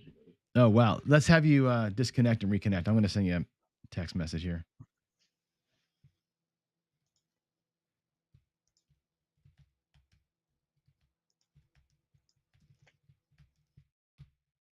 There he goes. Okay. Yeah, it seems like for some reason when folks are in here, let's go ahead and turn these things off. Close that. Let's close this. Yeah, it seems like when folks are in the green room too early, we're definitely having an issue with delay. So that's okay. We'll get him back in here. We'll start it back up again. Yeah, Don, we're not gonna, and maybe we might not have video. Here he goes. Let's try it again. All right. You're back. Do we have? I'm right here, buddy. On this? All right. Can you hear me in real time now? Looks like it. Good. All right, cool. Yeah, we're not gonna have your video, but we can hear you, and I can tell you that the chat's going bonkers because you're back, right?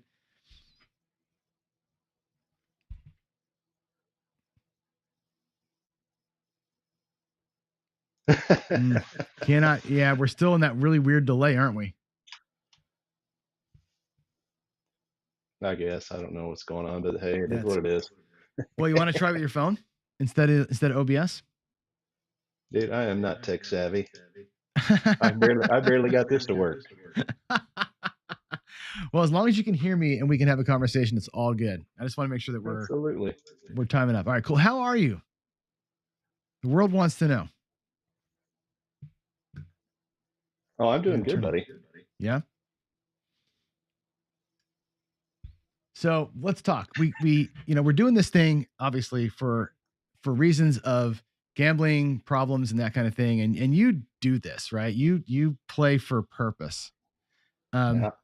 I'd like to know a couple things. One would be, what have you seen, heard, experienced in the world of gambling addiction or problem gambling? And then, because you're doing it for reals, what is your way to not get sucked into that? Discipline. Buddy, this is not for everybody. And I think really what I see a lot of is, a lot of people go out to have fun, which is great. But then you see a lot of folks out there that are thinking that this is going to be their means to having a short month, let's say financially. Kind of like that guy that plays the lottery ticket and says, golly, I hope I get a scratch off and win. Yeah. That's not the answer to their problem. If folks would really look deep into themselves, they'll figure out that they're, let's see, how can I say this properly, right? Their outgoing is greater than their ingoing. Totally. Yeah. Right. Yeah, We talk about budget. You and I talk about budget when we're offline a lot. Yep. And too many of these folks, whether they're like me, I'm an alcoholic and I'm an addict, right? So I have to make a choice, and that choice is to not start because I don't have that off button. Well, other folks have this addiction, which is to gamble. They're never-ending optimists. They think that, hey, I'm going to get to the table and it's finally going to happen to me. It doesn't. It doesn't.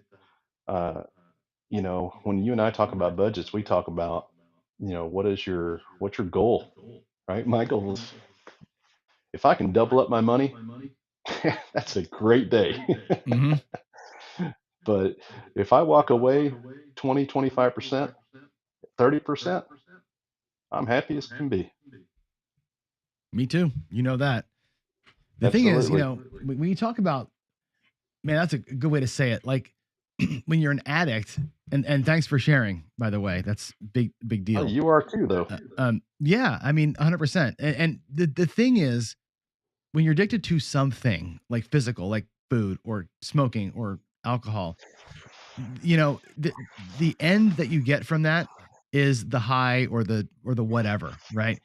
With gambling, and like you're not chasing it, like you're not chasing another cigarette or whatever. In gambling, there's a physical loss that you got to go after, and it's a self, it's a vortex that you get sucked into with it.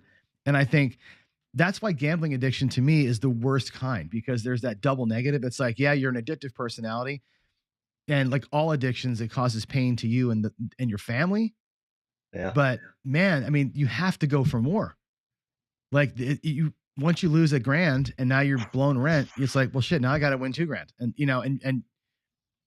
the cycle just goes and goes and goes, and it's like it's tough, and I think you used the best word, which is discipline. Yeah. So last night, before I before I passed out,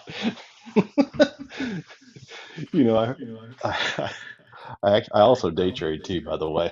So I was listening to how people were talking about how gambling and day trading are similar. Absolutely not. Absolutely not. And I'll tell you why.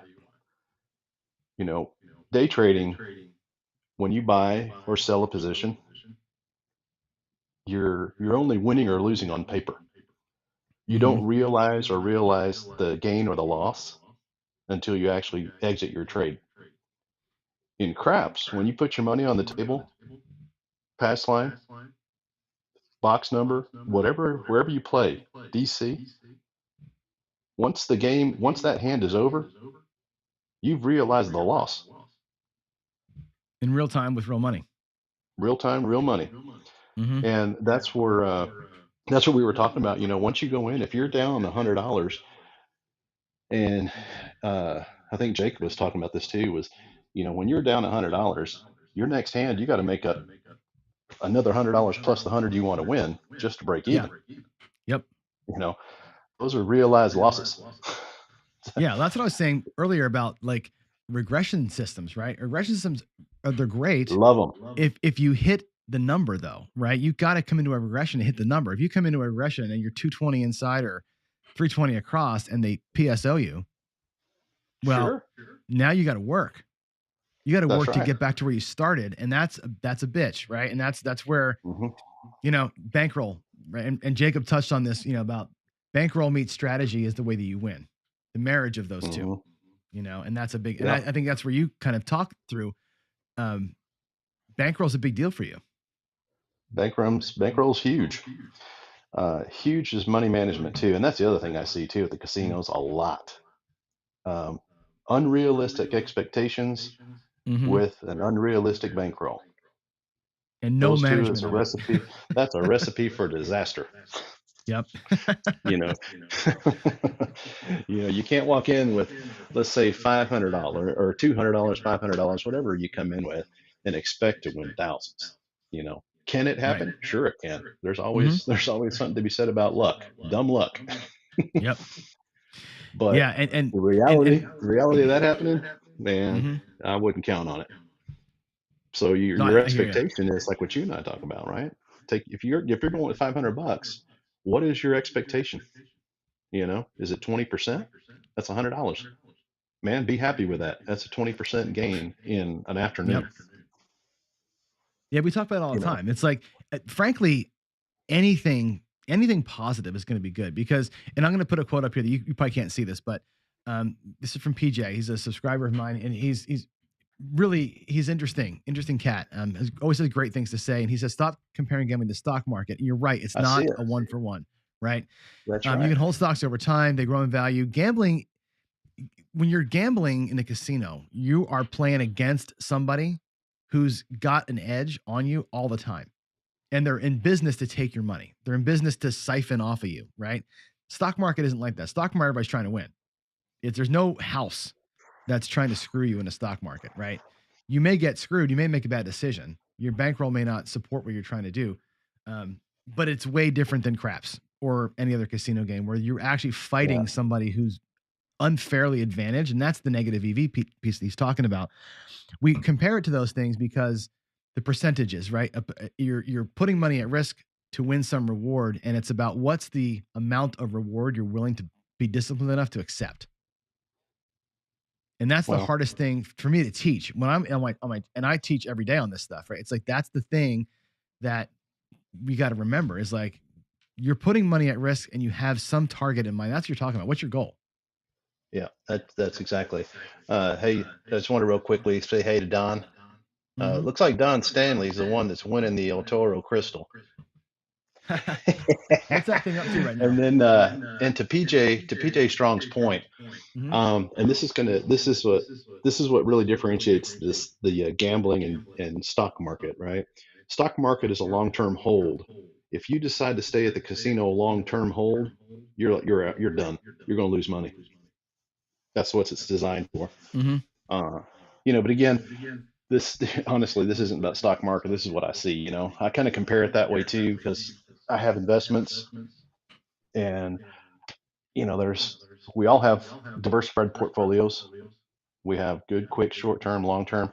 I look at the same thing as what's my short game, what's my long game, what's my whole objective of going to the casino, right? Am I going to have fun with my buddy Big Money Mike, or am I going to go make some money, make a living? Right. And what do you normally go for? What's your I'm a 50-50. Yeah. I'm a 50-50. So when you go to the casino, right, you go in there, and if I'm by myself, I'm going in there for business. It's like Mike Tyson in the ring. I'm going there, I mean business. I'm not there to screw around. And that's why I said I'm quiet. I'm super quiet. I'm there for a reason. I'm concentrating. I'm hyper focused. But when I go with my buddy Big Money Mike, we go to have fun, but we also good at trying to make money. But it's hard to do sometimes, especially when one of them gets off script. Which it sounds like he does every so often, right? Oh my God, dude! When I go see you in Seattle, we'll see how close to script you stay. Oh, I am on script, dude. I'm on point. I'll deviate here and there when and I talk about the trends, right? When I sense it, I'll deviate here and there, but I build the deviations in. Like, I'm playing this, and when I see that, I'm going to go here, and here's the money for that diversion. I don't get a wild hair up my ass and go, you know what? We're just going to switch the entire thing and go. I don't do that, and you'll see that. And I play with and Brian. I always talk about this because I play with Hawaii crap shooters, and they were like, you practice what you preach. Like you're like a maniac with my rack and the way I do things, and I just I got it figured out. I treat it like a business trip, right? And I think having this channel has helped me. And I say this quite a bit where I like the channel keeps me accountable to myself and to everybody else, right? And when I was in Vegas this last time, I met up with somebody, one of our subscribers, and played with him. And we were talking, and I said, what I do at the table is I actually pretend I'm on camera. Now that I have a show, I do that. And I actually recite to myself what I would say. So I stay on point, and that's how I stay focused. Is I like literally probably my lips are probably moving like an idiot. I probably look like an idiot, out there, but I literally talk to myself as I go, like what's going to happen. And I do the baseball thing. I'm like, hey, if the 4 hits, I'm going to press to here. I'm going to move this over here, and I'm going to collect 6. And when Are you saying you're doing incantations over there at the table? All like a Harry the time. Potter. If people look, seriously, if people saw me now, and I know that they don't, right? But if I was literally on, like if they were zoom the camera in on me, right, and watch my face because I'm sure my mouth is moving when I'm doing this. It'd be like the people from the 21 show. Like they're like, where's the microphone? Who's he talking to? Like it Oh might my look like God. that. But I literally do that. I say to myself, in this roll, if the 4 hits, we're gonna go up to 15. I'm gonna pull 6. If whatever, and I got the whole thing figured out. No matter what number hits, and I got my chips or my rail are ready to drop. Yeah. And I have them in a row. And so if the 8 comes, I've got whatever, $2 sitting in my rack. I drop it in. I say go to 30, and I've got my presses figured, and I'm just on. And that way I can talk. And if I feel like if I'm a machine, we can have fun, and I can still not fuck it up. And that's Yeah. kind of how I look at it. You know what I mean? And it's Yeah. Well, it's see, fun, that's but the it's difference also work.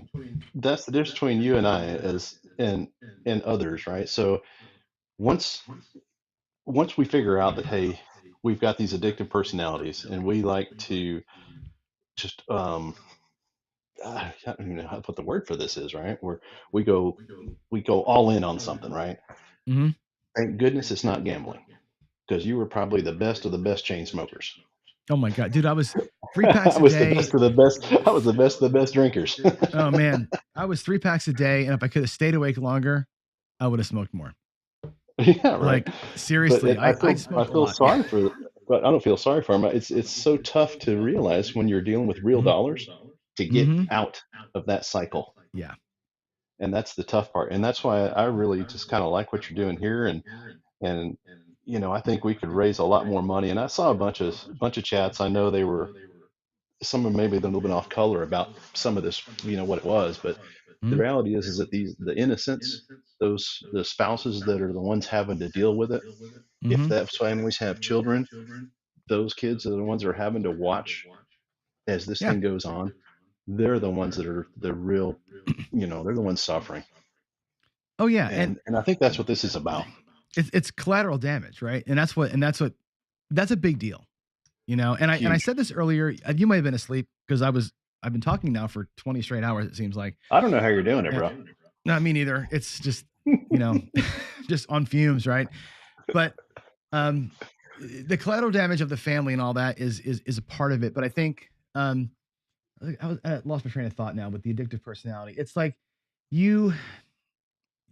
I think there's a piece that doesn't connect, right? And whatever, and it takes logic out of the equation, and it takes the ability to make a decision out of the equation when you're in that mindset. If you have that kind of a mind, right? If you are addicted to food or whatever it is, right? There's definitely a piece of you that doesn't work, right? In some cases, there's medication. In some cases, there's counseling. But there's a bit of personal responsibility has to come. You have to make the decision to not want to be that way, but you need help to not be that way. I don't think you can just go, I'm good.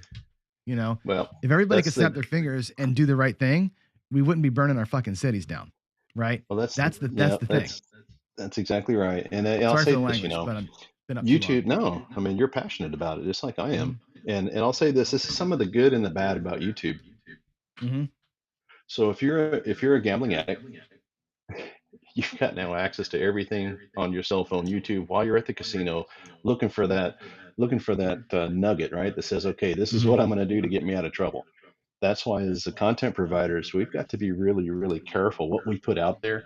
Oh yeah. And for me, again, it's I don't sell anything. It's just school of hard knocks for me. And I think you and I talked about this before. Is the reason I'm so quiet and the reason I don't want folks to recognize me is I feel guilty, man, at the table if someone recognizes me and I point 7 out. Which, yes, it happens. No question. I feel bad because their level of expectation of you is unrealistic. Yeah, there's pressure to that too, right?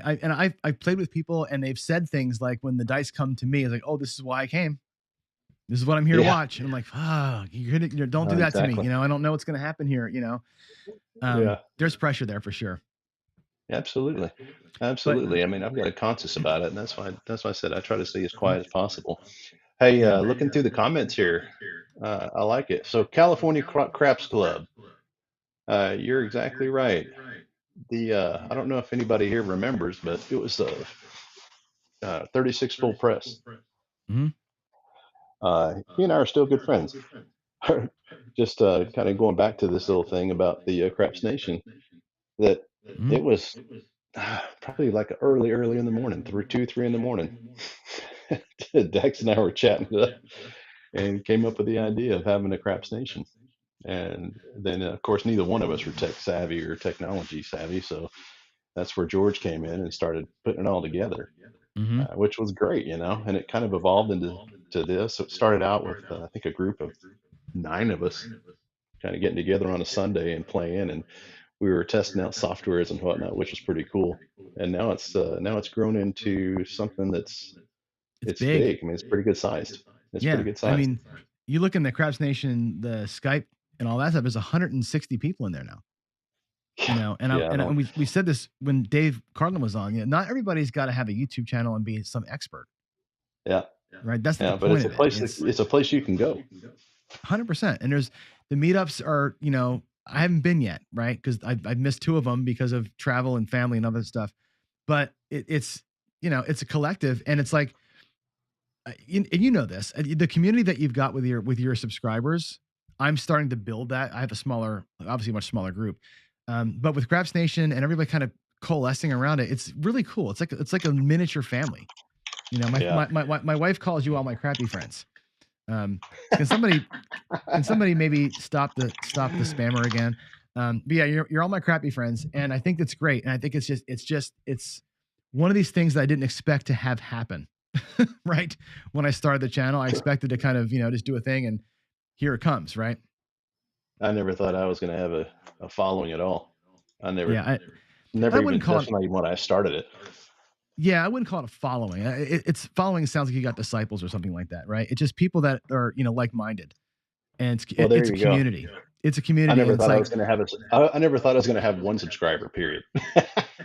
well, I knew I'd have 1 because I made my son do it. My son was my first, you know, and that was, and Craps live in the casino CSL. He was my 2nd subscriber. He actually thinks he was the 3rd. I'm like, no, it was me. It was my son and my wife, and then me, you know, and then you came in. Is the first actual like human that saw anything I ever did, you know, and like it's kind of fun to talk about that stuff, but it's real, right? It's like this community that you built and these friends, and I've never, Dan Tanner, right, is here, and I can't put this comment up because it doesn't make any sense, but Dan Tanner is a guy that I've never met. I've never even seen his face, but I consider him a friend because we talk all the time, you know, and you get to know folks. It's pretty damn cool doing this. I wish I can get paid for it.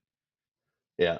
You know what I mean? I wish Well, I wish it actually paid money. Like it no, doesn't pay I any see money. all Dantana's comments. I mean, he's making sense. You know, He's chance great. favors a prepared mind. Yeah, it sure does. Mhm. You know, Yeah. when luck happens, be ready. Sure. You know, Mhm. and to me, that to me is the basis of the regression strategy for me. Yeah. You know, and it's kind of when I started out my, you know, I did an El Toro 200 for what was the minimum, because I had a lot of folks always ask me what's the minimum I can walk up to a table with. Mm-hmm. You know, I never really thought about it since I don't walk in with the minimum, right? I was like, well, let me see. And to me, that was like, oh wow, that was my oh wow moment. Yeah. How It's do I make hard. this? And then my wife and I talked about it, and you know, we were talking. She says, you know, whatever you do, she says, whatever you do, remember that everyone has a budget. So, and I owe a lot of this to my wife anyway. She's so strong. She says to me, you know, make sure that all your strategies, whatever you put out there, is scalable from the entry level craps player with a small budget to someone who has your budget, right? It's all the Mhm. same. A loss is a loss is a loss. And that's Yeah. one of the things that you got to look at is uh, no matter what, try to keep it where it's scalable to the comfort level of the player. You know what I mean? Does that make Mhm. sense? Totally.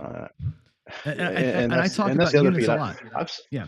I've seen a lot of guys in here. Smart guy, 5552, I think 555 craps. Mhm. I don't know his name, but Greg. you know he talks Greg. Okay, so Greg, sorry about that, buddy. Um, I think I've seen him say people usually bet way above their means, and I know you and I talk about that too. Mhm. That's so damn true. Well, That's they so bet above damn their true. means. They bet above their means, and Jacob said this again. You got to have bankroll to make your strategy work. It's a marriage there. They bet above their means, Absolutely. and what Greg and I talk about offline a lot is people betting above their skill level. And I know that people will say there's no skill. I'm looking right here, there's no skill, right? A lot of folks will say that, but you can look at like somebody who thinks they can throw the dice. Me, I'm not a great dice thrower yet, right? Short into my career of learning how to actually throw the dice correctly. I certainly would never bet on myself high because I know I ain't there yet. I'm not going to outbet my skill, which my skill is 0, right? And the folks who No, think, come on, don't say that. It's all right. It's a 6 out of 10, right? Which that's I'm a better 6 than out of table 10 minimum. anyway, right? I'm matching and all, right?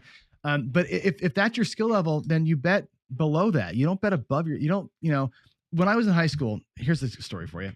And this is actually a sad story, another sad John story. When I was in high school, I wrestled, right? My sport was wrestling because I'm short and I'm wide, right? So I was always a wrestler. I tried playing football. It didn't work because I didn't weigh enough. I played catcher in baseball. So that's my body type. So I wrestled and I always wrestled overweight, right? I always wrestled. So when I was in high school, I weighed like 165, What does that 170. mean? I wrestled 188. Oh, okay. And I did it for 2 reasons. One is I wanted to never I never wanted to have to hold back. I always felt like, and this is cocky, right? I always felt like I was gonna, if I wrestled at my weight, I was too strong, and I wanted to be able to go all in. But I also didn't want to have to cut weight. And I always felt like if you cut weight wrestling, and those of you out there who coach and know wrestling, if you cut weight, I feel like that make you weak.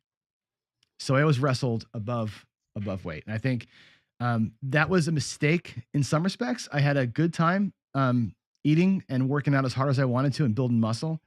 But I lost a lot of matches because it turns out the guys that weigh 15 pounds more than you, pretty much going to be stronger than you. And a lot of them are longer and bigger than you and can tie you in a knot. Right.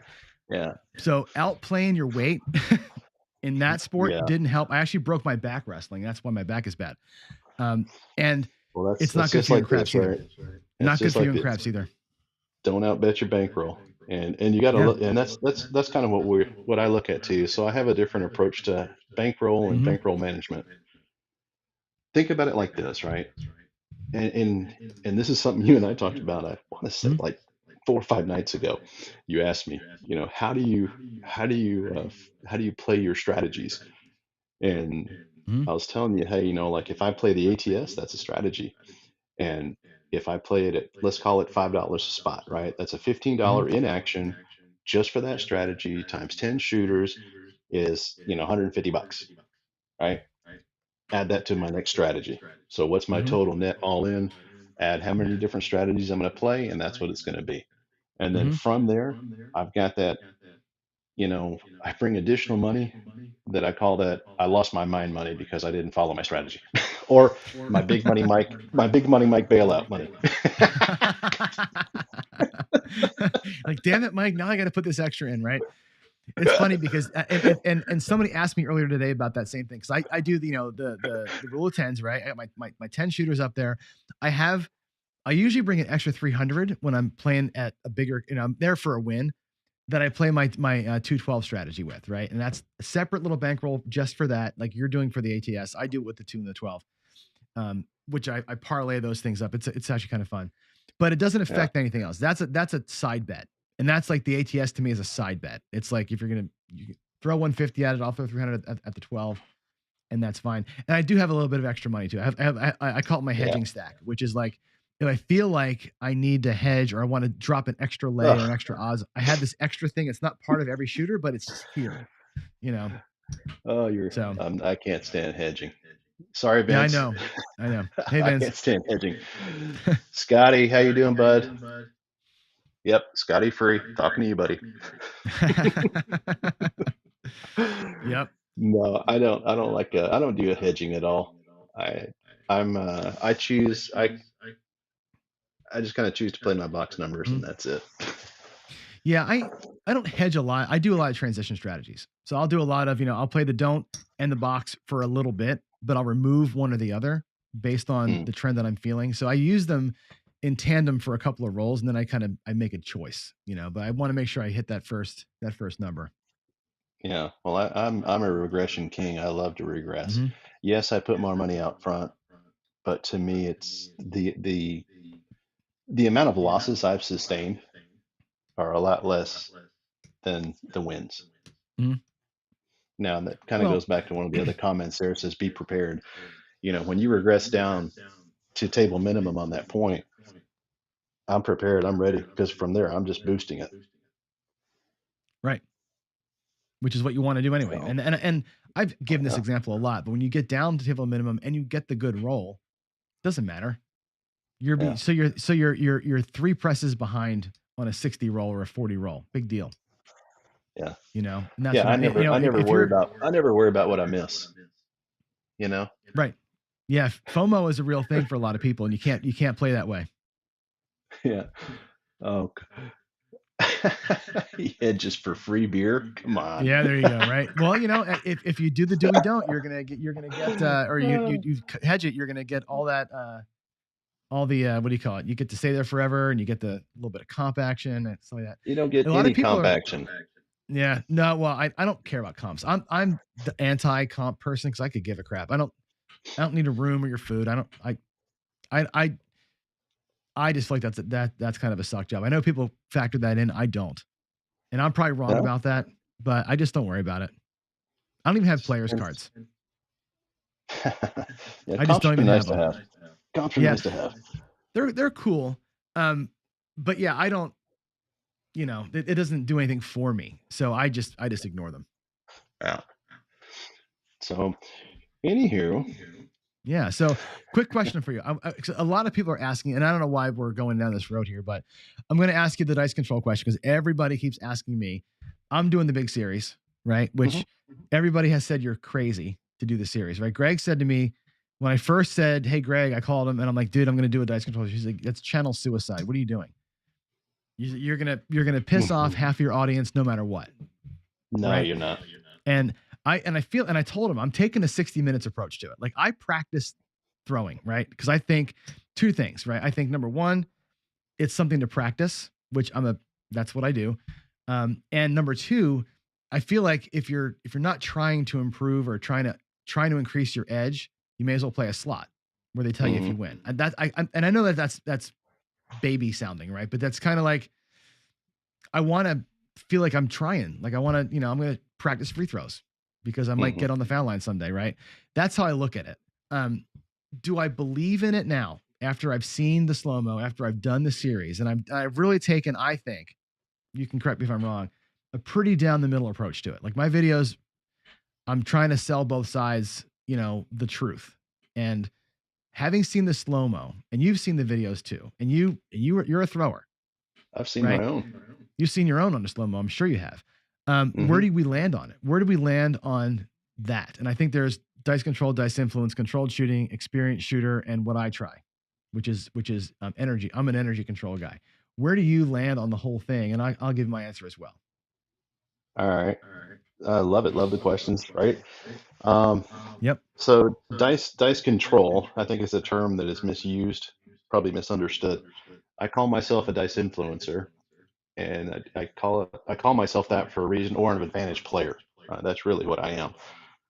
Now, regarding the dice, I can control the dice from the time from the time they're given to me to the time they hit my landing zone. That's my control. I can control my controllable. That's it. After that, I can't control the reaction of those dice. I can't control what they're going to do given on any given pyramid at the back. What we try to do is it's like I was telling you, I try to toss them low with just enough energy to get down there so that it reduces the explosions and the randomness that comes with hitting that back wall. If you can get them close to that little the bottom piece where there's no pyramid, you're gonna have a little bit more success, about that stuff, about those dice. I mean, it's such a tough question to answer, right? It really Control, dice controllers. I don't believe that. Can you sharpshoot? Yeah, you can. But am I there? No, not with the ability to say, yeah, I'm 100% sharpshooter and I can call out my numbers within two or three every 5 minutes. Right. I'm not there yet. I'm working my way there, but I'm not there yet. Uh, Yeah. it's it's it is a thing, right? It is a It's an thing. interesting thing. And there's lots of good comments here. I'm going to scroll up and get to some of these things too. And PJ saying what you're saying, right? Everybody's does control until they hit the wall, and then it's random. And I always say there's degrees of random. And by what I mean by degrees of random is if they hit the wall with low energy, not every face is available to appear. You reduce the number of possible combinations. That's reducing the degree of randomness. That may thicken the number of sevens. It may loosen the number of sevens, but that's the low energy thing. You can't, even with the slowest energy to the wall, and I've slow mode myself like with almost no action on the wall, you'll still see 4 or 5 faces on each die show up. It's almost impossible to control. But you do this, and somebody is gonna put this out here. California Craps Club says El Toro was the first to talk about dominant numbers. And yeah, and again, even in my infancy in this world of trying to learn how to do it, I find dominant numbers. I'm finding that when I throw a certain way, and then it I was end up with like, plagiarized. hey, why am I getting so many nines? Like, what's up with the nines? And it just seems to. And again, I can't explain it. I look at the slow mo and go, that was a disaster. The slow mo to me, and I showed all those shots in the video were my slow mos looking like car accidents, right? And I'm like, there's no way I'm controlling the dice. Yet my Well, clusters of numbers end up being, the 6 and the 9. I throw a ton of those things and it's like, don't know why it happens. And I well, can turn a there's die. I can turn one die and go, now I'm throwing 4s and 10s. And it's still the same car accident at the end of the wall. I don't know why it works. And that's why, to answer PJ's question, do I believe in it? I believe in God too, and I can't prove it. It's childlike faith, right? And that's how I feel about it. It's a childlike faith. I just know in my being that I'm not alone here. And I know in my being that somehow those damn things are coming out 9s. And I don't know how it works. Well, there's another thing too. There's another thing too, John. So dice control also has to do with your mechanics and controlling your mechanics and really honing in your skills to your mechanics. There's a video I put out a long time ago. There's a video I put out there that actually had nothing to do, and I even told everybody on the video, this has nothing to do with dice sets.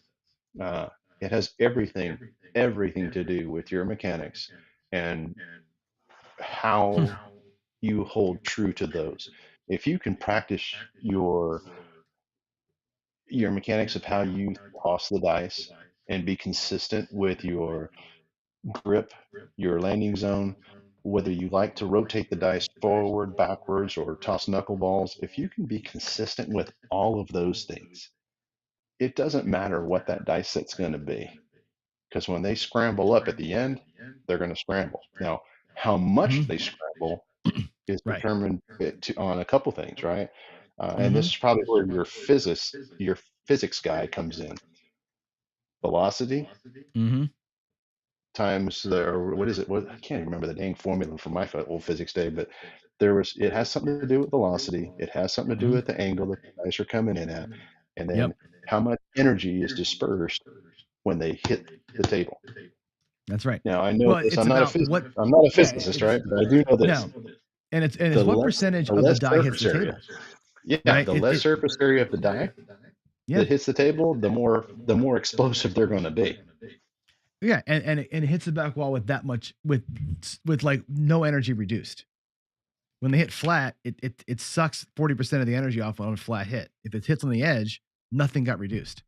And it hits the back wall. Full steam ahead hits the back wall, That's right. And so that's the thing where I look at it and go, okay, you're right. You can control it to the table hit, and then hopefully you've set them up to like not go completely all over the place. That's the best you can hope for.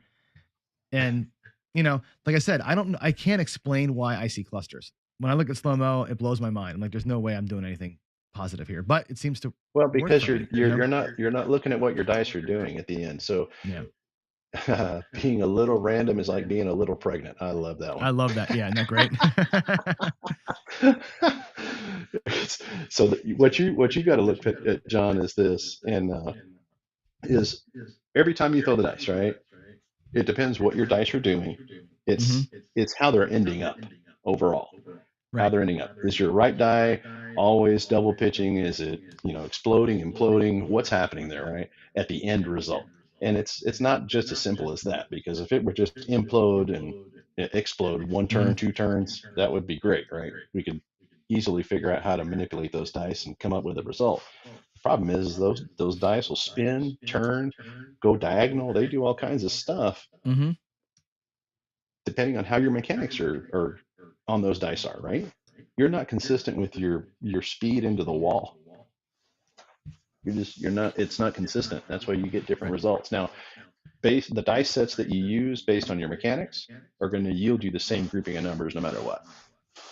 That's, Right. I don't know why it's that way. It just does. Mm-hmm. It just does. And it's interesting. You're right, PJ Strong. Hey, yeah, it's Yeah. right here. PJ Strong's right. Yep. Yep. Low energy doesn't reduce the randomness. It just There's reduces the amount of space that those dice are going to rebound. It's just like a tennis ball. If you play tennis and hit the ball against the wall, if you barely get it there, it's going to bounce back at you not very far. But if you knock the crud out of it, it's going to fly right back at you. Or ping pong, right? Same type of thing. No one's denying that the dice are random after they hit the table and hit the back wall. Mm-hmm. It's just, how do you manipulate those dice to reduce the amount of revolutions or turns or That's what I'm looking at. The yaws or amount of skews? I revolutions. mean, that's what I Yep. do. I'm trying to reduce revolutions. That's the entire thing. And I said, when I look at my good throws under slow motion, you'll see that only on one die, only two faces ever turn. It's off the wall and it's boom, and they stick and die. And if you can do that, I still get sevens. They're still random which two faces are there, but you potentially don't have a match. And I think that's the best I think I can hope for. And somebody brought up the robot, and without going to a huge rabbit hole here, because that's a whole video in itself. No.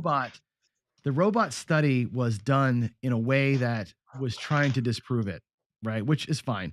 Most hypotheses have a goal in mind of what they're trying to prove or disprove, but they measured the wrong things and they threw it the wrong way, which is unfortunate. It wasn't a consistent throw. It didn't have. It was missing a lot of pieces to it, and all they measured was sevens. They didn't measure anything else. I'll say this, brother. Was, all this stuff that y'all do, that you guys are doing to prove or disprove it, it makes my head freaking hurt. I know. It's not that hard, man. It's not that hard. Everybody's trying to overcomplicate the game. Yeah. It's and you know simple, what else? Man. Here's the other thing to it, right? And I think this is kind of funny. Now, unless you're a don't player, this doesn't apply to you. And I've said this on other interviews I've done here today, is this: somebody setting the dice is trying to do good for you, right? If you're a right side better and I'm setting the dice, you should be happy that I'm setting the dice. Like, God forbid I understand what I'm doing. What if I figured it out? You should be happy that I'm doing it, right? Not the belittling stuff that we see all the time. And I think that's what I'm like. That's the series I'm trying to go with here, is like, hey, there's a little bit of something here. Nobody's getting hurt by trying it. In fact, we're trying to do something good. If you think it's silly, who cares, right? If you think it's silly that I go to church, who cares? It doesn't affect you either way, other than it makes you wait 4 seconds or 10 seconds instead of 2 seconds for the dice to come. That's the only effect on your life. And it shouldn't matter unless you're a don't player and I'm good at it and I'm taking your money, which is, a shame. I see you, Dylan. I was getting there. I was waiting for Sean to finish. So, Dylan wants to know, am I retired? I retired forever. No, I'm not. And what do I think the future holds for me? El Toro for president. No, just kidding. I'll be coming back. Yeah, I believe I'm gonna probably get back. I'm gonna get back, I think, January. We moved. My table has been retired for a while. Plus I was down and out for a while. I got blasted with COVID. It was a 2-month ordeal. I couldn't even function. I wasn't sure what was going to happen to me actually, and that's no joke either, man. That stuff is brutal. So after I got out of it, I had the hardest time getting back into it, or getting the energy and the desire and the spark, to get back to my table and start practicing. I mean, shoot, I didn't even go to the casinos. And after you don't go, it's like not going to the gym for a while. It's so damn hard to get back there, right? So, and of course, here I am, this time of year where I usually don't go anyway. Just, you know, usually it's family time, Mm-hmm. And this takes a lot So, out of you too. I mean, doing these shows every day takes a lot out of you. oh, buddy, and you know how to program and video, do whatever, For me, I'm just, I don't know how to do any of this crap. Well, and you're So, not quite settled yet. You moved, but you're not quite no, moved we're yet. not settled So at all. I'm still we're still sitting in a hotel until we get the certificate of occupancy to move in. Mhm. Once we get that, then it's going to take a little bit. I'll get the table back up, and then, get the Right. cameras, kind of get the studio semi set up, which will be great. Have Mhm. to bring my kids up to help me do that. But yeah, it's going to come back next year, so that That's good. we'll be starting back hopefully in January with with some videos. I got a lot of That's stuff. awesome. One of the things I will, and I'll say this to everybody who's out there, I haven't been on a casino table or my house table for maybe 6 months. So one of the very first things I'm going to put out here for my video is, has to do with muscle memory. We're going to see, really, because we all talk about it, including myself. I'm going to see on a live show, do I really have muscle memory? Is that something that does have an effect on how these dice go? And what's my 7 out ratio, right? We're going to see. So I'm kind of excited about It'll be doing a interesting video for like sure. that. Yeah, I Absolutely. think what you find, I can predict. Here's my predict. Write this down. You're gonna have great success out of the gate. It's like golf, right? When I go, Dude, when I'm I have a, gonna point 7 out, because if it's like golf, buddy, no, I'll be in the woods. because here's the thing, man. The fates have it in for you, because I haven't golfed in forever, right? I last time I golfed was probably 3 or 5 years ago. It's been a long time. I was good when I was younger, and I went with a buddy and did great. I had a good round, right? We had a good time. I shot like at 87 or something like that, and it had probably been 10 years since I played. And then I went, oh, that was good. Muscle memory, right? It's all good. And what happens is the big muscle groups figure it out, and then Yeah. you start messing with the minutia. And then you get to the well, driving in range. Hey, let me craps, just try changing my grip. Let me try and let me start more square. And before you know it, you're slicing everything and you're shooting a 102 and you're pissed. So you're gonna have a great first in week craps, and a it's all really about the small. It's all about the it's little ones. it is. You're gonna have you'll have a good backswing. You'll have the major motions down, but you're gonna be pleasantly surprised at first, and then you're gonna go, John, the hell am I doing Well, over here? my own personal challenge for me is, can I still throw the damn knuckleball? Can I still throw those dice dead to rights, man? Can I Right. toss it? I don't know. That's such a hard thing to do, man. Well, it's hard to do anything consistently and they're so small, and there's so many variables, right? There's so many variables to it. That's the thing. It's golf is a good analogy. I always use the golf analogy with throwing, because there's so many moving parts to both things. Golf doesn't have the back wall, but everything else holds true. There's the grip, the backswing, the stance, and all the motion and the energy, and all the things you're trying to do it's very, very close in terms of the amount of skill you have to have. And the skill you got to bring to the table, essentially, for every single shot. The difference is you don't. Oh my gosh. Yeah, I see that. I see. Yeah, James. Yeah. Wow. Oh, here we are, an hour 22, getting political, right? Let's just have I know, right? right? And what's funny is I don't have the energy to stop it. It's like, yeah, whatever. Oh my God. I guess we know where your audience stands, man. Yeah, that's funny. No, that's hysterical. You got my vote too, man. I'll be your running mate. All right. That's hilarious. Yeah. That's some funny shit right El there. Presidente. That's funny. That is too damn funny. I love the community, man. It's just something Yep. else, you know. Oh no, let's go, I Brandon. think Now we're oh God, is it rolling now? It's it's now rolling. we're You starting. guys have got to stop this. It's gonna get out of hand soon. Oh my God, Yeah. let's go, Brandon. I love it. Yeah, William, this is a great thing. I love this. The goal of golf is to play as little golf as possible. That's right. The goal of DI Back when is I to play played as golf, much it as was drink. possible. That's right. That's funny. Oh my gosh, that's a really good way of saying that. But yeah, I think the goal of golf, different goals, but all the Hey, so one of the things I tiny do want to muscles, touch on, damn. one of the things I want Go to for it. touch on you and I talked about was, Yep. and I know you talked about it, and with some of the other guests was the team play. Yeah, that was you know what? It's on my list of my next things. Can you go a little longer? Do you mind? I think Jeremy's going to be a little I late don't getting mind. in. He's at the airport, so You know yeah. me. You know me. Yeah. You and I talked for 2 hours, and it felt like 10 minutes.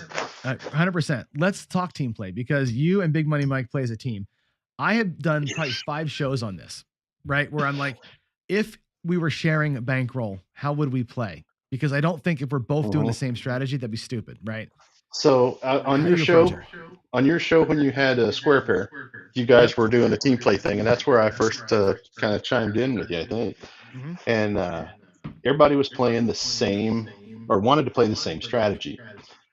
So to me, that is not the way to do team play because everybody loses on the exact same rolls, just different levels of bankroll. That's all. Yep, that's right. So if one loses, everyone loses. If one wins, everyone wins, right? That's kind of the baseline of it, right? Now, the way Big Money Mike and I, when we do it, it's kind of fun. So Big Money Mike is I've known Mike for God, years, man, years, best friend, and we'll drive up, and we live in Dallas, so we'll drive up to Choctaw, right where Dan I think is, Don, where Don is. So we'll drive up to Choctaw, and on our way up there, it's about an hour drive. We'll talk about, hey, how are we going to play? How are you going to play? Blah, blah, blah, blah, blah. What's your dice set going to be? What do you think my dice set should be? And, we have all this, the pregame play. So we get there and we kind of start out that same way. I'm pretty dedicated to how I play because I do it so often, right? So to me, it's like second nature. If I'm playing one strategy, I'm just going to play it. And if I see the table turn, I'm going to flip to a different strategy to make sure that I maintain. I'm not a one strategy kind of guy. But so my buddy Mike will tell me, hey, I'm going to play this strategy and this is what I'm going to do. And we go in and let's say we buy in for, X amount of dollars each. And at the end of the night, if he's down and I'm up, we pretty much get even first, get both of us back to whole, and then whatever's left, we split. So let's call it $500 and $500, right? Is our net. That's our buy-ins each. And if he's down $200 and I'm up $200, it's a wash, right? We both net $500 each. We're back to even. Now let's say he's up 1,000 and I'm down 200. Well, then we've got $800 to divvy up, $400 each, right? Now that's kind of how the bankroll management of it works, or the bankroll portion of it works when you split it. Right. And that's Now, because it's a combined purse, right? It isn't like it's a combined purse, yeah. You're just playing two different strategies, right? Exactly. Or two different ways. It's not. Yep, got it. Now the tough part about that is when you're like me, when I'm watching my strategy and I'm watching his strategy starts to change. So he doesn't quite stick to the plan. So I'm usually the one that's kind of the conservative player all of a sudden, right? Instead of being a heavy player. It's a little bit tough to do. But all in all, when I go with him, it's to have fun. Bottom line with him, he and I go to have fun because we, like I said, it's not he's got a really good job does real well financially. Um, he doesn't need to go to the casino to make money. But He's it like most speaks everybody to else. They discipline. work for a living, right? Yeah, it speaks to discipline though, right? If you're disciplined with, like you say, you always joke about him going off kilter, right? But if you're both Yeah, he if you're does. both here, right, that discipline that you got here is good, right? That's kind of what you're looking for. Yeah. So You the know? more to the left he goes, the more conservative I You've get. got to pull it back in again, right? And which changes your Oh God, mindset yeah. at the table too, right? So that's interesting. Yeah. You know. And it's fun though. I mean, I have fun with him. It's always good. I mean, Oh sure. What do you find when you're playing team play? Yeah. We've both said this, and it's true, right? You can't play the same thing. You can't play. I know that George may or may not be here with us right now, but George, I know when George did the team play show, he basically had everybody playing the exact same strategy. It was all across, and it was at different bet levels and at different pullbacks. Like one person was across high regress, one person was one hit and down, one person was 3 presses and out, but it was all the same numbers. They just did it, managed the money on the numbers differently, but it's still the same numbers. That's The right. same thing still wrecks all of you at certain points in time. How did you approach it? Yeah, yes or no, right? If you put more money down, then you're going to be winning a lot more money per point hit. Mm-hmm. You're offsetting the losses of the other guy, right? Yep. That's what the So, I thought mean, process was for sure. yeah, that's the thought process of it. It does kind of work that way, as long as there's different variations of betting levels, right? Mm-hmm. But the better way, to me, the way I've seen it more successful when Mike and I go, our outings are always more successful when we're both playing two different types of strategies. Now, Hawaii crap shooters, it's not because there's a trend on the table that he changes his plan. I think it's because he finally gets lubricated with alcohol and he just loses his mind. Just kidding. I know he's watching too. That's funny. No, we just like to have fun when we go. We like to have a Mhm. lot of fun when we go. So when you say different strategy, how do you guys approach? You don't have to give it all away, but I mean, is it more like place bets? Are you like one guy's inside, one guy's outside, one guy No, so pressing, one guy not? yeah, so I like to put place bets in. I like to put place bets. My buddy Yep. Mike loves to play come bets, right? Mhm. He loves to play come bets, which is awesome. And he does his own come bet strategy. He'll do, I guess it's like you do 3 come bets and then down. He does pretty good at that. Yep. I'll play the hard ways whenever I get to a certain level, on a place bet. So if my even numbers are at, let's call it a black chip, then a quarter's going on the hard ways each. Because it's a no brainer to lose the $25 on the Yep. the the off chance that you hit it, right? It's worth the risk. It's worth the risk. And then every now and then Mike, he'll just he'll play that he'll just get that wild hair and says, hey, give me a 12, it's right in the middle of nowhere. And he'll do that a few times. Mm-hmm. And then we'll both decide who's playing.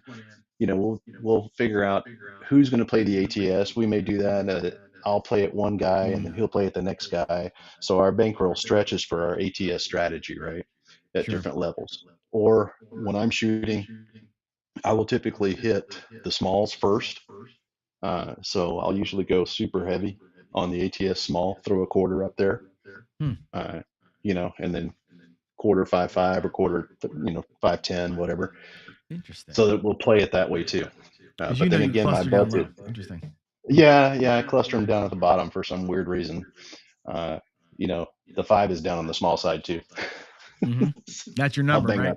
I'll bang out that 5, man. I don't know why. I just bang it out. But that's kind of what we do is we make our bankroll set up a certain way so that it stretches us to a particular period of time. And then after that, we're back at the cashier's cage and off we go. We're done, Then we'll hang out, have dinner and hang out and just shoot the shit for a while. Right. Then eventually I get a text from my wife says, "Are you coming home today?" Ever? Yeah, right. That's awesome. Yeah. No, I see That's it the same way. I definitely see place bets and come bets as being the way to approach at least a 2-person team. uh-huh. And I can see leveling between that the way that you'd Yep. work it. And I can actually see people playing come bets staggered. Like I'll Yes. take the first 2, or Yep. I'll take 3 and you wait 2 and then take 3 after me. And you're going to kind of catch where you're going to catch as they come. I think that's actually an interesting way of approaching like a 7 to 9. Everything I do is 7 to 9 rolls, right? I figure that's It's also another way that we beat the table max. Sure. So, and you and I you asked me a conversation one time we had at night was how do you beat table max? Yeah. That's how you do it. We've talked about it, right? And I've talked Mhm. to David about it once too. It's like, or what can you do? Because if my casinos here, when you come out here, you'll see they're $500 table max, Mhm. right? So if you're got a decent bankroll and you're coming out a little bit hot, you can hit table max in a couple of shots. And then what do you Quick. do? Right? Yeah. Where You are hit you it going fast. next? Well, the best you can do is do a put bet. And once that's maxed out, the best Correct. you can do is the big 6 and 8. And then you're like, at least you got like, here comes the porn stars again. I At told you least you that's what I got, did, right? yeah, that's exactly the way you do it. But the interesting thing is with the put bets here, I asked a dealer friend of mine, you can't go max bet on the put and then also put odds on it. The total bet has to be. So the best you can do is like $100 flat and then $400 in odds or something along those lines, depending on the number. Oh, for the table max, you mean? Yeah, for table max on a put bet, you That's have correct. to basically, as low as you can on the flat and max the odds out on it. That's the only way to get Correct. there, because you can't exceed total Correct. unless, I've heard of Now, places that let you do it. some casinos won't allow you to do that though either. Mhm. Because you're the same Yeah, player they'll with the say same max to a bankroll. number. That's Yeah, right. well, they'll also say max dollars to a number versus max per bet. So you can do Correct. a place and a put unless they tell you can't, max to a number. Correct. And if they know you're sharing bankroll, then you certainly can't do it. That's right. Well, that's You why know. it's better to go with a team. Now, Mhm. currently it's hard to find, those guys that'll be consistent or that you can Mhm. trust really, that more than anything else, or just you like hanging out with. That's all in Yeah. the same city. For me, Mike and I go way back, so I know he's not going to steal from me. Mhm. And I won't steal from him either. It's just Right. we just have fun, man. We just have fun. Anytime you can make a good outing, and it's your kind of like what you guys did when y'all went to. I don't know if you went to Nevada or Las Vegas with Yeah, it the was crew. Reno. Yeah. Yep. Reno, y'all had a good time, and everybody won money, and it was great. That's Mhm. the best time anyone can have. It's the best It thing was you can awesome. ask for. It was awesome. It was the best Hmm. time because it was people, right? It wasn't just me Yeah. going to work, Well, which what's can be. neat about the more people you have at your table, and everybody's playing a different strategy. If somebody has just a bad luck on the dice, right, a bad draw, Mhm. you can make that guy whole again. You can make Yeah. that person whole on your team, and everybody has that same understanding, which is okay. We all bought in. We all bought in with $500, so we got $2,000 total action between the whole crew. Anything above 2,000, fantastic. We make sure that everybody's clean at 500 each that you walked in with, Mhm. and then we divvy up the profits. Yeah. That's the best way to do it. The more people you have, the better. For With sure. two, Well, you cover it's so much fun. different stuff. Yep. Oh God, you cover a lot of ground that way. Yeah. Well, I'll tell you, when we were in Reno, one of the things that happened, which I'm sure doesn't happen, it happened for a minute and they kind of shut it down. But Brian's here. How many people shot from stick left one that night? Like we kept changing spots. Like whenever somebody else's turn to shoot, we just switch with them. And they Yeah, would and see, take, you're lucky that the casino would let you do that. they Most let us do casinos it. don't let you do that. They let us do it until they brought the dishwasher out to try and chop the roll up. I mean, it was a Yeah, they don't let you do that. they didn't like it after a hot minute for Take sure. it. So Yeah, take it from me. Most casinos will not let you bring 10 people and you can all take 10 stabs at the same place. They won't let you do exactly. that. Yeah, they didn't care too much early I on. play a lot They in cared about Biloxi. They'd kick you out. it. Mm-hmm. Yeah, and it wasn't even a private table. We were just playing, and it was like they didn't really Yeah. seem to care. So it was that, but it made it fun. It was kind of one of those things. It was all hooting and hollering and having a good old time, and Yeah. it was clearly not a shared bankroll team type of thing. So that was pretty fun. Yeah. I mean, we all bring our own money to the table, and we all bring our own, uh, extra, which is our oh shit money. Mm-hmm. But when we decide we're going to play as a team, then we all pony up the exact same amount, and then we all play responsible, hopefully, and just kind of make it work. But if you're there to have fun and you're not pooling you're pooling your bankroll, and you guys want to just have fun as a group, then do what we do. Instead of us standing side by side, I stand on one side, he stands on the other. So we've got minimal amount of shooters in between us. Oh, that's interesting. Yeah. Mm-hmm. Yep. Because my boy you don't can gotta shoot. wait for 6 people to come before. Yeah. Because, and then it's you guys back to back, and then that's it. That makes sense. Yep. Yeah. And Ferdinand says that this is true too, right? If you're looking to control dice here, keep the landing zone clear. That's right. Yeah, it depends where you shoot. Like that's why I shoot into the mixing bowl. Yeah, that's right. I love shooting in there. You can't put money in there. Yeah, but and what's funny is so many people say avoid that thing, and it actually does keep the dice pretty still. You watched Ed some tighter today, roll to win. I mean, he was hammering that hook today, yeah. And those dice just sat down. It was great. Yeah, when I did my Field of Dreams video, I was shooting from stick left 1 or 2, and tossed them right into that corner. Mm-hmm. It was money. You know, it's the way I shot them I either shoot them from the end of the table and let them roll out, you know, or I try to put it really close and tight into the mixing bowl, one of the 2 sides. You know, for me, it just gets better results based on my mechanics and how I toss the dice, right? Mm-hmm. After a while, you get to know. Yeah, after a while, you get to know how your dice react to how you're tossing, right? Right. Sam wants to know what is the mixing bowl? It's what you put a cake mix in. Mixing bowl is the rounded part of the table that supposedly will make those dice jumble up. That's what they call the mixing bowl. Oh. But it actually, the closer to that rounded piece you get, the better off it is. Now, I will say this, kind of interesting about a casino in Kansas City. This is kind of an odd looking table. It didn't have quite the corners that most tables have. They were elongated. Kind of weird. Oh, really? Yeah, it didn't have a true radius. Not really tight. Oh, interesting. Yeah, it didn't have a true radius on it. It was more like an oval. It was odd. I'd never seen one like that. I can't remember the name of the casino I was at, but one of the guys there was a regular, and he was he was telling everybody how to shoot on the table, right? This is how you do local. Yeah. Yeah. He was the coach. He was the table coach. Right. And there's always that guy at the local casino. Yeah. And I don't mind him either, right? Because I you tell me how to play on your home court field, I'm great. But when you start like overdoing it, buddy, it gets a little off. So he was telling me, hey, this table here, you got to shoot right here and let it kind of roll in, almost like a ramp on a highway, right? And sure as shit, it worked. I don't know how, but it worked. It was weird because I tried going right into the corner like I typically do. When there's no corner, it was disastrous. Yeah.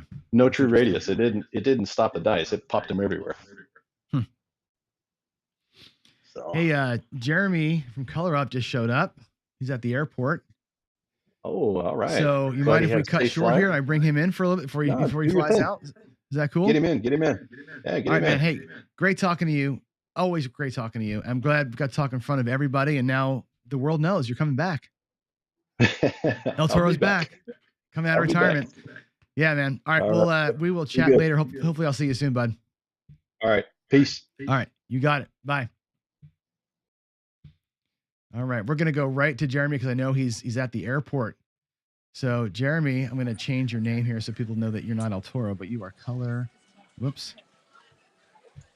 Color Up. Hey, man, how are you? Can you hear me okay? Good. Yeah, you're actually at the airport, like waiting to board a plane here, huh? Yeah. Yeah. So we don't have a lot of time, obviously, because you're going to be flying out, and I got a guest coming on in a little bit. But let's chat real quick. So You're a big reason why we're doing this fundraiser for this charity. I think this is a piece that we had talked about privately. This issue of problem gambling, gambling addiction. I've been talking to everybody about it a little bit, and just kind of like it was interesting to talk to David Casino Quest as a dealer, what he's seen, what he's kind of gone through himself, and some of that stuff. And everybody's got their horror stories or things they've seen. I have as well, not me personally, but I've seen people go through this because I grew up near a casino. How about you? What is your connection to this, and what have you seen, heard, and how do you deal? I don't know. I know I'm hearing a lot of echo, by the way. Oh, It's kind of tough to. I don't have a personality that's very addictive. Um, so it's not really a problem for me, but I've seen it and I know people deal with it. So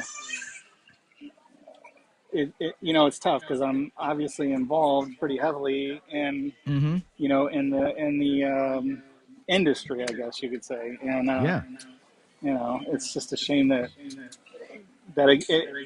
for me, it's an entertainment device, but it is a shame that, people can't, stop there. They can't set up boundaries for themselves. And so, hopefully we can do a little bit of help. Hopefully, I was talking to somebody. I won't divulge who it was, but I was talking to somebody about possibly coming on to this podcast or telethon.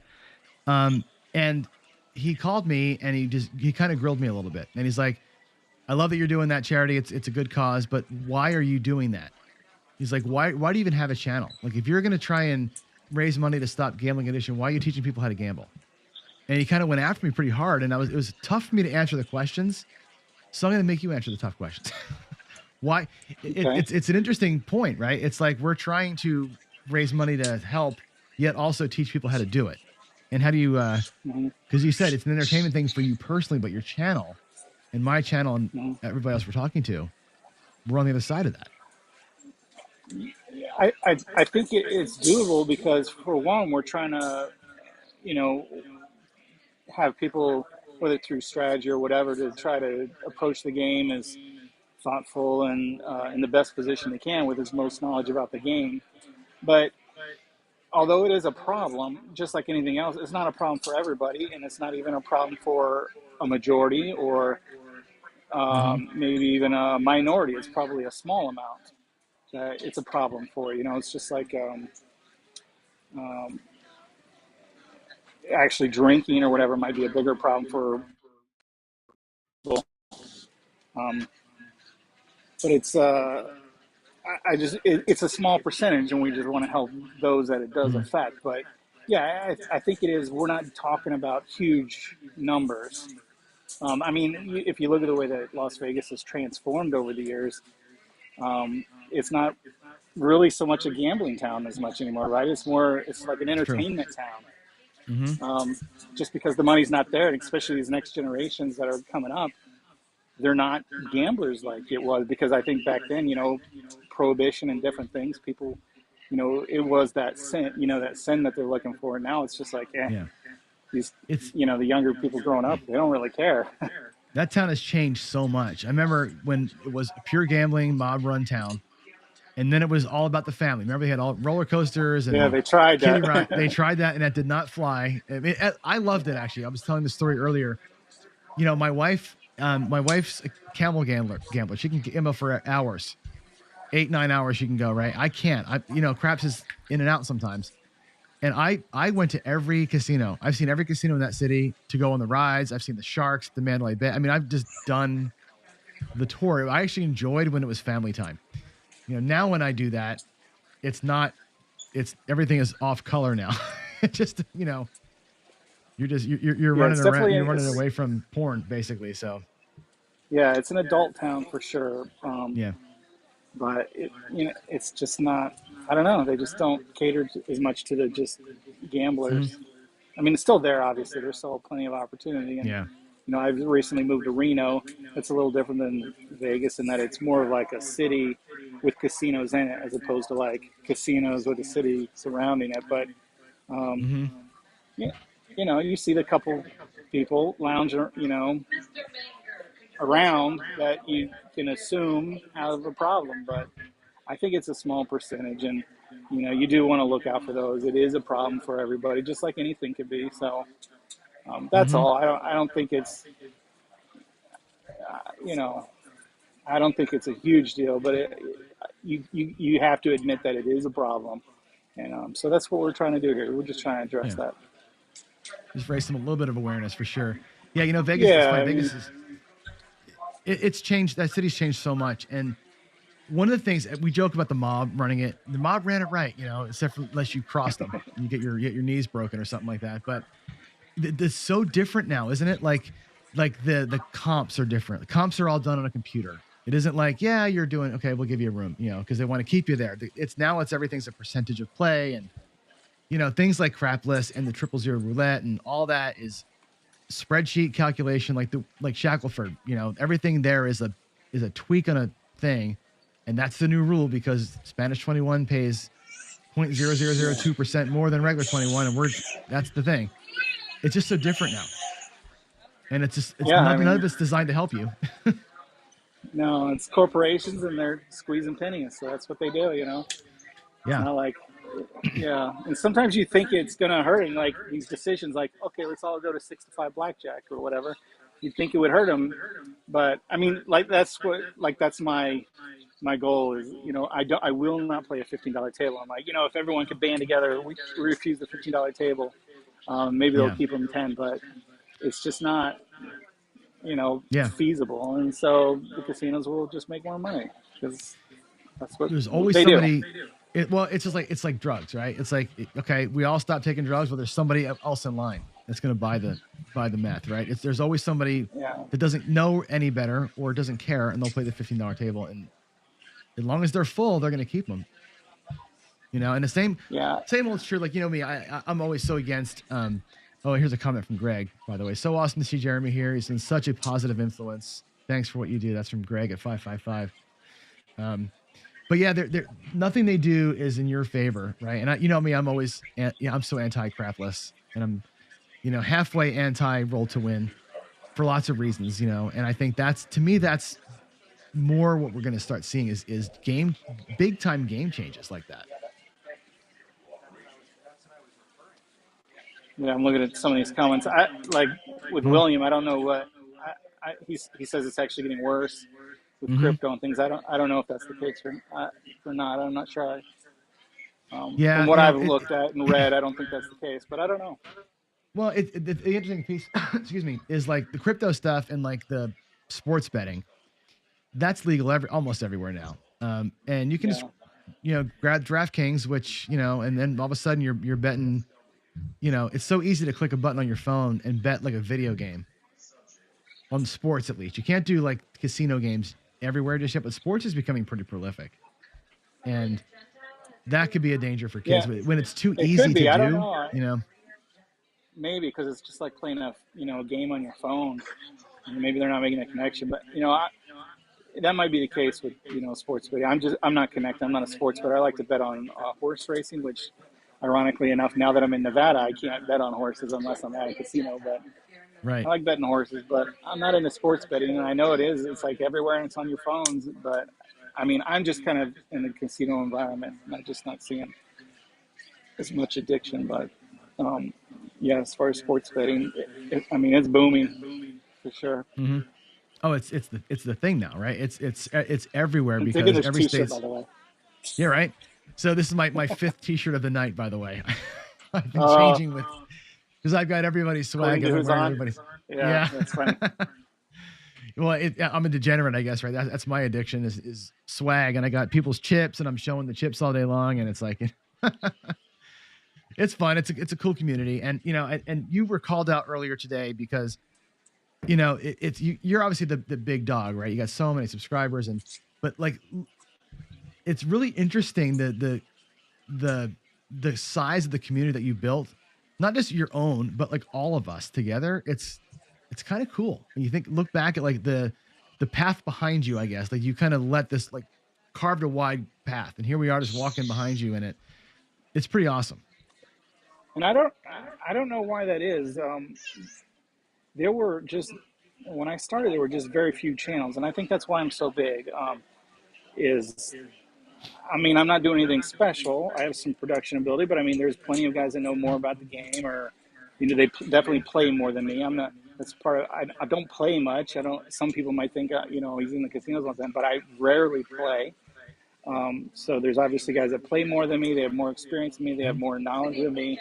I just happen to be, not the first, but one of the first. And since then, I mean, I try to follow everyone. So I'm following like over 200 different crafts channels out there. So it's fun to see everybody and everyone's little niche and different personalities. But yeah, I don't know why. I did see it was a hole in the YouTube environment, and I tried to fill it with good content. And so it's been a fun ride for me. But yeah, as far as, I mean, just seeing so many channels, coming behind and doing it has been cool to see. And I'm not sure why. I mean, I guess we're like, well, that Joker could do it. I guess I could do it too. So yeah, it's been good.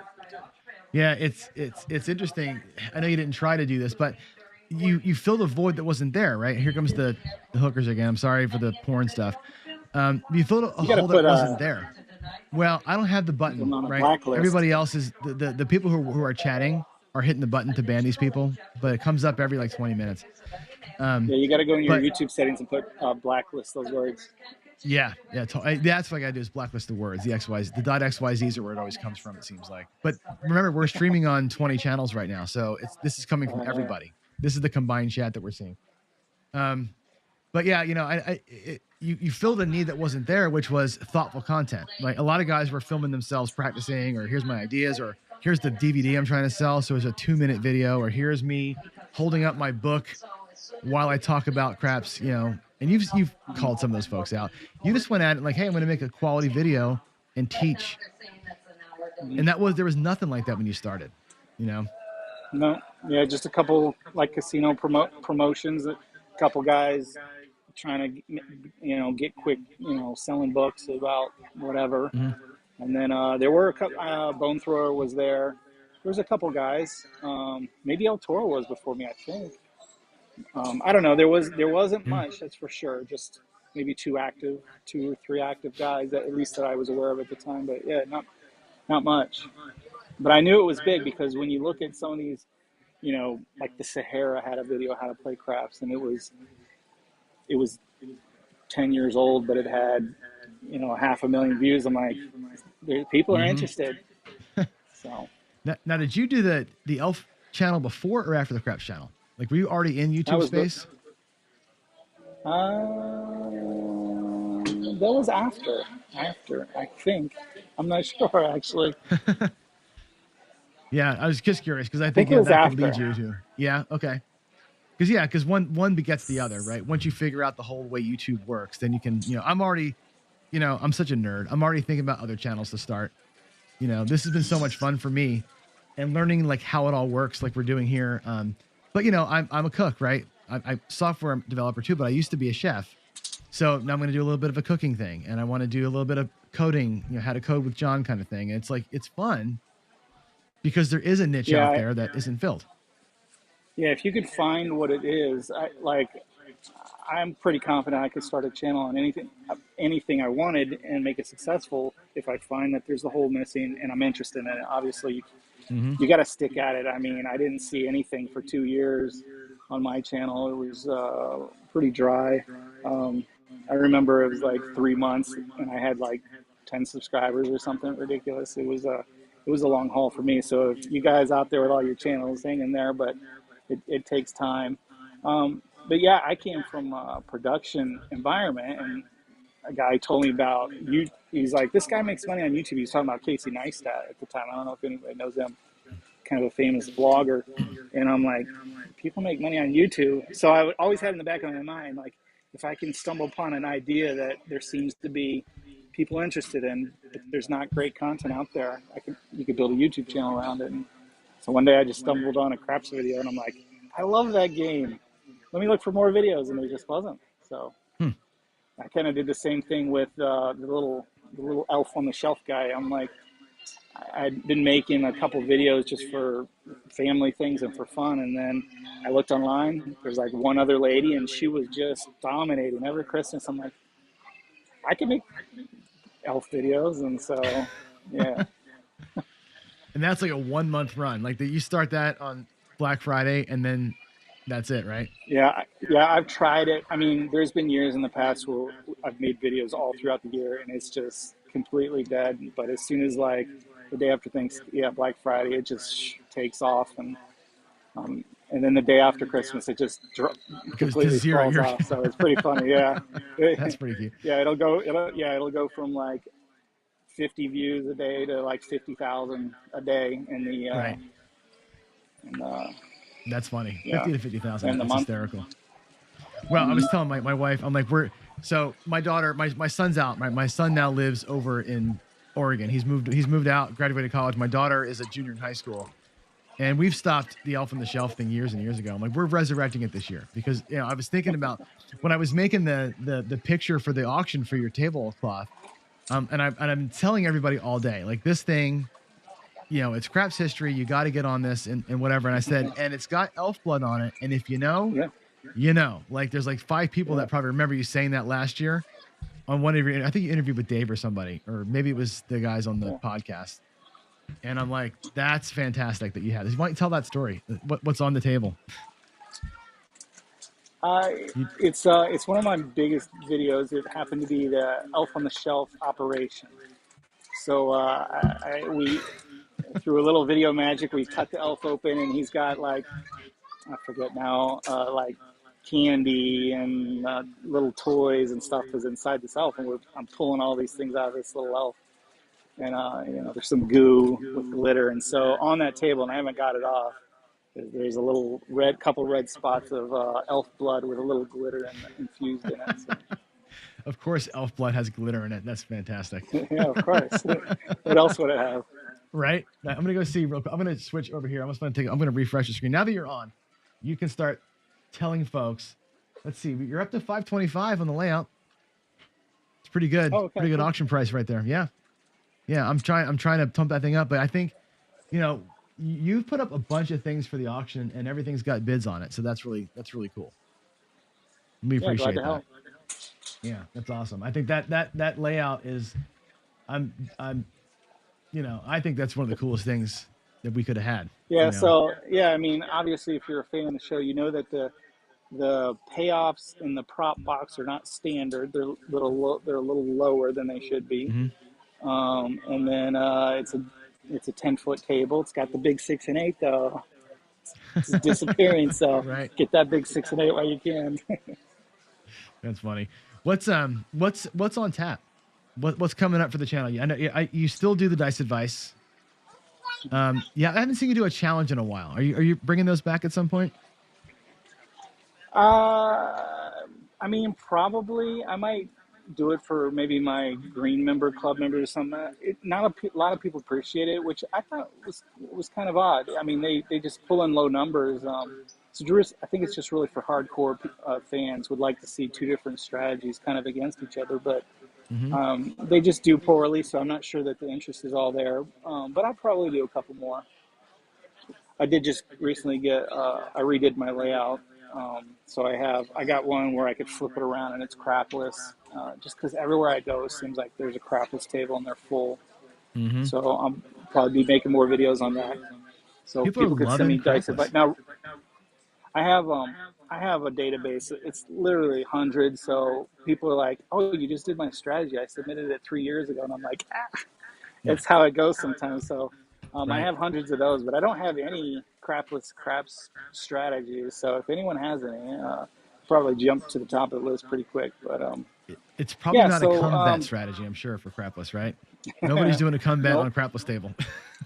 I mean, I don't know. It's pretty high house edge, Oh man, almost 6%. But having that thing go to a 2, having to repeat that, man, that's rough. No fun, but if it hits, it pays well. So. Well, it's a flat, right? If it's a combat, it's a flat unless you're taking the odds on it. But that's a well, yeah. I mean, if you're playing the cum, you should probably be adding odds anyway. So then you go with your 6 to 1 payoff. So That'd be fun if it hits. But yeah, unlikely. But you never know. Yeah, Greg, 5 My crapless strategy is to skip it. Well, Greg, you can't play crapless because you're a don't player. There's no such thing. They wouldn't even let you near the table. They'd see you come in like, nope, can't do it. Yeah, so I'll probably sprinkle that in. I mean, I'm not interested in the game too much myself. And, I want to keep the standard game alive, so I definitely keep in with the standard game. But I'll sprinkle in the crapless a little bit because there are people that play it, and I think it'll be kind of a little interesting. But yeah, I don't know. I have a list, spreadsheet of ideas that always come through. It's more of like finding time to do the ideas in my videos. Right. I'm just like anyone else. I'm not a full-time YouTuber. I got a job, so I'm just like a lot of you guys out there. So if you're in the YouTube grind, it's tough. It's tough to squeeze all your ideas in. But yeah. Well, these things take time, right? And I tell people all the time, this is hard work. Doing these videos, it's really hard. But and I have no production skills like you do, but it's hard work. It still takes time and dedication, and people appreciate that. Planning, and then the actual filming of it, then editing, and then just simple stuff, description and thumbnails and scheduling and planning out the next one. It's all kind of it's a lot involved, but yeah. So when someone sends you a strategy for your dice advice, what's your criteria? I know you like funny names. What is it about a strategy that kind of catches your eye and you go, yeah, I want to put that out there? Like, what makes it valuable to you? That it's different a little bit. People say there's, a couple. You could probably fit everything in a couple different categories as far as strategies go. So something that's unique and different. I've probably got 200 different, barely slightly variations on the Iron Cross, and I think people might be sick of that. But if you're trying something different, I'm not a hedge player myself, but I know people have fun thinking that it might give them a better chance, and so they like watching hedge strategies, where you're playing this to offset this and kind of going around in circles. But I always say it's more about what your goal is at the game. If you want to win, it's probably not the way to go. But if you want time at the table and a chance to win $20, then yeah, let's hedge. But yeah, so I think something unique if you can, and then a catchy name that kind of explains it quickly, is always helpful, and just an easy way to describe it. When it's a couple of them, they just get so complicated that I think I pride myself a little bit on being able to explain things and break things down in an easy way for people to understand. But some of these strategies I get are, I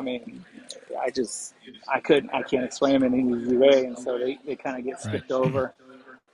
But, yeah, and some of I play some things like that where it's a transition strategy. You start with this, and after it turns into that, and after that it turns into something else, and you couldn't do it in a 15-20 minute rollout and ever get there. Yeah, it's tough to do that. So I kind of stick to things like, here's the setup, you do these 6 things, and then you just repeat. Obviously, at some point, you can, with any strategy, you can always adapt and adjust, and you probably should. But yeah, that's kind of it. I look for ease of use, kind of simplicity, a good name, and I know some strategies I get in, I'm like, these people have never played craps, and it's just kind of apparent the things that they're submitting. Like, you've never played, have you? So that video the other night was funny. The one where you did the hard ways. That was one of your worst rollouts ever. Oh yeah, I mean, hard 8. Yeah, I'm pretty well known, and most people know this, but I give strategies one chance. So I feel like that's the fairest way to do it. So I don't re-record them to make them look good or bad, and I'm kind of known as the strategy killer. They all look bad, typically. I mean, every once in a while I win, but yep. So I'm doing my part for gamblers right there, because if they watch my channel enough, they'll be like, "You can't win at this game." Why would I ever do that? Yeah. So yeah, why would I play that game? Because this guy plays it every couple times a week and loses every time. Oh my gosh. I think it's good when they lose. I do a live stream every day, and I'm like, I don't love losing because you want to be like, here's a strategy that can is a good idea. Let's try it, and then it gets whacked. You're like, well, it's good to see that it doesn't win. Like I can film the perfect video like you can. Here's the way it works. Here's the golden way it's gonna pay you, and all these things. And then the live rollout comes, and Rick does this with Let It Roll. Here's the way the strategy works, and the next day you get the live video, of it actually being rolled out. I think it's good when they fail. It's good to say, Yeah, you know for what, sure. there's a hole here. Yeah, and sometimes I not too bad, but I do feel bad sometimes whenever a strategy just hits on all cylinders and it's the perfect roll and it weaves through the trouble areas, which all strategies have a trouble spot, and it looks like amazing, and I'm like, people are probably gonna take this and think like, that it's like the magic formula. And I don't say it in every video, but I definitely try. Every strategy wins sometimes. But none of them win all the time. Right. So yeah, sometimes I feel a little guilt about those ones. Like they just thread the needle and just come out like looking like a rose, smelling like a rose. And if I played Yeah. 10 more times, they might lose eight of them. But that's what I Yeah. decided to do when I first started, was just rolling one time, and that's it. What's your go-to? Oh, here's somebody calling in. What is your go-to? What do you mean? Your go-to strategy. What is your? Oh, well, I'm not a big bankroll guy, and I don't play that much, so I have a small amount. So I don't really have a go-to strategy that has a name, but it's usually start small, win what I initially lay out there. Like, okay, I guess if I did have a go-to, it might be like 22 inside or something like that. But I start small, try to win that money back, and then once I've recouped, that $20, $40 that I put out, then I'll start pressing heavier and go for a big score. And that's kind of it. That's kind of how I find my enjoyment is, pay it real conservative at the beginning just to get that. I don't, they call it house money. I don't, obviously I think that's been beat to death. I think most of us know it's not house money, it's our money. But it is a little more comfortable when it's money that didn't come from your pocket and you can press. I feel comfortable pressing that money. The money that I saved up for the last 2 months to go to the casino and have fun with, not so fun for me pressing or playing really big for the, two rolls and regress. It's not me. Sure. So I'm usually start small and slow and then move fast once I got some winnings. So you're building, not regressing and going. That's more your style. Yeah. I mean, I kind of do every once in a while. We'll play kind of in the middle a little bit, but it's kind of the same. I'm trying to get the same, reach the same goal of, get that money off the table, get it back into my pocket, and then with any winnings, then I'll press, play big. So that's the only time I wouldn't play and just regress and then watch the table. Usually, if it's regressing, it's to recoup that money, so then I could, with any other further winnings, press big. Right. Cool. So I guess a couple of other things I want to chat with you about is, well, we talked a little bit about the channel. What's up next for the channel? Anything new and exciting you want to launch here or talk through, or different directions No, maybe?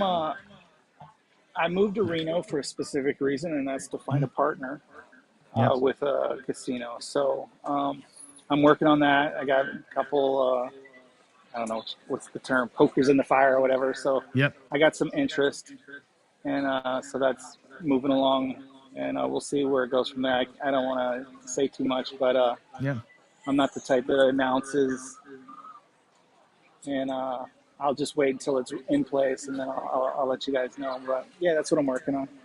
But you're digging Reno. Oh yeah. I couldn't, like, for me, Vegas, I love it. It's a favorite place, but 3 days and I'm done. But Reno's different. It's got a small town feel, and it's just it's a nice place to live. And then it does have the Vegas style resorts. There's a couple really nice ones that are worth going to. So small town feel, but you still have access to that Vegas weekend if you want. Yeah, you're not that far from Vegas. Yeah, and it's not. When I was there, I really enjoyed, like you said, like the casinos are smaller, which is nice. You're a little more personal. And I loved how you said it's like it's a town that happens to have some casinos in it, versus the casino with the city around it, kind of thing. I went and looked at Mesquite, and it's the same sort of setup. Mesquite's got 3 or 4 casinos, little tiny town. It's same sort of deal, which is nice and comfortable. It's Yeah, fun. yeah, you got the 3 downtown like connected, like so you can walk to all of them. But I avoid those actually. They're El Dorado or Caesar casinos, Yep. just because they're $25 tables and they're just more corporate-y. But there's the Pepper Mill and the GSR and the Nugget and the Atlantis, and that might be it for tables. And then there's the Lake Tahoe ones. But yeah, they're just they still free parking. They're still kind of that. They're all individually owned places except for the ones downtown. So they can do things. I think the comps are better if you come up and visit. You learn the rooms quicker and different things. So like I said, free parking, and they still have the $7.99 steak deals and stuff like that. Right. So they're still they have to attract the people. So it's still kind of got that part of it, which I love.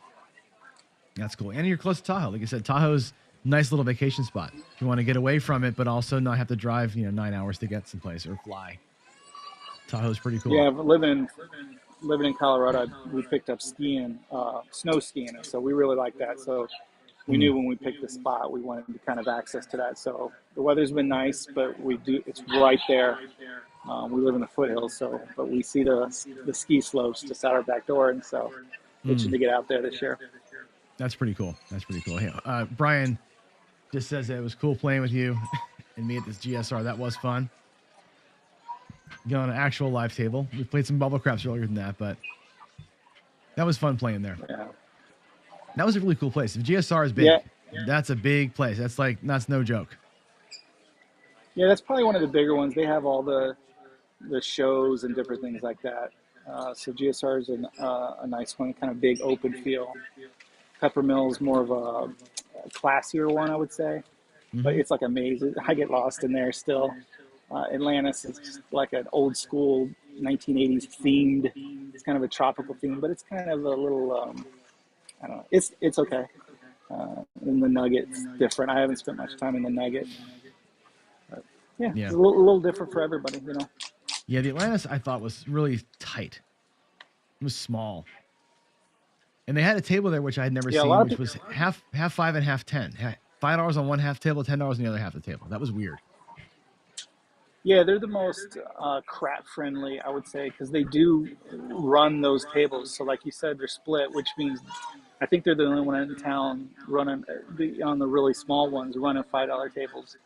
There's some in Carson City, different things that are $5, but so yeah, they half the tables 5 and half 10. I think more places should do that.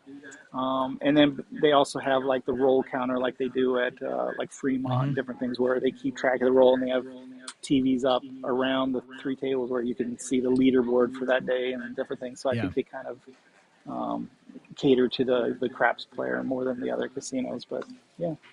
I got a picture of that somewhere. It's kind of funny because the picture makes me laugh. The roll counter was, I think it was 21 rolls, you win a t-shirt, or whatever, 25 rolls as a t-shirt. And then it was like 60 rolls, you won this half of the progressive jackpot, and 75 rolls was the whole jackpot. But I think the 60 rolls, like the jackpot was like $230. And the 75 was like $4. I'm like, if I roll 75 rolls, I'm making more than $400. I can tell you that. I would hope so, unless you're really playing some hedge strategy. I mean, you can say bet one number over 75 rolls and still make $400. You could, I mean, that's kind of funny. No, it's cool. It's cool. I love the town. It was actually a lot of fun being there. It's an interesting place, and I think for people looking for a place to go, that's a little different. A smaller city, Mesquite, Reno, Tahoe, there's other places to go than all of that, because Vegas is a lot. Vegas is fun, but it's a lot. You're right. It's one of those things where it can be overwhelming, and especially if you've got kind of a predilection to some kind of a problem, it's tough. It's And you came different. It's a from different feel, different environment. a whole different feel. You're surrounded. You can't get away from it, really. Now you were in Colorado, right? Compare Colorado to where you're at now, because I've never been to Colorado casinos. I hear good things about them, but compare that. Like, what is it like compared to Reno and Vegas for those of us who've never been? Blackhawk is. I loved Blackhawk. Now this is most of my time there was pre-COVID, so it's like everyone was $5 tables. Everyone. It's kind of like a almost like the old Vegas downtown. It's a little bit more spread out, but everything's walkable. So there's probably 10 casinos all within a little bit of a walking distance. So that part's really nice. You can stay at one and kind of walk to where all of them. Whereas Reno, you can't. You really have to drive around or Uber around. So it's like a little miniature thing, but it's an old ghost town. So Denver said, or Colorado said, we're going to allow gambling, but we want it pushed out. So they picked these Cripple Creek and Blackhawk, these old ghost towns with nothing going on. So it's all these couple of antique houses and then just all these casinos. So they've got, most of them are smaller places, and then they got a couple, the Monarch and Ameristar are, I would say like Vegas style casinos are big and nice, but for the most part, they almost have like a mom and pop feel. Now since COVID, everything's like $10 and it's hard to find crews. So they've got, it's not a 24-hour town and stuff anymore. It's usually like a weekend town, and maybe you can, half the tables in town are open, at 8 p.m. or whatever, but it's a little hit and miss now. But before, and I hopefully it gets back to that. It was just like it was $5 paradise. So it's cool in that way. Now there's nothing else there. There's no restaurants. There's no shows. It's literally just half of them are decent casinos. The other half are all just slot parlors. And a couple places have food, Ameristar and different things, but it's not like a town. There's no restaurants. There's no shopping. Like if your wife's not interested in gambling, you're bringing her. There's nothing but casinos. So it's a little different in that way. Well, definitely a destination. I mean, it is, yeah, 30, 40 minutes away from Denver, so you can obviously just go there. But yeah. But the ride sounds great. It sounds like it's a beautiful ride up there. So yeah, you go through this little canyon. If you go the right way, it's really beautiful along the river through this canyon. It's pretty cool.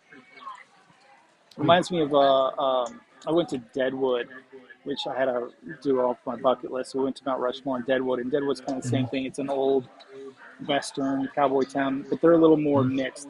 They have casinos, but they have more touristy, shops, and they sell trinkets, and they have restaurants and stuff. So that's more of a family. Everyone could find something to do, whereas Blackhawk is more just gambling. yeah, Deadwood. I've been through. I was actually in Deadwood, but in the '90s, so they didn't have the casino when I went through it. I had more fun at Wall Drug than I did in Deadwood. But you're right. That's a bucket list thing for me. Wall Drug. Have you been to Wall Drug? In South Dakota? No, it's stupid. There's Wall Drug signs everywhere, and it's like a giant weird like curiosity shop. Alligators with human heads and that kind of thing. It's just a weird place. Okay. The South Dakota's kind of famous for that. But yeah, I want to go to Deadwood. Deadwood's definitely a bucket list thing for me too. I gotta travel and see it. So, all right, man, we're about out of time here. So you can close up here. Talk about the club a little bit. I've been telling folks all day long. We're here, streaming in front of people that probably, everybody has to know Jeremy, I'm sure. But let's talk about the club and how great it is and what folks can expect. And yeah. No, it's just community. I'm trying to get people together. I know Craps Nation does it as well. They're bringing the community together. I charge for it because I'm a greedy bastard. Not really. I want people to. It's not a small amount. You can get in for like $5. So it's just a little something to give some investment. It weeds out people. Usually, if things are free, it brings in some unsavory stuff. But it's a friendly environment, and it's growing, and there's just a bunch of great people. So That's Mm-hmm. really, they share information about where they are locally, and then they, fantasy crafts and that sort of thing. But it's real. People are becoming good friends, and they meet up all the time in real life. Yeah. And I feel like I know a lot of people through it. And so it's really just about making a community of, all of us that love crafts. So that's It's it. it's worked. It's worked well for that goal. I mean, I can tell you that I'm a member of the club and also Craps Nation, and I find that the conversations we have in the club they're great conversations. There's really good strategy talk. The fantasy craps goes almost every night now, and that's a big group. Like Yeah. they're busy in there, and the tournament is fun. So it's a great way to kind of just do craps during the day on your coffee breaks and stuff like that. It's really cool. I'm glad you put it together because Yeah, it's that fills a void. Yeah, it is. I know when I first started, everyone's like, "Oh yeah, here we go. He's going to shut down YouTube or whatever, and everything's going to be behind the paywall." But that's not the case at all. I still love making videos, and so YouTube, that's not going anywhere. You can always watch for free on YouTube. But yeah, the club is more about community. So. Yeah. Well, it's good. I mean, you didn't go to Patreon. You're not charging for your strategies. In fact, I think you do a great job of calling folks out that are charging for stuff. That's my favorite thing about your channel. I'm like, when's he going to do it again? When's he going to get somebody who's charging for the next great trap and expose it? It's the best. They're not worth it, folks. They're not worth it. They're not worth 2 cents. You can find it for free on the internet, and I'll try to roll it and show it to you for free. Yep. They're just not worth it. No, I love that. It's funny because you're so soft spoken and you're so humble, but when one of those things comes around, you're like, okay, we're gonna hammer this guy.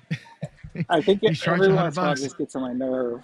Like, what's this guy doing selling this for this slight variation of Iron Cross for $500 and promising that it's going to win every time and you're going to win thousands? I'm like, come on, man. Yeah, It's a win gambling 1,000 game. by You Saturday. Yeah. Yeah, it's So annoying. it does get on my nerves every once in a while. So I try to, I don't know. Yeah, I love when you call those guys out. It's fun. It's fun, super fun. And people charging for this stuff is it's unless you're writing a book, I guess it's different. If it's an actual I have my John Patrick Craps Yeah. Bible here, right? Yeah. That's different, right? Information's fine. If you want to, I don't even mind. Most of you know that I'm not really a dice control guy, but if you want to teach that class and people think that they know what they're getting into, that's fine. You want to sell a book on it. I mean, I've been trying to write a book for a couple years here, so I might put out a book. But I have no problem with information. I have no problem if you start a club. But I mean, to blatantly say like this will win every time if you do this and that sort of thing. Yeah. It's just not. That snake oil stuff is not good. I'm not into that at all. Yeah, Greg, Jeremy's video with King Dice was hilarious. That was one of the best. That was, that period of time in your channel when you were doing the King Dice, and then it's like almost like the CEG stuff came like right after that. You were kind of like making the rounds there.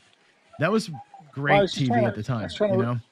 Yeah, I was trying to reach out to people, and I got to give King Dice credit. He's the only one willing to put his reputation on the line. He was a smaller channel then, but he did it, and he personally, we had a good time. He's a nice guy.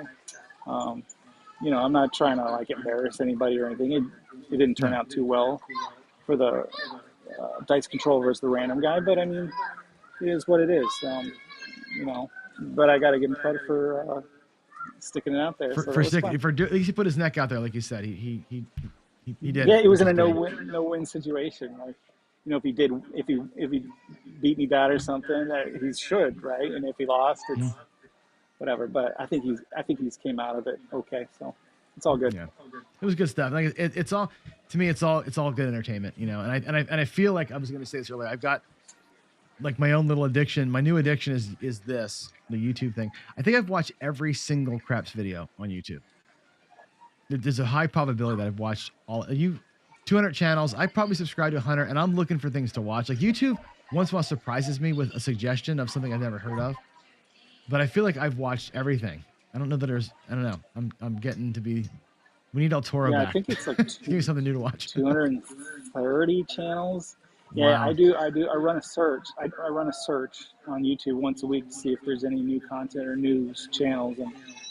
And so if I haven't commented on your channel or whatever, if you're a small guy, I might not say anything or whatever, but I've probably seen you. So I just like to see see what people are up to. Yep. Well, we got somebody from a smaller channel come up next. We have Jeff from Mid-Atlantic Craps is in the waiting room now. So Okay. yeah, Awesome. it'll be fun to talk to Jeff. Jeff's gonna roll out a strategy. He's been practicing all week. He's been putting out his practice videos. And basically every dollar that he wins is practice sessions, and whatever he wins coming up here, he's throwing 50 cents on the dollar at the charity. So I think he's already Oh, wow, rolled nice. like 300 and some bucks worth of profit. So Okay, Jeff's cool. putting his money where his time is, which is amazing. Yeah, and I'm gonna hopefully catch this flight, and then Yep. I may pop it in the wrap up hour if I land Okay. in Dallas in time. But otherwise, yeah, I appreciate what you're putting this together, and Yeah. Thanks for coming out and Glad to joining be us. a I know part of it was kind of rough going through the airport and everything else, but the timing worked out. And thanks to Greg 555 Yeah. for switching times. That was really cool of him to do that. Yeah, I appreciate that. And and I'll send you the Zoom link in a little while. So if you get a chance to come on in and you can join that'd be cool. I'm going to open the Zoom up to everybody. So all of us that were here and people that are watching can just join, like 100 people. We'll just go and wave to each other, Nice. and it'll just be a fun way to end this thing. So safe flight, Jeremy. All right. All right. Thanks again for All joining. right. I'll see you See you later. guys. Yeah. Bye. All right. That was the man himself, Jeremy. So we've gotten some heavy hitters this long day of ours here, and the hits are going to keep on coming. We have Jeff from Mid-Atlantic Craps on the way. He's in the waiting room right now. We have Jeff, then my friend Ken, then my friend Greg. So my three buds are gonna close us out here. We're gonna end this thing really, really strong.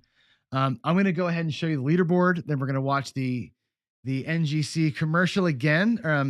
And then I'm gonna go ahead and fill my coffee maybe one final time. We'll see about that. So with that said, let's go ahead and take a look at the leaderboard. I'm going to go ahead and drop this up here, the donation total. We'll see how we are doing. The fundraiser was at, let's see, you guys can't see I'm on the wrong screen. That's why. Let's go here. Let's go to, why can I not scroll? Interesting. You can't see the thing? How about that? No? Hold on a second. I'll get it fixed. It's on the wrong thing. Let's go here. Sorry about this. This is going to be secondary display. Safari. Come on.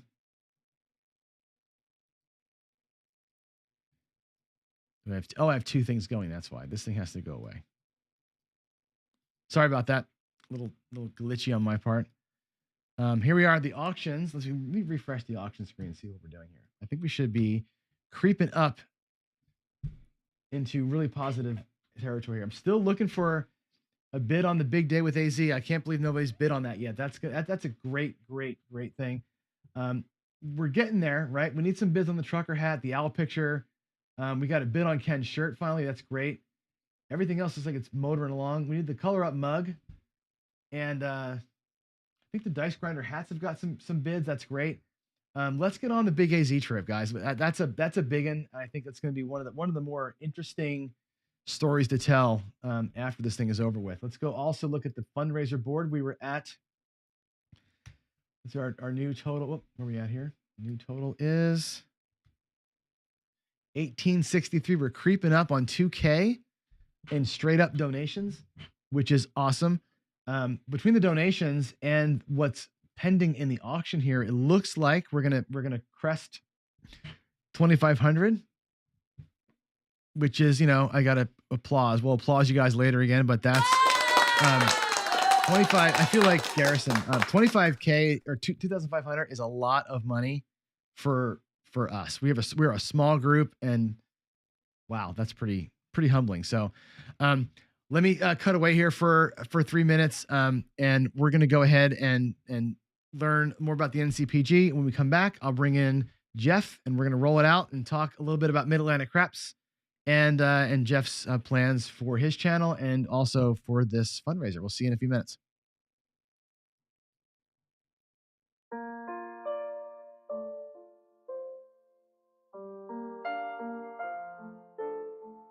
Our National Problem Gambling Helpline is like a 911 service.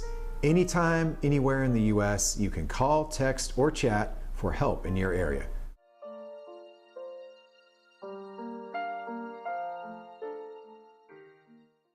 I just learned how to play at a very young age, and then I started playing in junior high and high school, and it was just such a part of my life. When I got my own bookmaker, he was really helpful. He said, you know, Donnie, when football's done with, I got basketball and hockey. We lost our home to foreclosure. We lost a motor home. We lost a car. This was all our daughter's senior year of high school.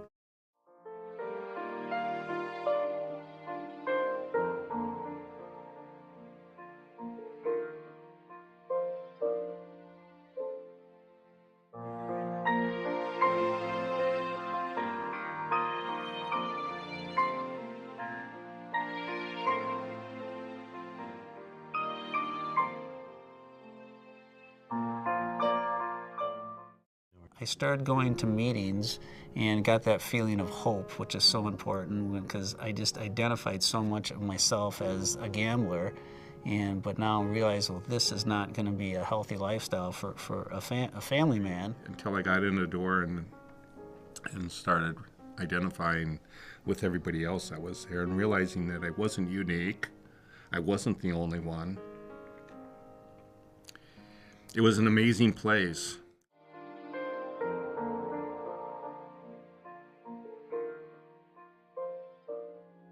Life in recovery, is a way to experience the world. My marriage to Diane is selflessly giving, not selfishly taking. And that is awesome. You have a choice to be brand new today. You can start your day over whenever you want. You're brand spanking new. It doesn't make any difference what you said or what you did in the past. The only thing that counts is today. In fact, the only thing that counts is this moment. Please consider making your tax-deductible gift of $25 or more today. Just visit ncpgambling.org to give help and hope this holiday season. No gift is too small, and every gift helps. Thank you.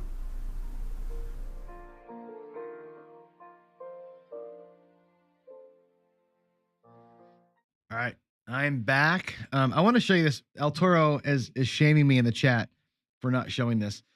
I'm going to bring this up here. I'm going to put it on this book because it's hard to see. This is the El Toro cube. This thing is a whole cube, right? It weighs a ton. It weighs probably 3 pounds. This thing is enormous. Inside of it is the El Toro logo. You can see that El Toro Dice Club logo. This sits atop an LED light that shines up through it. It's literally cool. This is like the coolest. Look at that. Look at that. That's so badass. It's you guys got to bid on this. This thing, like I said, that owl picture that Zop is putting up. I think these are things that, the owl picture, he took the picture. Like, he's a photographer and artist and did that. El Toro had this made for this event, right? So let's get it straight here.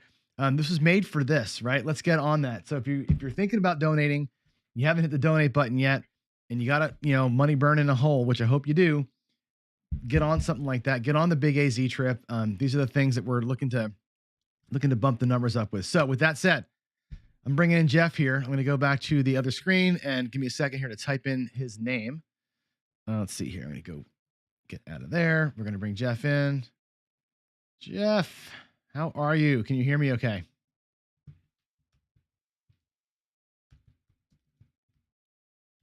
I'm not getting any. Can you hear me? There we go. Yep. All right. There you go. I'm changing your name so people know who you actually are. Cool. How's it going, man? All right. How are you? I'm doing all right. I'm hanging in there. I'm living the dream over here.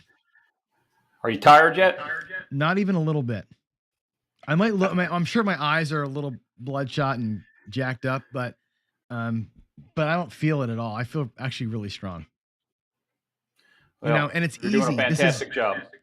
Well, I appreciate that. This is actually pretty easy, believe it or not. It's silly and crazy to say that, but you guys are making this easy on me because every guest, except for a couple, right? I never met Michael. I never met Steen. I getting to talk to friends. It's just like talking to friends. You and I've talked on the phone. You know what I mean? It's no different than that. It's no different than that. And it's like let's just BS in front of a bunch of people. And while we're doing it, hopefully they're digging deep, right? That's what we want. So you're going to do something cool today. You're going to roll your strategy, and I'm going to let you share what you shared the other day. I've been trying to follow everybody along, and I watched your last practice video, and I about crapped myself. I couldn't believe what you were saying. So why don't you share that with us?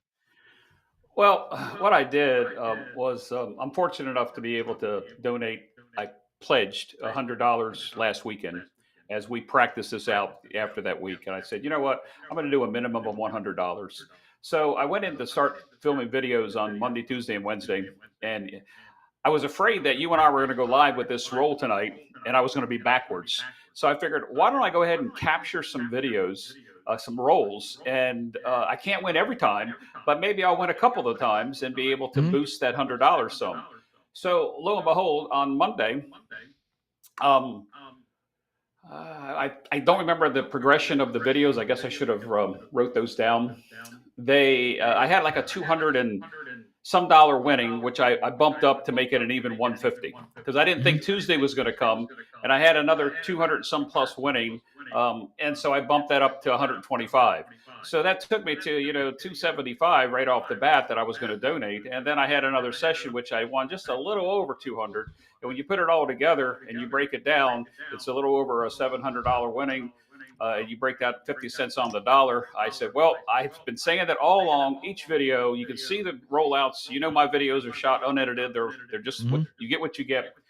And we're at $377 today as we stand. And I'm afraid when you and I head to the tables, that this might be the losing session. Well, and I hope roll, not. it might be. Yeah, right. Well, I'll roll my strategy against you because, I'm a primarily dark player, hybrid player, such as yourself. Little different style of playing. I'm not a strictly don't player. So you can't always win. And when you get on a table with a long roll, like today during Live Fantasy Craps, Ed, at first he killed me, and then he made me. And that's the power of the hybrids system. So I was able to say, well, I wasn't on the dark to begin with him at all because I knew his reputation. I never played dark against him nor George. No disrespect to any of the other guys. But if it wasn't for Ed's roll, bringing me back because I was able to donate an additional $25, which I've already contributed through the link that you have from Live Fantasy Craps today. So, you take the total of both. I'm not, like bragging or anything, but I hope that you and I can add to that so that we can push you over that $2,000 mark when we get done in this hour. Actually, I think you just showed the channel. I didn't quite see it. Was it 1,800 and something? 18 and change. Yeah. It's 1863. Yeah. Well, we're going to try to get you to 2,200. So maybe if I do my math, maybe even 2,300 before we get done today, just in this hour. So, as far as what I did all week, I shot videos Monday, I shot videos Tuesday and Wednesday, and I've started pre-shooting videos because, as you know, I'm getting ready to go on vacation next week, and I'm going to be doing some cruise ship craps and heading to the Bahamas to play craps, and we'll have some trip reports like I did back in October. So, with that said, I strictly played my dark strategy the entire time. I played a squeeze 4 strategy, and I got to give credit. I think Jacob said it best last night when he was talking about some of the channels that people are just continuously rolling out strategies and a little bit of a twist. So my squeeze 4, I want to give the shout out to both of these guys, both Brian over at Hawaii Crap Shooters and Jacob for how I play that strategy. It's a combination of kind of two of their ideas about what they do. So I don't want anybody to think that it's the max squeeze 4. It's not mine. I just took something that was already there. I didn't reinvent the wheel. I just took something and used it. And so far, I'm going to say I have good success with it, especially on the shorter roll. But when you get into somebody like what Ed did earlier, oh my gosh, if you can't transition out of the dark and back into the light, and I didn't even want to go back into I didn't even want to try the dark on him because I was keeping the KPI for George. And I'm like saying 20 roll by. Then he hit 30. And then he hit 40. And I had to confirm with Troy over at 0.7 out. Troy was at 41 or 42 because I pushed the 7 so fast I wanted to look. But, that's what you wait for. And it was that roll that brought me back today. I'd love to be at the table when he's rolling. No kidding, right? I mean, he crushed it in the other thing too. He rolled 66 rolls with me and crushed it there too. He had, 2 super long. He's a dude for sure. Oh, he just impressed the heck out of me. It's the first time I rolled Live Fantasy Craps with him. But I watch his channel and I'm just impressed with what his ability is. As you know, I'm a newer, serious craps player. I've played craps recreational for many years. Traditionally, like you, I started from well, you started with your parents and on the blackjack. I started with just gambling from a standpoint of poker, and from that standpoint, my two local casinos, they closed their poker tables, poker rooms, I should say, and then COVID hit. And between that combination, I was playing craps. I just took it more serious, and I started recording. Well, first of all, I started practicing strategies, and then I built this little thing on my kitchen table, and then I bought the same setup that you have behind you from the same guy that you got yours from. We probably got it at the same time. You were probably the reason why mine was so late getting here. But if you look at mine looks identical to yours in the back. It's just I've added some things to my table. And then I started recording my throws because I really thought there was something to this dice control, dice influence. And I'm like you, I have mixed opinions. But what I have found is by using free things that are out there, there's easy ways to track your software than using a notepad and a piece of paper or a spreadsheet and calculating what dice sets you used and what results you got. So I took the free stuff and I started recording, and all of a sudden I started seeing a trend. Was I extending my sevens? No, I wasn't. But what I found out was certain dice sets gave me larger groups of numbers that I feel comfortable with. Now, the more I've done that, it seems like the worse I've gotten because I'm trying to do everything that people like George has told me in regards to how I'm doing the mechanics. So I look at all those things, and the bowl thing that you and Brian did last night. I was sitting there watching Dice Chef throw the dice, and I'm thinking, wow, that's a lot of dice. And Brian steps up to the plate, and then you kind of disappointed me. That's why I put in the chat that I would go ahead and throw a quarter or whatever it was that I said in the chat for you, because I really wanted you to get there. And I saw the one you did where you were about 2 feet away from it and threw two dice. Well, they were giving me grief because I didn't get to. It's harder than it looks to do that. For sure, that's pretty. Practice. From 9 feet away, that's really, really hard to do. Yeah. Yeah, it is. And so, that's my story. I started recording stuff for my own use because, one of the things George told me is he wants to see my release. And so I didn't pay any attention to it. And the next thing I know, I started doing I don't golf, but I used to bowl. So with bowling, you have the same follow through. You have the same, force. You're shooting for a specific pin. So whatever sport you're playing, I think there is some statistics to it. I play music just like you. I play music, I play guitar. You've got the memory in your hands and your arms that you do. And I think there's something to controlling it. And it's like Ed said, and even El Toro said, you can control everything until the dice hit the table. After that, the control is really up to wherever they land. So, with that said, I'm glad to be able to pledge the 377. That's a minimum.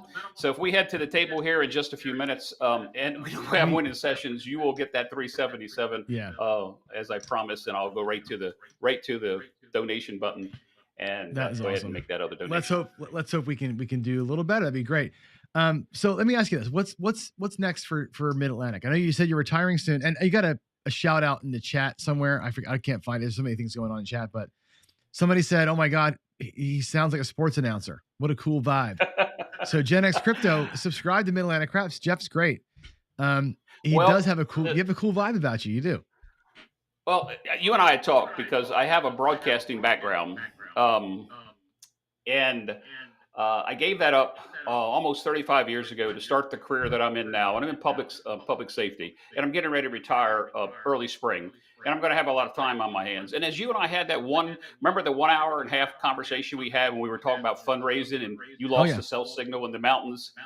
We were talking about that because you reached out because I work with several nonprofit organizations that I help, run fundraisers for. And although I don't think I gave you any ideas about how you got to where you are, but I think you were looking for reassurance that, let's go with this. And if I gave you that reassurance or was part of that, I'm glad I did because you've done one heck of a job here. Well, what's going on with my channel? Yeah. Sorry, go ahead. No, so that's it. When you have an idea like this, you got to run it by somebody who you have belief is going to A, tell you the truth, and B, has a little bit of common sense to him. Right. And that's why I called you. Okay. I called Greg and I'm like, you know what? If I do this, there's no going back. And I said it the day I announced, I said, if I say this out loud on my channel one morning during Coffee and Craps and 11 people hear it, it's going to be real. There's no turning back from that statement, right? Yep. And so that's why I wanted to talk to you. I'm like, man, if I do this, it's on. And what do you Yep. think? And you're like, no, well, no, you're right. And if you can stay awake, and you should do it. You know, I gave you some encouragement to be able to go ahead and try it. Your presence on screen is a natural, just like Dave Carlin's, just a natural presence on screen. You know, as far as my announcing voice, when I hear myself in recordings, I cringe. You know, I just me too. That's not me. But I just like helping people, and I know helping people and probably gambling don't go hand in hand. But we're here for calls, and the calls that you chose, one of the two, and this is the one that you chose, I thought was excellent. So here we are, and from a small channel, in my pockets, I went in and I brought out a minimum of $100 because I thought that was good. Now, I did the same thing you did when I put the challenge out there, and I said, okay, what I'm going to do is I'm going to shoot some videos all week long, and we'll take 25 to 50 cents on the dollar over what I make. Lo and behold, 3 consecutive winning sessions, and I'm sitting on 377, and I'm loving it, and I'm glad I can contribute. That's awesome. That is so cool. So we were talking about next up for Jeff. You're retiring soon.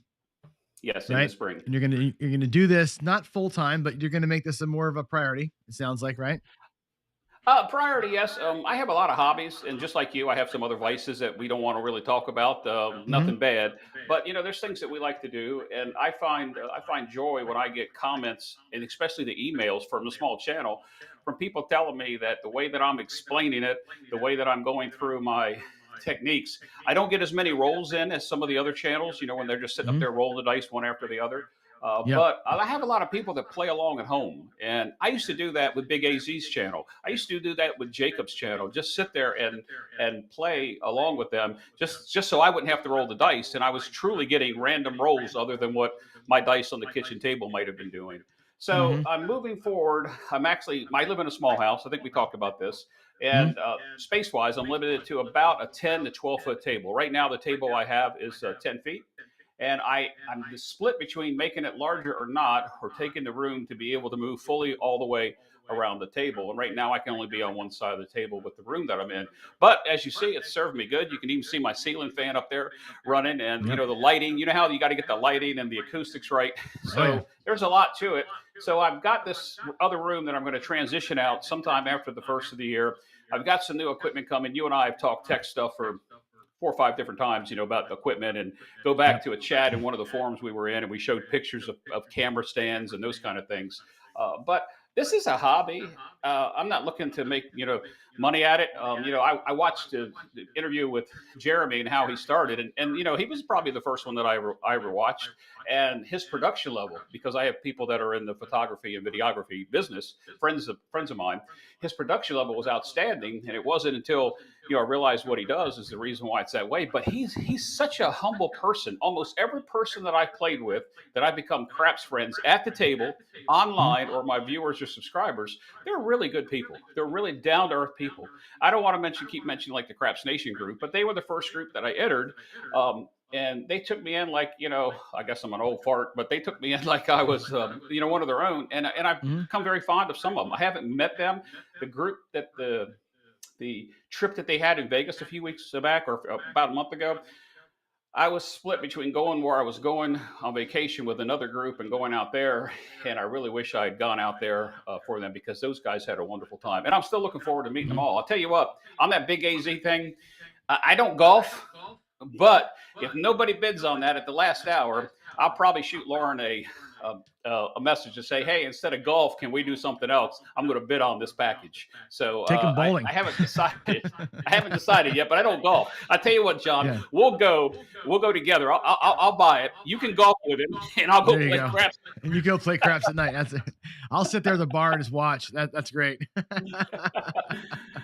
So my channel, it's growing, and to get to where I am, I'm truly humbled to get there with the subscribers that I have. And I've taken a lot of criticism from some YouTubers, and I've taken some good comments from people like you and Greg that have helped me along the way. And to the new guys like Dan Tana that's coming out, that Butterberg strategy. I've actually got a video coming out doing a couple different things with it. It doesn't matter whether he's going to go somewhere and be the next, pro craps. We all start somewhere, and we take a hobby and we move forward. I was glad you brought El Toro out. And I would like to see him back, but listening to him talk, I understand. Yeah, well, he's lot going on there for sure, with the COVID and stuff. But yeah, El Toro actually, I met him, and it's like you say, you meet folks on these streams and you don't realize it. When I did the live stream with the Square Pair a few months back, the Spider Murder episode, and El Toro was on that episode. He was in the chat rooms, and I'm like, oh my God, El Toro's watching me. Like I literally had like that moment, like you walked by the prettiest girl at school kind of thing. I'm like, oh my God, he's actually here. And he said like cool things about me. So I reached out right away and like, hey, let's talk about what I'm doing here and how do I improve? And, Jeremy's been instrumental too. Jeremy's great. You talk to Jeremy, talk to Jacob. These guys are so awesome at helping you out. And that's the community. Greg was one of the first people that ever even, noticed me. So Greg, I humbled by that. And, you're the same with you right now. It's like, Greg and me, we're talking about you all the time. And it's like, you've got something going on, it's not just the booming voice, right? You got a presence about you. Voice. Oh, you got the booming, you got the, you got the gift, right? I don't have pipes. I have no pipes at all. I got nothing. I have an equalizer. Your voice is still hanging out. Your voice is still hanging out 3 hours later. Yeah, no, but I have a software that makes me sound like a man. I always joke about it because my regular voice is not good. So this thing is all EQ'd up. Yeah, don't give away all your tricks. Yeah, nah. But I understand. It's like when you put out the schedule. I joked about this, and we can get on to what we're going to do here because I know you got time aligned there. Sure. You put me in between Ken and Greg initially, and on my videos that you watched, you heard me talk about I was the rose between two thorns. Then you shuffle up, and I see Greg's video comes out that there's a change yesterday, and he's going to go on at 5, and Jeremy's coming on before me. I'm like, holy crap. I mean, what more could I ask for than to follow the man that, that is the myth of the Craps YouTube community? Not necessarily that he's the initial starter, but he's big. I mean, and I just said, wow, that's just incredible. And I know that Ken's coming on. So really, I guess it was the rose and then the thorn and the thorn, because I like Ken's personality. And I've said this many times in my videos. I even commented on a couple. He commented on one of my videos one time, and he said, hey, you and John, you IT geeks, you got it down. Me, I'm just going to continue to do it. And I told Ken, just keep doing what you're doing, because he has a personality that you cannot like it. You know what I mean? No, you can't not like Ken. Ken asked me this. He said, what should I do with my camera? And I'm like, dude, don't do a damn thing. Like me and Jeff have to work because we look like this. We got no hair. We gotta make this shit happen over here. And it's hard work. And that's why we have all the tech stuff to make it look like we know what we're doing. Ken I'm Ken, here I am. And I love that, man. It's so cool. Yeah, and although, probably when I first got started, I got a lot of advice from Greg over at Fives, and I believe he and I have become really good friends, and we've actually talked about it. Sometime when this COVID mess is over with, I go to Florida quite often, and you go to Florida because I think you said you have family there. I'm looking forward. I do. I'm going in the end of February. Don't know whether we're going to be able to get there with this new variant out, but I'm going, and I hope to be able to get there and play with him. And one time I was talking to him, and he actually said, man, it'd be great if you and John could be here and we shoot a video with the cats and all. And with the cats and all. Whether we put the video up or not, that would just be a blast. I'm warning Greg now that the cats, I don't do well with cats. Cats don't seem to tend to like John very much. I don't know why that is, but February is actually a possibility because my sister got engaged last week, which is great. She lives in Naples. She got engaged. They are considering February. They're trying to figure it out with the whatever the school break is, the midwinter break, which generally speaking is last week of February. So that's a possibility. Otherwise, April. So that's the two dates that are on our radar. I'm going to be there the last week of February to the first of March, and at the end of March, I will be retired, and I can come back down there, and I'd be happy to come Mm-hmm. down and meet with you guys. You know, I already met Yeah. with a couple of my viewers and subscribers. One of them is a big fan. Well, he's a big fan of yours. I know that because we talked about you. We went and I met Zoff, so I'm going to throw a shout out to him. We talked. We played craps for about 45 minutes. We talked for an hour and a half to 2 hours just about craps and YouTubers and Yeah. just the names that came out. And he bought my lunch, so I guess I owe him lunch. But just to meet these people, it's a hobby that's become. Um, I hate to keep using the word humbling, but it's just great to be able to see people with the same passion and drive for something that we know it could affect our pockets, but we're trying to do what we can do to protect it, to limit our losses, which goes into your questions about bankroll management and those kind of things. Mm-hmm. It is humbling. It's and again, we're not doing it for the fame, right? But Ken will tell you, and I may even ask him this later on. He's at work right now, but you don't start the channel for the fame. You don't give a shit. You're just trying to do a thing, teach your stuff, and and I say all the time, it's a way to like make me accountable. Like if I do it on TV, I'm doing it for real, and it makes me every day get up and have to think and dive in. But you can't help but look at your subscriber count, and you can't help but look at the comments you're getting and take the emails personally and all that. It's part of it, and the celebrity it ends up being a part of it, and you can't escape that. And everybody needs to know we're just two fat old guys playing craps. I mean, it's just, It's and people I've ran into a couple people. One of them was on the cruise ship. She's a subscriber now of my October cruise, and she referred to me. I'm not a celebrity. I'm just Jeff. People call me by my last name. I said no, that was my dad. I said I'm just Jeff, just plain old Jeff. I'm just like you. I'll sit and shoot the breeze with you, and I don't like to think of myself like that. And I'm doing this as a hobby. And if I'm going to help a more recreational player become more serious about the game, I think that's where my goal is going with my channel. I have a lot of experienced people that watch me, and I have a lot of. Greg once told me, "Hey, don't let the criticism bust you, because if you do something wrong, trust me, your viewers will let you know." And I can take criticism. I can take constructive criticism. I just don't like the sarcasm that comes along when they're being too nitpicky when I'm just being me. You come have a drink with me. I'm just me. Me too. And I'm the same. I'm unpolished, and I get to talking back there at the table, and I mess up, and thank God we have Gainer, right? Rob is out there making sure we don't screw up our math every day. Rob does that for like 5 different channels. I mean, think about that. Like that's dedication to the cause. There's a guy without a channel it's just making the rounds, making sure that we don't screw it up for other people. That's accountability, right? And Waylon, same thing. Waylon's running around. Sometimes Waylon gets a little angry and pops off a little bit, but there's passion there. Waylon's like Big AZ without a channel. You know what I mean? And I love the passion about that, right? It's like, it's good to be like, yes, I feel this. And you guys, I want you to hear what I'm feeling. And that's the voice you get. And I think that's what we kind of engender. So it's good. We're getting more porn.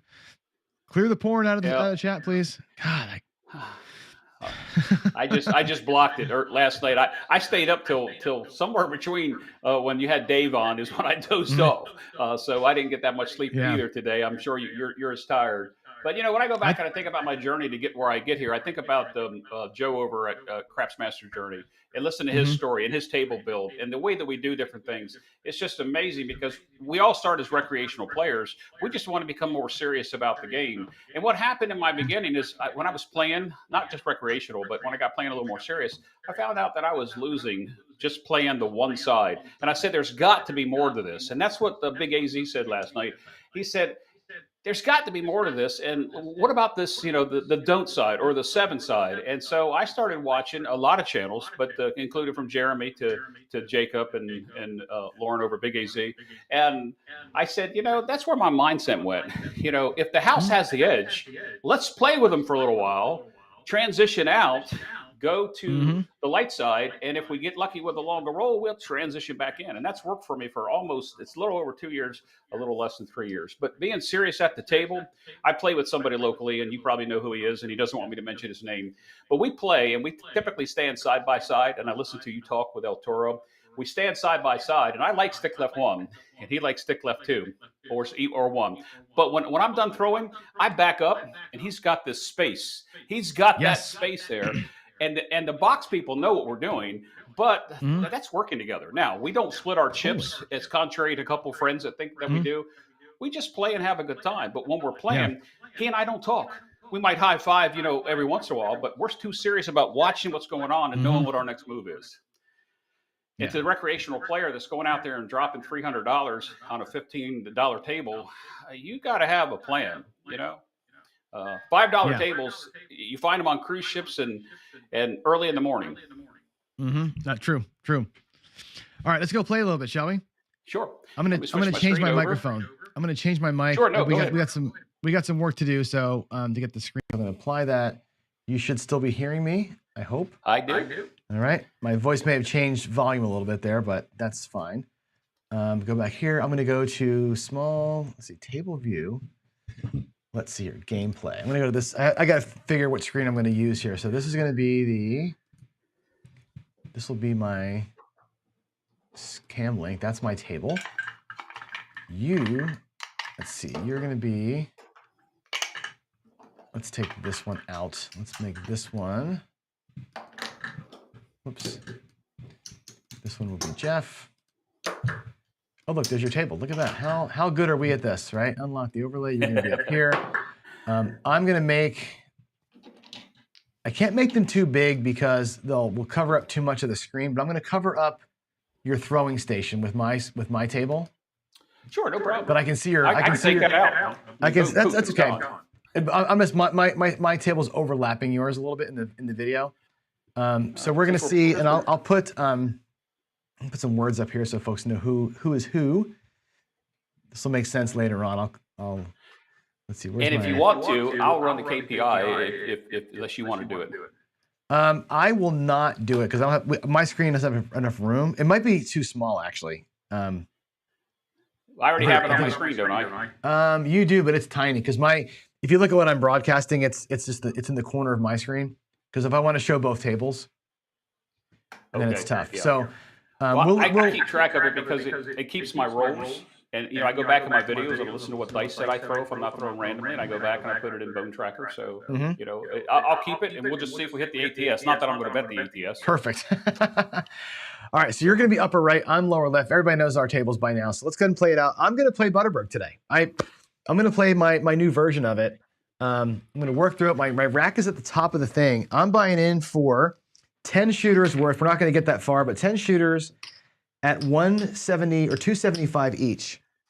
So I'm going to go with 100 on the don't, and then I'm going to do 160 across, and I'm going to take a hit, come down, and work. I'm going to work into the don't come with my winnings. And you'll see how I do that when we get into it. Okay. And you're going to run what? I'm going to go ahead and start with the 4 squeeze. Which is a combination of anything but 4, anything but 10, along with Brian's one of Brian's strategies as well. I'm only going to use it to build the foundation, qualify the shooter, whatever you would like to call it. I believe in that philosophy. I got 50 on the don't. Although I do play this occasionally when I shoot, I typically do it against a random shooter. But I have 50 on the don't. I have 140 on the lay with the big taken out, and 20 and on the hard 4. The only thing I'm not protected against is, to come out yo. So who's shooting first, you or me? You can shoot first. Okay. So that Butterbird that you speak of, I've recorded a video that shows me playing the back wall along with after the come out and you take the back wall down. I transition to a 2-level green chip, $50 Butterbird process with just 2 hits and down. So that video will be coming out later this week. Not trying to promote myself, but I just did. But, cool. No, I actually like that approach to it because coming from the back wall lay into the Butterbird is a way to hedge the 7 here. I'm not hedging the 7, so I'm really exposed for the 100 on this come out roll. So that's the one piece of it that I don't like. But you weigh that against losing 30 on the outside. So let's see what happens here. Well, with the Butterbird, if you have both the pass and the don't pass, you're also not protected against the box bars coming out either. So I'm not doing the pass either. At that level. Yeah, I'm doing this straight don't. So I'm not going to do the pass don't pass because my casinos don't let me do it. So I run this to practice for my local. So I'm exposed here on the come out roll completely. Okay, you are. So I'm willing to take that shot. Yep. All right. So I'm going to throw, and Waylon's probably watching. He's going to love this. I used this set exclusively today on Live Fantasy Craps. I had a roll of 9, a roll of 10, and a roll of 4 with this set. So it's the 5, 6, 3, 5. All right, and really what I'm trying to do is I hit a lot of hard 10s with this. Not to say that I'm controlling the dice; it just seems what comes out. Watch this. I'm jinx myself. I'm gonna throw an easy 4. All right, dice are out. And there's a 5, 3, 8. Okay, so. All right, good. We're on the 8 then? Cool. All right, I'm going to go 160 across, and I'll bet as fast as I can because we are short on time. So there's my quarter. Okay, well, what's 5. right. Yep. Okay, so I've got, for my shooter, 15 in the rack, 160 across, 100 on the don't. Point is going to be 8. If I'm feeling froggy, I could go ahead and drop the 15 on the hard 8, but I won't. But I could. All right, and this is what I'm doing. I'm using the 50 on the don't and the 170 lay that's still out there on the 4. I consider it $70, but you do have the 20 on the hard 4, so an easy 4. The 2 ways that hurt you can hurt you. But I'm coming out with 60 on the 6. I've hopped the 5s for 5 each, and once I get to the 5s, my foundation would actually convert back into a $15 table because that's what my minimum table is. I play here. That's what my locals are. And I got 3 progressions. You'll like this. What's it sound like? 3 come progressions. 3 comes. And when Yep. I'm in the come, I'm also in the field. So Wow. whether they win or lose, I only do 3 of them. All right, now. Yeah, that's a strategy Jeremy would never roll out. I don't like that 8, so I'm probably going to jinx myself, but it is what it is. So Yep. I'm going to do the 5-1, 5-1. I'm going to roll it over, and I'm going to have the straight 6s. All right. All right, dice are out, and there's a hard 10. Boom. Okay. Love it. All right, so the 10 is going to pay me 48. I'm going to do it this. I'm going to rack it all, but I'm going to put 15 of that. Or I'll go 10. I'm going to go 10 into the don't. So what I do with the winnings here is I'm going to take the reds off of my winnings and drop it into the don't, pull down the original bet. So I'm reducing my bets down completely. And all the chump change, we call it, goes into the don't come. The 4 and 10 are weird because they pay an odd number, but that's fine. That's a unique twist to that strategy. Yep, and what I'll do is if I get those things set, I'll take the don't pass bet down by how much I have the don't come set.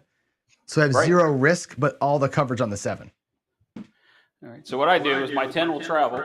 I'll get paid the quarter in the field, shift that up. But I do have to spend the $10. Shoot, I took that out of the bank, sorry. No, I didn't. I took it out of my rack. I do have to spend the $10 on the hop to 5s. And I only hop to 5s 3 times whenever this is out. Eventually, I'm supposed to be able to get to my foundation within 3 rolls, no more than 4. But, you know, things don't always go as planned. You know what I mean? That's true. All right. So I'm going to throw the same set. And dice are out. And there's a 5, 3, 8. Burn us both. That's all right. I'm That's all fine right with me. that I'm because okay my with that. I'm not worried about that. Yeah, my don't come travels to the 8, and I get paid on that. The 8's going to pay $35 and come down. I've got $10 for my next don't come bet when we come back through, and I lose my don't. No big deal. Now, once I lost that don't on a shooter, I'm not going back to it. I know Jacob says you got to keep going back to it. The allotment for this shot is not to go back, so we got burned. I'm cool. Just going to run through it now. All right. So, same set. Dice are out. I don't think I removed my don't put it back up. I don't think I did. So, there you go. All right. Don't think I did. Dice are out. And there's a come out 7. Boom. Get paid on this. Yep. That's beautiful. Thank you. Not me. I'm backwards on this one. And I'm still owing myself a next come bet, so I'm set pretty well there. I'm going to change those 5 in for a green. Now, I'm the shooter, and I actually burned myself twice. I'm going to get the 70 for the lay, and I'm just going to change up just a little bit. I'm going to drop back down to a quarter because I can still have an opportunity to do some things. My 6, I'm going to leave there for the time being. It's off. I still owe the 3 on the big for the lay 4 that's up there, and I do have to come back for the hard 4 because I still have the layout. All right. Let's do a dial-in set. All right. Dice are out. Hard 6. There's a hard 6. Love it. Should have been on and working, but I'm not. So for me, that's 35 in, 15 to the don't come, racking the greens. Oops. All right. That was easy enough for you. And actually, I forgot. I should have been in. Oh, no, that's the point, right? That was your point? What's that? 6 is the point, right? 6 is the point, yep. Okay, cool. Yep, it was a hard 6. All right. So let's see, I got 60, I got 70 against 795-ish, so I'm even on the board. These two will be, if I throw a 0.7 out, they'll pay for themselves. I have 60 and 70. I have 70 up there, a quarter down here, and I got 20 over there. So right now I'm in full hybrid mode that I've already lost on myself, but I hope that that trend doesn't continue. All right, so, all right, 5, 6, 3, 5, dice are out. And there's aces. Okay, that pays me in the don't. That's beautiful. Thank you for that. Well, with me, what I like about that, a lot of people don't like this field bet, and you probably know who I'm talking about, but I'm going to lose the come, because of the aces, but I'm going to get paid double down there. Yeah, that actually worked out for you. Yep, I'm going to shoot this up. I have had enough of the field and the come. That's my 3 times. I pull my top 5s off, and since I want to get to the $15 level, what I'm going to do is I'll get the change from the dealer, and I'm just going to come up for my base, but I'm going to leave the squeeze 4 out just for another time or two before I take it up, because ultimately the longer you roll, the more chances that that's going to come, and I don't want to lose it unless it's the hard 4, and then it's just kind of like a push. All right, so I still do have my 8 up on the 60. Everything else is at the base. All right, let's go ahead. All right. I'm not sure where we are on time because I can't see the time, but we got about 10 minutes or so. We're good. All right, dice are out. And there's a 5, 3, 8. That's what I was waiting for. See, that 8's going to pay me 70. And although I put my foundation out because I waited too long, if I was going to stick with the shooter, I could have just stopped with the shooter, but it happens to be me, and just pulled everything off and just wait. You don't have to play every shooter. A lot of new players think you have to continue to play every shooter. All right, so I'm going to get paid 70. So my 60 here will come down, and I'll come up for the minimum. And now it'll be a half press all the way because I do like to be collecting on something from this point out. All right, we could actually squeeze the 4 out. Here's your 4 squeeze, John. We're going to squeeze the 4 out. The hard 4 is going to come down, and we're going to place the 4 as well. Nice, so nice. Love that. Just a tad bit lopsided, but I'm okay with what's happened here. One, because I have the dice, but that doesn't mean anything. All right. Dice are out.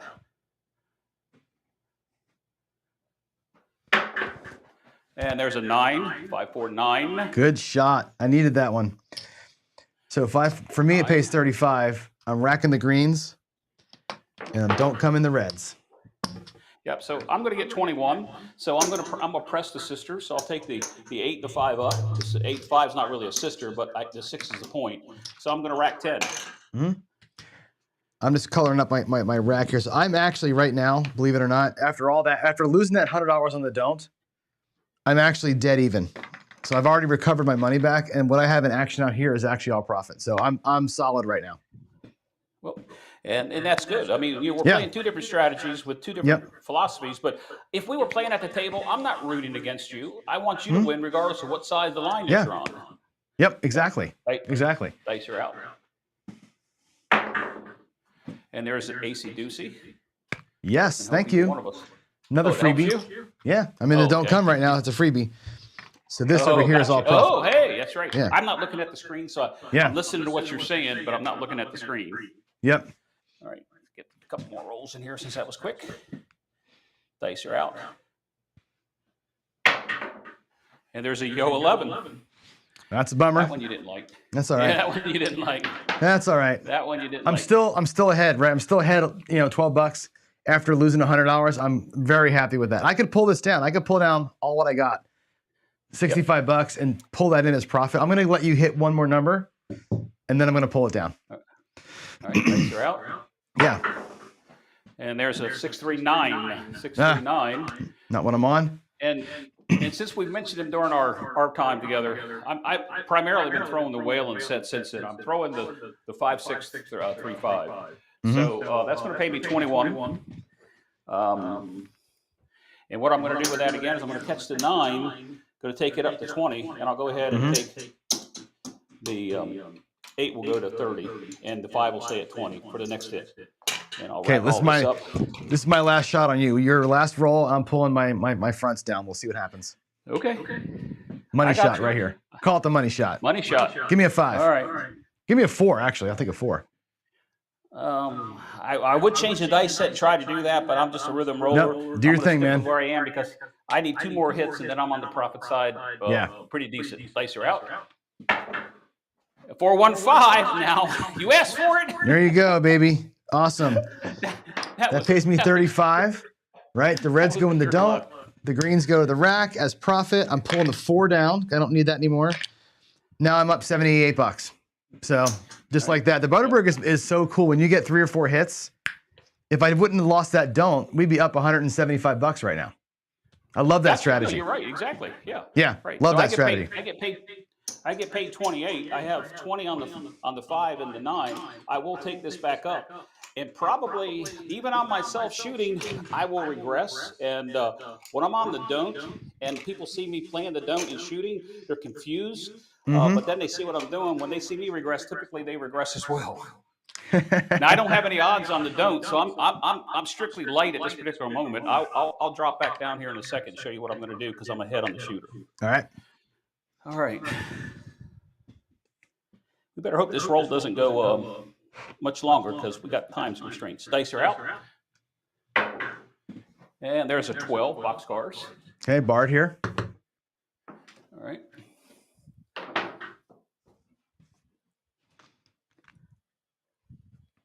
All right, dice are out.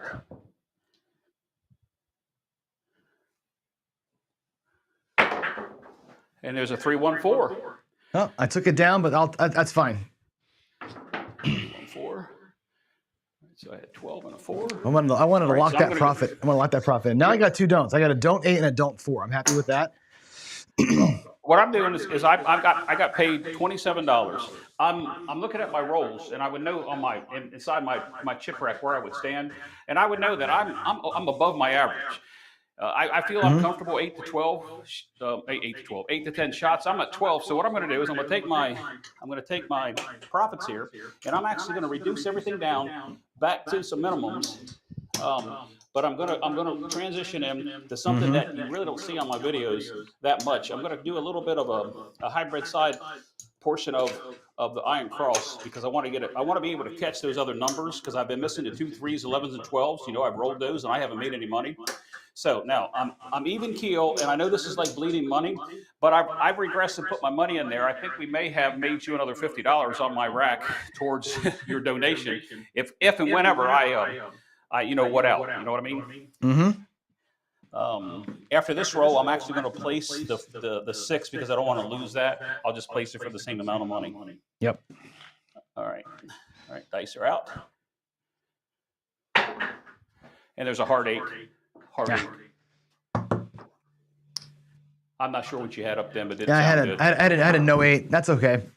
It was a profit bet. So those cat bets that I do here in the don't, they're fine. I picked the field up. I'm looking at the 8. I'm going to spend every bit of that money. I'm coming back in the field, and I'm going to push my 8 up just one time. And then after this roll, I will place the 6 for, I don't know if I'll do it for 24, but I'll do it for 18. It won't be that much of a loss one way or the other. 6, 5. All right. Dice are out. And there's the 5-3. I mean the 4-3-7 out. So okay. 4-3. So I'm going to pick up a deuce in here. All I'm going to color up my reds just real quick. Keep things clean. All right. Puck's off. All right. Are you going to roll one time, or we are done? I'll go. Yeah, Ken. Ken's in the waiting room, I think. Let me have him join in actually, and just let him hear us. I think he can hear us. Hey, Ken, we're gonna be about 5 minutes. I'm gonna roll.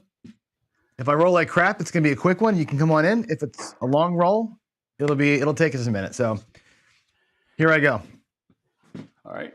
Tell me when you're ready, Jeff. I'm ready. I've got it set up the same way I did before. I'm not going to play the hybrid. I'm going to do the squeeze four. Go ahead. All right, here I go. Dice are going to be out in just a second. There we go. It's a 5-3-8 to come out. All right. 5-3-8's the point. And again, I'm 175, so it's going to be 160 across.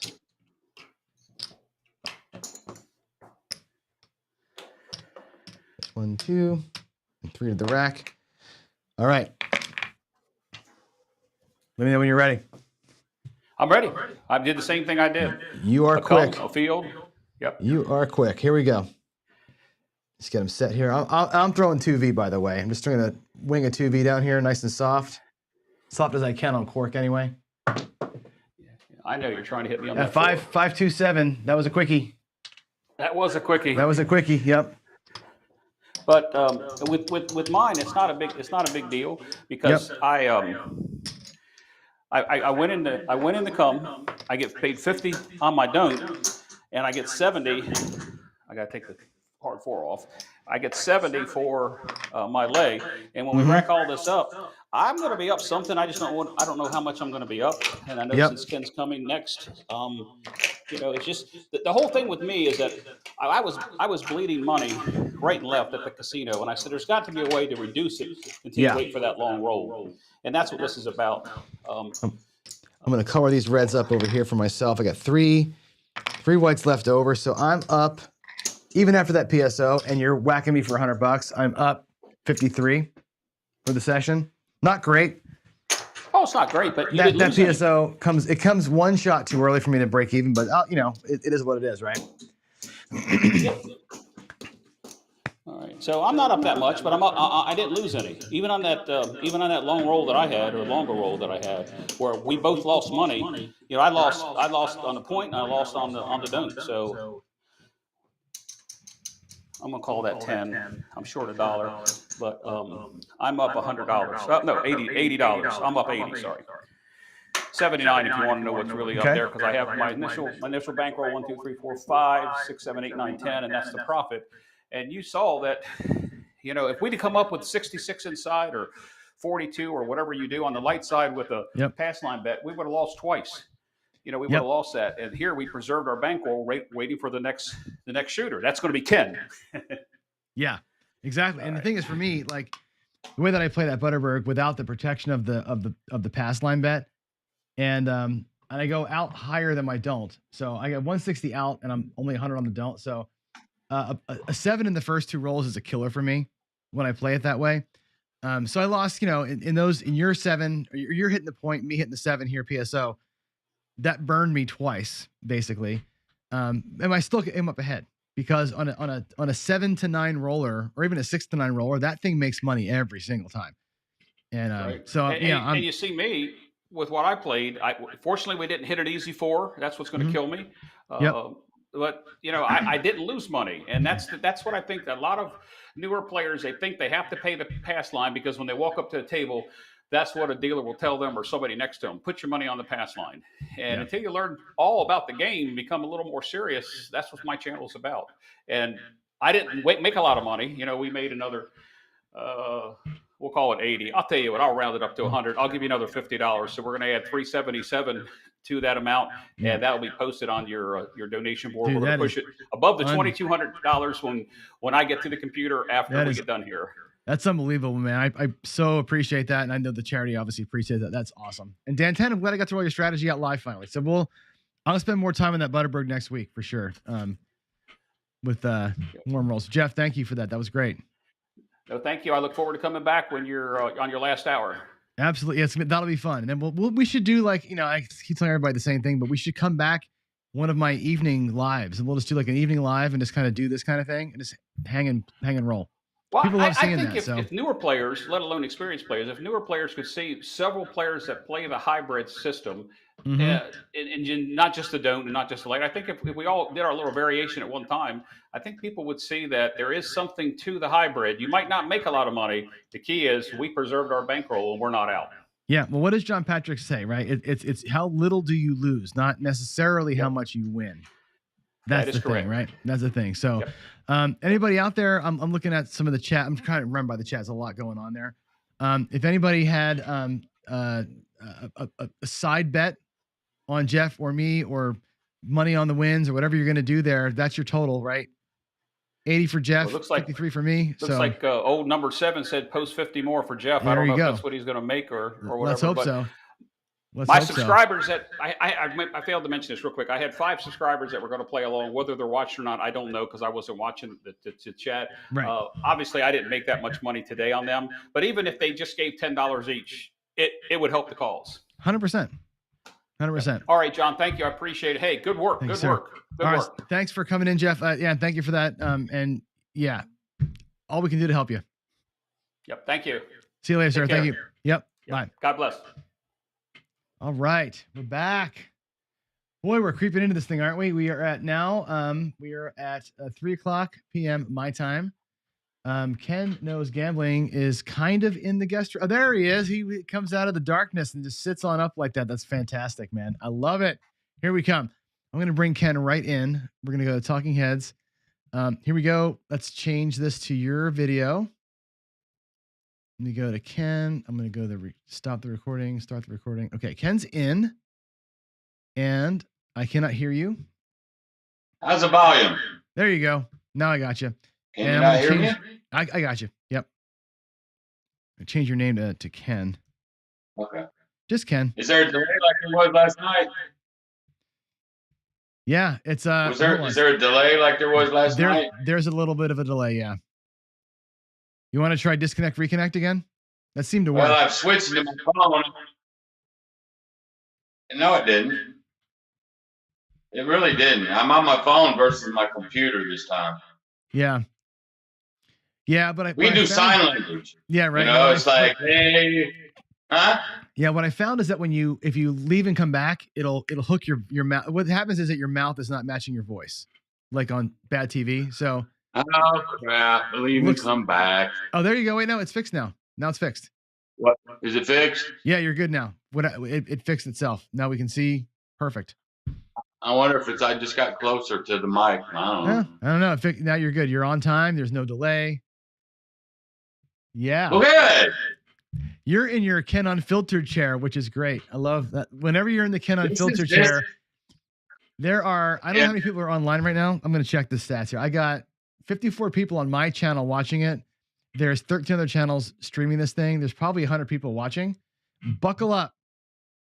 Because Ken is unfiltered. You know, don't be Jeff totally over unfiltered. Mid-Atlantic guy. He was saying, "Hey, how can you help but not like Ken?" I said, "Well, I got some relatives to argue with you."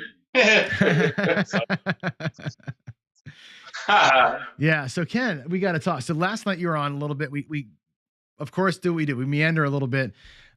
You want to tell your story, right? You want to tell the story. And I think it's important for this talk because gambling professionally is not achievable for lots of reasons, right? You did it, right? You did it to see if you could do it. Oh wait, I got to stop. Skill Luck says, love Ken's shirt. If you love Ken's shirt, bid on the damn thing. Right? Ken is auctioning off one of his shirts, right? I saw somebody, I don't know who did it, but somebody finally, I said, "Oh man, I'm going to be the one that don't have no bids on it, man. I'm going to be the hind tit." Yeah, Rick Sowers. Yeah. Somebody did it. If y'all love Ken's shirts, get on them. Get on one of them shirts for sure. They're awesome. It's a 3X too for fat people, man. It's a great shirt. Gen X Crypto, by the way, just dropped $80 in on Jeff, the voice from Mid-Atlantic. That's great. I love it. All right, back to you, Ken. Let's talk about the gambler's journey and what it's like to try and be a pro gambler. And what did you experience? How did it go? Microphone, floor is yours. I'm going to go turn that light off back there. I did it in about the mid 80s, 86-ish maybe. And I wasn't married. I was in between marriages. I had no kids. And me and my dad would sit at a kitchen table when I was 12, 13, 14. And we just, I mean, I've known how to gamble forever. Okay.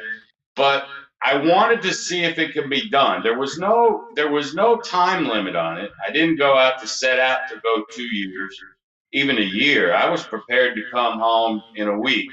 I just wanted to see if I could do it. It was just one of those things on my brain in my 20s.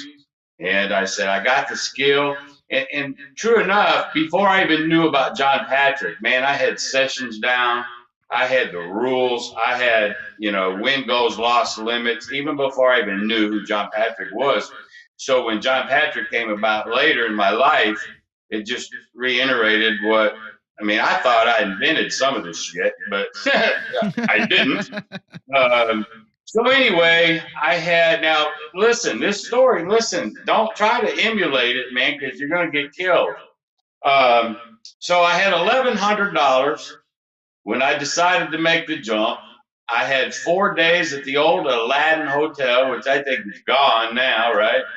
And I had that paid for. So I got off the plane, and oh, by the way, I was so confident in myself, one-way ticket. All right. So I am now in Vegas with $1,100 in my pocket and no way to get home. It was just like, if I'm going to jump, I'm going to jump.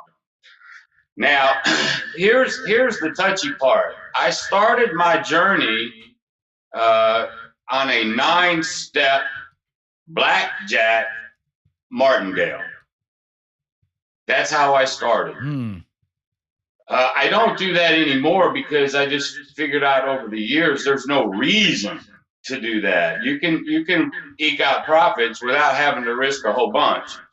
But back then, I'm just telling people that's how I started. But when I played, you could play with silver dollars. So it was 1, 2, 4, 8, 16, 32. I could go up to $256. Limits were there. I didn't have to worry. But it's how I did it. Because I know you mentioned John Patrick, and he said it's not what you bet on, it's how you bet on what you bet on, right? So I got off the plane and I immediately hit the tables. But what I did was, it was all sessions back then. Here's one thing that was a rule of mine. Now, nobody was there to watch me. I could have done whatever the hell I wanted to do. But while I was in mode, no drinking allowed. Zero. Not a whiff of it. Okay? Because that'll get you off. You'll do something that you ain't supposed to do. So I played sessions between 10 and 15 minutes at a time. I clocked it. I don't care. Up, down, in 10, 15 minutes. I was averaging about $9 to $15 a session. Now think about that, y'all. There's no such thing as a dollar unless you get on some stupid machine. But I was just, as soon as I'd get up, I'd go find the other table, sit down again. And I did it for hours over and for 4 flipping days. I know, John, you said you're not tired now. I'm wore out. You've been doing this 30 some odd hours. I'm ready for a nap.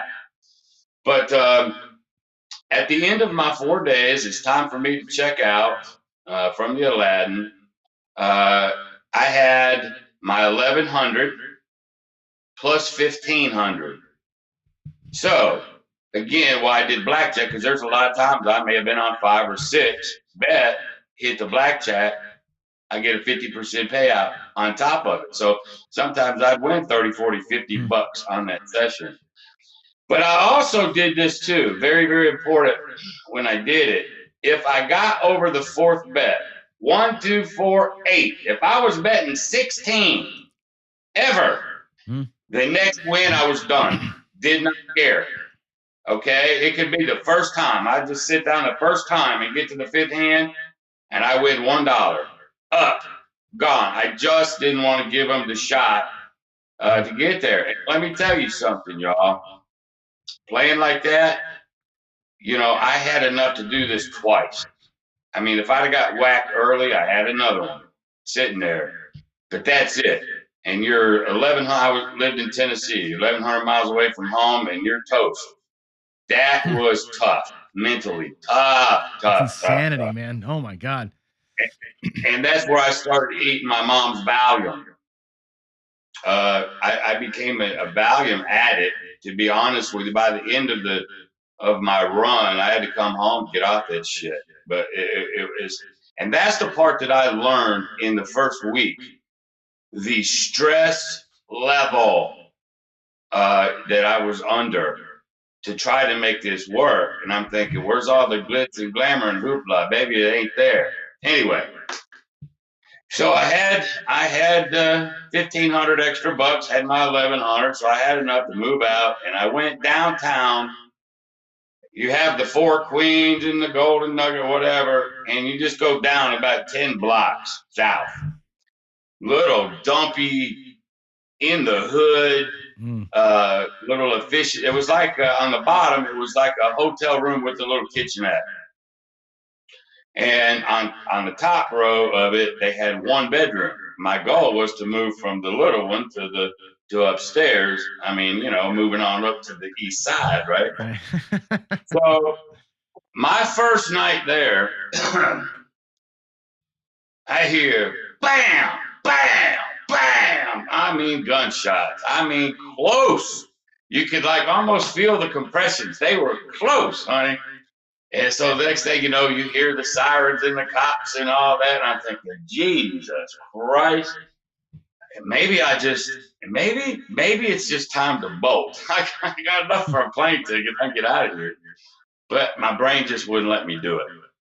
So I went, it's like 4 blocks from where I was. I don't know if it was called it wasn't the Western Hoe, but it was some little dump, you know, $1 to 300, but they had Hold'em there. This is key. So they had Hold'em and they had roulette. So my whole goal for a 24-hour period was to win $200. Like, and by any game, don't care. You know, if I evened out on blackjack, but I could win it on Hold'em or, you know, not baccarat because they didn't have one then, or whatever game that I played, the goal was 200, and I kept it in a little lockbox in the closet of my hotel, and I was always afraid somebody's gonna break in and steal my money. Very paranoid I was. I didn't have a bank account yet. So the 5th night, the gunshots. On the 6th night, I had met this girl and her boyfriend at that place, and we were playing roulette. She was hot but rough at the same time, if you know what I'm saying. Hot but used. Okay.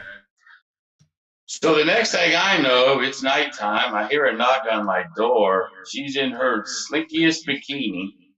She comes in. She had one of them bottle of 50-cent Wild Irish Rose wines, and she didn't even play. She said she wanted me. She wanted to have sex with me right then. And I'm like, "Ho, time out. Your boyfriend's just right here upstairs. Well, he can't satisfy me." Blah, blah, blah. Oh my God. And I'm like, "Oh my God, man." She got naked and all that. I didn't do anything with her. Actually, I politely kicked her out because Ken don't play that. And plus, security was on my mind. She gonna drug me? Do they want my money? You know, what do they want? Nobody, unless you're reading the Playboy Forum, nobody comes knocking on your door going, "Here I am." Nobody. So I thought there probably was some underlying things. But here in 1 week, I went through all that in 1 lousy week. All right. So I'm like, gee whiz.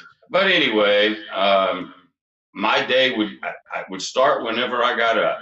Okay. And it would end when I had the $200. It could be 2-3 hours. It could be 15. It is what it is. And so every night I would put my money in my little lock box, and anything over the 200, there were several days I had over 200. I used that to learn. I actually was a pro gambler because I was doing it for the living. That's the only reason you could call me a pro gambler, because it wasn't because I have the knowledge then that I do now, because I didn't. But I did it for a living, so thus you could call me a pro gambler, right? Is that right? Yeah. So I took whatever extra money to learn, be it baccarat, be it other crap. I didn't throw a pair of dice for my first 3 months there. That's true. It was a few games. That's it. I stuck to it. I mean, discipline out the wazoo, boy. And but funny thing happened about this martingale thing. Now I still played the martingale 9-step with blackjack only. I did a video about that. If you're going to do a martingale, do it with the blackjack, and I gave the reasons. But I was talking to my brother, my older brother. He goes, "Well, Ken, if the martingale works with blackjack, it'll work on anything." Now, my pea brain, listening to my older brother, because back then my older brother was just smart. And so we were looking at the roulette, and he says, "Well, if the columns are 2-1, that's actually a better payout than blackjack at 3-2, right? So, and we could go with 50 cents. So I could go 50 cents a dollar. It gave me an extra shot, 10, all right? So I forget what column I played. And on the first flipping series, it popped me 10 in a row. I lost 500 and some odd dollars. Now, boys and girls, you know, by then I might have had $2,000 or $3,000, $4,000, but lose 25% of your bankroll in one shot. Hoyt, man, talking about the kick, and there comes some more psychological to this whole thing. It's the gut shot, man. I can't even explain what that felt like. I mean, it's different when you go to the casino now and you just have a bad run and you get whacked. $1,000. You got to go home, tell your wife, and cry in your beer. But you had a home to go to, a job, whatnot. Boy, when that's it, it just amplified that gut shot. Okay. So anyway, over the course of the next year, I made 0 friends, and that's another thing. I got very, very lonely out there. I refused to let myself make friends. I didn't want to let anybody close to me because my dad always told me, trust no one. And even to this day, it's very, very difficult for me to trust anyone. I always think somebody has ulterior motive. But I didn't have any friends. So at about that year mark, I was thinking about giving it up then. I said, a year is a long time. But I looked at the life of it and I was like, really? Is this what it is? Hey, I made a living.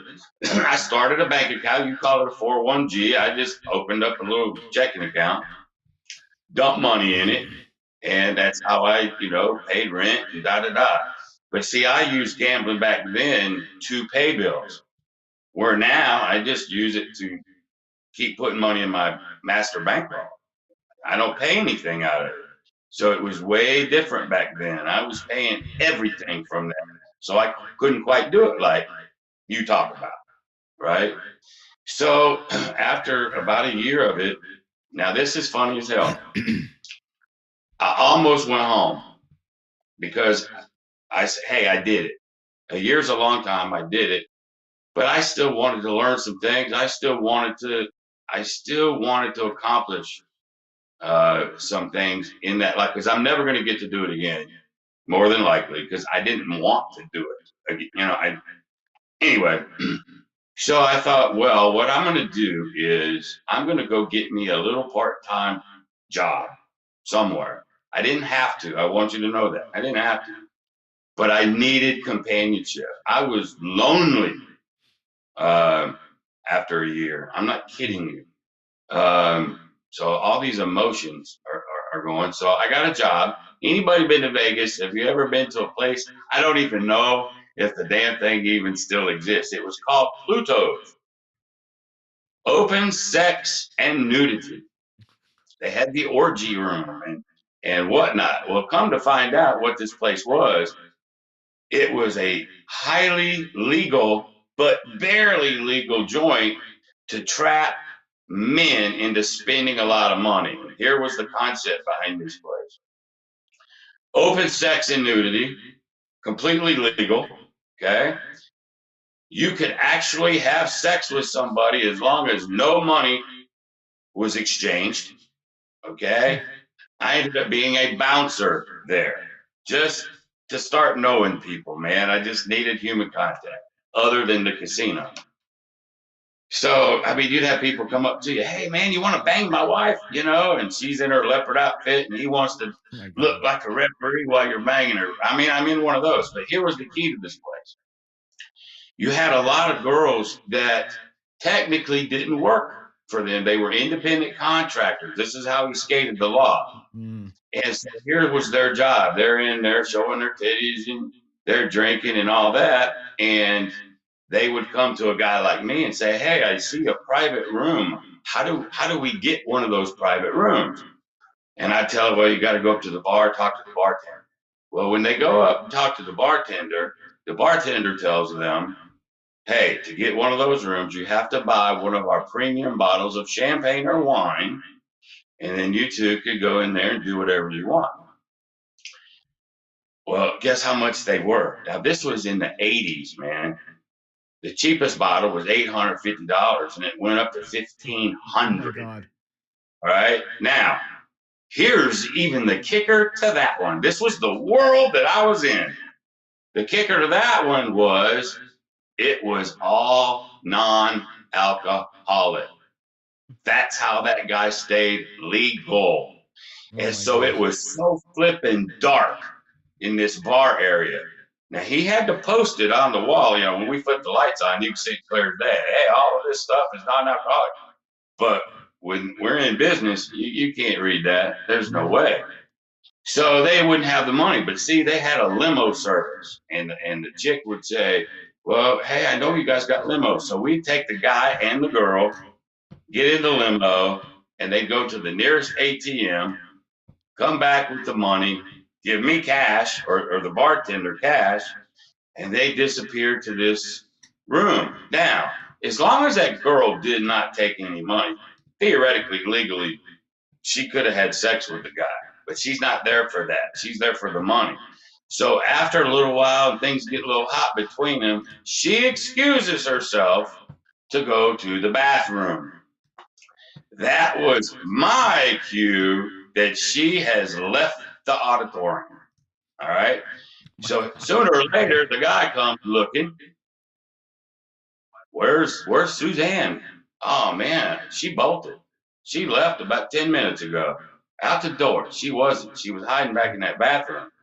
And you had about two guys like me making sure ain't nobody went back there either. Boy, they would get so pissed, man. But that was the scam, and they did that over. Wow. And over. And they only got, you know, when these guys would come in and see two girls screwing or you know, having an orgy that was completely legal, no money, they thought when these girls did what they did, they thought that's what was going to happen to them. But the whole thing was a setup to the unknown guy. It makes the martingale sound good. So anyway, to make it, I did that for another year. I used that money, you know, for some bills, but actually to start paying on a car, you know, because I was walking and taking cabs for a year because I just didn't need to go anywhere. But anyway, after 2 years, I had it. I did what I was set out to do. I learned so much that second year, and then I left. It's like the second year anniversary. I was gone the next morning, type of thing, and just back to Tennessee, and that was it. That was the end of my professional days. But what I did take from it, and to this very day, I don't do the martingale anymore because you just don't have to. And anybody listening to me, I mean, I don't even think you can do a 9-step anymore with the limits. The bankrupt is ridiculous. But anyway, I don't have to do that no more. But then after the fact, I learned about John Patrick, blah, blah, blah. And I just developed myself from then till now. So I play 95% of the time when I play, I remember. And I'll play like I did back then with that, like, man, if you don't do it, you're screwed. If you don't do it right, so I play with that mentality of 30 years ago, or however long that was, 86. That's how I play now. Unless I was out with a guy like you and we were just, drinking some beers or whatnot, and we're just screwing off. But that's only about 5% of the time because, John, I don't have any friends. That's the truth. I do not have any friends, nor do I make them. So that's one thing nobody knows about old Ken. I've got a pretty tight circle. I'm talking to more people on this YouTube stuff than I have in 30 years, man. I just, personable, but I just genuinely keep people at bay. So I'm really digging this. I really, really, really am. And so I wouldn't mind going out and see anybody. I go to Lake Charles.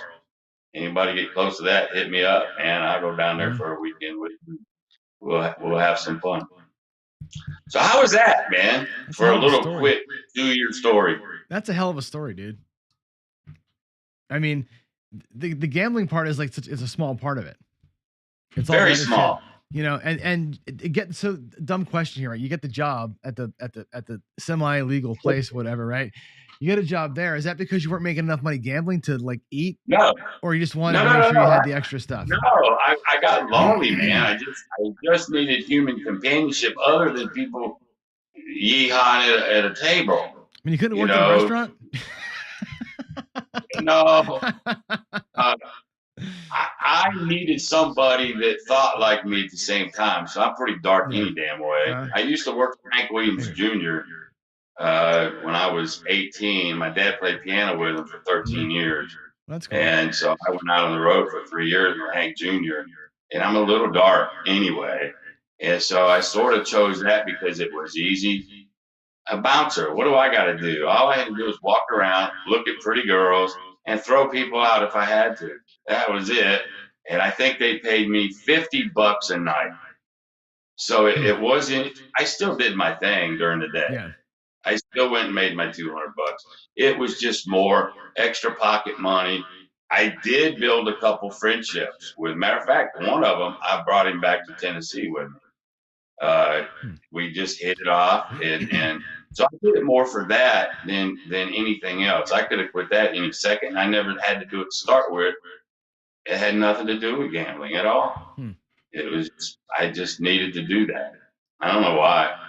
I just did. So you're in craps specifically, excuse me, your 4 safe ways to play, the way you play roulette, all those things you talk about. Is that from those days still, those same strategies, or did you play something different back then that you're not doing now? Maybe the betting was different. But...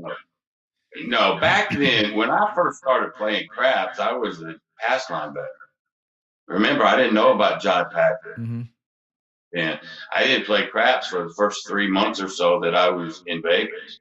I knew how, not to the close to the degree that I know now, but I was still a little afraid of it. Why? Because I didn't have the knowledge really that I needed. So that's when I screwed around with it. I used those extra dollars, started learning, talking to some dealers. My aunt was a blackjack dealer there in Vegas, and her husband was a crap dealer. So they lived in Vegas, which I didn't even know when I moved there. Had no clue. It was by happenstance somebody told me. So I got to spend a lot of time with them. Started learning craps from a dealer.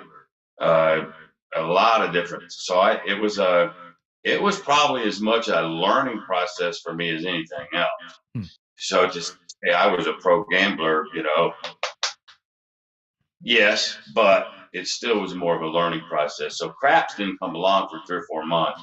I played the right side, got my ass tore up, the Craps-a-Thon, insides, and all the way that insides do it. But the basic way, because I really didn't know much more than that in the early days. And I was thinking, well, this sucks. And but then I started, getting with some more people, and I started learning that dark side. And I saw John Patrick for the first time. Seems like I was in my second year there, and every once in a while, a group of us people, after I got that job, I knew people. We'd go to a hotel room, party down, and it'd be on TV. I don't know what casino it was from, but I distinctly remember it. And it was after I left, I really got into John. So I really honed in my craps probably in my late 20s when I would go to like Tunica or fly to Vegas or whatnot. I started honing it over the years from my late 20s. And probably in my early 30s is when I went dark all the way. I knew John at that moment. And that's the way I stayed. So it was a development over time. Yeah. The craps. You met John, right? You used to you know him pretty well, or? I never met him. I talked to him on the phone, emailed him. We talk all the time, like me and you do. It's one of those relationships. I could just call him up, he'd answer, he'd talk to me, and we talked a lot.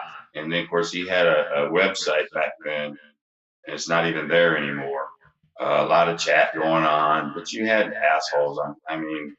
Anyway, but he would answer the same questions over, over, over. But joined his sports service. I learned, tweaked what I knew about. I was betting sports in my 20s, but he helped tweak a little bit on what I thought about sports. He definitely helped me on craps. He is how I got to the regression up and pull. So Patrick he got me doing the dark side, the regression up and pull. I already had the money management. I already had the discipline. I already had the knowledge in most of the games that I played. I knew when to quit, when to walk away a winner or a loser. He just helped, just helped jam more of that in my head that I already knew.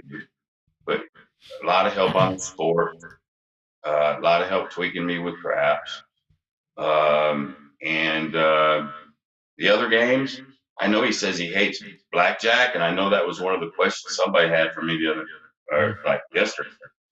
I still like blackjack. I know he hates it, but I didn't say I agreed with everything that he says. Right? A lot of it, but not everything.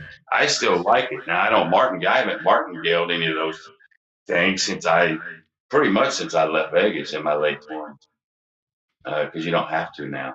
And I'm never going to do it for 100% living ever the rest of my life. So there's no need to have to. See, back then, I would take my whole bankroll to that table. I got to go 9 shots. I might have half of it left in the hotel room. Stress, boy, stress.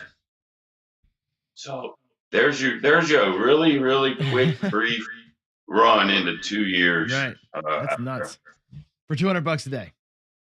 Yeah. I'd make more sometimes. Sometimes I wouldn't make the 200. Sometimes I'd lose.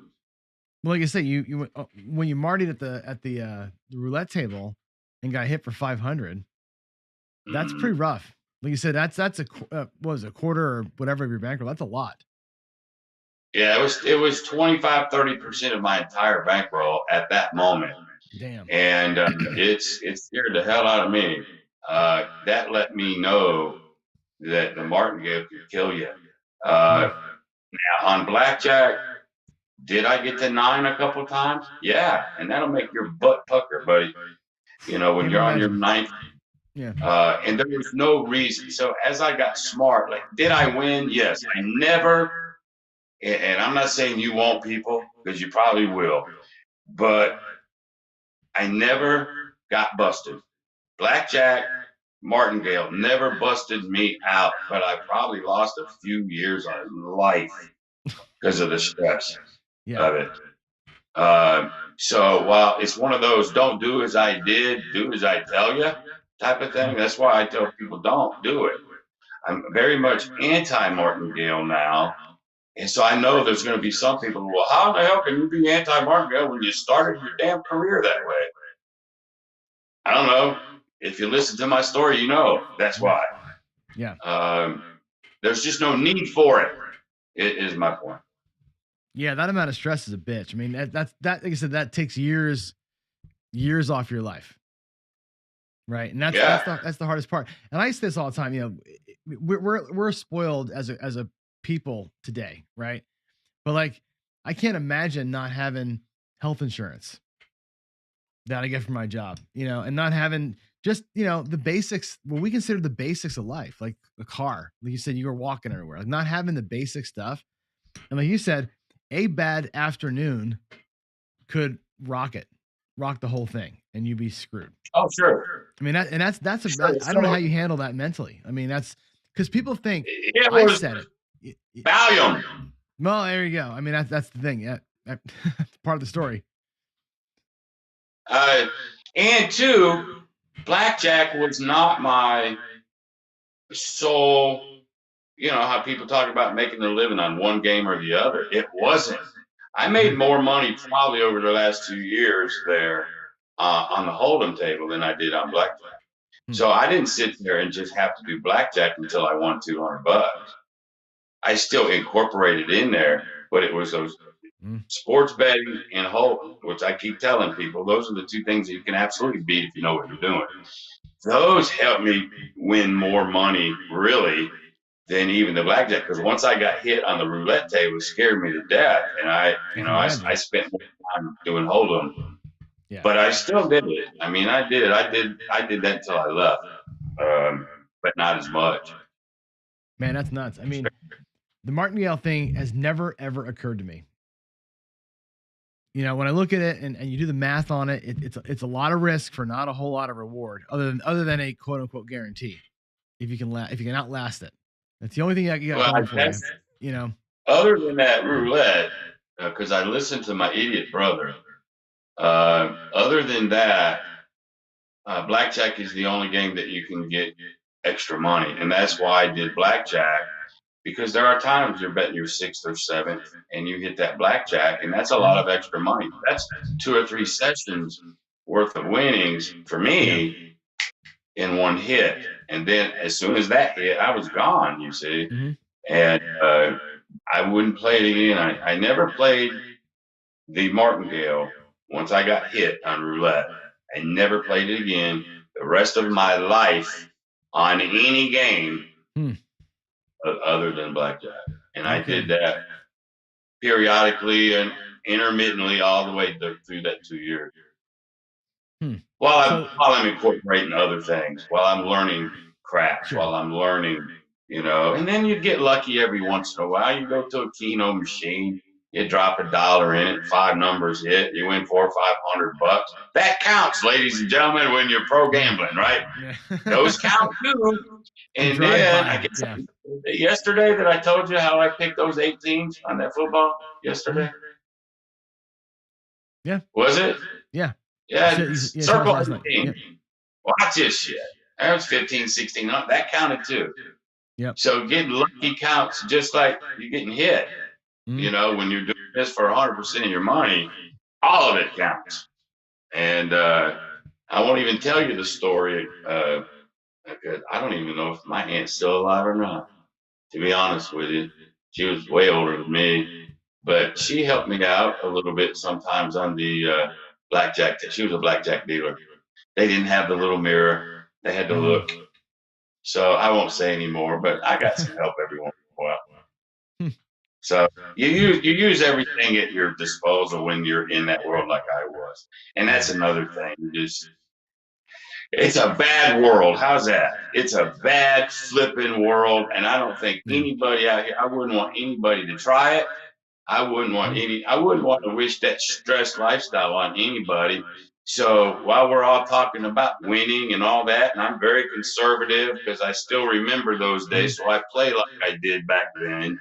Right. Very strict. But at the end of the day, if anybody out there thinking they want to take a run at it, I would really, really think about that again. Yeah. So. And you know what's funny is because I showed the video today, which I think like 12 of you watched it. It was in the middle of the night. the video of my money management, the 401g account video, which, you know, a few of you I saw that. I saw that. Right. Yeah, you were there when I was showing it. You know, and I make the point in the end of that thing. I'm like, hey, let's play what if, because spreadsheets are all about what if, you know. And I was like, what if you won $100 a day? What if your bank was $1,000, you won $100 a day? How long would it take you to get to 2,000? And then at 2,000, how long did it take you to get to 200? You know, and kind of build yourself up. And you can do it if you can be consistent about those little tiny wins, percentage of your bankroll. But my God, the getting it done every day would be a nightmare. And I say it flippantly sometimes, you know, almost everybody, Patrick says this too, 90% of the people walk into a casino are up at some point in that day. They're up. And 90% of them walk out with less than they came with. 90% of that 10%, right? And that's super true, what right? You hear, I think you mentioned it, maybe not something that you do, but you've mentioned most people will. Like, you can go 20 minutes, you know, you could get $100 hit, $50 hit, bug out, and come right on back to the house. Yep. You know, people go, yeah, but you know what? I got my flights, man. I'm there for the whole weekend. Shit, I can't play like that. I got to go. Fine, do it, because you're going to get whacked. I mean, it's that brain telling it's, you know, it's that brain screwing with you.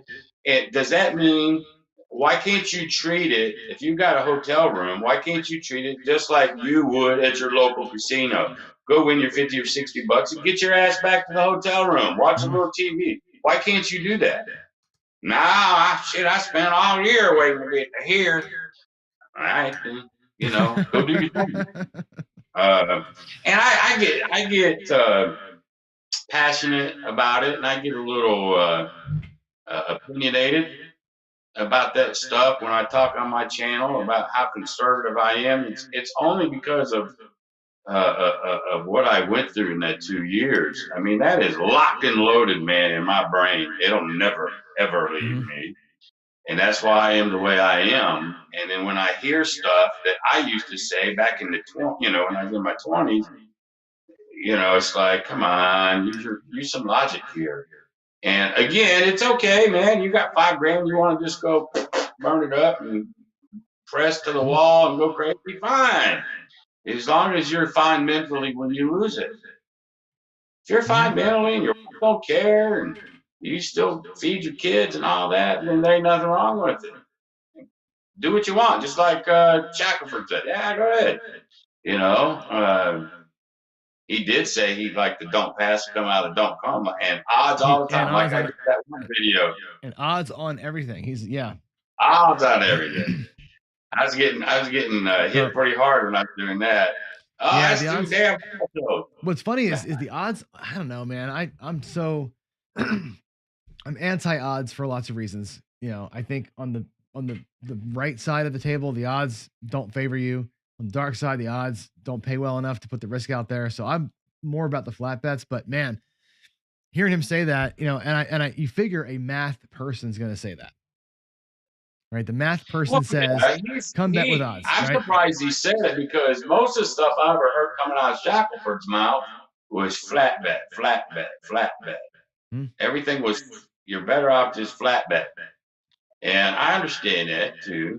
There's somebody that's doing another channel that shouted me out, and he was doing my regression up in pull. I think he won like 350. He's doing it live on live dealers on a casino. He's trying my strategy live. It's called the Baccarat Master, something like that. He just emailed me today, and I went and watched it.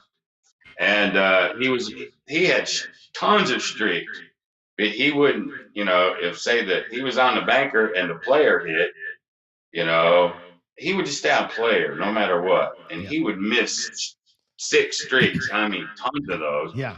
And he admitted, well, you know, I'm just stubborn or whatever. He still won $300 some on the rut. And I was glad that he shouted me out and all that. But as I'm watching the video, I don't know if you've ever done a strategy or watched somebody do it, and you're watching them, you go, no. Yeah. Go to the player now, and you're yelling at the TV. Right. No, you don't stay on banker. You go to the, you know. So I'm doing that while I'm watching the video. No, man, look at this streak you're missing, you idiot, you know. And I shouldn't do that, but you know, but he still won, and I was happy for him. And I told him the regression up and pull on back right is only to keep you in the game until the streak happens. It's not you ain't gonna get rich at it. Right. I don't care. You're not. I mean, it's just slightly maybe better than flat batting if you can get up in that fifth, sixth, you know. Yeah. But if you're just wavering like that, it's going to keep you in the game while you're waiting. That's all. It depends on the game, right? And here's the way I view that thing, because at Baccarat, you can do it. You can regression up and pull once, take the next hit, and when you get back to your original bet level with your profits, at that point you can go with a progression. You can go, 3, 4, back to 2. You can do some work. In craps, you can't really do that. Like on the place bets, there's no way. There's not enough. In Baccarat, you can get 5 bankers in a row. In craps, and we saw it today, 5 8s in a row, but that never happens. Like that's so rare that happens. You can't make enough money doing it to make it make sense, right? And that's why I think the regression up and pull works better in this game than trying to progress a place bet. I know that some people out here, I know they progress their place bets, but I don't think that's a winning strategy. I mean, I don't really necessarily regress up and pull on my don't pass. My don't pass is I know what I'm going to bet wherever I'm going to bet it. It's there to protect whatever I'm going out there. That's all it's there for. Yeah. So, but I will, now you guys have seen me do it. I will do like a 24, 6 and 8 or whatever. And as soon as I get that one hit, I'm bringing them both down to 12. That is a regression. And so then I can go up and spread from there. So that's technically still a regression up and pull or up and spread even. But that's really the only place that I'll actually do that. Because otherwise I'm coming out of DC with odds and I don't regress. I mean, I don't. It's just, there it is. This is what I do. And anything else I do is pretty much just flat with odds. But when I'm place betting, I will regress, get a profit, and then pull, because unlike some folks, I'm going to drag something before I press. I'm going to get something from this shit. I just have to. I can't just press blind. I can't, because that's my money sitting out there. No, sir. I'm not going to let the 7 take it all. I'm going to take some of it before you take it. Right. Type of thing. And that's just my belief. It doesn't make me right, John. It doesn't make me wrong. No. That's my opinion. That's your opinion. And, that's your style. And my style, similar. Like PJ's asking, my place. He's on me about the place bets, right? I don't leave place bets out there forever. Like if I'm going to do a regression, come down, regress, then I'll leave the place bets out there. But what my 160 across is 2 or 3 hits and I'm out. I typically will do like the Butterberg I did today. I'll let them hit twice and pull it all down. I'm not out there, generally speaking, to go to the ceiling, because I know that very rarely happens. That is my way. Well, I'm conservative in that. I'm conservative in that respect too. What's that? You can also double regress. You can. If you're really hitting them, you can regress, pull it up a bit. Instead of taking it all down, double regress, get it back down to minimum. Or you can take it all. I've done it both ways. There's no right or wrong when it comes to that one. Yeah. But I'm not a person, and Shackelford said this. I think Jacob said it too. It's like, just go out there with what you're going to go out there with, and even Jeremy at Color Up, like, I'm putting 44 outside. That's it. No protection. That's going to take 10 chances at it for 450, and that's the way we're going to do it. I like to nuance it a little bit, and I'd rather just pull it back as I win and be done. And like I said, take that 30, 40, $50 an hour and get the hell out. When you catch, like, a good example with Jeff just now, right? After the first shooter, I was up 175. Right? That was 6 hits, out, bye. See you later. I would have been home if that was the casino. I would never have shot. Well, you know what I mean? I think that's me though. I'm super I know conservative. some people that are watching, they don't agree with how me and you speak. Yep. It's that long life. Life is like one great big session or whatever, and everybody knows where I stand on that. It's all beatable. I did, and there's no way I can lose my entire bankroll at this age. There's no way, because I will never let myself take that much at a time. I take 5, max 10% of my master bankroll with me. So I'm taking $1,000 to $5,000 into a casino. I can lose that every single trip for the next foreseeable future, and it's not going to take my money. And it's only because I played this way. I quit when I'm supposed to quit. That I've been so disciplined. That's the only reason why. And I don't spend it on plane trips and other stuff like that. I mean, nothing wrong with it, man. I just go, hey. That's why I think in my heart, that's why I've been able to build my master bankroll up so high, because I've never touched it for anything other than making a bet. Now that's just me, how you do it, and I know why you do it, and that's all good. But if you, in my opinion, when you have to do your plane ticket, your hotel, and you've got say $5,000 in it, so you're walking to the casino with half of it to start with, you still got to build that back up by winning. I don't start 25 in the hole on my master. Right. And that's just how I look at it, but it doesn't make me right. It doesn't make you, Yep. And I don't mean to be arrogant about it. No, I think it's a nuance, right? Because if I said to my wife, "Hey, Kat, I'm going to go to Vegas for the weekend. I need $3,000." She's like, "You got $3,000?" I'm like, "Well, she's like, because I don't got $3,000 to give you." And that's how that conversation goes. So it's like, yeah, it's coming out of that account, and that's exactly how it makes your life that easier. turns into. Yeah. I mean, no, I get it. Listen, I get and understand more than people think I understand. But no, nonetheless, it's all good. I'm surprised you're still up, man. Hey, I got 2 hours to go. I'm fine. I didn't, when I left this morning to go sell some water heaters, not one call did I get all day long. So I actually watched more of this today than I thought I was going to even be able to do. And I made some sense throughout it. Took a nap. I took a nap, man. Damn. And I'm still beat. What time is it? It's almost 4:00 my time. Hey, man, 2 hours left. You got Greg, right? 555 coming up. Greg coming up next. Yep. He's your what is it, designated hitter. He's your cleanup guy. He's the cleanup guy. Yeah. I told him no pressure when Jeremy couldn't come at that time. Like, yeah, no pressure, right? Let's do it. Well, I have to watch Greg, and if he's gonna do it from did somebody say he lives in Florida? Is that where he lives? He's in Florida, yep. It's that cat, man. It's that cat. He's got a cool cat. I mean, I like Greg. I really do. I like he just flips it on and talks too. And but that cat will just sort of go where the hell it wants to, and it gets up on its little perch up there, and just flipping that tail like, yeah, what's up? So well, he's got 2 of them. I didn't know he had 2 cats. The other day he had a second cat up there wagging its tail, and I'm like, oh, he's got a second one, like a black or a brown cat or something. So no, I can't do animals in the house. Can't do it. My dog is like my child. Like, our dog is like, you see, now you know how good like the cameras are, because when I get the close up on the table and all that kind of stuff, it's like there's dog hair on there. Like, yeah, can't get rid of it. We rescued this dog. Hair, man. Yeah, can't do it. Now we rescued this dog from an apple orchard, and she's our baby. We love her. She's big, and then big girl. And then the cat. Fur balls. I can't do animals in the house. Now, hey, have an outside dog? Fine. Oh, that's funny. But my house is human beings only. No hamsters, no chinchillas, none of that crap.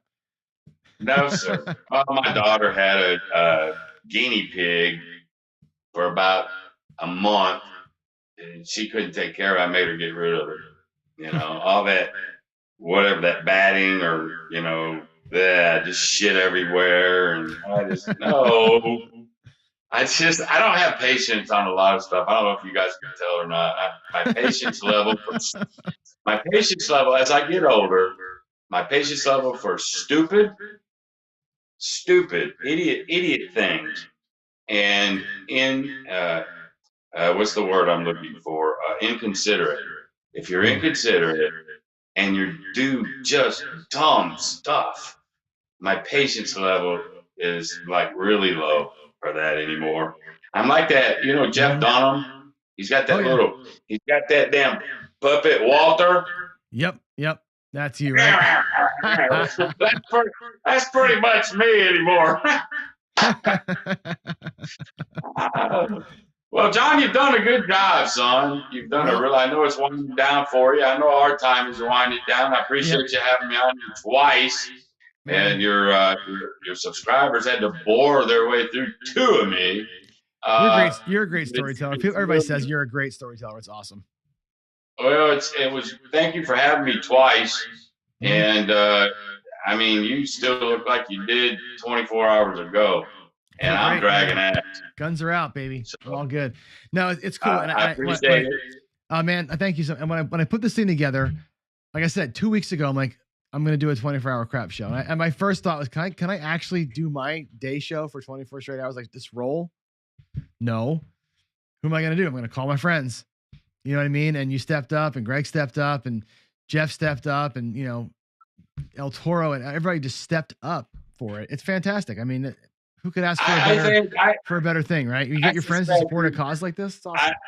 I suspect you're going to build from this because other than Jeremy, he's started the resident geek on.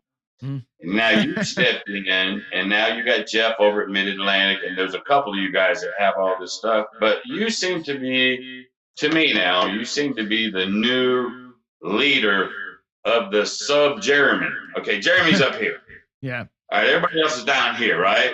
But it seems like you're floating up to the top to lead this subgroup. If I can call everybody subgroup without you getting mad at me. So by you taking the lead, I don't see, how'd you get Shackelford? How the fuck do you do something like that? I mean, he's big time. You know what's funny? And he is big time. And it's funny because my dad you're a salesman, right? My dad sold tractor trailers before we had the bookstore, and he told me not always be closing. He said, don't ever be afraid to ask for the money. Oh yeah. He's like, if you don't ask for the money, nobody will pay you. Right. That was his whole thing. And I never did sales, but that was, you learn these lessons. And I was talking to Big AZ, he's from Philly as well. And he's like, I'm from Philly. And, he's like, I'm a soft-spoken, quiet guy. I don't like to make a lot of weight. And I'm like, me neither. When you grow up in a big city like Philly or New York, like Greg did, you learn really quick that your life is this. You're quiet. You don't make friends. You put your hands in your pockets and cover your money up. You're careful like that. And just the way that it kind of works out. I don't know. I mean, whatever. Well, I like don't be afraid to ask the ridiculous. Well, you got to, if you don't ask for it, you'll never get it. Right. And so I asked, I had 2 people that I asked that said no, actually. That were another couple of big hitters, and one of them just didn't see it, one of them was going to do it. And there was an issue with some money thing. It was with the GoFundMe piece of it. You're not going to get everybody, but I went to Michael and I'm like, hey, you don't know me. And my email says, hi, I'm John. I run a channel called Pro Craps. You have no idea who I am, but everybody in my community knows who you are. We're doing a fundraiser. Would you be interested in helping out? And 15 minutes later, I got a yes. Just out of the blue. And we exchanged like 3 emails, kind of setting them up like I did with you guys. Here's how it's going to work and all that kind of stuff. And it was a no brainer. He just came right in. I couldn't believe it. But it worked out. The fact that you set it up, you got all these moving parts. You know what you had to do with me. Oh my God. I mean, hell, that's a story for you to tell. Oh, that Ken, what a wackadoodle. But you did all that stuff to set everything and the moving parts and the fundraiser and getting everybody to donate. You were sort of the lead dog. And that was my whole point 5 minutes ago. You are now, to me, you're rising up to be the lead of this sub-pack. And I think there's a lot of people out there that would agree with me on that. And to me, there ain't no better guy. It sure ain't going to be a guy like me, right? I'll be part of the pack. But I ain't going to be the lead dog. I'm just not going to do it. So thank you for that, for real. I mean that. I appreciate that. And PJ, you're so funny. No, the big hitters were not sellers of DI. There's other people that aren't really part of our community. They're other larger players in the gambling world that just didn't want to be a part. And again, we'll talk to them at other points in time. Just for this particular venue, it wasn't the right thing. And it's great. I'm looking at the chat, and I got William and PJ and Waylon, and there's a lot of this going back and forth, and some of it's directed at me, and it's great. I love it. And I love PJ saying that I'm an idiot because I like my place bets and pull him down. I think he thinks I'm stupid, and I don't care because it's the way that I play, and he's thinking about it, and he's like willing to post about it. Like, it takes balls to post something in public, believe it or not. People think it's No, it warrior. don't. It does. I think it does. I think it's definitely what he's doing, and he's like, you are incorrect because, and now he's got other people thinking about, wait, maybe John is wrong. Oh, wait, and then now they're talking about it. I think that's good. I think the back and forth of that gets everybody thinking, and that's what I feel like my job is, to make you think. Right? My job is not to give you the answer. It's to give you food for thought most of the time. And I love that about what's happening here. Yeah, I'll keep my mouth shut about that guy. Yeah, no, I hear you. Like you said, I told you before, like I know, PJ, I don't think you think I'm an idiot, but because I teach for a living, right? My job is to get people to do what they wouldn't normally do.